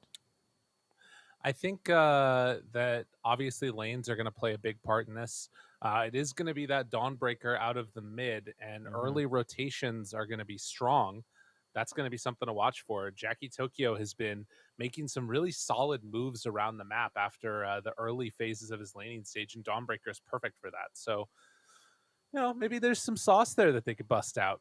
I'm for one kind of excited. I definitely like Wolf Team's draft more, but I think that Mad Kings, they've got some stuff up their sleeves. We'll see how it Now, works. Am I crazy? But the change to Luna is that at nighttime her aura is global, right? Yes. Yeah. And Night Stalker is going to be making it nighttime. So whenever he Yeah. wants to fight, everyone gets global bonus. I just wanted to Yeah. be sure. But then again, like those heroes, they don't punch that much anyways. It's Okay. fine. All right. We're just not going to concern ourselves with that one. Sure. Why not? What's the worst that could happen? What is the worst that could happen? That's a good point. All right. Well, not the worst that can happen is getting into the game, and it has just gotten underway. Again, Mad Kings facing off against Wolf Team. If Wolf Team go down, they will be eliminated from contention for those couple of spots there into Singapore. And Mad Kings looking to send them down. Well, I'm a believer in Game 3 after the end of this draft. Really? I think, I'm pretty heavily on Wolf Team's side. I don't know. I'll be curious to watch how the mid lane goes. I feel like this shouldn't be that great for the Dawnbreaker, but maybe I'm mistaken in that, like, Invoker just can't really deal with her because of her sustain, and she can just farm just fine or something like that.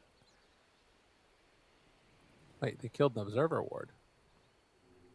Oh, yeah. And then it was the Sentry from Clock. That makes sense. So that's a good way to start it for Wolf Team. 30 seconds. Not bad, to not battle. bad. Another observer ward placed up on the Radiant Jungle Cliff. And Tavo ready to deny a creep right at the start, while the rest of his team is getting set up and trying to secure some runes. Last game, if you remember, it was Wolf team that ended up with 4 bounty runes. And But they Mad King's still not wanting to lost. make that happen again. Yeah. The battle Is this going to begins. be 3 for Mad Kings? Adrian takes it away from ADR. Can't get there. 3 indeed. All right, so it wasn't 4, so it's not a guaranteed auto loss. That's good. And it looks like everyone's just going to their determined lanes here. And so we're going to get Pablo Marcy versus Duster Omni Knight. Kind of an interesting support matchup there. Yeah. How is that going to work? I mean, probably just when nighttime comes around, Duster's going to get walloped, I would imagine. But time will tell. He's got the hammer, you know. Just keep throwing this thing at them. It's a decent amount of damage to start. He's trying to get as many trades as he can at level 1. Because what else can you do? Oh, that was a wild angle. Nice. Go and try and grab this wave. Did he get it in time? Yeah, someone's time, but it's okay. Pablo's sick. He just kills Adrian. Pablo, in the meantime, trying to pull this one through, but Duster has other ideas, gets the range creep. And that is going to be some XP lost to the Mists of Time, Trent. That was a good one. Couple of mangoes there. Courier gets whacked by a creep. Oh, the courier's taking a creep home. Oh, no. Courier, come back. Bring it back. King Ao. Chase. Couple more punches. Can they bring him down the rest of the way? Doesn't quite look like it. But after losing that troll one time, definitely want to get some extra pressure there onto Mr. King Ao, if possible. Yeah, strange lanes up top. We're just making new lanes here as we pull all these creeps around, huh? Yeah. I mean, that's typically what you want to do when you just feel like you can't contest in the lane at all, right? You just, like, break it down. You end the laning stage. You start the back lanes and all those shenanigans. But HFN, he's still doing fine. He's getting up here. He's finding plenty of creeps. Doesn't get stunned up here, but not too much of a punish. He's level 2 already, so he can turn around and safely battle Pablo. Right. And in the mid, we haven't got to take a look at it too much, but Jackie Tokyo having a very good time. 10, 11, and 5 versus 6 and 0 for ADR. He has just not been able to do what he wants. Invoker against melee hero with Quelling Blade feels bad. Yeah, I mean, this is definitely the part where you're expecting the melee hero to do well as well. So, not too bad. I thought maybe it would be kind of rough on like low or 4 minutes. So we'll see how that goes in terms of like grabbing the water runes and everything there for Judge Tokyo. But even by then, like you're starting to head in towards level 6 and look for your rotations. So. True. More action. Adrian in some trouble trying to trade the damage over his RM. And all those Eidolons there. This is, I thought, was going to be a much better lane for this Tro Warlord, but has not been the case at all. And with Tabo hitting level 3, 2 points in the Eidolons, they are just getting bullied back. They're going to need a rotation before too long from this Dawnbreaker. He gets right up there, gets the bounty rune, so ensuring that he's going to have a good lane. Cog. Toss back. Oh, yeah, nice. Pushback. RM in trouble. Slowed down, but going to die. Mr. King Ao, he's in there pretty far. One more tower shot is not going to be enough. And he survives. Nice job getting out of there. That's going to be frustrating.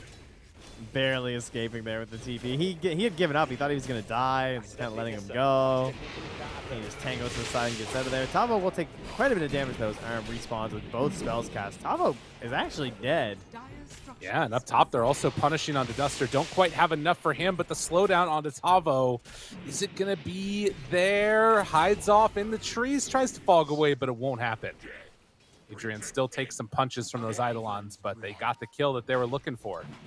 While up top, they go for the dispose again, catches onto HFN, and a Heavenly Grace, not enough to keep him alive.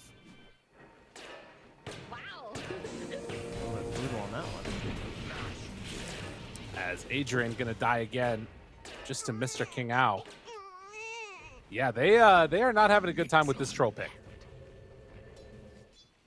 No, they certainly are not. He's got 12 lasses. He's got less lasses than the Night Stalker. Yeah. That's real bad. That they're is quite bad. Yeah, they're still running at RM here as well. Yeah. Well, this is what you get when you play Huskar, right? Next game just can't be good as good. This is the part that I don't like about this matchup, though, is that the Invoker is getting as much farm as he wants. Because you can't ever kill the Invoker. I don't think it's possible, right? With Tornado and Cold Snap, there's just no way. Yeah, it's too tough. But I feel like Invoker is still a hero that one wants to punish when you see him in the lane. Right. It's like, Mr. it's not King so much Owl? about surviving versus Invoker as it should be about punishing the Invoker. Right. And I thought maybe that this was going to be a rotation for a kill from Jack Tokyo, but ends up not being able to find anything there. And, well, instead, it's going to be RM that's forced to use the Arctic Burn and run away. Yeah, things starting to slow down definitely for Mad Kings. But they get level 6 on Dawn, and with Sora Guardian ready, they can make a move if people step too far forward. Yeah, I mean, it is nighttime. You have rebound, so they should literally be able to just like jump on HFN and instantly Solar Guardian if they want to. Which I presume will be the plan here. Go for it. Dispose, ready. They wait for him. Wait, no! Yeah. Didn't get the dispose. Just too far out of range, and Luna very quick. They will connect and try to bring down Duster here, but that's not easy either. Oh, and they missed now so many with the spells. move in, they do some very strange things. Pablo eventually gonna die. Arzen has to run away. In the meantime, they do King off ADR? Mr. King Ao. He's still chasing Tokyo. He has the earn charges. Tries to bring him down. Has a fairy fire. Tries to survive. Jukes One through more the urn? trees back the other direction. And Did he no self-cast? chance He for the kill. self-cast it. Yeah, he did. A rare Oh, flub no. from ADR. I think he just got fogged and was probably spamming it or something. I don't know. Like quick cast or something, but that is unfortunate. Yeah. Not what he was looking for there. No, certainly not. And the worst part is now he doesn't have an earn charge for the next gank, too. True. It's not just that Dawn survived. Radiant's bottom tower is under attack. Well, not the start that Mad Kings were looking for. And Wolf Team, they are all over this one. You can see Tavo. Ooh, maybe though this is a way to get back into it. Tavo doesn't have mana for Black Hole, and Jackie shows up, runs right into him. Hello, hello. Has the hammer out. A couple quick punches. Maleficent trying to interrupt and slow down this Dawnbreaker. ADR makes the move over. RM nearby, low on mana now, jumps in. Adrian trying to punch, trying to kill, dispose onto Mr. King Ao. And it will be the Clockwork Folly. Tavo? But Tavo Hello. shows up, doesn't have mana for Black Hole. Jackie, Tokyo, trying to live through this, turns, punches, Duster. Duster's going down. Jackie somehow makes it all work. No mana, very little HP, kills a courier, why not? Are they gonna kill Tavo? He doesn't have Black Hole. Ooh, ooh, danger, danger, Jackie, no, not like this. The Eidolons are too strong. Tavo's gonna go down, but he got his due. Killed off that Dawnbreaker, and now Pablo's also in trouble. ADR moves back in. And guess what? They've got earn charges. RM slowed down, EMP out, couple punches under the tower, tries to hide, and might actually be able to get out of here. Yeah. A little ring around the rosy farming. action. I mean, they're tanking the tower. Oh, Now no. he's dead. Yeah, he didn't need to walk back in that way. He got fogged a little bit by the pathing. Yeah, I don't think he was getting to that one. That was looking a little bit rough, but okay. So where are we now? Because there has been a lot of chaos in this bottom lane. The Dire are pretty farmed on their Enigma and their Luna. And Night Stalker's a little bit further behind. Dawnbreaker's suffering a bit, but does have Solar Guardian up. Probably just wants to keep fighting. Yep. Mr. King Ao gets out of there. The Heavenly Grace making good use of it. And now RM, he's in some trouble. Tries to Golden Base survive through this. Adrian wants to run down one. Oh, it's a big one, though. The turnaround. It comes out. The chase down wants to kill ADR. Oh, just barely off the mark. They spot him now. Cogs, pushback. Tavo dies to the Dire after killing RM. Jackie's still chasing. Arzit spots him. Sees everybody. Hammer is there. Needs to get a kill. Ooh, 11 HP. Does he manage to escape? The Cogs push back on Arsene. He can't get him. Dude, ADR is so freaking low. Still has that fairy fire, but it won't matter. Can't survive. Mr. King Ao, he's going to go down too. Tried to drop the seeds on the ground, but no tree of hope is planted. Holy moly, Trent. Yeah, I mean, Mad Kings just need the fights, and they're finding another one. Duster's just gone. Dude. Yeah, it's Wolf Team, it's HFN. He's got one goal. He just wants to farm, right? He is doing his thing. And Mad Kings have come into this series saying, we just don't want to play that Dota. Yeah. Yeah, it's true. I mean, to be fair, though, HFN is still farming, and he's top of the net worth. Like, I guess, though, the problem is that ADR is really fallen behind. I mean, not too crazy bad. I guess both mids are, like, much lower than they would normally want to be. Yeah, they're pretty even. I mean, it's Quaswex Invoker, so he's running around quite a bit. And that little flub not getting the kill. He's running out of earn charges. But yeah, they're both just dueling, battling it out here. And we've got Luna on one side, and we've got an attempted Battle Fury build on the other troll. So we're heading for a similar battleground, it feels like. At a certain point, though, I don't know, actually. We actually have very good mirroring on both sides. Mad Kings are always going to have the better initiation, I think, overall, right? Between the Marcy, the Wyvern. I feel like that's going to beat out this Clockwork. Well, maybe not, because then you also get Clockwork and Invoker, and then you have that like secondary tier of Enigma trying to capitalize on whatever they provide. Yeah. Yeah, we're pretty well mirrored and well matched across these heroes. I think the one thing that will be really helpful for Mad Kings is, like you're talking about, that vision you get from the Night Stalker, because it sets you up to like take most of the fights that you would want, right? So that's going to be something to watch for, but you know, it might not matter. There's times where you have perfect vision, you can see them coming, and they just take your racks anyways. But time will tell. We will see. For now, at least, Mr. King Ao trying to get level 6. Pablo also trying to go for his level 6. They spot the clock, but I don't think that there's much they're going to be able to do there. Drop down the cogs. Pablo just going to farm it up. Love that. And while Tavo and Duster are kind of mirroring the same movements and farming out the Radiant jungle, Adrian is just hitting these bottom creeps. And everybody waiting for ultis and everything else to come back off cooldown. They're going to be ready to go again soon, probably. No earn charges again, though, for the Invoker. Yeah, that is the sad life. Not a whole lot you can do about that situation, but try and get some more kills. Yep. So just go to that team. I mean, they have the Wraith back, so they're ready to group up around Tavo here. Hook shot in, though. That's a kill.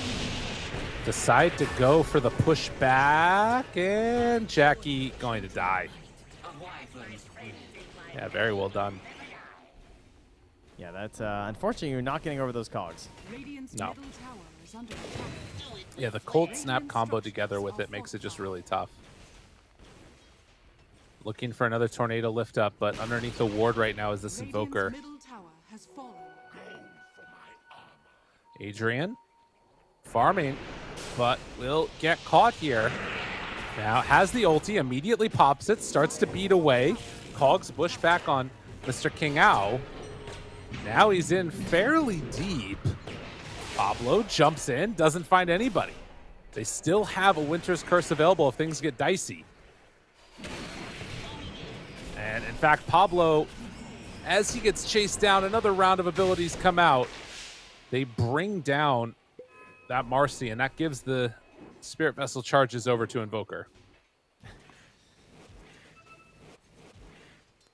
It's so important that they can start these fights when they want to on Wolf Team, since they're not as rushed right now for Mad Kings, and the Clockwork's just so good for that. I gotta say, I really like all the changes this hero's overgone over the years to be more playable in the support role, with like the lower cooldowns on hookshot, especially when you start getting a little bit later in there. But like 60 seconds right now, every time that his Invoker wants to fight someone, and theoretically, yeah, Tokyo just gonna chill out here. Yeah. Have not really felt the presence of him in this game in terms of normally what we see from these Dawnbreakers, I feel like, is just killing people all over the map, but it's been very kind of back and forth. But now we're in this lulling period where they need to wait till you get into the BKB, or at the very least a shard for Dawn. And another quick pause. Mr. King out, not happy about that one. Got some Little lag there. issues. Night Stalker will come back in. Are they all just going to be waiting for like the what's the Night Stalker going? Is he going Echo Saber? Probably.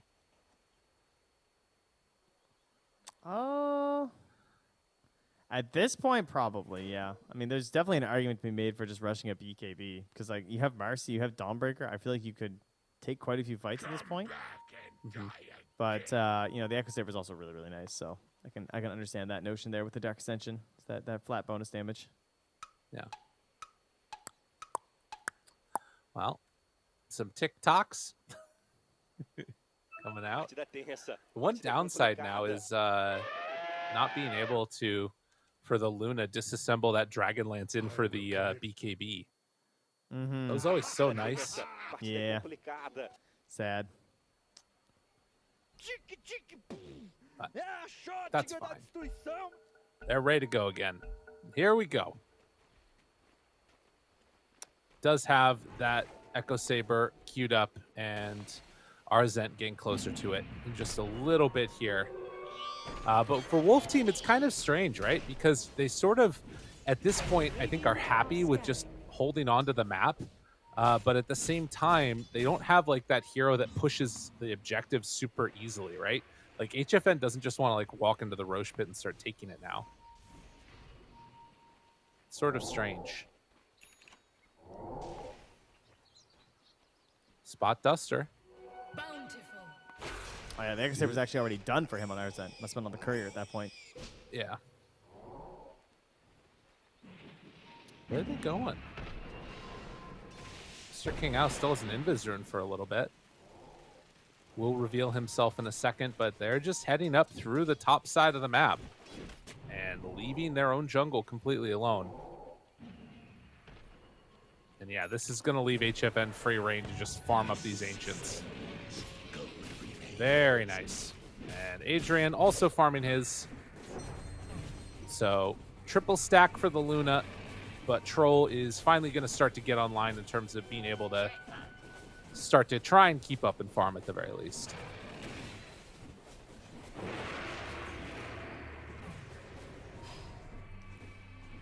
Well, I think I'm still a Wolf Team believer at this point, but you know, a lot of it's going to come down to that first Roche. Who can grab that? Who's going to be able to pressure into these tier 2s, take the outpost, and maybe then find those big opportunities? There's always this looming threat of the Enigma, as there always in any Enigma game. But there will at least be the Wyvern to try and deal with that threat of the eventual Blink black hole with the BKB. So Tabo does have the Blink coming out now. So as they pressure into this tower, that courier trying to flap its little wings a little faster here. Gotta be careful. RM. Oh, nice angle. He gets caught. Spotted him that entire time, but Arzent, he's right on top of the Omni Knight. Pablo tried to catch HFN, not going to happen, and for now at least, the Wyvern being brought down lower and lower. Adrian is right there to try and kill off Mr. King Ao, and will die to one last little punch there. Sidesteps away from the cogs, but doesn't break the blink, so Tabo gets a little bit of separation. In the meantime, ADR keeps getting chased down by Pablo in conjunction with Arzent. They do turn himself into a little pig pull there. Adrian, eyes now onto HFN, turns, looks for the punches. The black hole is there, but the turn, it comes out with the Solar Guardian connection onto Tavo, finds HFN for the finish. And ADR tries to get out. They don't have any detection, but oh, there was a ward down on the ground. Couldn't quite get him in time, though. And after all that, that was a 4-for-1, all for just trading for that Wyvern. They dove way down. They managed to escape with some other heroes, but the eventual chase down is there, and a big win for the Mad Kings. But, man, that started out so nicely too, right? Like the way that King RD started by like putting that ward in behind, getting the cool angle with the hook shot, pressuring the Wyvern to start the fight, thinking like, hey, maybe we can get this big kill. And they do get it, but it just wasn't fast enough. And then that turnaround play, with coming through with the Solar Guardian in combination with the Troll's ulti to cancel out the Black Hole, he just keeps getting them on that Black Hole. He's always getting the Solar Guardian right away as it starts channeling. Well, and it's interesting, too, because it felt like Luna really did not manage to do that much in that fight. I mean, probably just having the aura was the biggest thing to help out the rest of the team, but the fight just got so, like, spread out and, like, kind of crazy that it felt like it didn't really matter. We'll see, though, how this goes and what the next couple of minutes look like. HFN wisely is going to back out there as Adrian was nearby Arzent. But suddenly, Troll, top net worth hero. The big dog getting that space around the Roche pit. Yep. But that, of course, is going to be a great battleground for the Invoker. As level 11, we're stacking those up there. The Quas and the Wex both filling up. Big AoE spells to try and control that space. Jackie Tokyo is going to clear out that creep wave down bottom, and without any trees there, still feels confident to stay down here. And of course, you're really going to like staying down there when you've got that Solar Guardian ready to go again for another round. Wolf team, they're going to spread out, or rather get together and smoke up with 4. Try and find a pick off here. We'll see if Mad Kings gets caught. Pablo, the one that's heading back a little ways, and Scan is going to connect. Arzent, the EMP comes out, tries to get out of there, but eventually is, well, going to die? Yes. Pablo also jumps away, but good hook shot. Mr. King Ao will find Pablo, get that one too. Why not? Double for Tava. I mean, he just got this Blink Dagger, and now he's moving towards the BKB, so Wolf team needing this one. They're giving up a little bit of their lead. Deciding to grow for themselves in that fight in the bottom lane where they had a really bad trade. And this was all in the hopes of getting that space in the top half of this map here. Now for Mad King starting to lose a little bit of that.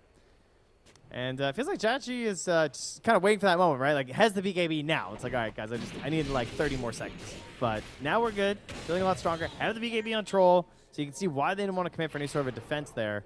Now they're feeling more confident around the rush. But there's a great ward left here in the river. Might have been spotted if they were paying attention that it was placed down there, since it was under a Radiant Observer. No, it was not. They just smoked directly on top of that ward.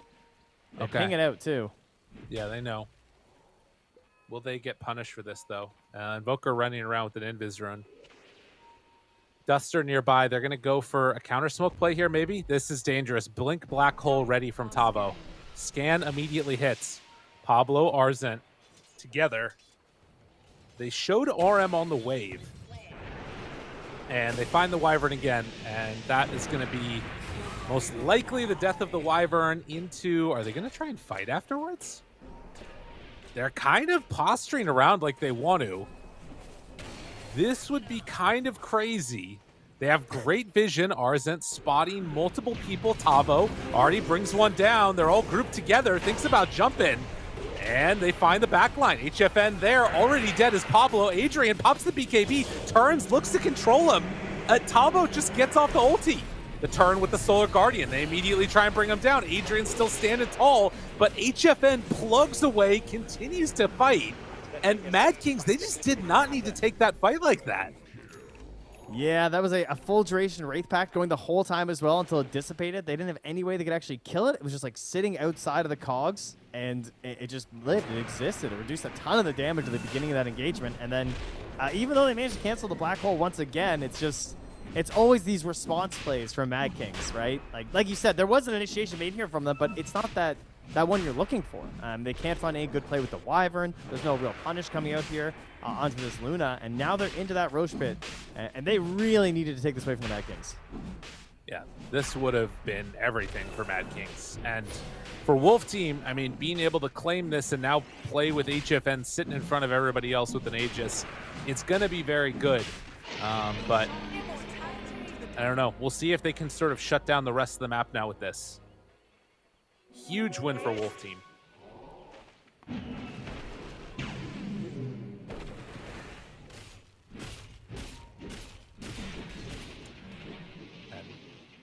22 minutes in with a I mean, I guess that also if they don't want to, they don't have to really like rush things, right? You've got Luna, you've got Enigma going late game.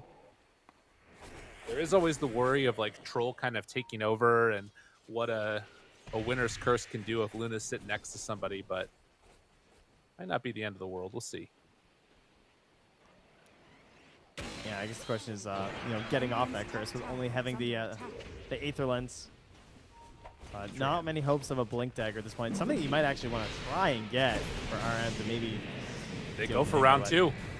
No chance. That is not working out for them so well. But oh, if they find HFN, this is a good way to do it. Adrian got him caught, tries to stop it with the cogs. It's not going to happen. That's dead one time. Adrian turns now on to Clock, kills him off. So with only the Night Stalker dead, they turn and try and blow him up, but will it be enough there? Pablo taking the glaive damage. The glaive damage is too strong. Jackie, the winner's curse comes out, and it's going to be enough to kill off the Luna. So that's 2 lives down. Tokyo tries to hammer out of there, but it won't happen. But that is Aegis down. Still a triple kill for ADR. Kind of hurts. Yeah, we're transferring a little bit of net worth from that Luna onto our Evoker, essentially, here. As ADR just standing back, watching that fight happen, and kind of plinking away from the side. Had a Force Staff, but was like, that's a lot of mana. You know, each event, I think you just stand tall, you keep right-clicking. We'll hope that gets it done. Well, it wasn't quite enough, unfortunately. And, I guess, we got a little replay here, too. Yeah, dude, the start of that fight as well did not look great for Wolf Team. Like, the missed hook shot, it looked like they maybe had finally found sort of a decent start. Even though the Night Star kind of like half suicides, it did open up a good start and the instant blow up of the Aegis onto HFN, and maybe the chances are there, but, still survives long enough on that second life to do a ton of AoE damage. Yeah. I think it was a good decision to just spread out a little bit there, too. If the glaives are bouncing super quick next to 3 heroes, they're all just going to die. Especially with the crack shoot, right? Oh, yeah. That yeah, works with the specialist array? I'm pretty sure. Sounds kind of cheesy. I think the one thing that's scary about this, though, too, is you did have that Aegis on the Luna, and this was supposed to be the time when they, like, completely controlled the map. I kind of feel like if they get Dark Ascension back up again, although Arzent, I think, is dead now. Yeah, that one hurts. They've shown that they can still kind of fight against them, But we'll see. Still a 7,000 gold lead for Wolf Team, in spite of the fact that they lose that Aegis and win the fight. Next couple of minutes, they might still feel confident to go for taking down the rest of these towers and just shut out the map. Radiant's bottom tower is under attack.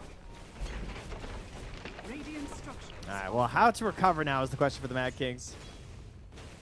Because it's not great when these are your heroes, and it's tough to get into these engagements, these fights. There is the Force Staff for the Wyvern. That is huge. Maybe you'll get yourself the better winner curse. Came out a little bit too late, unfortunately, in the last fight. Did secure the kill, sure, but you're hoping to get a little bit more, a little bit earlier on in that fight. And, I mean, Night Stalker with levels is a great hero. A lot of his talents are absolutely fantastic. So that could be another way they open things up once Arzent gets levels plus BKB, and that's all just starting to push us towards, of course, the second Roche. Right. Yeah, totally. Something to watch for there if they can, wait out long enough to come and fight with that next set of talents or what have you, whether the BKB is there. There is a BKB that's there for Tavo now, so BKB Black Hole. Pablo also working towards his on the Marcy. Yeah, that's a bit of a problem. These first item BKB Marcies are just, it's perfect with the new rebound. You really just you don't need the Aether Lens. You don't need the Blink anymore. It's a good change because the Blink was also kind of dumb, and it was an even earlier power spike, and now you have to work a little bit harder to get to the BKB, but then you just get to be a support hero that stands there and punches cores to death. True. Very satisfying. I will say, though, that when you see Adrian run around with 300 damage by virtue of having Sidekick, it's pretty terrifying. Oh, buddy. That was a jump, but not quite a kill. And Wolf Team, they blow up that Dawnbreaker right at the start. This is high ground for sure. King RD was sure he was going to walk back. Yeah. Not often you miss the still target, unfortunately. Right. It does give him an interesting window here, though, right? BKB with Blink on Dawnbreaker. Aghanim's done for Troll. You got, you know, working your way there on Arzent. For Wolf Team, HFN having that Hurricane Pike done, it gives another answer for that Troll as long as his BKB is down.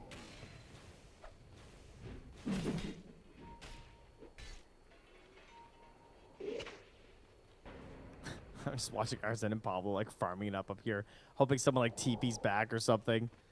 Maybe they have a chance at a kill. Ooh, that's a good one. Yeah, this is nice. They're little bandits here, just stealing all the neutral items up top. And now they're going to go for the escape, return themselves back home. Yeah, and that's BKB for Arzent. Disassembles the Echo Saber. Nice, nice, nice. All right. Big plays. Out they go. Smoke up. So it's still nighttime. What is the lead here? I guess it's Marcy. If they stun, let's just say they just flat out stun HFN. And if Omni's not there right away, they could get the skill control. All right, they'll take Duster. Find Duster. That's a pretty good one. Do they go for more? Instead, they find the Luna. Pablo starts beating away at him. Immediately jumps in with the Solar Guardian. Pablo in trouble, but Jackie on the other side finds Tavo. Pablo gets away. The Winner's Curse looking pretty good. Kills off the Clockwork. They're pretty isolated and separated and on not all the same page. Double buybacks come out. Omni and Clock. The support's forced to buy back here as we get closer to the actual knowledge of when Roche is going to spawn. Hurricane Pike was even forced out there from HFN to get a little bit of space from Adrian. The Force Staff stacking is pretty ridiculous on the die right now. They want to go have again. 4 of them. They have, and look at this. Mad Kings, they're already out. They know that they were going to try and fight again immediately afterwards, and everybody separates. But a ping. They're on top of a ward. Oh, Adrian, this is really rough for them. RM is also under vision right now. Oh, no, going back for the Psychic Headband. Did they go? They're thinking about it. Dude, that could have been a huge catch. Wolf Team, you still feel good at this point, but you kind of got to wonder. You lose a couple of heroes there, force out some buybacks. You know the second Roche is coming up, but it's not there yet. Maybe starting to feel some stress on them. And a minute and 15 seconds till Roche will respond. Ooh, okay, so everything's just going to be back, huh? That's where we'll be at? I think so. I think we've got all BKBs are returning even just now. It is hard for Mad Kings to get this big fight that they need because of all these Force Staffs. 4 Force Staffs is a lot of survivability in kiting, specifically versus, of course, the heroes on Mad Kings. And it just makes it a little bit harder for RM. You already saw, like, he almost missed that curse in the last fight on King RD because the Force Staff that he chucked out, he just barely got it off in time so that he still caught HFM with the pull.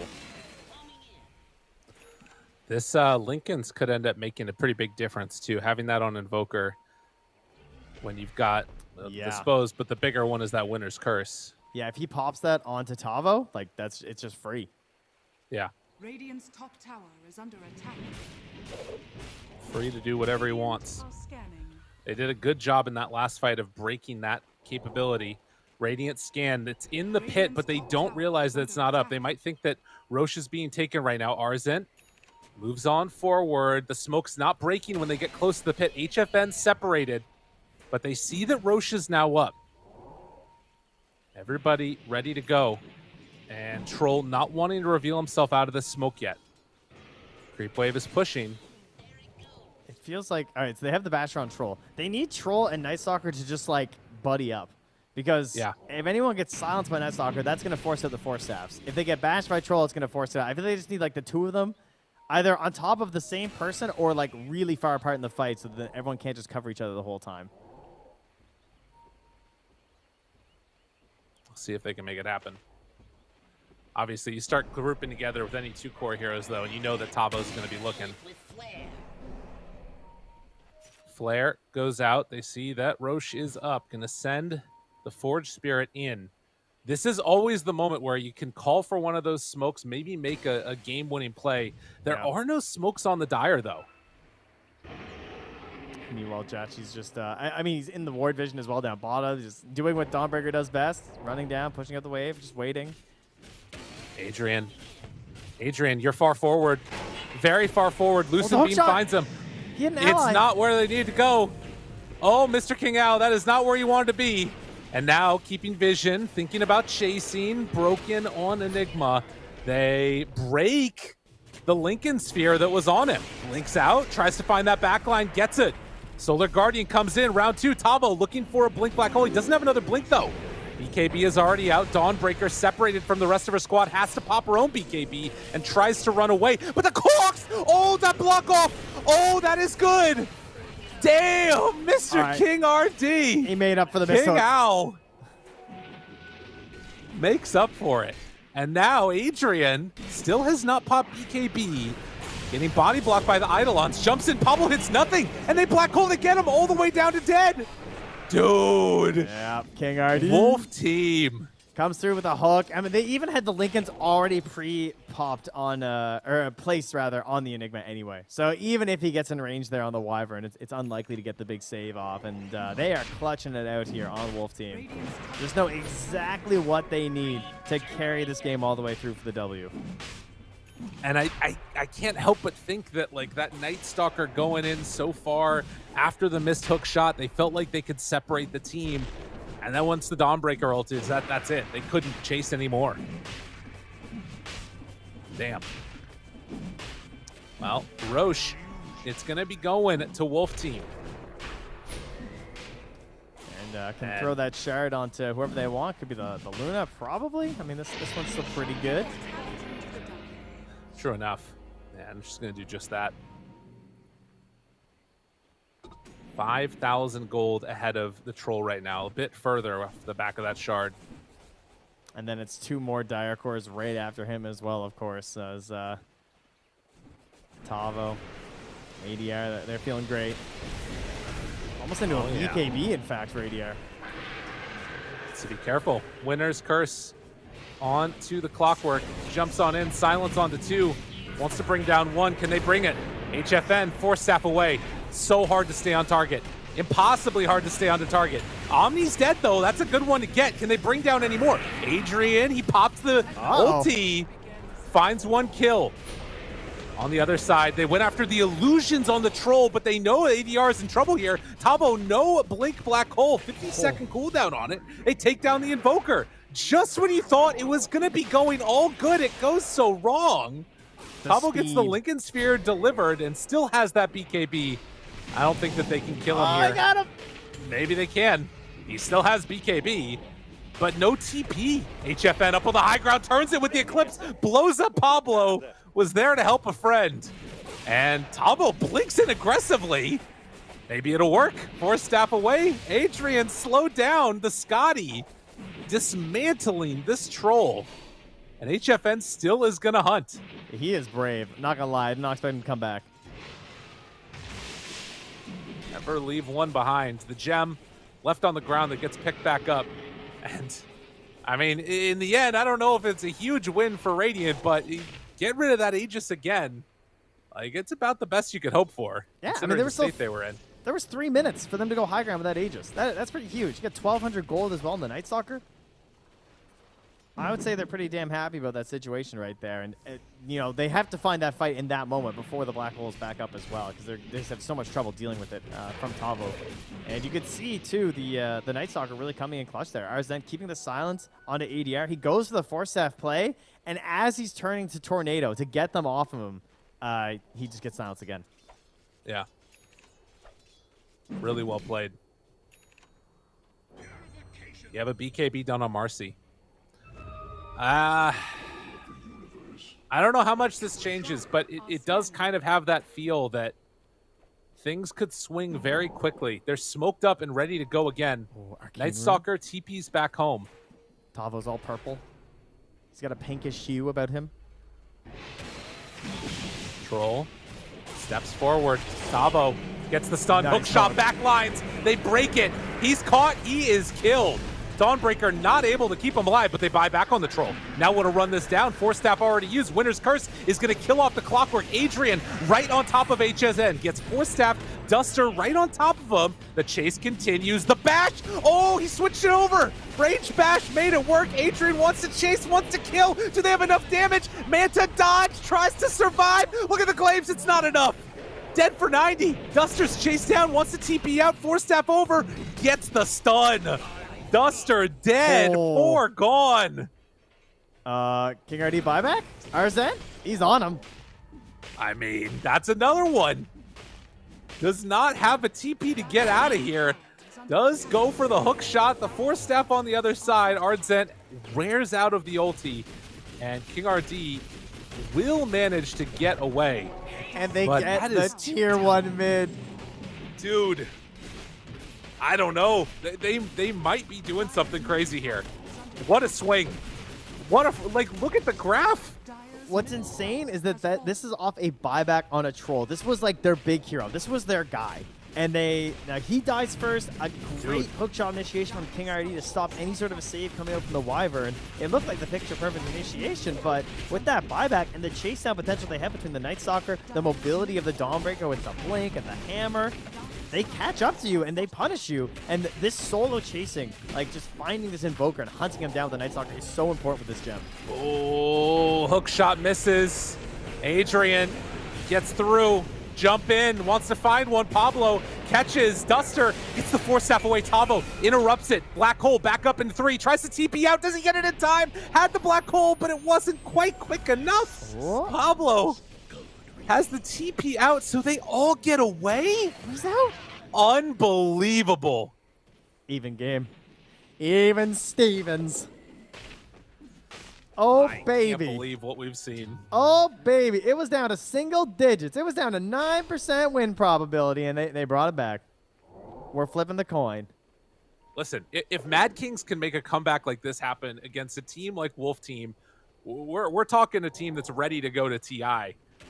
They will be getting top 6 if they manage to win this game. Wolf Team, if they want hope alive to make it to Singapore, they've got to clutch it out here at the end. This is 2 rounds back-to-back where HFN gets the Aegis and within a minute dies. Mm-hmm. And Mad Kings, these guys, they started in the lower bracket. You know what? They haven't lost a game, ladies and gentlemen. Why do they have to be in the lower bracket? That's what they want to know. Div 2. The hell? Oh, man, some insanity. What are the items we're getting here? Next round of neutrals are up and ready to go. Oh my. Oh, this Wyvern. I didn't think this Wyvern was ever going to get another item. I thought he was going to be living with half a Force Staff the rest of this game. That's a refresher. That's crazy. I mean, Mr. King Ao, he found that Wyvern on the kill that happened for Troll. It was like perfectly executed. But it does raise some questions. If you don't find that Wyvern right at the start, what happens then? We'll find out, as only feel comfortable sending out the illusions to hit the towers. Well, those illusions are strong, though. And the favorite item of the Night Stalker players, the Nullifier. Almost done here for Arzan. Now this is potentially the most pivotal part of this game, of course, as we have the Roche. Timer to potential respawn, about 1 minute. All right, so now if you go for a smoke gank, if you try and play right now, if number 1, it's daytime, not great for Mad Kings. Jeez. If it's a quick Roche spawn and you lose the fight, it's really, really bad. But you're also already pushed into your base. So you have this this problem, this catch-22 of just like, we can't sit in the base the whole time, but how do we get vision of the Roche pit? Because they have Sunstrike, they have Flare. They're going to know. We don't. Yeah. They also got all of their neutrals already, and Mad Kings have only been able to get 2 so far. Worth noting that the Troll still no buyback for 3.5 minutes. Also, he's 11,000 gold behind HFN. It's the rest of these heroes that are making up that difference. It's the Wyvern, it's the Marcy. What they're doing, a lot with a little, but Luna might start hitting too freaking hard. Just got that level 25 talent, so plus 35 Lunar Blessing damage. Oh my. It's a okay, DD bottom. that's actually kind of insane. That's really bad, because we've been talking about this. Every fight is at night. Yeah. That's like guaranteed. Huh. Interesting. They hit hard. I mean, that's the thing, though, is that a lot of these heroes don't actually punch that much when they're up close to people. I mean, when the fights are happening, it's much more the control. That's true. But yeah. And Luna's just always is anyway. Yeah, that's true. That's true. I guess, you know, clockwork, right? If he ever gets there. The overclocking. If he ever gets some overclocking. I like it. He's got the boots of bearing already. Oh, he doesn't Well, get any the other attack speed thing- anymore? I thought it just got nerfed. All right. Oh, yeah, no, never mind. It's 250. Okay, yeah, he gets 250 bonus attack speed in cogs now with overclocking. That's what it is. Damn, that would be so much damage, actually. Well, still just a 5k gold lead. HFN picks up that DD now. Hanging out around the pit. Arzent there. Pablo too. Yeah. They're going to run right into him. They spot one. Gets the back lines. Tries to jump in. Tavo, BKB, getting a little bit of separation, but already dead on one. Wyvern also gone, so nothing to break the black hole. HFN is a DD. Gonna get died. Gonna get killed. He is mega dead. And yeah, that fight, poor timing with the DD on the Luna end. Well, right into the pit they're gonna go. Oh, that's not good. Well, we'll just have it happen one more time again. Yeah. It's all right, guys. They're at their weakest when they have Aegis.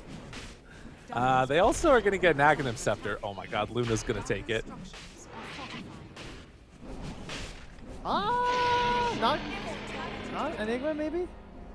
The other thing. Oh, you're right. Maybe they do give it to him. Yeah, they are gonna give it to him. Dude, it's so good now. It gives you everything. I thought with the shard on Luna that you would want to go for the Aghanims to get the bonus. I think to me, Get the it's bonus just about damage. the percent base that you get and the pull is insane Yeah. on Enigma. So All right. No Wyvern for 4. About to be back up. Dawnbreaker has buyback if they need to go. Cheese is there for Enigma.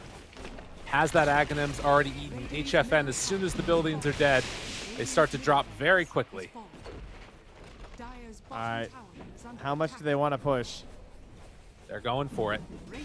Don't want to buy back King yet. RD, Mr. King King RD. Ao finding the back lines. They got him. They knew where they were going. The Wyvern caught right away.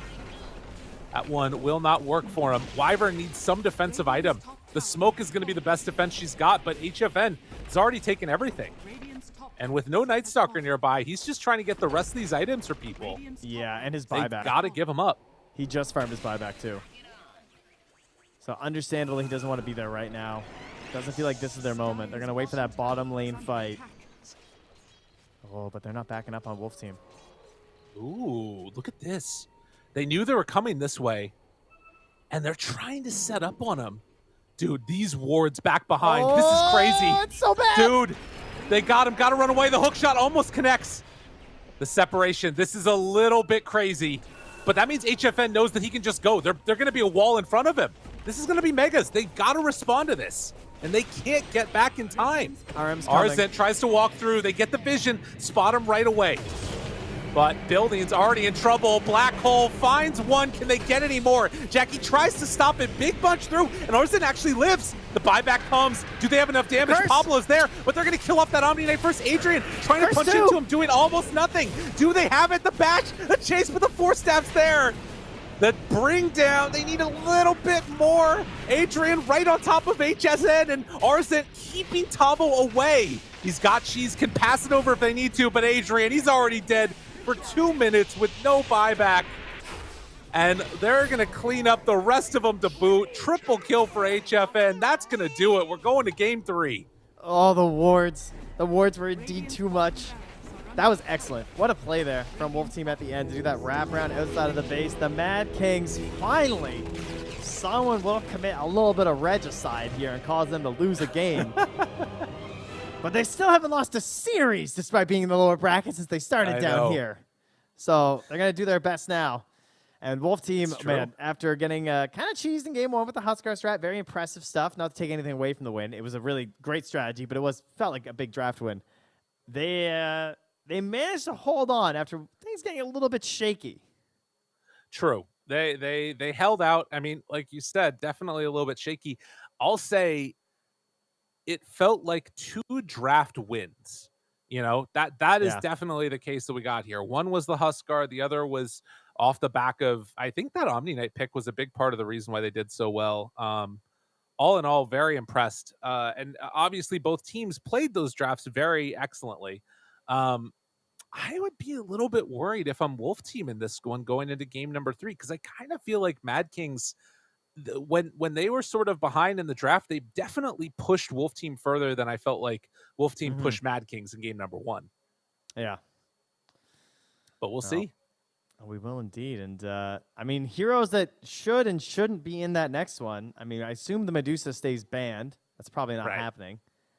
I mean, some of the classics, the ADR Invoker. Where's Omni going to go? I mean, he's won both games. Yeah. He's had a pretty decent role in both these as well. The Enigma, I think, also won both games, right? Yep. That sound right? So, yeah, True. I guess that's what we're looking at here. Well, we'll see what ends up happening. Game number 3, right around the corner. The first game number 3 we've had in a while. But stay tuned, everybody. The culmination to figure out who the last team is in the top 6 for SA. Going to come back at you right after this.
Sports is what we live and breathe.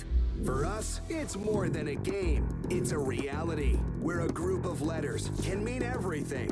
Where runes are collected and Aegis can only be won in battle. Where centaurs can give you a ride.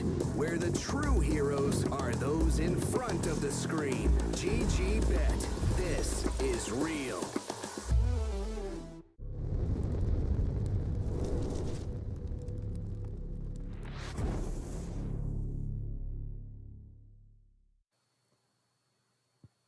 It always happens like this. One draft win one way, one draft win the other day, and game number 3 is where you gotta tune in because it's the best one of all time. Trent, how you doing, man? What? Hello? Oh my goodness, we're doing a little dance over there, are we? No, I'm just hanging out, still doing well. Don't worry, everybody. We're all it's all working. The game is exciting. They're ready to go. Some slight connection issue there. I think we're good now. I guess we're gonna find out. True. All right. Okay. So where were we here? We have a lot of heroes, as you guys can see. Obviously, they got in the draft very quickly, so that's great for us. 10 out of 10. That's what we like to see. But we're in the thick of it here. We have the famed Visage Luna combo. Yes. Something that has been feared by many. True. But has it been perfected? Will it be perfected? And for Mad Kings, what are they doing? They're doing some crazy stuff with their draft. So their response to the Visage is say, we're going to run Warlock Clockwork. All of this changes because Visage was let through and Enigma was not. And then that leads us into a nice little Ember pick for third, Omni Luna, and then they take Beastmaster into an Omni Knight. Not what I would have anticipated. Yeah, I'm surprised they didn't try maybe the Brew. Something that we've been seeing a bit more, like the Dispel versus the Visage and the Birds. Maybe you kill the Birds if they don't have Gravekeepers. If not, you at least take off the Grave Chill. Pretty good tossing Luna up into the air. Dispel versus Guardian Angel. But now what they're feeling. They're feeling the Beastmaster, similar to Execute in a lot of ways, and can, of course, lead to faster games. If you get that lead, you're able to push it a bit quicker in the direction you're trying to go. Well, we'll see if they can just do that. As the Kunkka banned out, as well as the Bloodseeker. We're looking for a safe lane on Mad Kings. We're looking for a mid laner on Wolf Team. And anything else they need to ban?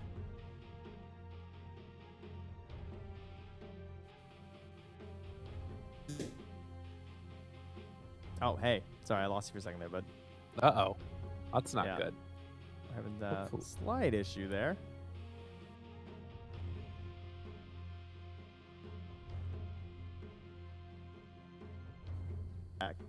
How about that?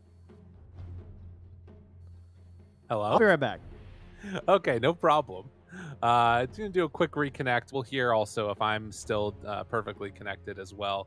Because like I said, when game number 3, after you have 2 draft wins, 2 games that are somewhat one-sided, although not completely, the third game always ends up being the best game of Dota that we've ever seen in our entire lives. So we know that that's coming. We just got to be prepared for it. Beastmaster, Luna, and now what are they going to take with this last couple rounds of bans? They take away the Dawnbreaker, which would have been a really interesting fast-paced position 1. Testing. Necro, hello. Can I hear you? Hello? I think so. I'm not sure. Perfect. Let's hope. Thanks. You know, it's all the Dota players. They're getting online, right? Because the battle pass is out. Everyone's just grinding. They got to get their Dota up on one monitor. This is why your teammates are like this. They're watching this on the other monitor. That's what Lyrical does. He's guilty. Don't even try and hide it.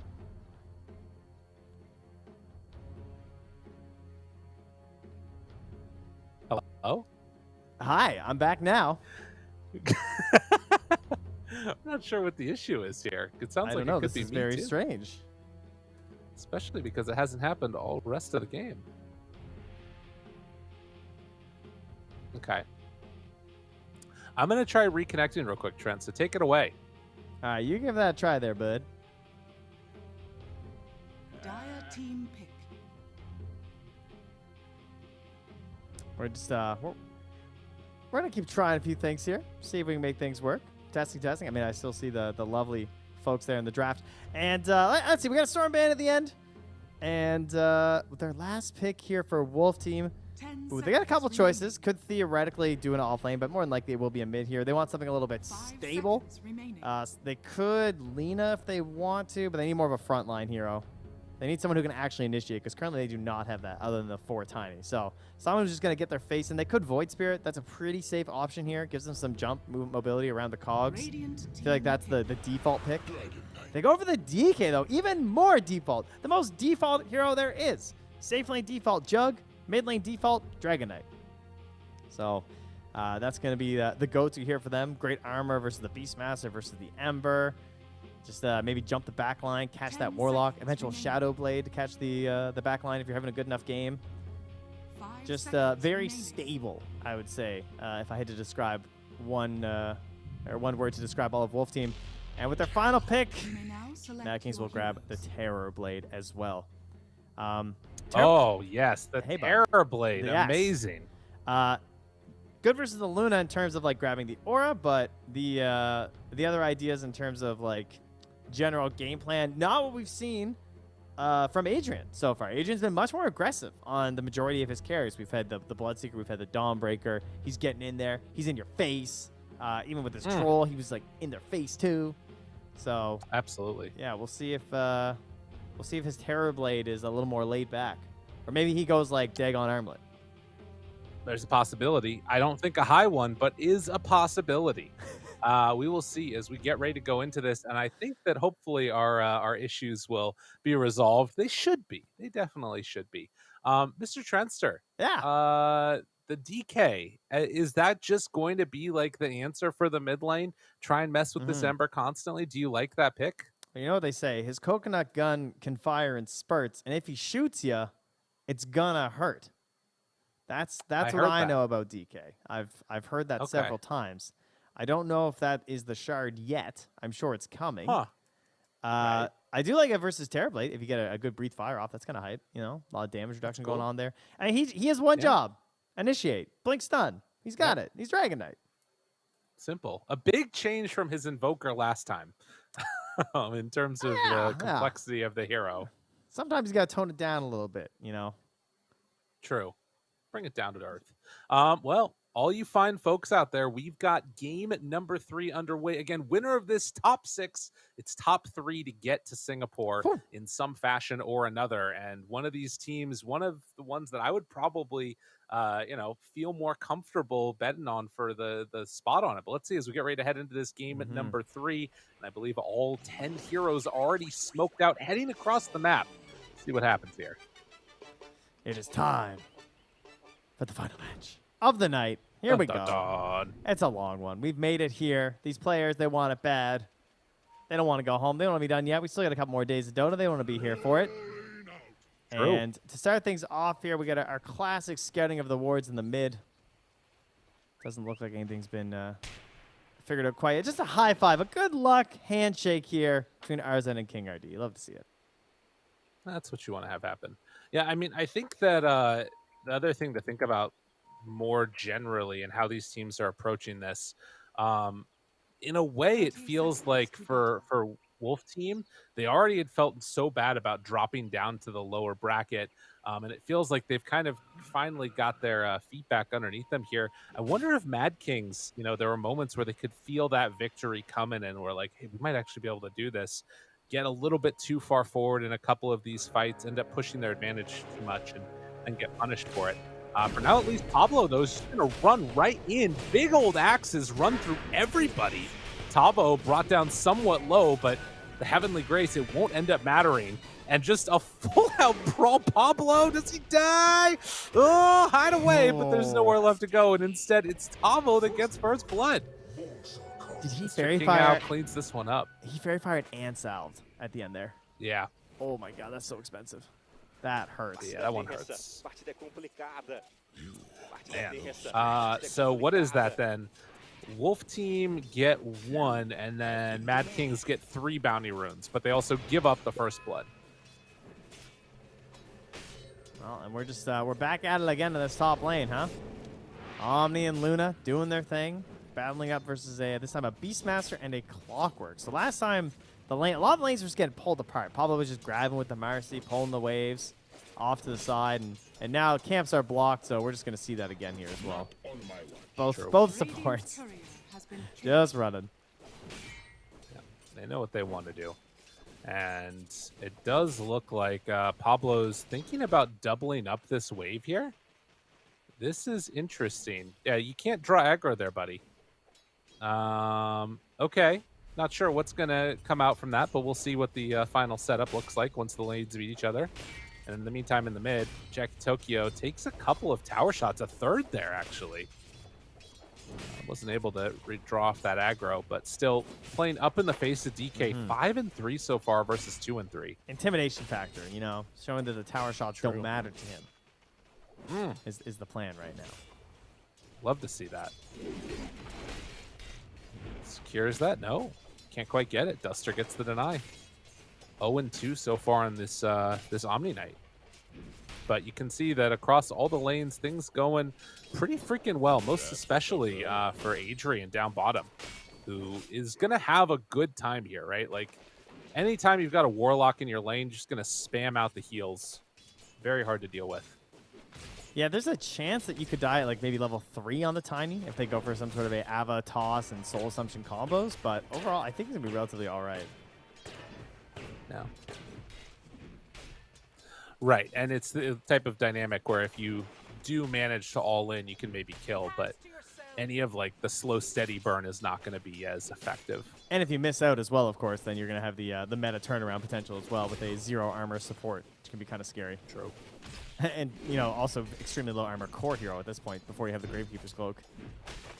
And he's actually going to start that bullying right now. You can see that damage. Whew. Yeah, it hurts him pretty bad. Oh, damn, he just lost his Still the bond, battles. Up top.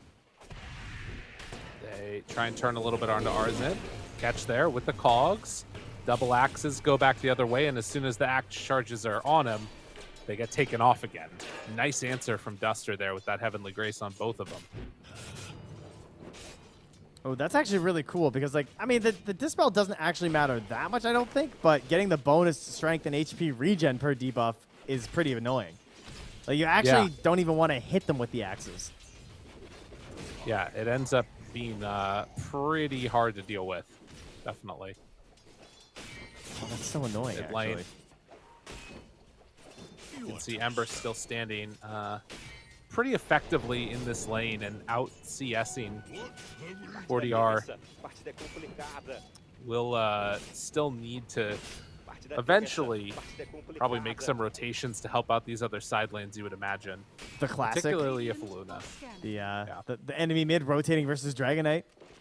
Is it worth it? You know, how much tower damage are you going to take? Is there a position for this game that can come and really hold that tower? Not really, unless it's going to be Pablo like pulling the waves with Flare, maybe. Right. Yeah, it gets weird otherwise. That rotation in towards mid from Mr. King Ao. Tavo still sitting here and actually appreciating that solo experience, it looks like, down bottom. Already getting up to level 4, and with Warlock Terrorblade, you can't really push the Visage out of the lane. At least once meta is used. And every level mattering so much on the Visage this early, because like you want to get the Grave Chill up, but you also need that Gravekeeper's Cloak. You're starting with the assumptions of the earlier part too, just so you have like some bit of threat. We've seen some Visages skipping Soul Assumption for a while. It's not necessarily always going to have it this early. Up top, good damage on the Arzent. Very annoying to deal with this one, as he is solo in this lane. And it's Pablo that's rotating mid on this Clockwork, trying to take over for a second, while Ember had to head all the way back home. And yeah, eventually comes back out to the lane. Give Pablo a little bottle charge on his way out. Yeah, I didn't actually see how he wound up going all the way home. I guess he just saw it as an opportunity. Like, he was still pretty good on his regen and everything. Yeah. When I could tell, he just saw like, oh, I'll miss like one creep and I'll get this much value. Then I'll be prepped at level 6 for potential rotation of the kill, maybe. Wants to be fully juiced up at 6 minutes, too. Bit of a slow start to this one. After the one kill early, it's just been all trying to outlane, outskill people. And the main person that's been hurting through all of this has been the Beastmaster. very few last hits, has to deny his own boar up top. And every time he's left alone, he just can't do anything. But Pablo has to rotate, try and secure these runes. And we're just seeing ourselves with a TV versus Luna starting pretty early here. Yeah. Oh, DD taken by Mr. King out. Well done, well done. They even had the scan So, up top nope. too to show that the Clockwork was there, so they know that he's still hanging around in that area. It wasn't like wrapping around behind or something.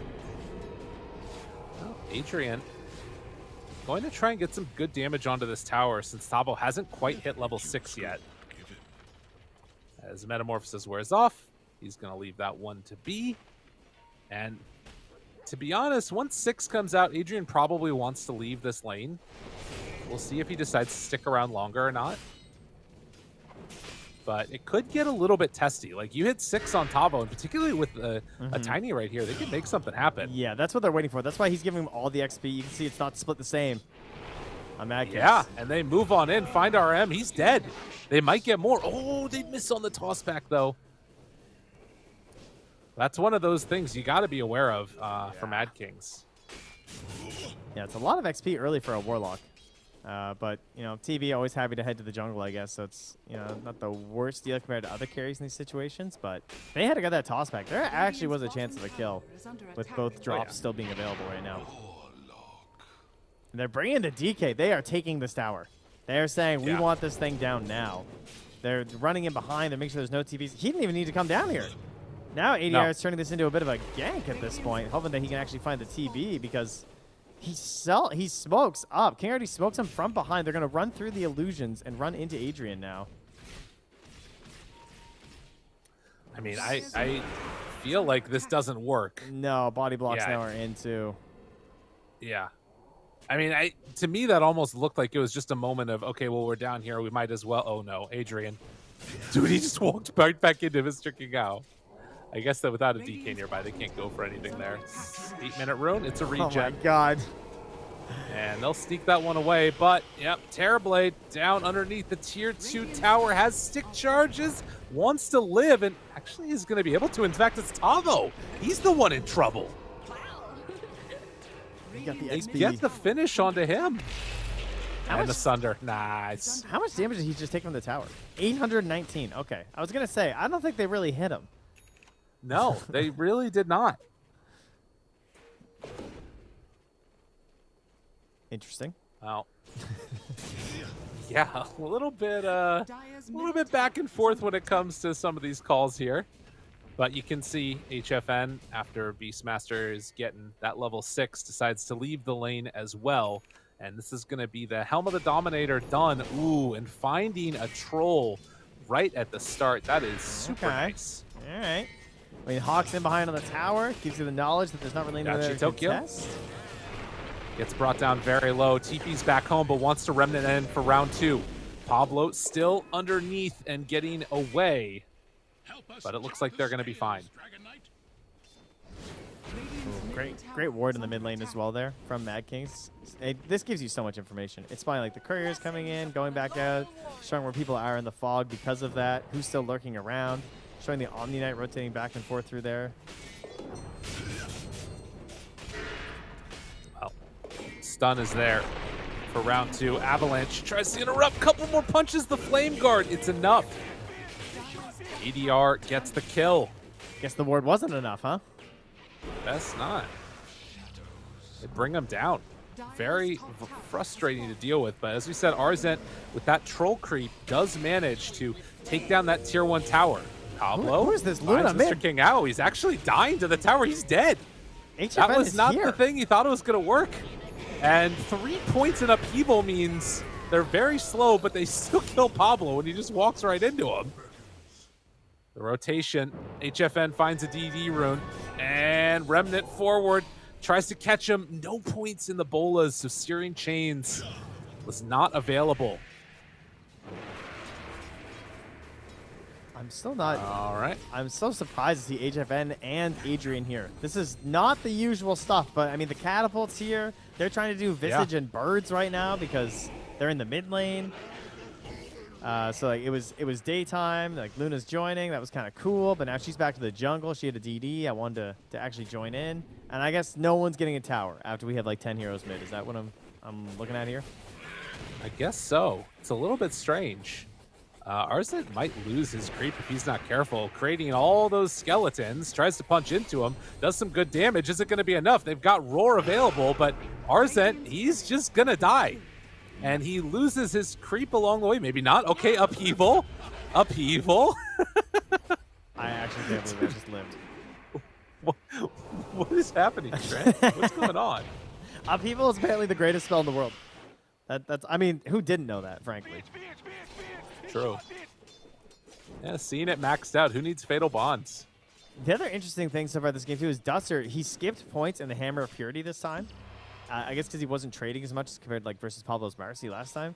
And the earlier levels in the heals have done quite a bit of work. Like, that pure damage versus the Ember of the mid was one of the reasons why they got that kill. Because he had level 2 already on Purification, where usually he was stuck on, like, level 1 earlier because of the Hammer of Purity. And even the turnaround on the Beastmaster, too.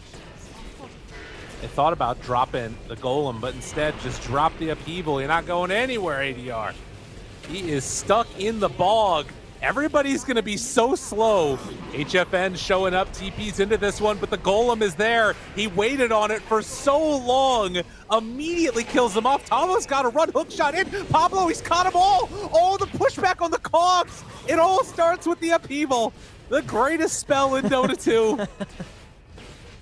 Unreal. I rue the day that I see a Warlock do this because like Fatal Bonds is so insane now, level 1 with the 6 targets compared to how bad it used to be with like the scaling and everything. But this is just looking crazy. The buffs are working. It's actually working. All they had to do Max was give damage, it damage. too. Yeah. Everyone was like, you know what? Damage? I like damage. So it's what, 90 damage? Eventually. Eventually. Yeah, per second. So crazy. Yeah. I mean, there it didn't do that much, I don't think. You know, well, I did 850 total. Yeah, I guess it did a decent amount. It's so nuts. Jeez. So that was a Well, 4 this for a fight. no. Yeah. And I mean, that was Eclipse used. Granted, Golem being used means there's a long window where Warlock only has the best spell in the game. But, you know, that's fine. And I love the fact that Adrian is showing up this early, like you were talking about. This is that old school like style of Terrorblade that I feel like we saw before, where you just get a Dragon Lance and you go play with your team a little bit, you know? Yeah, I mean, it makes sense with the player that we've seen so far. You know, much more willing to be in these situations. Jachi Tokyo up top there as well. Has the help of the Hawk here. Gives him the confidence to keep diving. And he is just not giving up. He's dead. Arzent, the one that gets the kill, and now having all these creeps here, they're ready to start beating on the tower. Hawk is insane. Like, at the end there, Tiny just couldn't even see him. He couldn't even go for a tossback play or something. And then Jachi Tokyo is just, like, watching him from above the whole time, making it so simple. They have a Hawk up on the high ground there, too, in case someone rotates from there. Perfect placement here, making the game nice and easy for Arzent. And that is a I don't know tier if they're 2 gonna of be 14. ready. No, they're not ready right now. They're losing their jungle. And they definitely are threatening Roche. They have meta in 5 seconds. They're going Roche. I mean, I don't even know if they need the meta, to be honest. You've got the Vlad stun for Arzent. Timing syncing up like this just, right, I they're love gonna the go meta. for it. Pop that meta. Just take it. Take this Roche away. Dude, big stuff. They have Golem back up again soon, too. But yeah, I guess the idea of being able to just like hold on to the map after this, at 14 minutes in, they're going to take so much map control.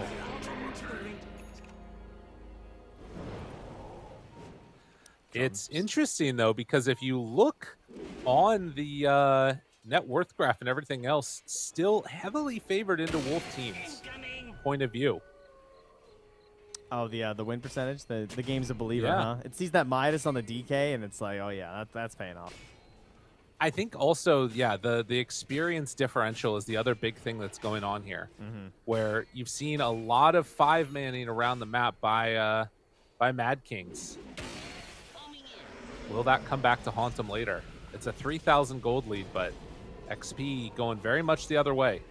Wow, Pablo going for the drums on the Clockwork. Yeah. Dyer's top tower is under attack. That is interesting. I mean, you have a TV, you have Beastmaster, you're going to have a crazy amount of attack speed. We got drums on both sides, so the fights are going to be fast and to a sweet, sweet beat and rhythm. But that's like no early force staff, right? So he's fully dependent on his hook shot and his cogs push back for mobility. Mr. King Ao tosses in. They find their initiation. The Golem dropped down for round 2. That seems a little bit exuberant. This guy loves upheaval. Yeah. I don't need Golem. Apparently not. The birds, they're coming. I'm surprised they didn't just stun him. It is nighttime. They do a lot of damage. More than double damage. Wait a minute, though. They have to come back to deal with this. Up on the top side, Tokyo just moves on in, and that tower down to below half HP.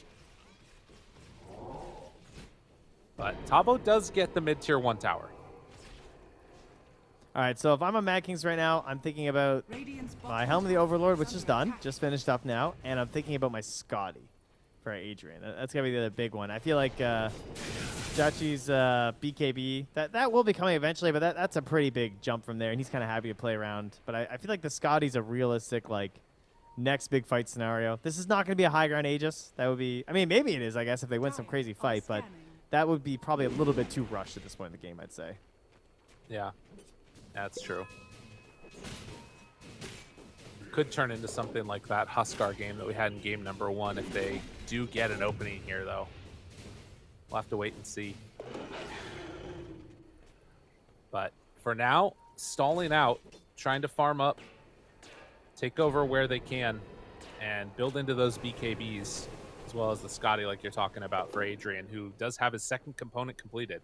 Yeah, it's neck and neck here. Everyone's sort of matching their opponent in the in the game. They're all just paired together across the net worth chart here. Yeah. And because he's going the Midas into the BKB build for ADR though, it's gonna be a while before they can actually start fights well in their own terms. They can only play counter initiation right now. Ooh, a smoke! That is aggressive. Smoking right outside the base. Ice Fire Bomb. They're ready, but they don't have Golem. But instead, they find the Tiny. Pablo backs away for round 2, but they pop meta, ready to go high ground. Rooted with the bolas, and that upheaval catches Mr. King out. He's dead. Can they find anything else for round 2 of this? I mean, buildings being hit. Tokyo's still feeling fine. Yeah, he's got a lot of damage. Gotta watch out. ADR, he can't really do all that much. Pablo gets ran at by the Visage. It's nighttime. It's doing a good chunk of damage there with those birds, but HFN dropping down lower and lower. This meta ripping him to shreds. It's not quite enough for the final kill. Jachi. Adrian, he's going to have to turn, and yeah, dude, they've got him. This upheaval on the birds. Tries to go for the double stun, connects it onto both of them. This is a full racks taken, but isn't it enough to get the sleight of fist, but dead? What's he 45 doing? seconds on the sideline. He's the ultimate space maker, dude. He knew. He's like, I'm going to die, but you guys get the buildings. I mean, that is kind of wild. It seemed a little unnecessary. Radiant's bottom tower is under attack. Jeez. Okay, so far today, I've been watching these games going, man, I kind of want to play Omni Knight. And then I just saw what happens whenever I play Omni Knight, because I know this other feeling. Sometimes you get the games where you're owning. You have this sweet partner, and you guys are like stomping the game and crushing. And you have games like this, where he's sitting on the high ground, he's healing this guy, he's heavily gracing that guy. He's like doing them perfectly timed and everything, but it doesn't matter, because he's not, they don't have like the full turn, you know? They don't have enough damage to make these saves, these heals actually turn around any sort of a fight. It's just delaying the inevitable. Radiant are Yeah. scanning. The strength that they had there. And I think part of it, too, this Warlock is really a problem. Like, we've been joking about upheaval, but it legitimately has been wrecking faces. King RD's Blink Dagger. Oh, this is pretty good. But the Golem to turn it. Hook shot in. Finds one. Duster in trouble. Can't cast a spell. Throws out that Heavenly Grace finally. And actually, they do manage to kill off that Clockwork. So 1 for 1 so far. We're going to move on in for that Sleight of Fist. Almost enough for the kill to get him there. Now the turn onto DK. He's dead. This is not going to be enough with the ulti. HFN, he's got to run. Get the hell out of here. Tavo's bird is gone. And Wolf Team, the pack gets eaten up. Tavo tries to hide. He's going to go into his stone form, but they're waiting. They're trying to give him a high five. And that is going to be another one dead. gritty as can be from the Mad Kings. Oh, man. You know, I can actually give you guys a replay of the comms here if you'd like. All right, we're fighting guys. We got to fight them now. They have nothing. They have nothing. Initiate. Golem. We lost Rax without them having Golem? Like, you know? Yeah, they man. got upheavaled on their high ground. They come in for this fight in the mid lane, and then the Golem drops. After a great initiation to start, this was the blink reveal from King RD. Dude, this is looking rough. The smokes. These smokes. They're he devious. Knows, but the toss back, I don't know if it's going to matter, dude. He's got Sunder. Just Sunders walks away. Why not? Oh. Mr. King out dead. Hook shot. Pushback. Kill the buildings. Get the heck away from me. This is going to be a second set of racks. The Beastmaster paired together with the Terrorblade. Dude. It is way too much physical damage, although can they get out with everybody else? Pablo is just going to run his body in. Knows that he's dead. Remnant forward. Oh my god, have they gone too far? They give up 2 for the life of their Terrorblade. And will be happy to get away with at They're least the other geniuses. 3 heroes intact. They're actually just mathematicians. They're just doing the ups, the downs. They're calculating everything, and they're saying, "Go feed. It will be fine." The drums and the clockwork. It's all coming together. This is what they're doing. They don't care. They just want your buildings. They are inner beasting you. They are upheavaling you, and they're just pounding the drums while TB just takes it all. Damn, dude. This is one of those moments.